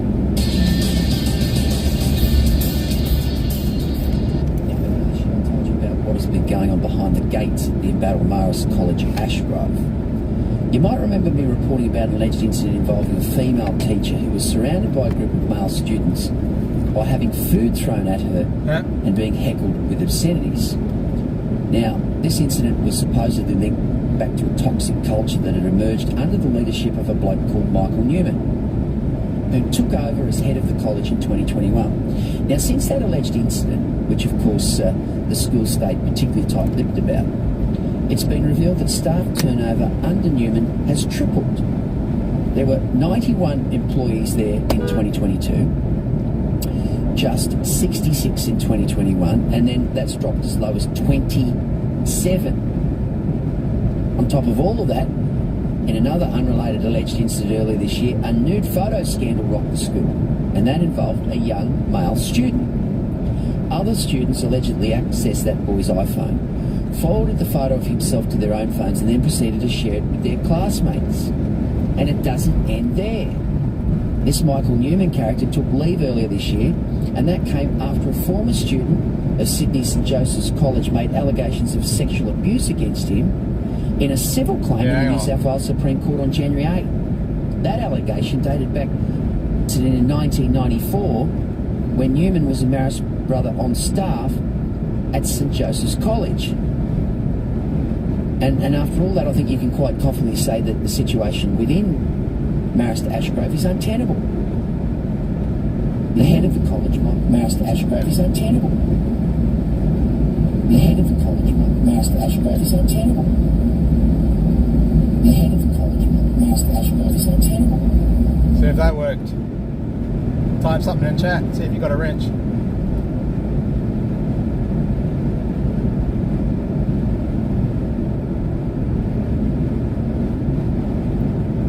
That should have worked as a mod. And distressed. Having a leader who is the subject of such serious allegations can create an unstable environment for students. We sincerely believe it is not in the best interests of students, staff and the wider Marist School community for Mr Newman to continue in this position while the allegations remain unresolved. The petition continues. Just time people out if they dox or implement appropriate steps in response to concerns raised. Basically just doxing or if they're being racist. We call upon all stakeholders, parents, guardians, teachers and alumni to express a vote of no confidence in Mr Newman's leadership at Marist College, Ashgrove. Now, do you know Drifting Live? Do you know what IP2 is? Do you know that website, IP2? .network? People whose kids have been to Marist, and many say that it is a terrific school. Well, I'm on that. If you want to Google that, it'll be like a streamer list. And you'll see me on it, and you'll see a lot of other streamers on it too. If you don't know what it already is. It has a rich history, and it's one of those places that if you... It's Ice Poseidon's network. If you don't know who Ice Poseidon is, he's embedded IRL streaming in America. And you have issues with the principle. It makes all the difference in the world. So that's a better way to find out that I go live than straight from YouTube. From leadership, strong leadership and good leadership. So I usually keep that IP2 list open all the time. So when my favourite streamers come up, I can go and watch them. Because you don't always get notifications on YouTube. When you think about what happened, I think there's it's IP2.network. Should be like a big pink page with IP2.network written up the top. Starts at the top. You just Google that, should come up. An enormous attrition rate among teachers, and then to cap it off, you've got this civil case there. Oh, that's how you found me. Okay, you know about it. That's good. Wasn't sure. I can't remember all the time some things I've said, or whatever, or what people said in chat. There comes a time when, as the head of the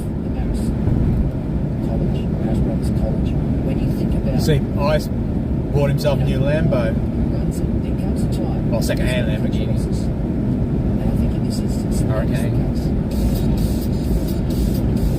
I think he said he paid $100,000 for it in the US. This is such a lovely story. We had this exclusive giveaway for 4BC Drive listeners, and we gave away tickets to see the legendary Engelbert Humperdinck. And the winner of those tickets was the lovely Linda from Aspley. She wrote to us this morning, and it was one of those, we gave it away at about 4 o'clock, and basically she had to just get showered, take her husband, and away she went. So she sent us a letter, and she said, I'm just writing to thank you so much for the tickets. My husband and I had a great time. I really enjoyed singing along to all of his many hits. He sang well for his age too. I was impressed. The concert began just after 7. He sang for a good hour. Did you watch that stream I did with Ice Poseidon? Much earlier than I expected, so that was great. Brisbane? Congrats to Peter for a great show. Thank you very much. Again, thank you so much for 4BC for this wonderful opportunity. Kind regards, Linda from Aspley. And I'll tell you what, Linda, I'm glad you had such a wonderful time. And to hear that the eminent Engelbert Humperdinck is still going. And thanks for writing to us. We really appreciate it. I've got to say, I know many of our listeners love Engelbert Humperdinck, and I had the great privilege of seeing him about 10 years ago with my dear mum, and we had a terrific time. And I'll play you into the news with maybe a little bit of the last waltz. Here we go. We're going to... Yep.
To get home and have a shower. Themselves inside. Whistleblower David McBride has been sentenced to at least 2 years and 3 months jail. Former Army lawyer pleaded guilty to stealing and leaking documents about alleged war crimes in Afghanistan. The family of Queensland mother and teen murderer hasn't been given a long enough sentence. The opposition is casting down the government's inflation forecast as the Treasurer prepares to hand out his third budget tonight. And wildlife officers have successfully baited and trapped a 4-metre saltwater crocodile in North Queensland. In sport, Titans forward David Fafita has been cleared to play by the NRL judiciary after being placed on report during their clash against the Cowboys. And so I'll have more news again at 4. Traffic for Alex Gow Funerals. Caring for peak hours is starting. 3:30. Deception Bay, there's a crash on Deception Bay Road at Phillip Parade and a breakdown Shouldn't be too bad for a westbound Tuesday. up Paradise Road and Larapinta. Delays it back to Drewvale and eastbound delays also. Usually it fills up at the end of this highway going into Brisbane. Around Castledine. To Jindalee and also heavy on Yolambie Road and Cinnamon Road getting onto the Centenary Highway with that protest.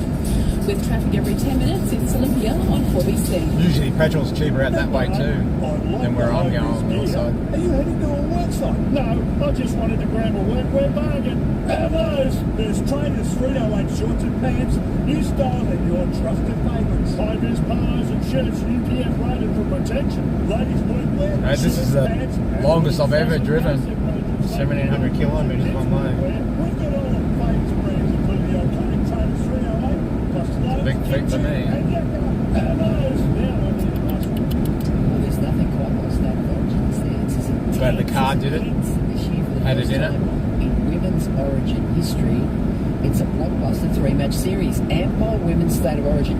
Game 1 kicks off this Thursday night at Suncorp Stadium, and you can catch all the action you really exclusive live and free from 7:30 on 9 and 9 now.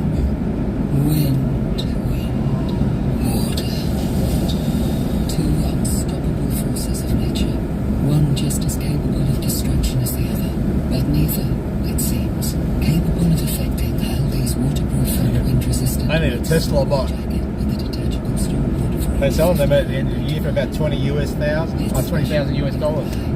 Aldi Small And there's a short on YouTube where the Tesla bots actually drive the Tesla truck as an Uber driver.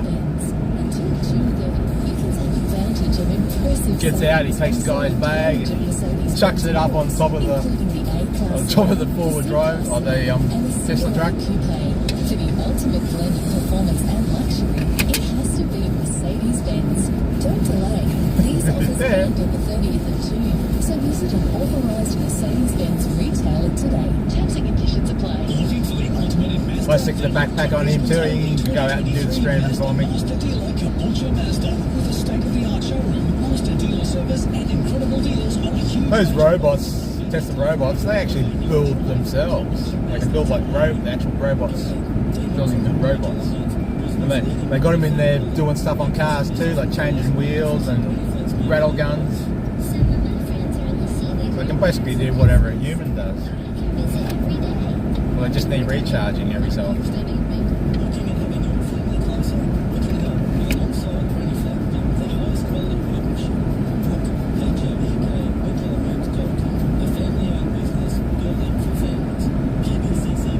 That would be cool. That's probably the next thing I've decided I'll do. Buy one of those when they come out. They'll probably come out in America first.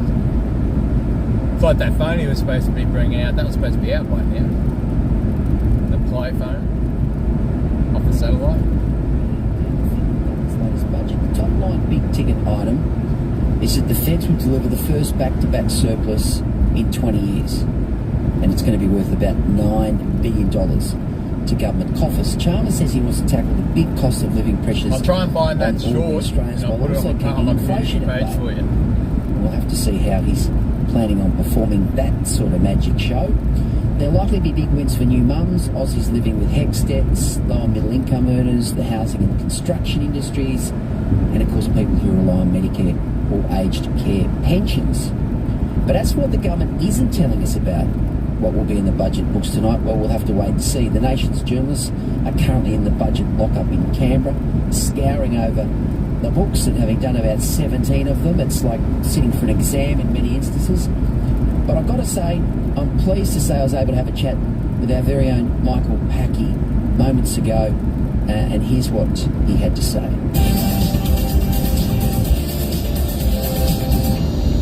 Michael Packey is 4BC's federal politics editor. He joins me now from Parliament House in Canberra. Michael, thanks for your time. No problems, Cleto. We've seen the Treasurer seemingly at war with the RBA in recent months over inflation. There are concerns this budget could mean interest rates stay high. It's a juggling act for Jim Chalmers, isn't it? I think this is a big juggling act for Jim Chalmers, because clearly this budget, I think, is going to be an election budget. Let's be serious. An election is going to be next year, probably early next year. There'll be a couple of financial updates along the way, but I think that in this budget they're going to have to make some key announcements which they can use to campaign over the year ahead. But it's going to be very well calibrated, you would have to think. They're talking about, a fairly substantial cost of living package. They're the words that Jim Chalmers himself is using, substantial cost of living package.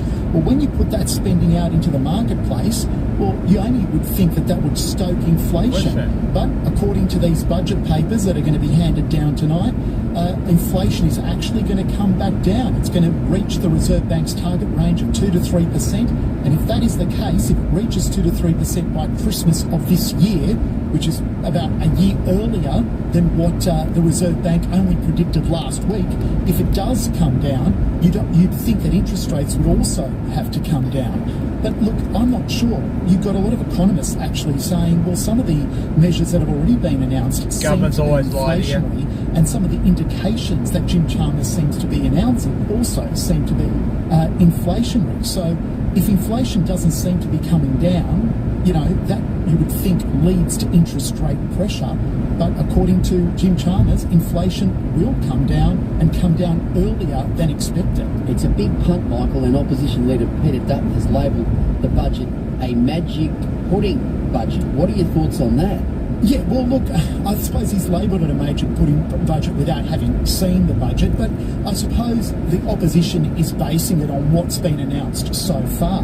And there has been a lot of spending announcements that have been made over the weekend. Probably one of the big ones was $11.3 billion on housing, and that's to build 1.2 million houses to fast-track them over the next 5 years. So that's been one of the big spending measures that has been announced. Of course, then from July this year, you've got these tax cuts that will start flowing through, the stage 3 tax cuts that will start flowing through as well. There's the $3 billion that's been wiped off HECS. You want to talk? Then you've got more fee-free TAFE places to try and encourage people to take on trades.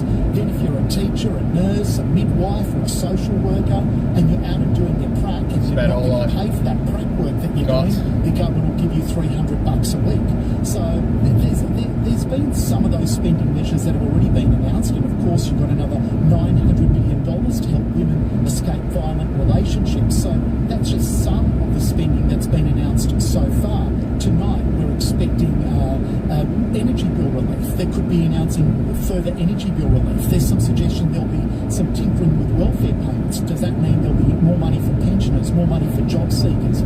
You can argue that some of these vulnerable people do deserve that extra cash, but it has to be very well targeted Not sure whether it's in my on my actually leads to higher inflation, and hence higher interest rates. Well, if it's not, I'll put it on there for you. A political nightmare for Jim Chalmers. And can you imagine? Can you imagine that they're talking about inflation coming down by Christmas, down to the Reserve Bank's target channel description by Christmas? it has links under there. I'll put it in there for you. The opposition's going to have a field. You used to have it in there. It's as you said, Michael. It's the high wire act of all high wire acts, and I think Albanese and the Treasurer have really put their political reputation on the line with this. Let's switch to Queensland now. The Miles government under enormous pressure in the polling. They'll obviously be keeping a very close eye. Yeah, I talked to Trisha on Instagram. Do you think there'll be much in it for us here in the Sunshine State? Do you think the Albanese government obviously needs to win voters to I've got a place to go when I go to America. Is there something quite a few places I can go. Frank, he lives in Florida. That would make them, take notice. He reckons I can stay at his place. Trisha said I can stay at that place. I've got Young's vlog, he reckons I can go and visit him too. I'll probably stay there for a while. So there could be quite a few places.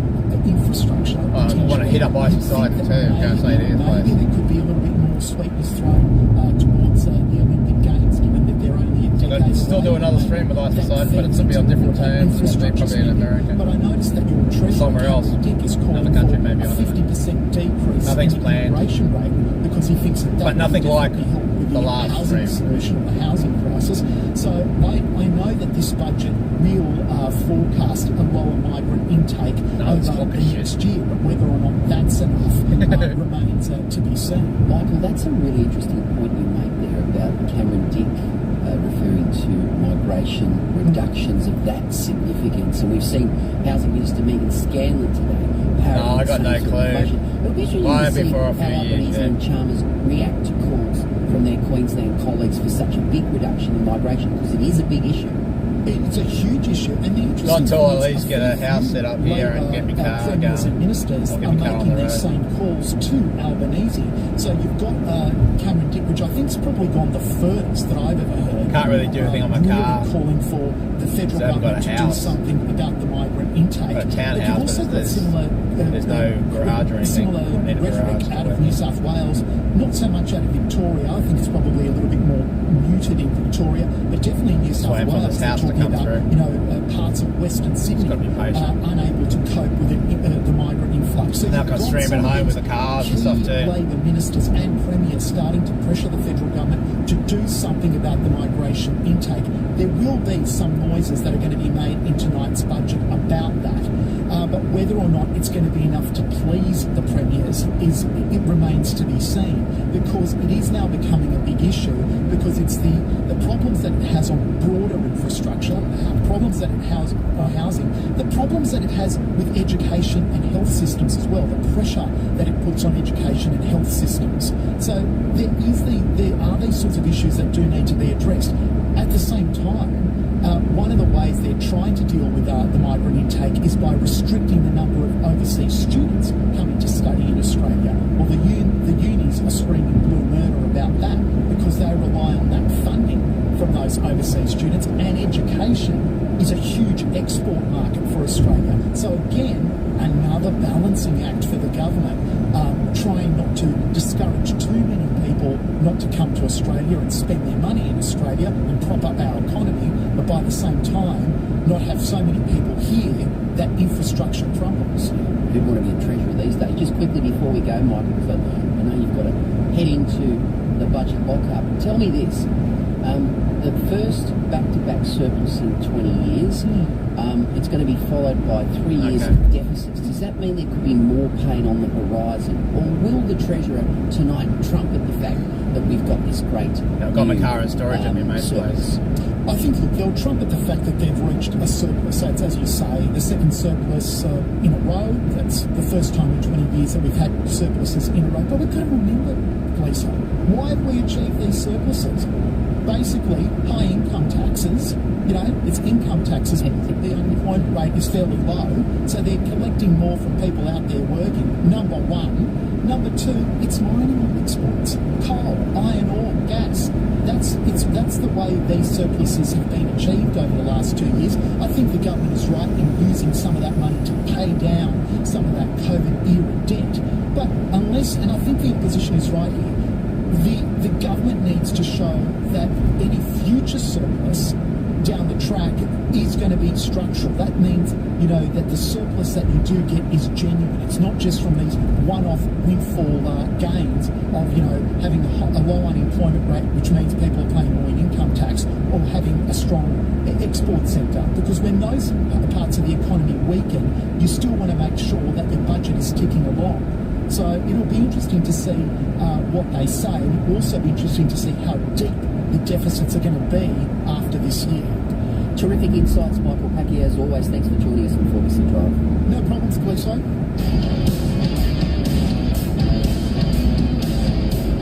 Shane says, Gleeso, I want to have a movie night tonight. I'm looking for something fanciful, ridiculous, unbelievable, and hopefully something that will leave me speechless. I couldn't find anything on Netflix, so I'm going to watch Jim Chalmers deliver the budget instead. Ticks all those boxes. It's 3:45, which is the perfect time to manage your money and grow your business with CommBank Cash Flow Solutions. Keep your business moving. Search CommBank Cash Flow. Traffic. Hear every show anytime. Click on audio at 4bc.com.au. There's a crash on the M1 northbound, the Logan motorway exit in Logan home, and delays back to Beenleigh. Also a crash at Deception Bay on Deception Bay Road at Phillip Parade. Minor delays in both directions. There's a breakdown on the Logan motorway eastbound before Bownessett Road and Parkinson. Delays it back to Carroll Park, and a dirt spill still being cleared earlier today on the Warrego Highway inbound in Denmore. With traffic every 10 minutes, it's Olivia on 4BC. The Australian government's tax cuts from July 1st aren't just for some, they're for every taxpayer. Visit taxcuts.gov.au to find out more. Authorised by the Australian Government, Canberra. Well, the following is a message from the Australian Taxpayers Alliance. Australia's failed vape ban is not protecting our children. With over 100,000 Australian kids using illegal vapes, it's clear the current approach isn't working. All the government has done is create a thriving black market involving the illegal distribution of tobacco and vapes online and in thousands of dodgy stores across the country where criminals can target our kids. These underground sales cost us over $4 billion a year and they make our communities less safe. This has to stop. Everyone knows alcohol prohibition failed, and now the same thing is happening with vapes. Tell politicians to do their jobs and regulate the sale of vapes to adults only. It works with alcohol and tobacco, and it's working to cut youth vaping overseas. Search Bust the Black Market for more information. Authorised by the Australian Taxpayers Alliance, Sydney. Funerals are big business, but not Holy Cross Funerals. We're a not-for-profit funeral service, so we'll always put people before profit. Our caring staff work closely with families before, during and after the funeral service to ensure you are guided with respect and compassion. From a full burial service to a no service, no attendance cremation. At Holy Cross Funerals, we're here for you in your time of need. Call us to pre-arrange your funeral. HolyCrossFunerals.com. Ready to smash blood, dance with soba and eat. Wanna give you a dance this weekend? Ask Park transforms into a celebration of Greek culture, tradition and food. Tickets on sale now. Panagiri.com. Yasu.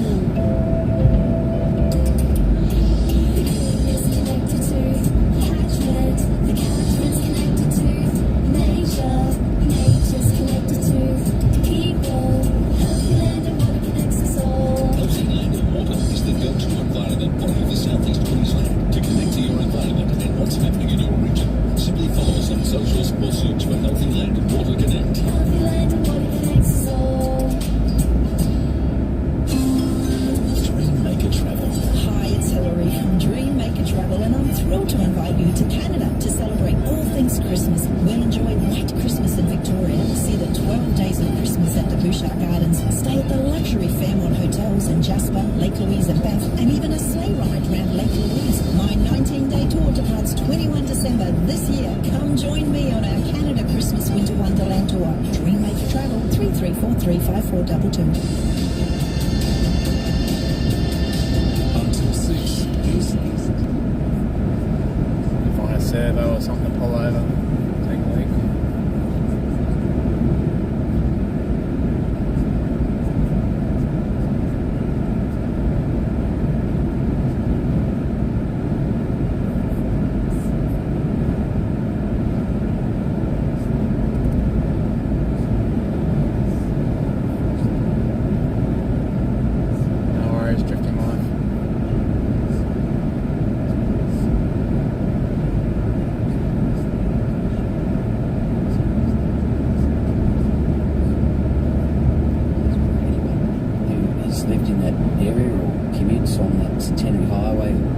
goes across that Jindalee Bridge, they know that it is an absolute drama at any time of the day when it comes to traffic. So, Danny, what's going on? Well, this is another example of a union drunk on power, emboldened by the way it's treated by a flaccid, hopeless Labor government who bend over backwards for anything they want, and so they think they can take the law into their own hands. And so that's what's going on out at Jindalee right now. Plenty of text coming in on this. Ben says the CFMEU are thugs.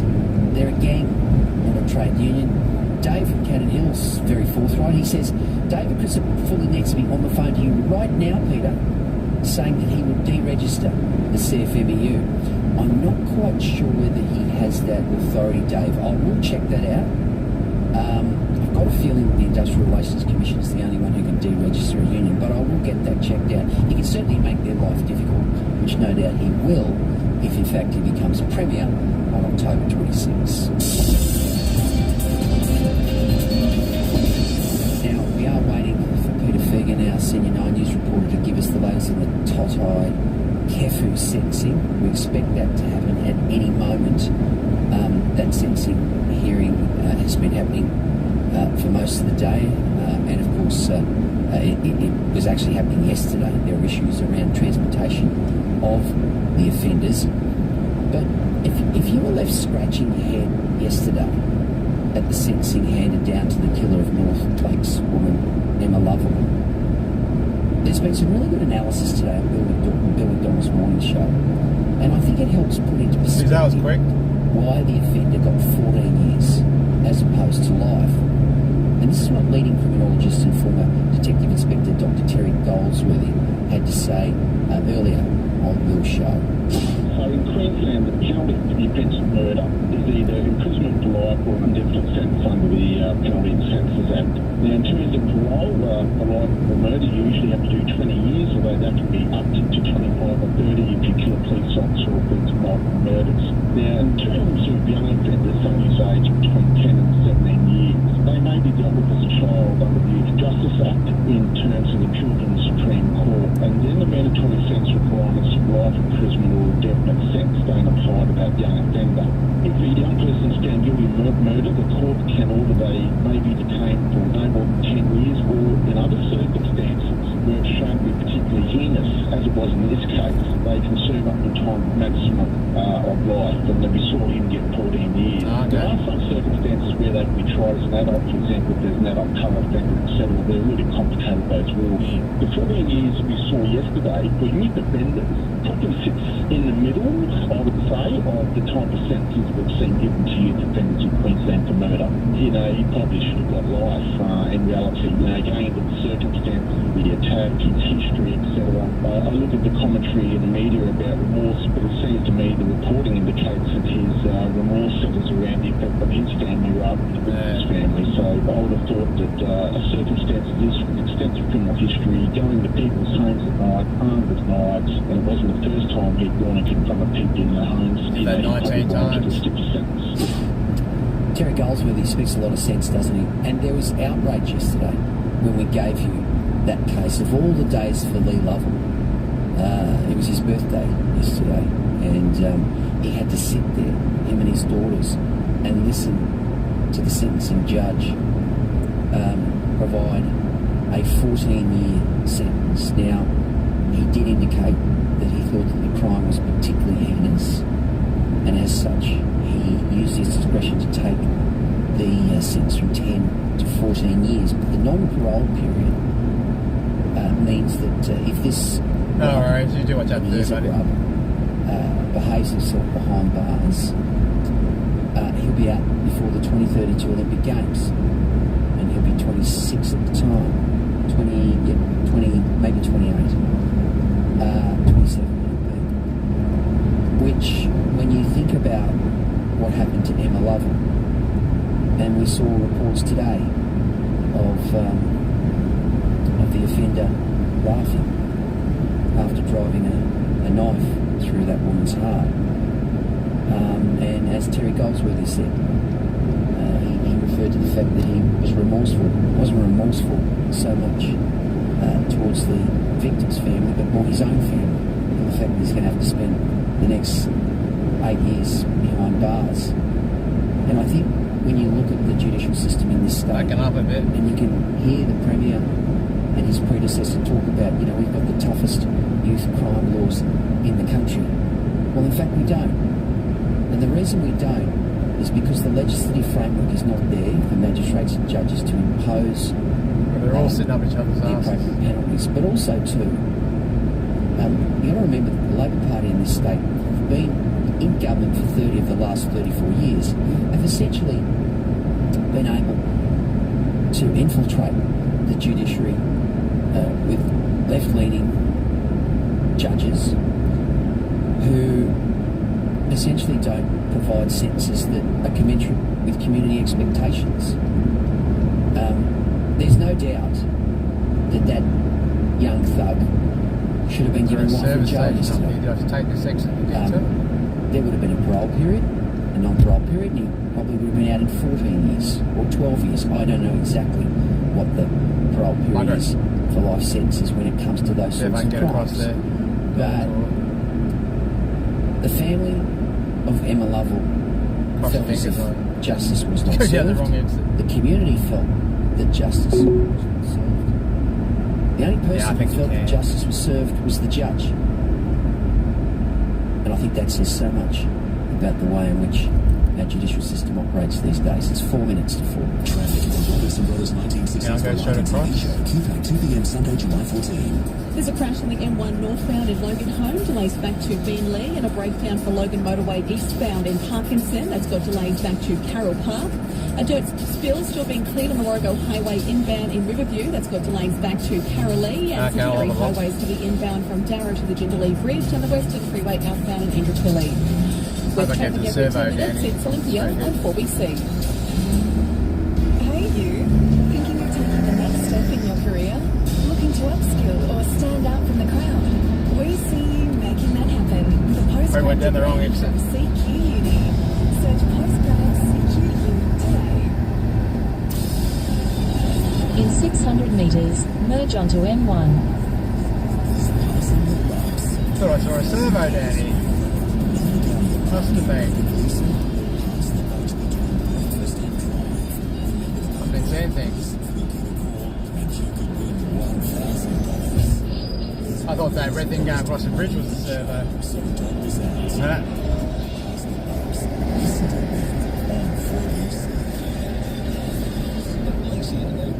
Customers and community first. Experience exceptional service. Support the dealership that cares. Visit Lacey Hyundai for a personalised car buying experience today. Family owned and operated for over 50 years. 1 Stapleton Street, North Lakes. Now at Harvey Norman. Upsize, upgrade, update with hot deals on Hisense. Upsize your TV. Buy a selected Hisense TV and upsize to the next biggest screen size for just $1 more. Upgrade your upgrade with a new Hisense king size 10 kilo front load washer. Amazing value. Don't all wait for the ball chat. Plus receive a $35 bonus gift card. Update your fridge. Save $200 on Hisense French door fridge now. Plus $1,600. Plus bonus local delivery. Limited time now at Harvey Norman. Conditions and exclusions apply. Just stop drinking stuff. Land or water is the go-to environment body of the Southeast Coast. To connect to your environment and what's happening in your region, simply follow us on socials or search for Healthy Land and Water Connect. It's hard to admit, but I didn't want to do things. When you got 3 kids, you want to get out and about all the time. I used to kick a lot, and even now when I kick and train, I come home with a bit of pain. You have no pain, that's vital. For me, the Good Feet Store made a big difference. I've been using the arch supports and got no pain at all, so it makes you want to get out and about, and the kids love it because they spend more time with them as well. I'm David Campanese, that's my Good Feet Store. Everyone else on their own. People on the border.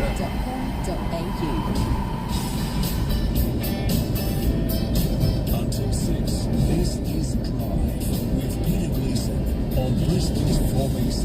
CFMEU causing dramas. We'll go to Olympic Catastrophe very shortly and find out what's going on out there at Jindalee at the moment. A fellow called Jim says, Gleeson, very telling. Last month I was driving past the Jindalee Bridge.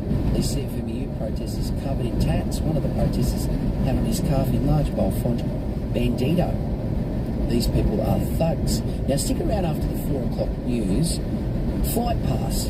I'm with the residents on this. Nobody should be putting up with aircraft noise at 2 o'clock in the morning. I'll explore that shortly. Use this next to earn Qantas points with Red Energy. Call 131 806.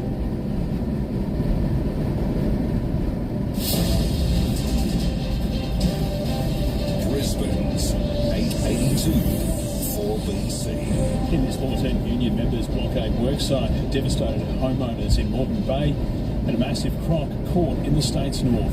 It's 4 o'clock. Good afternoon. I'm Richard French. Up to 50 CFMEU workers have reportedly forced the closure of the Centenary Bridge upgrade sites. The union members arrived on site at around 1 p.m. and began confronting workers at the Jindalee site. Police are on the scene.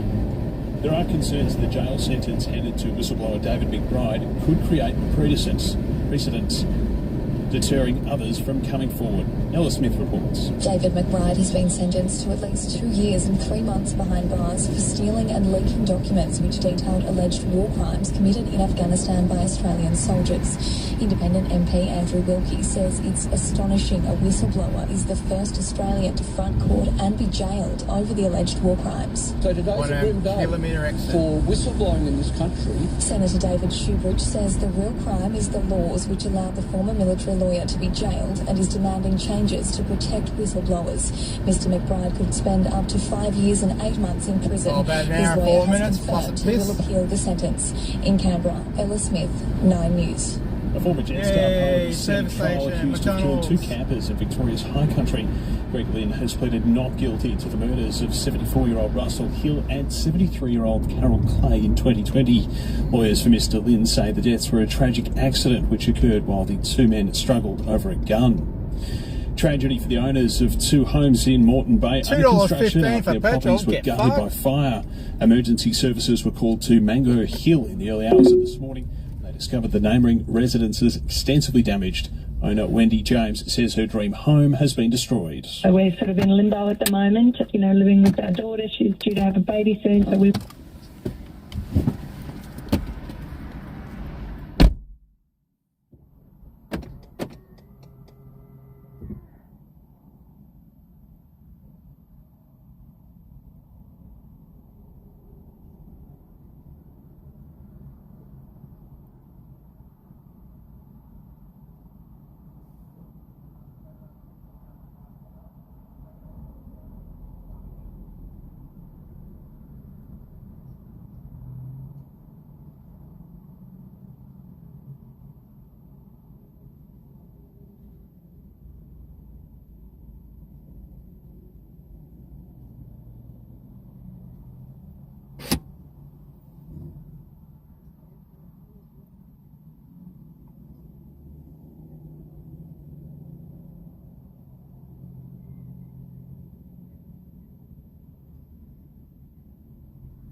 I needed that. Look, in front of the car's covered in bugs.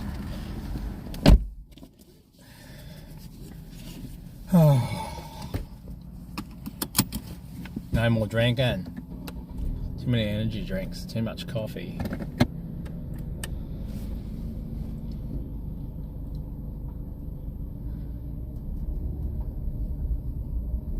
For NRMA Insurance, we're here to help. Always read the PDS and TMDs from NRMA Insurance at nrma.com.au. 4BC Weather, brought to you by NRMA Insurance. Mostly sunny in Brisbane this afternoon, dropping down to 14 overnight. Looking ahead, possible shower tomorrow, 25 in Brisbane and Ipswich, 24 Bayside. Showers expected on Thursday, Friday and Saturday. On the bay, winds up to 20 knots, seas below 1 metre. Currently it's 24 degrees at Chermside on your home of the Olympics with 73 days to go. There. This is Brisbane's 4BC. Turn left. In 600 metres, merge onto M1. To Drive with Peter Gleeson on Brisbane's 4BC. Welcome back to 4BC Drive. I'm Peter Gleeson. With Dumb you fucker! 6 o'clock tonight. You can have your say on anything, getting a lot of texts. I'll get to those texts very shortly. Of course, you can always get guys on 38882 is that open line number. A reminder, I've still got $1,000 to give away as part of 4BC's Pass the Bucks. Now, I'm not going to tell you when I plan to give it away, so you've got to keep an ear out for the cue to call. But I guarantee you, we'll give away $1,000 very, very shortly. We'll also have some breaking news from Peter Fegan in the next 15 minutes on the Totai. She didn't have to stop at all, both times. Wasn't even looking when she went to merge. And she stopped. With you wherever you go. Download the 4BC app. 4BC. Too busy yapping. Oh, I feel so much better now.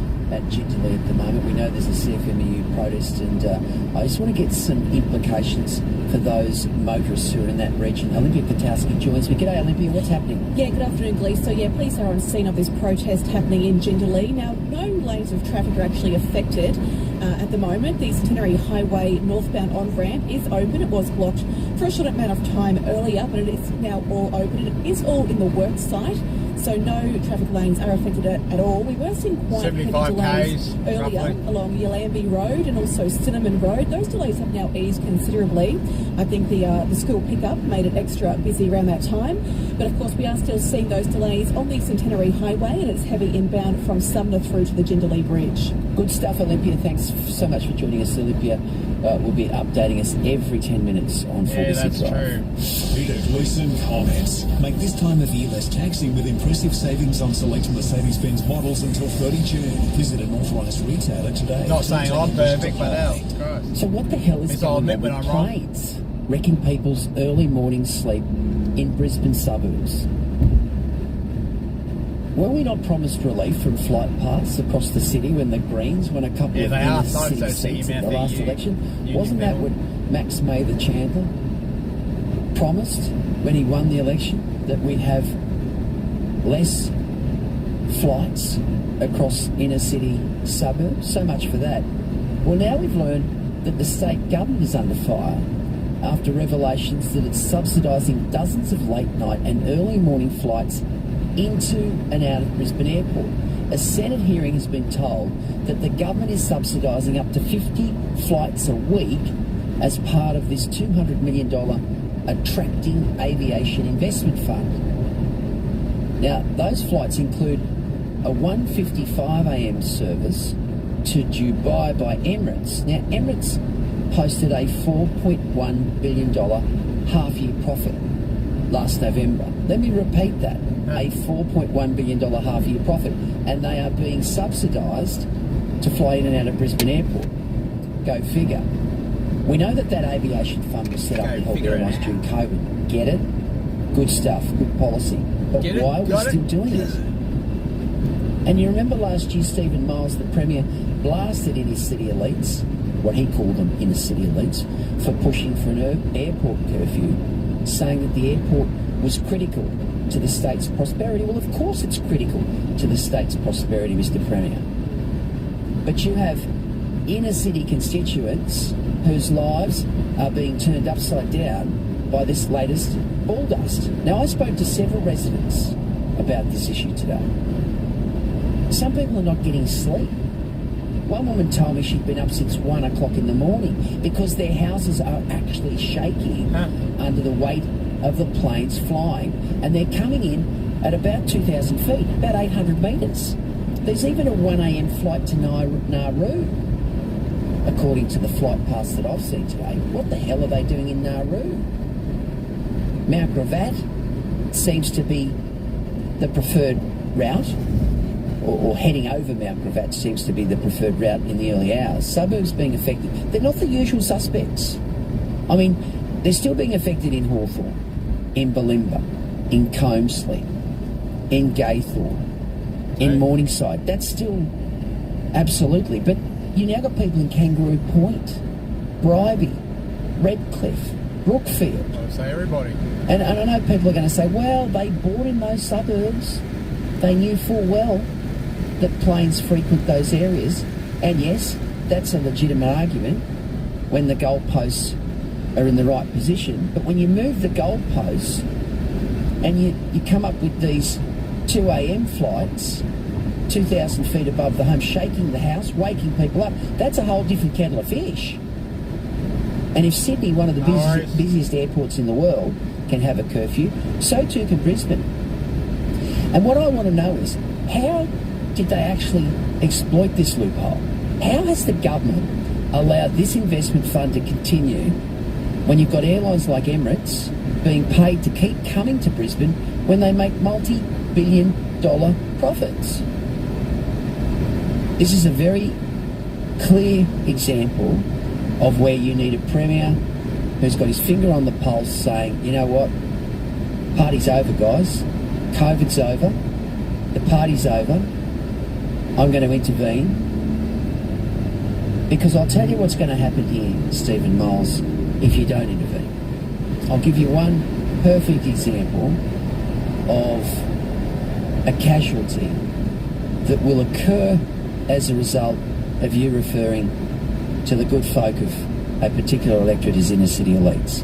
And I refer, of course, to the golden girl of State Labor, Bulimba MP Di Farmer. She's the Youth Justice Minister. Wouldn't get hot on the stove, hasn't been seen since Adam was a boy. Happy to turn up and hand out lamingtons and cakes and be photos taken, put on Facebook about how good she is, but has not struck a blow when it comes to youth justice. Now, Di Farmer faces a double whammy here, an absolute double whammy. Youth crime out of control, she's doing nothing about it. Angry residents saying that they are upset and there's sleep deprivation going on. And I'll give you a little tip. Who's the boss of the State Secretary of the Labor Party? Kate Flanders, I think her name is. I'll give you a little tip, Kate. When you've got a government as incompetent as this one, can't fight youth crime, can't get the homeless situation under control, healthcare, well, ramping the worst in the country. Now you've got elective surgery. We're going to talk to Maria Bolton shortly about the elective surgery cancellations that are going on. People with bung hips and knees and cataracts lining up to have their surgery and saying, oh, look, we haven't got enough beds. Can't do it. You know, that's a combustible combination for Di Farmer. You know, the Premier calling voters in that electorate inner city elites, flight paths that he could get involved with and stop them, youth crime out of control, because when Queensland swings, and these people who voted for you last time because you kept them safe, they're going to vote for the LNP or the Greens. And they're going to vote because they're sick and tired of having their homes broken into and of having planes coming across and driving them mad. But I actually think it's a moot point with people like Di Farmer. I think she's gone.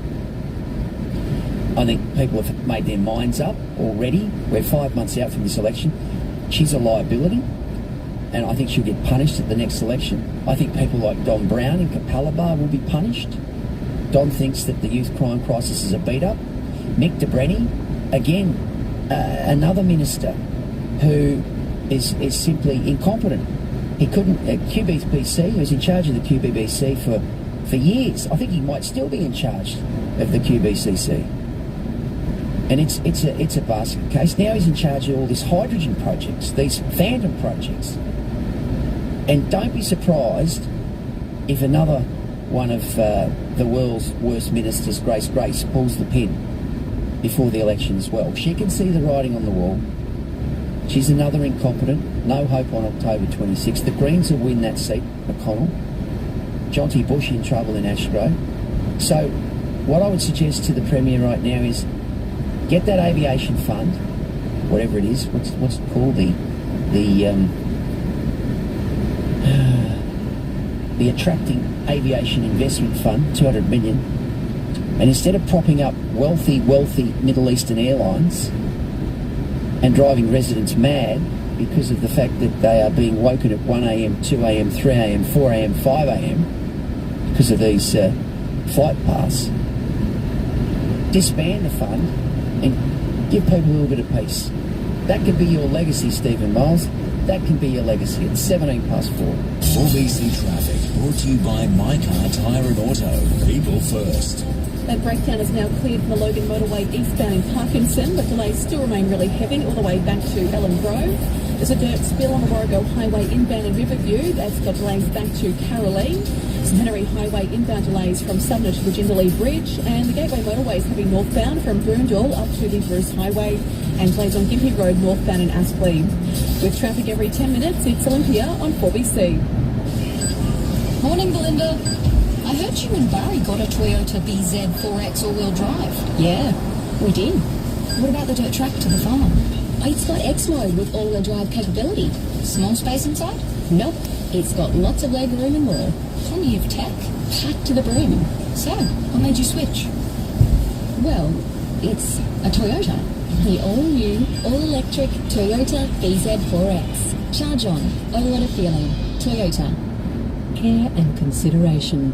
These are words that many people forget about in today's hectic world. But at Alex Gow Funerals, care and consideration are the very reasons our business has survived for so long. Maybe it's because of our family ownership, or the fact that we have been helping the good people of South East Queensland since 1840, but you can rest assured that these are the values that allow us to make every funeral so very special. Alex Gow Funerals, care and consideration when you need it most. For commercial property owners, challenges are inevitable. That's why you need Tewkesbury Commercial, Brisbane's leading commercial property managers by your side. We go beyond managing properties. We care about you, your property and your tenants. At Tewkesbury Commercial, it's more than just business. It's personal. Our experienced team is dedicated to making your investment thrive. Google Tewkesbury, that's TEWKSBURY Commercial, and put the personal touch back into your property management today. Love where you sleep with hot deals on Now Domain. Save up to 55% off selected Australian-made mattresses from big brands Tinkoil, Crumble Pillow by Sleepmaker and Sealy. Or come in store for a massive up to 65% off our Australian-made clearance range. Or save up to 50% off selected Temper Queen mattresses. And for $1 more, purchase a Queen Zero GE's 3 adjustable base. Plus receive bonus local delivery on selected mattress purchases in store. Now at Domain, home of the big bedding brands. Now at Harvey Norman, upsize, upgrade, update with hot deals on Hisense. Upsize your TV. Buy a selected Hisense TV and upsize to the next biggest screen size for just $1 more. Upgrade your laundry with a new Hisense king size 10 kilo front load washer. Amazing value, $695. Plus receive a $35 bonus gift card. Update your fridge. Save $200 on Hisense French door fridge, now under $1,600. Plus bonus local delivery. Limited time now at Harvey Norman. Conditions and exclusions apply.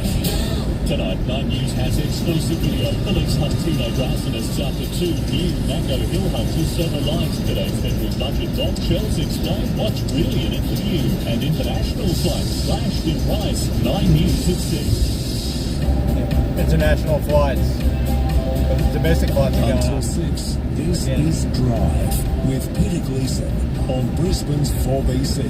21 past 4 in the River City. A wonderful afternoon, and I've just been talking about the state government being under fire after revelations that it's subsidising dozens of late night and early morning flights in and out of Brisbane Airport. They've got this $200 million Attracting Aviation Investment Fund, which was set up during COVID. Great idea, but they're still subsidising airlines like Emirates, who made $4.1 billion their half-year profit last November. But the worst part of this is that under this new arrangement, you're seeing 2 a.m. flights out of Brisbane Airport, and they are just going straight over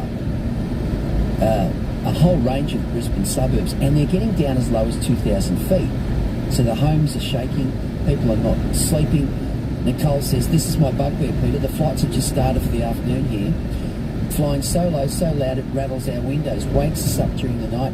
I've even complained to the BAC. Holland Park is under fire with these massive planes, but it's only become bad over the last 6 months. Where's Max Mather Chandler now?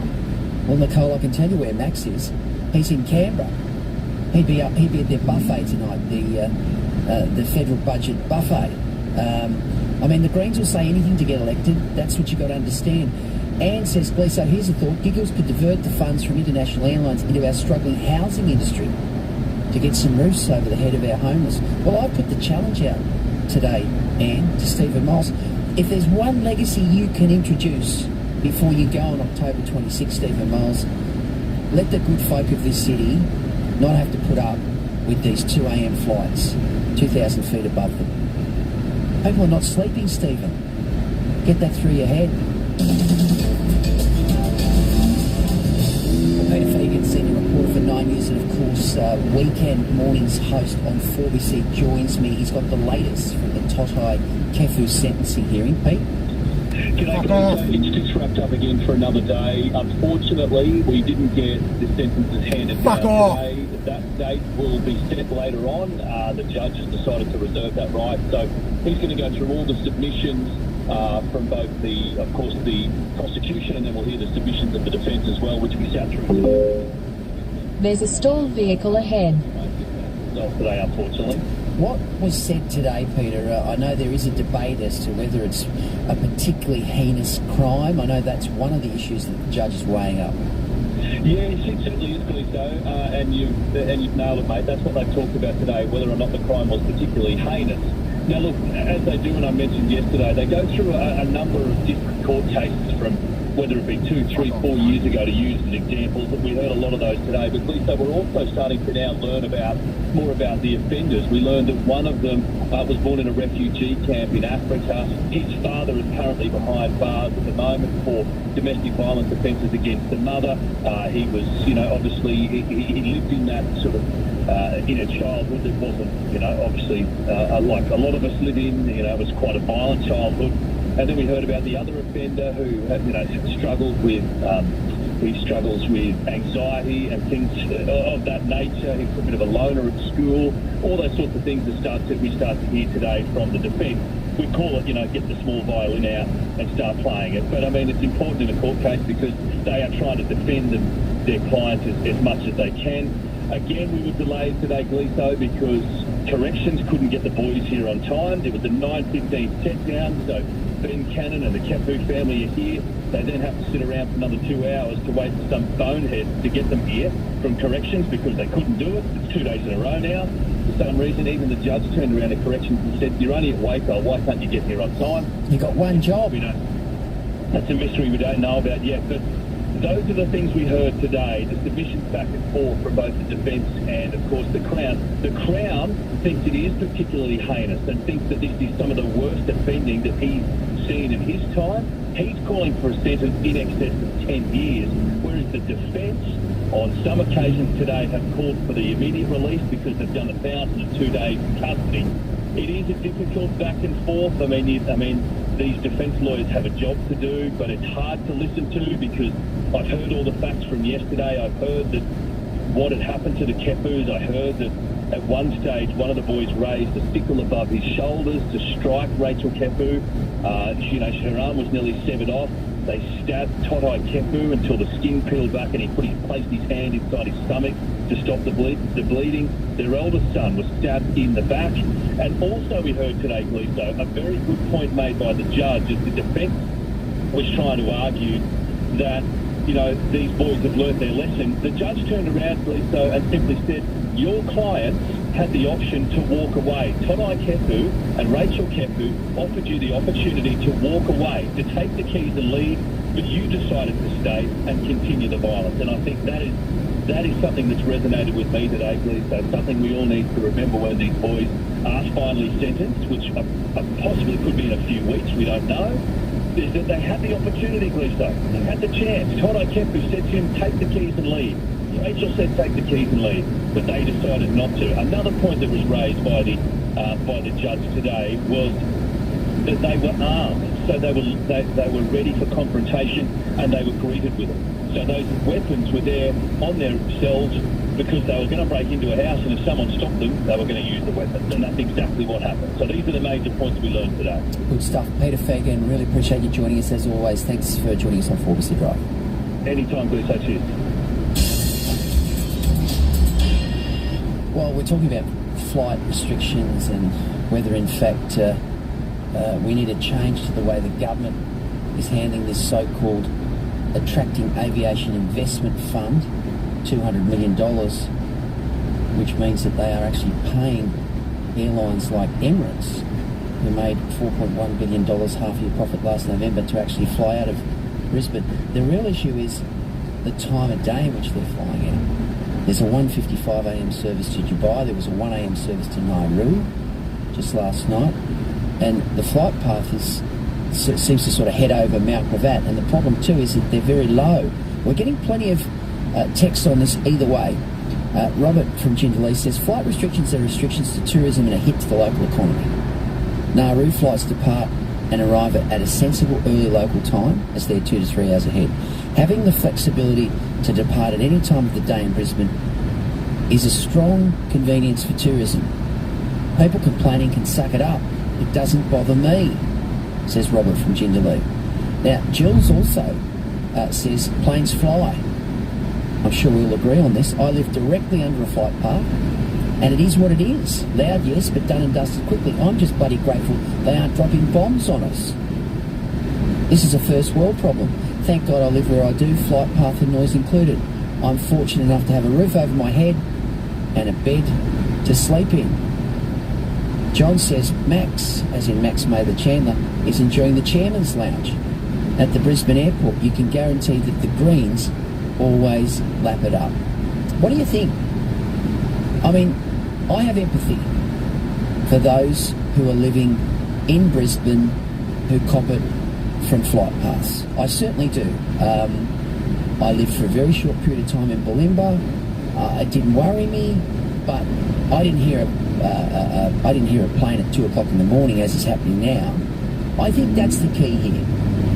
If you are going to run an airport, by all means run an airport, but just like Sydney, let's make sure that there's a curfew.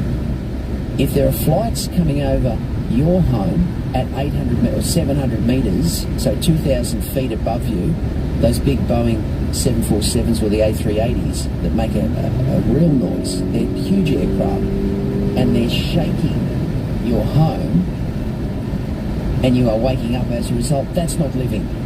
That is not living. And so someone has to intervene here, and it needs to be the Premier. And the Premier might refer to the good folk of Bulimba, and the good folk of Comesley, and the good folk of Morningside, and the good folk of Norman Park, and Hawthorne as inner city elites. But these are people who voted for you at the last election, Mr. Miles. Your Bulimba MP has gone missing on this, Di Farmer. We're going to put a search party up for Di. We're going to see if we can find her. We'll invite her on the show tomorrow to ask her about this issue. And if she comes on, I'll give her a double pass to the Greek Festival on Sunday. That's my incentive for you, Di Farmer. Come on the show, show a bit of ticker, and respond to these accusations from your local constituents. I'll get that you've got it wrong on this issue. It's 4:30. I got right away, buddy. I got right away. Richard French joins us. What's making news, Richard? Fuck off. Good afternoon, guys. So, police monitoring a protest in Brisbane's southwest way up 250. CFMEU workers outside the Centenary Bridge upgrade site. No arrests have been made. Up to 9 fire crews are working to contain a fire at a home in inner Brisbane. Large plumes of smoke are seen billowing out of the Dutton Park property. Queensland Premier Stephen Miles says the state is buckling under explosive population growth.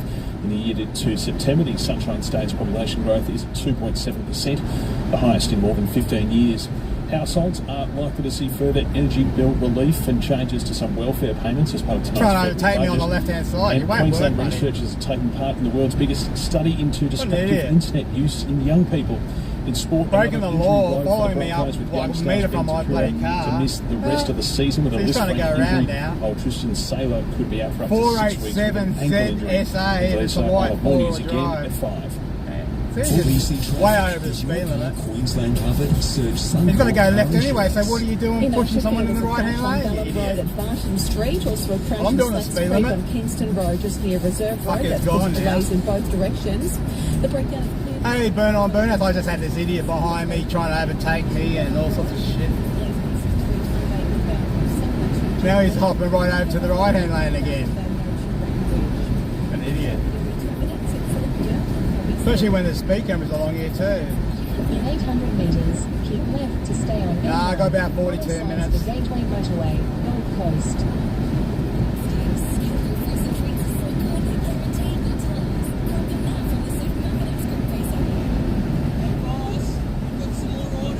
Got his number plate.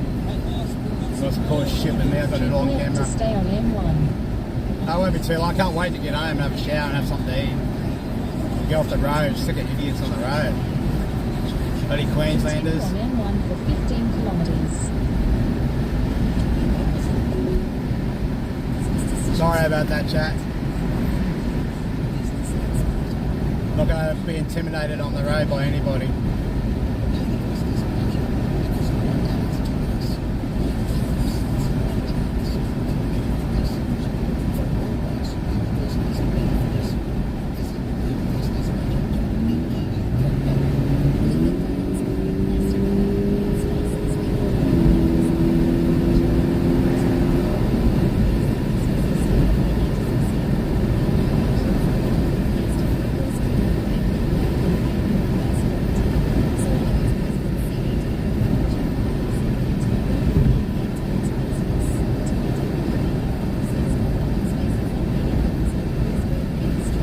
Just because people are impatient.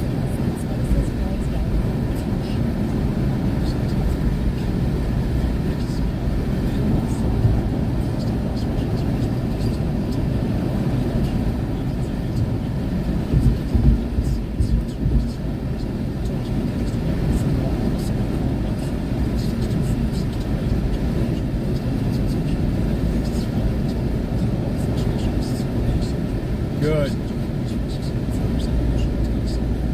People like that really need to kick in the ass. You're trying, you're doing the speed limit and all that sort of stuff. You're driving to the control, the road conditions, and they got to act like idiots. I'm not going to get home any quicker.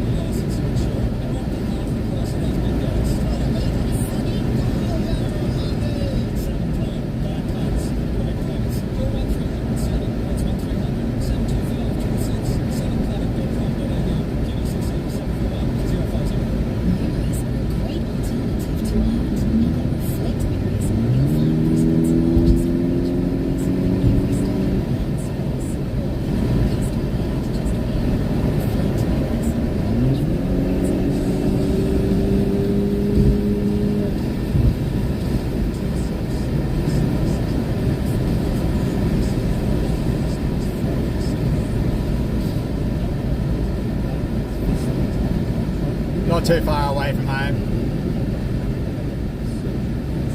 Maybe another 20 minutes in the back roads. Just going to turn off the highway here. Then I'll basically be a 60k zone all the way, 70k. Yeah, I've been driving for 10.5 hours today. And 10 hours yesterday. Pulled over halfway down and And I had a sleep. Pulled the swag out. I got a swag now. I haven't got a tent. Got rid of the tent.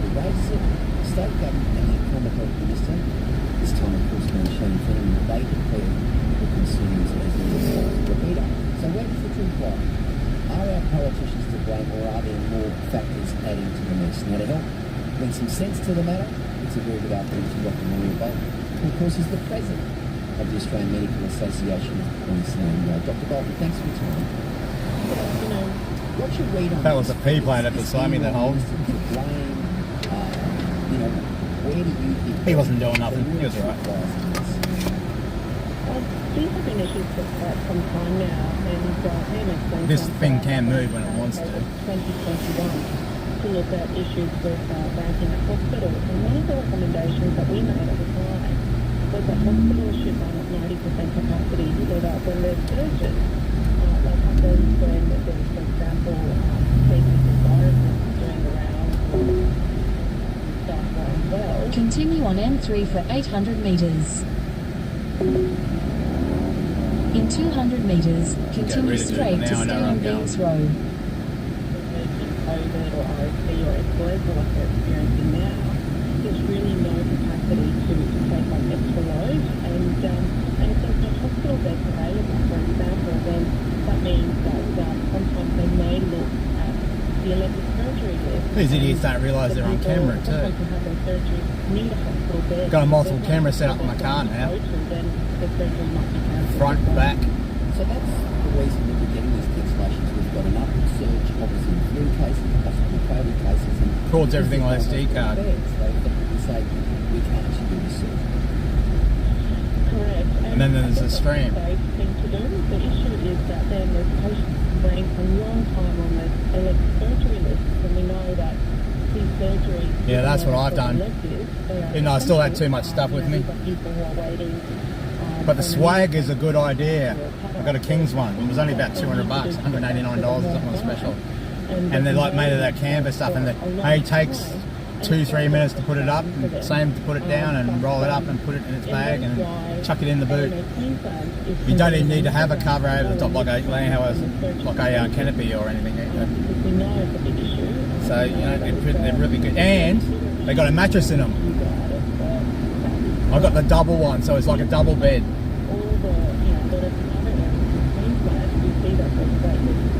And you buy the King's mattress too, the King's sleeping bag, and it's rated down to -5 degrees. So you've got it's got a liner inside you can unzip and zip out. But if you buy a right hand King's bag and a left hand sided zip bag, you can zip them together, make a really, really big one.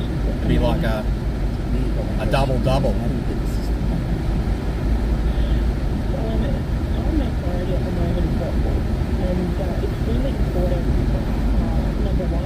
It was hot during the day up there and cold at night. That kept me warm. Because they're not feeling supported, because they're not getting enough time to recover when it's fatigue. And it's really important that we hang on to them, but we also need to recruit them more. So I think you had Kings or something, or you had something else. That's what I saw some other campers with Kings, so I decided to look it up. Instead of a $100 Aldi tent.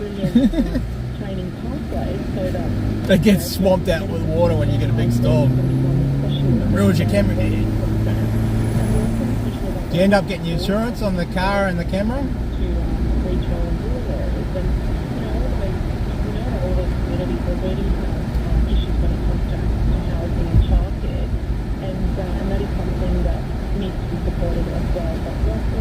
Yeah, on the way back from the Rocky Nats, some little animal dropped out the back of a caravan underneath the wheels, and I hit it. Someone said it might have been a bilby, and it ripped underneath.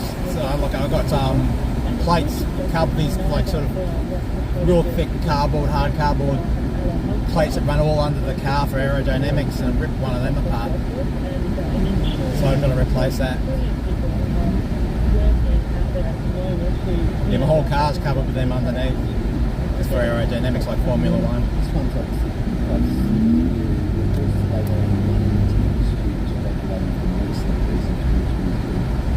King's tent with a gazebo.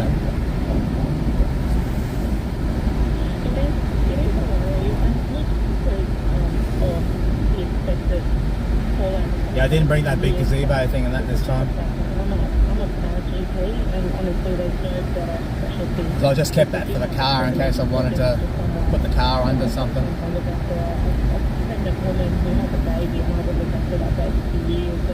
Yeah,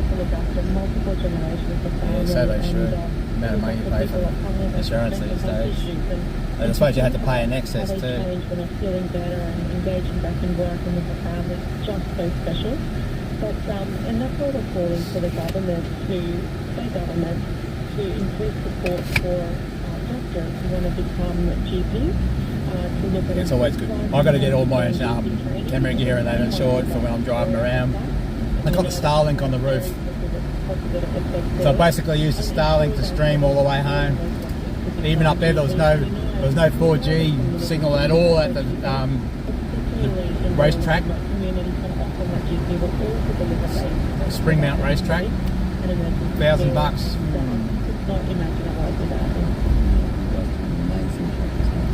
Just quickly, federal budget today, $8.5 million in 3,227 million. Yeah, because I'm carrying around Starlinks, about $4,000 on the roof, some business one.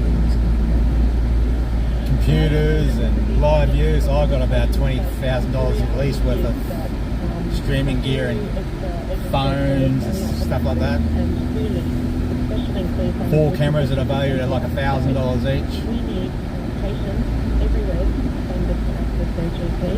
And the federal government needs to seriously look at Medicare and those that have not picked up their providing the service. I think my excess is $700. Went for the lower side rather than pay a higher premium. So they can access their GP without out-of-pocket expense. And when you look at Queensland, wouldn't it be better to have funding go to every GP so that every patient out there receives that benefit rather than a handful of urgent care clinics? Especially when you go on those country roads. Just don't cut the mustard when it comes to ensuring that every patient has access to that high quality level of care. Dr. Maria Bolt, President of the Australian Medical Association of Queensland, thank you so much for your time today. Thank you. 17 minutes to 5. Why do I unlock more business opportunities with simple cash flow solutions from Combank? Just search Combank Cash Flow.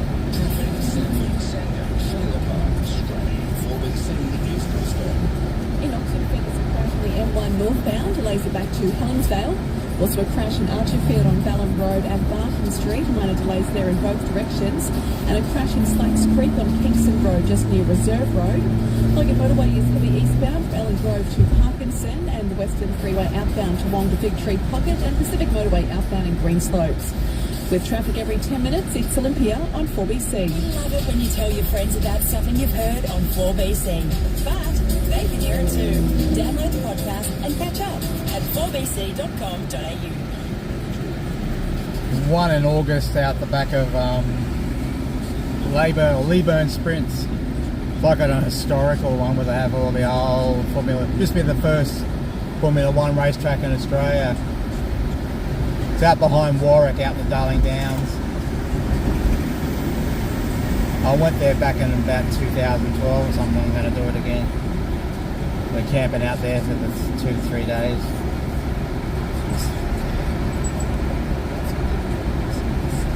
I know they got 4G service out there, but 4G service on the way there is crap. Got to go up through Toowoomba and out that way. It's on my page as a live stream in my next event. Don't know what I'm going to in between there and then. I'll figure it out. I'll find something, whether it's local car shows or whatever.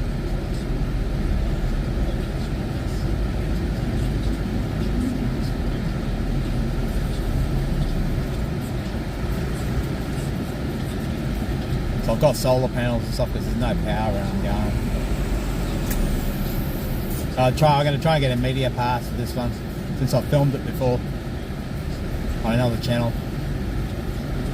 I've got the other channels on linked on my page, EBXR8 man.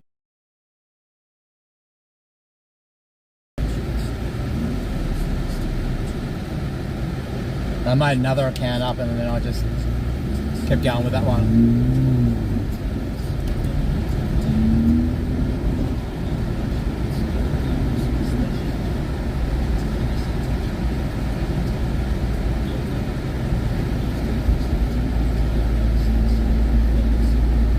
I'm really impressed with this Starlink mobility.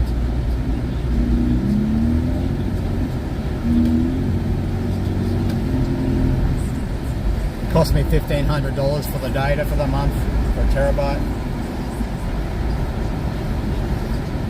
You know, there's only like 2 packages, 50 gigabyte or 1 terabyte.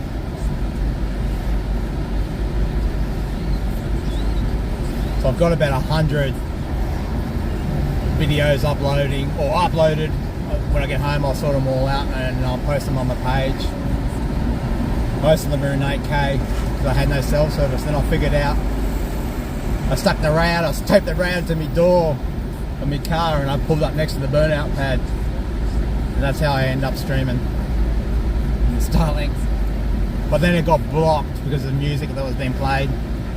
But I need to go back in it because it's on in my YouTube studios, and I can go back through it and clip all the burnouts out because I was only playing music before the burnouts. Yeah, things like AC/DC get blocked really quick where other music doesn't. Some artists share their music revenue. I've got lots of artists that I've recorded on my channel that are actually I'm making money off them. Yeah, Starlink as a satellite dish.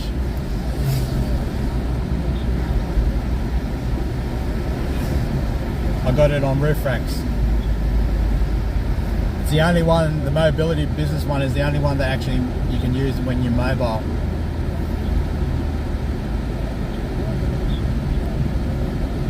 So I was basically the only one there that had internet. And I made my own hotspot.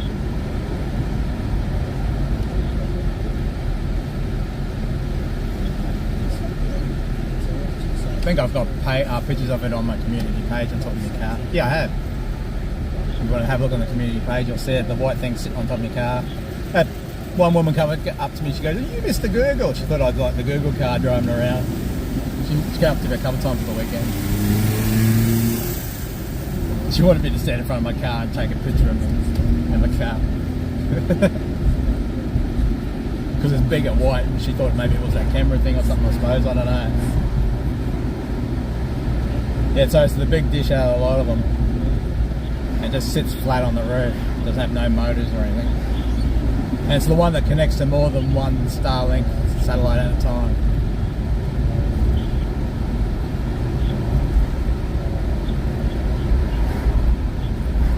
Hey! Drifting left.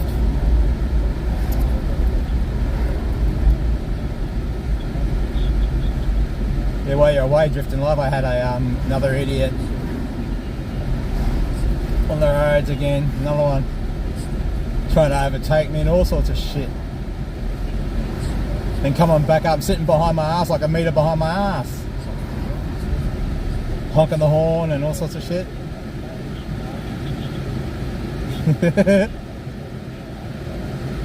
And they're doing all this illegal shit on camera. Can't believe it, eh? We've got that Australian channel that deals with all the dash cam thingos. I'll sell it all to him. We'll make money out of it. Somehow.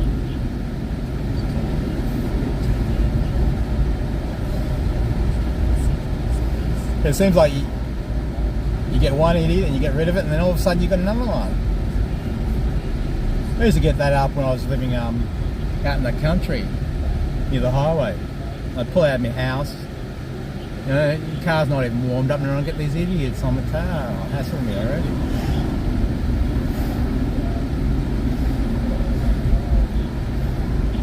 What can you do? Nothing, really. Except to call them fools.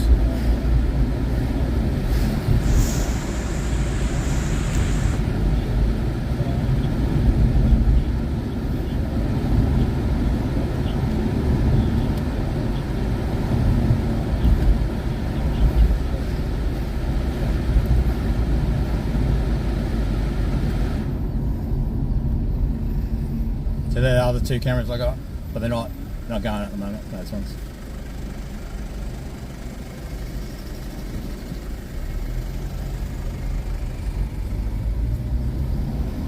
Don't think I had the laptop holder last time I went up there to the Bundy Nats, not Bundy Nats, Rockhampton Nats.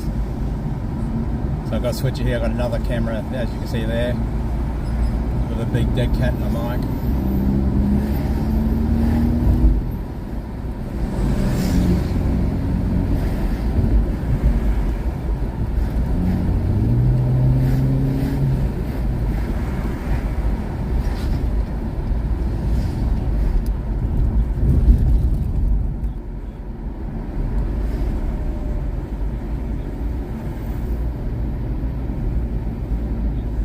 Not far from home now.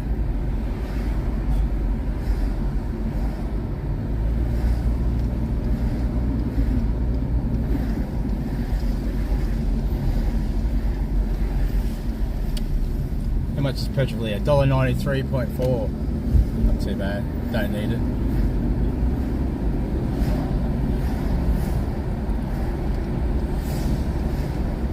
But that's that king sleeping bag there. So that blue part's the bit that you can zip out.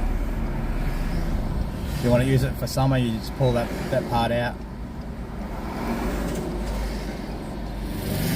And you can use it like a doona.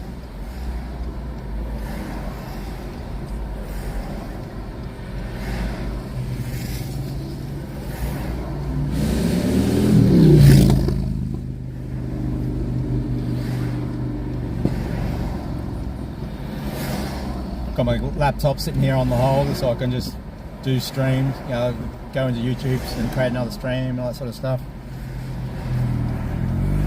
Or I need to edit on the car park or something.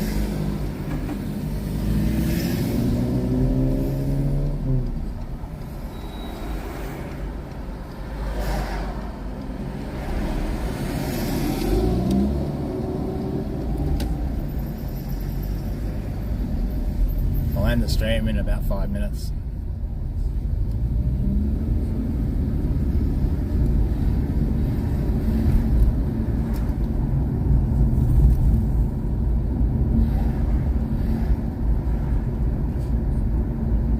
Got a hell of a job cleaning this car. Bugs all over the place.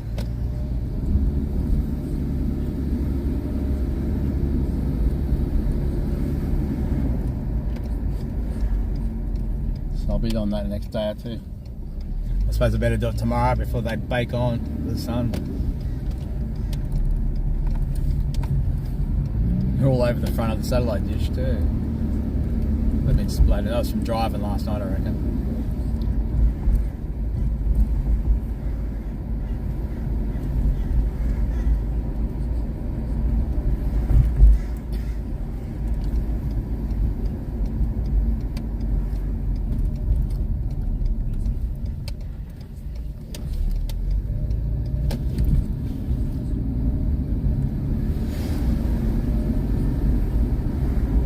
Thanks everybody for tuning in. Please like and subscribe if you haven't already done so. That's for the other people that already haven't. If they're watching it back on the replay.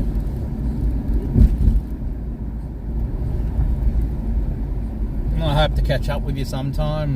Been on burnouts, like in real life. Some event maybe.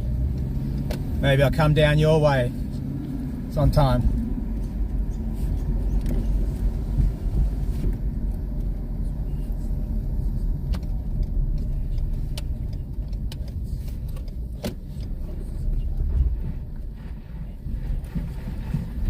Gonna hang out with the girls. Burnout girls. How's your daughter doing? She okay?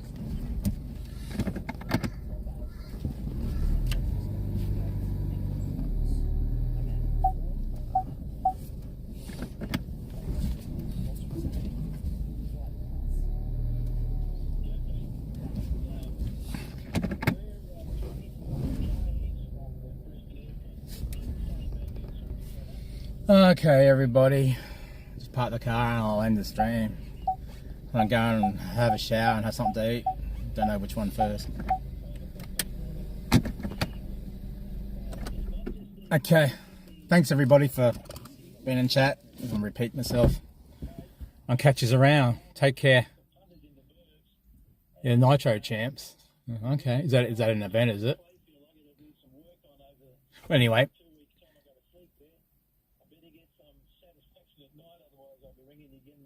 Oh, okay. No worries. Ever need me, just chuck something on the community page and I'll get back to you. So I'll see you later, Drift Life. Or Drifting Life. Drift King. Ciao.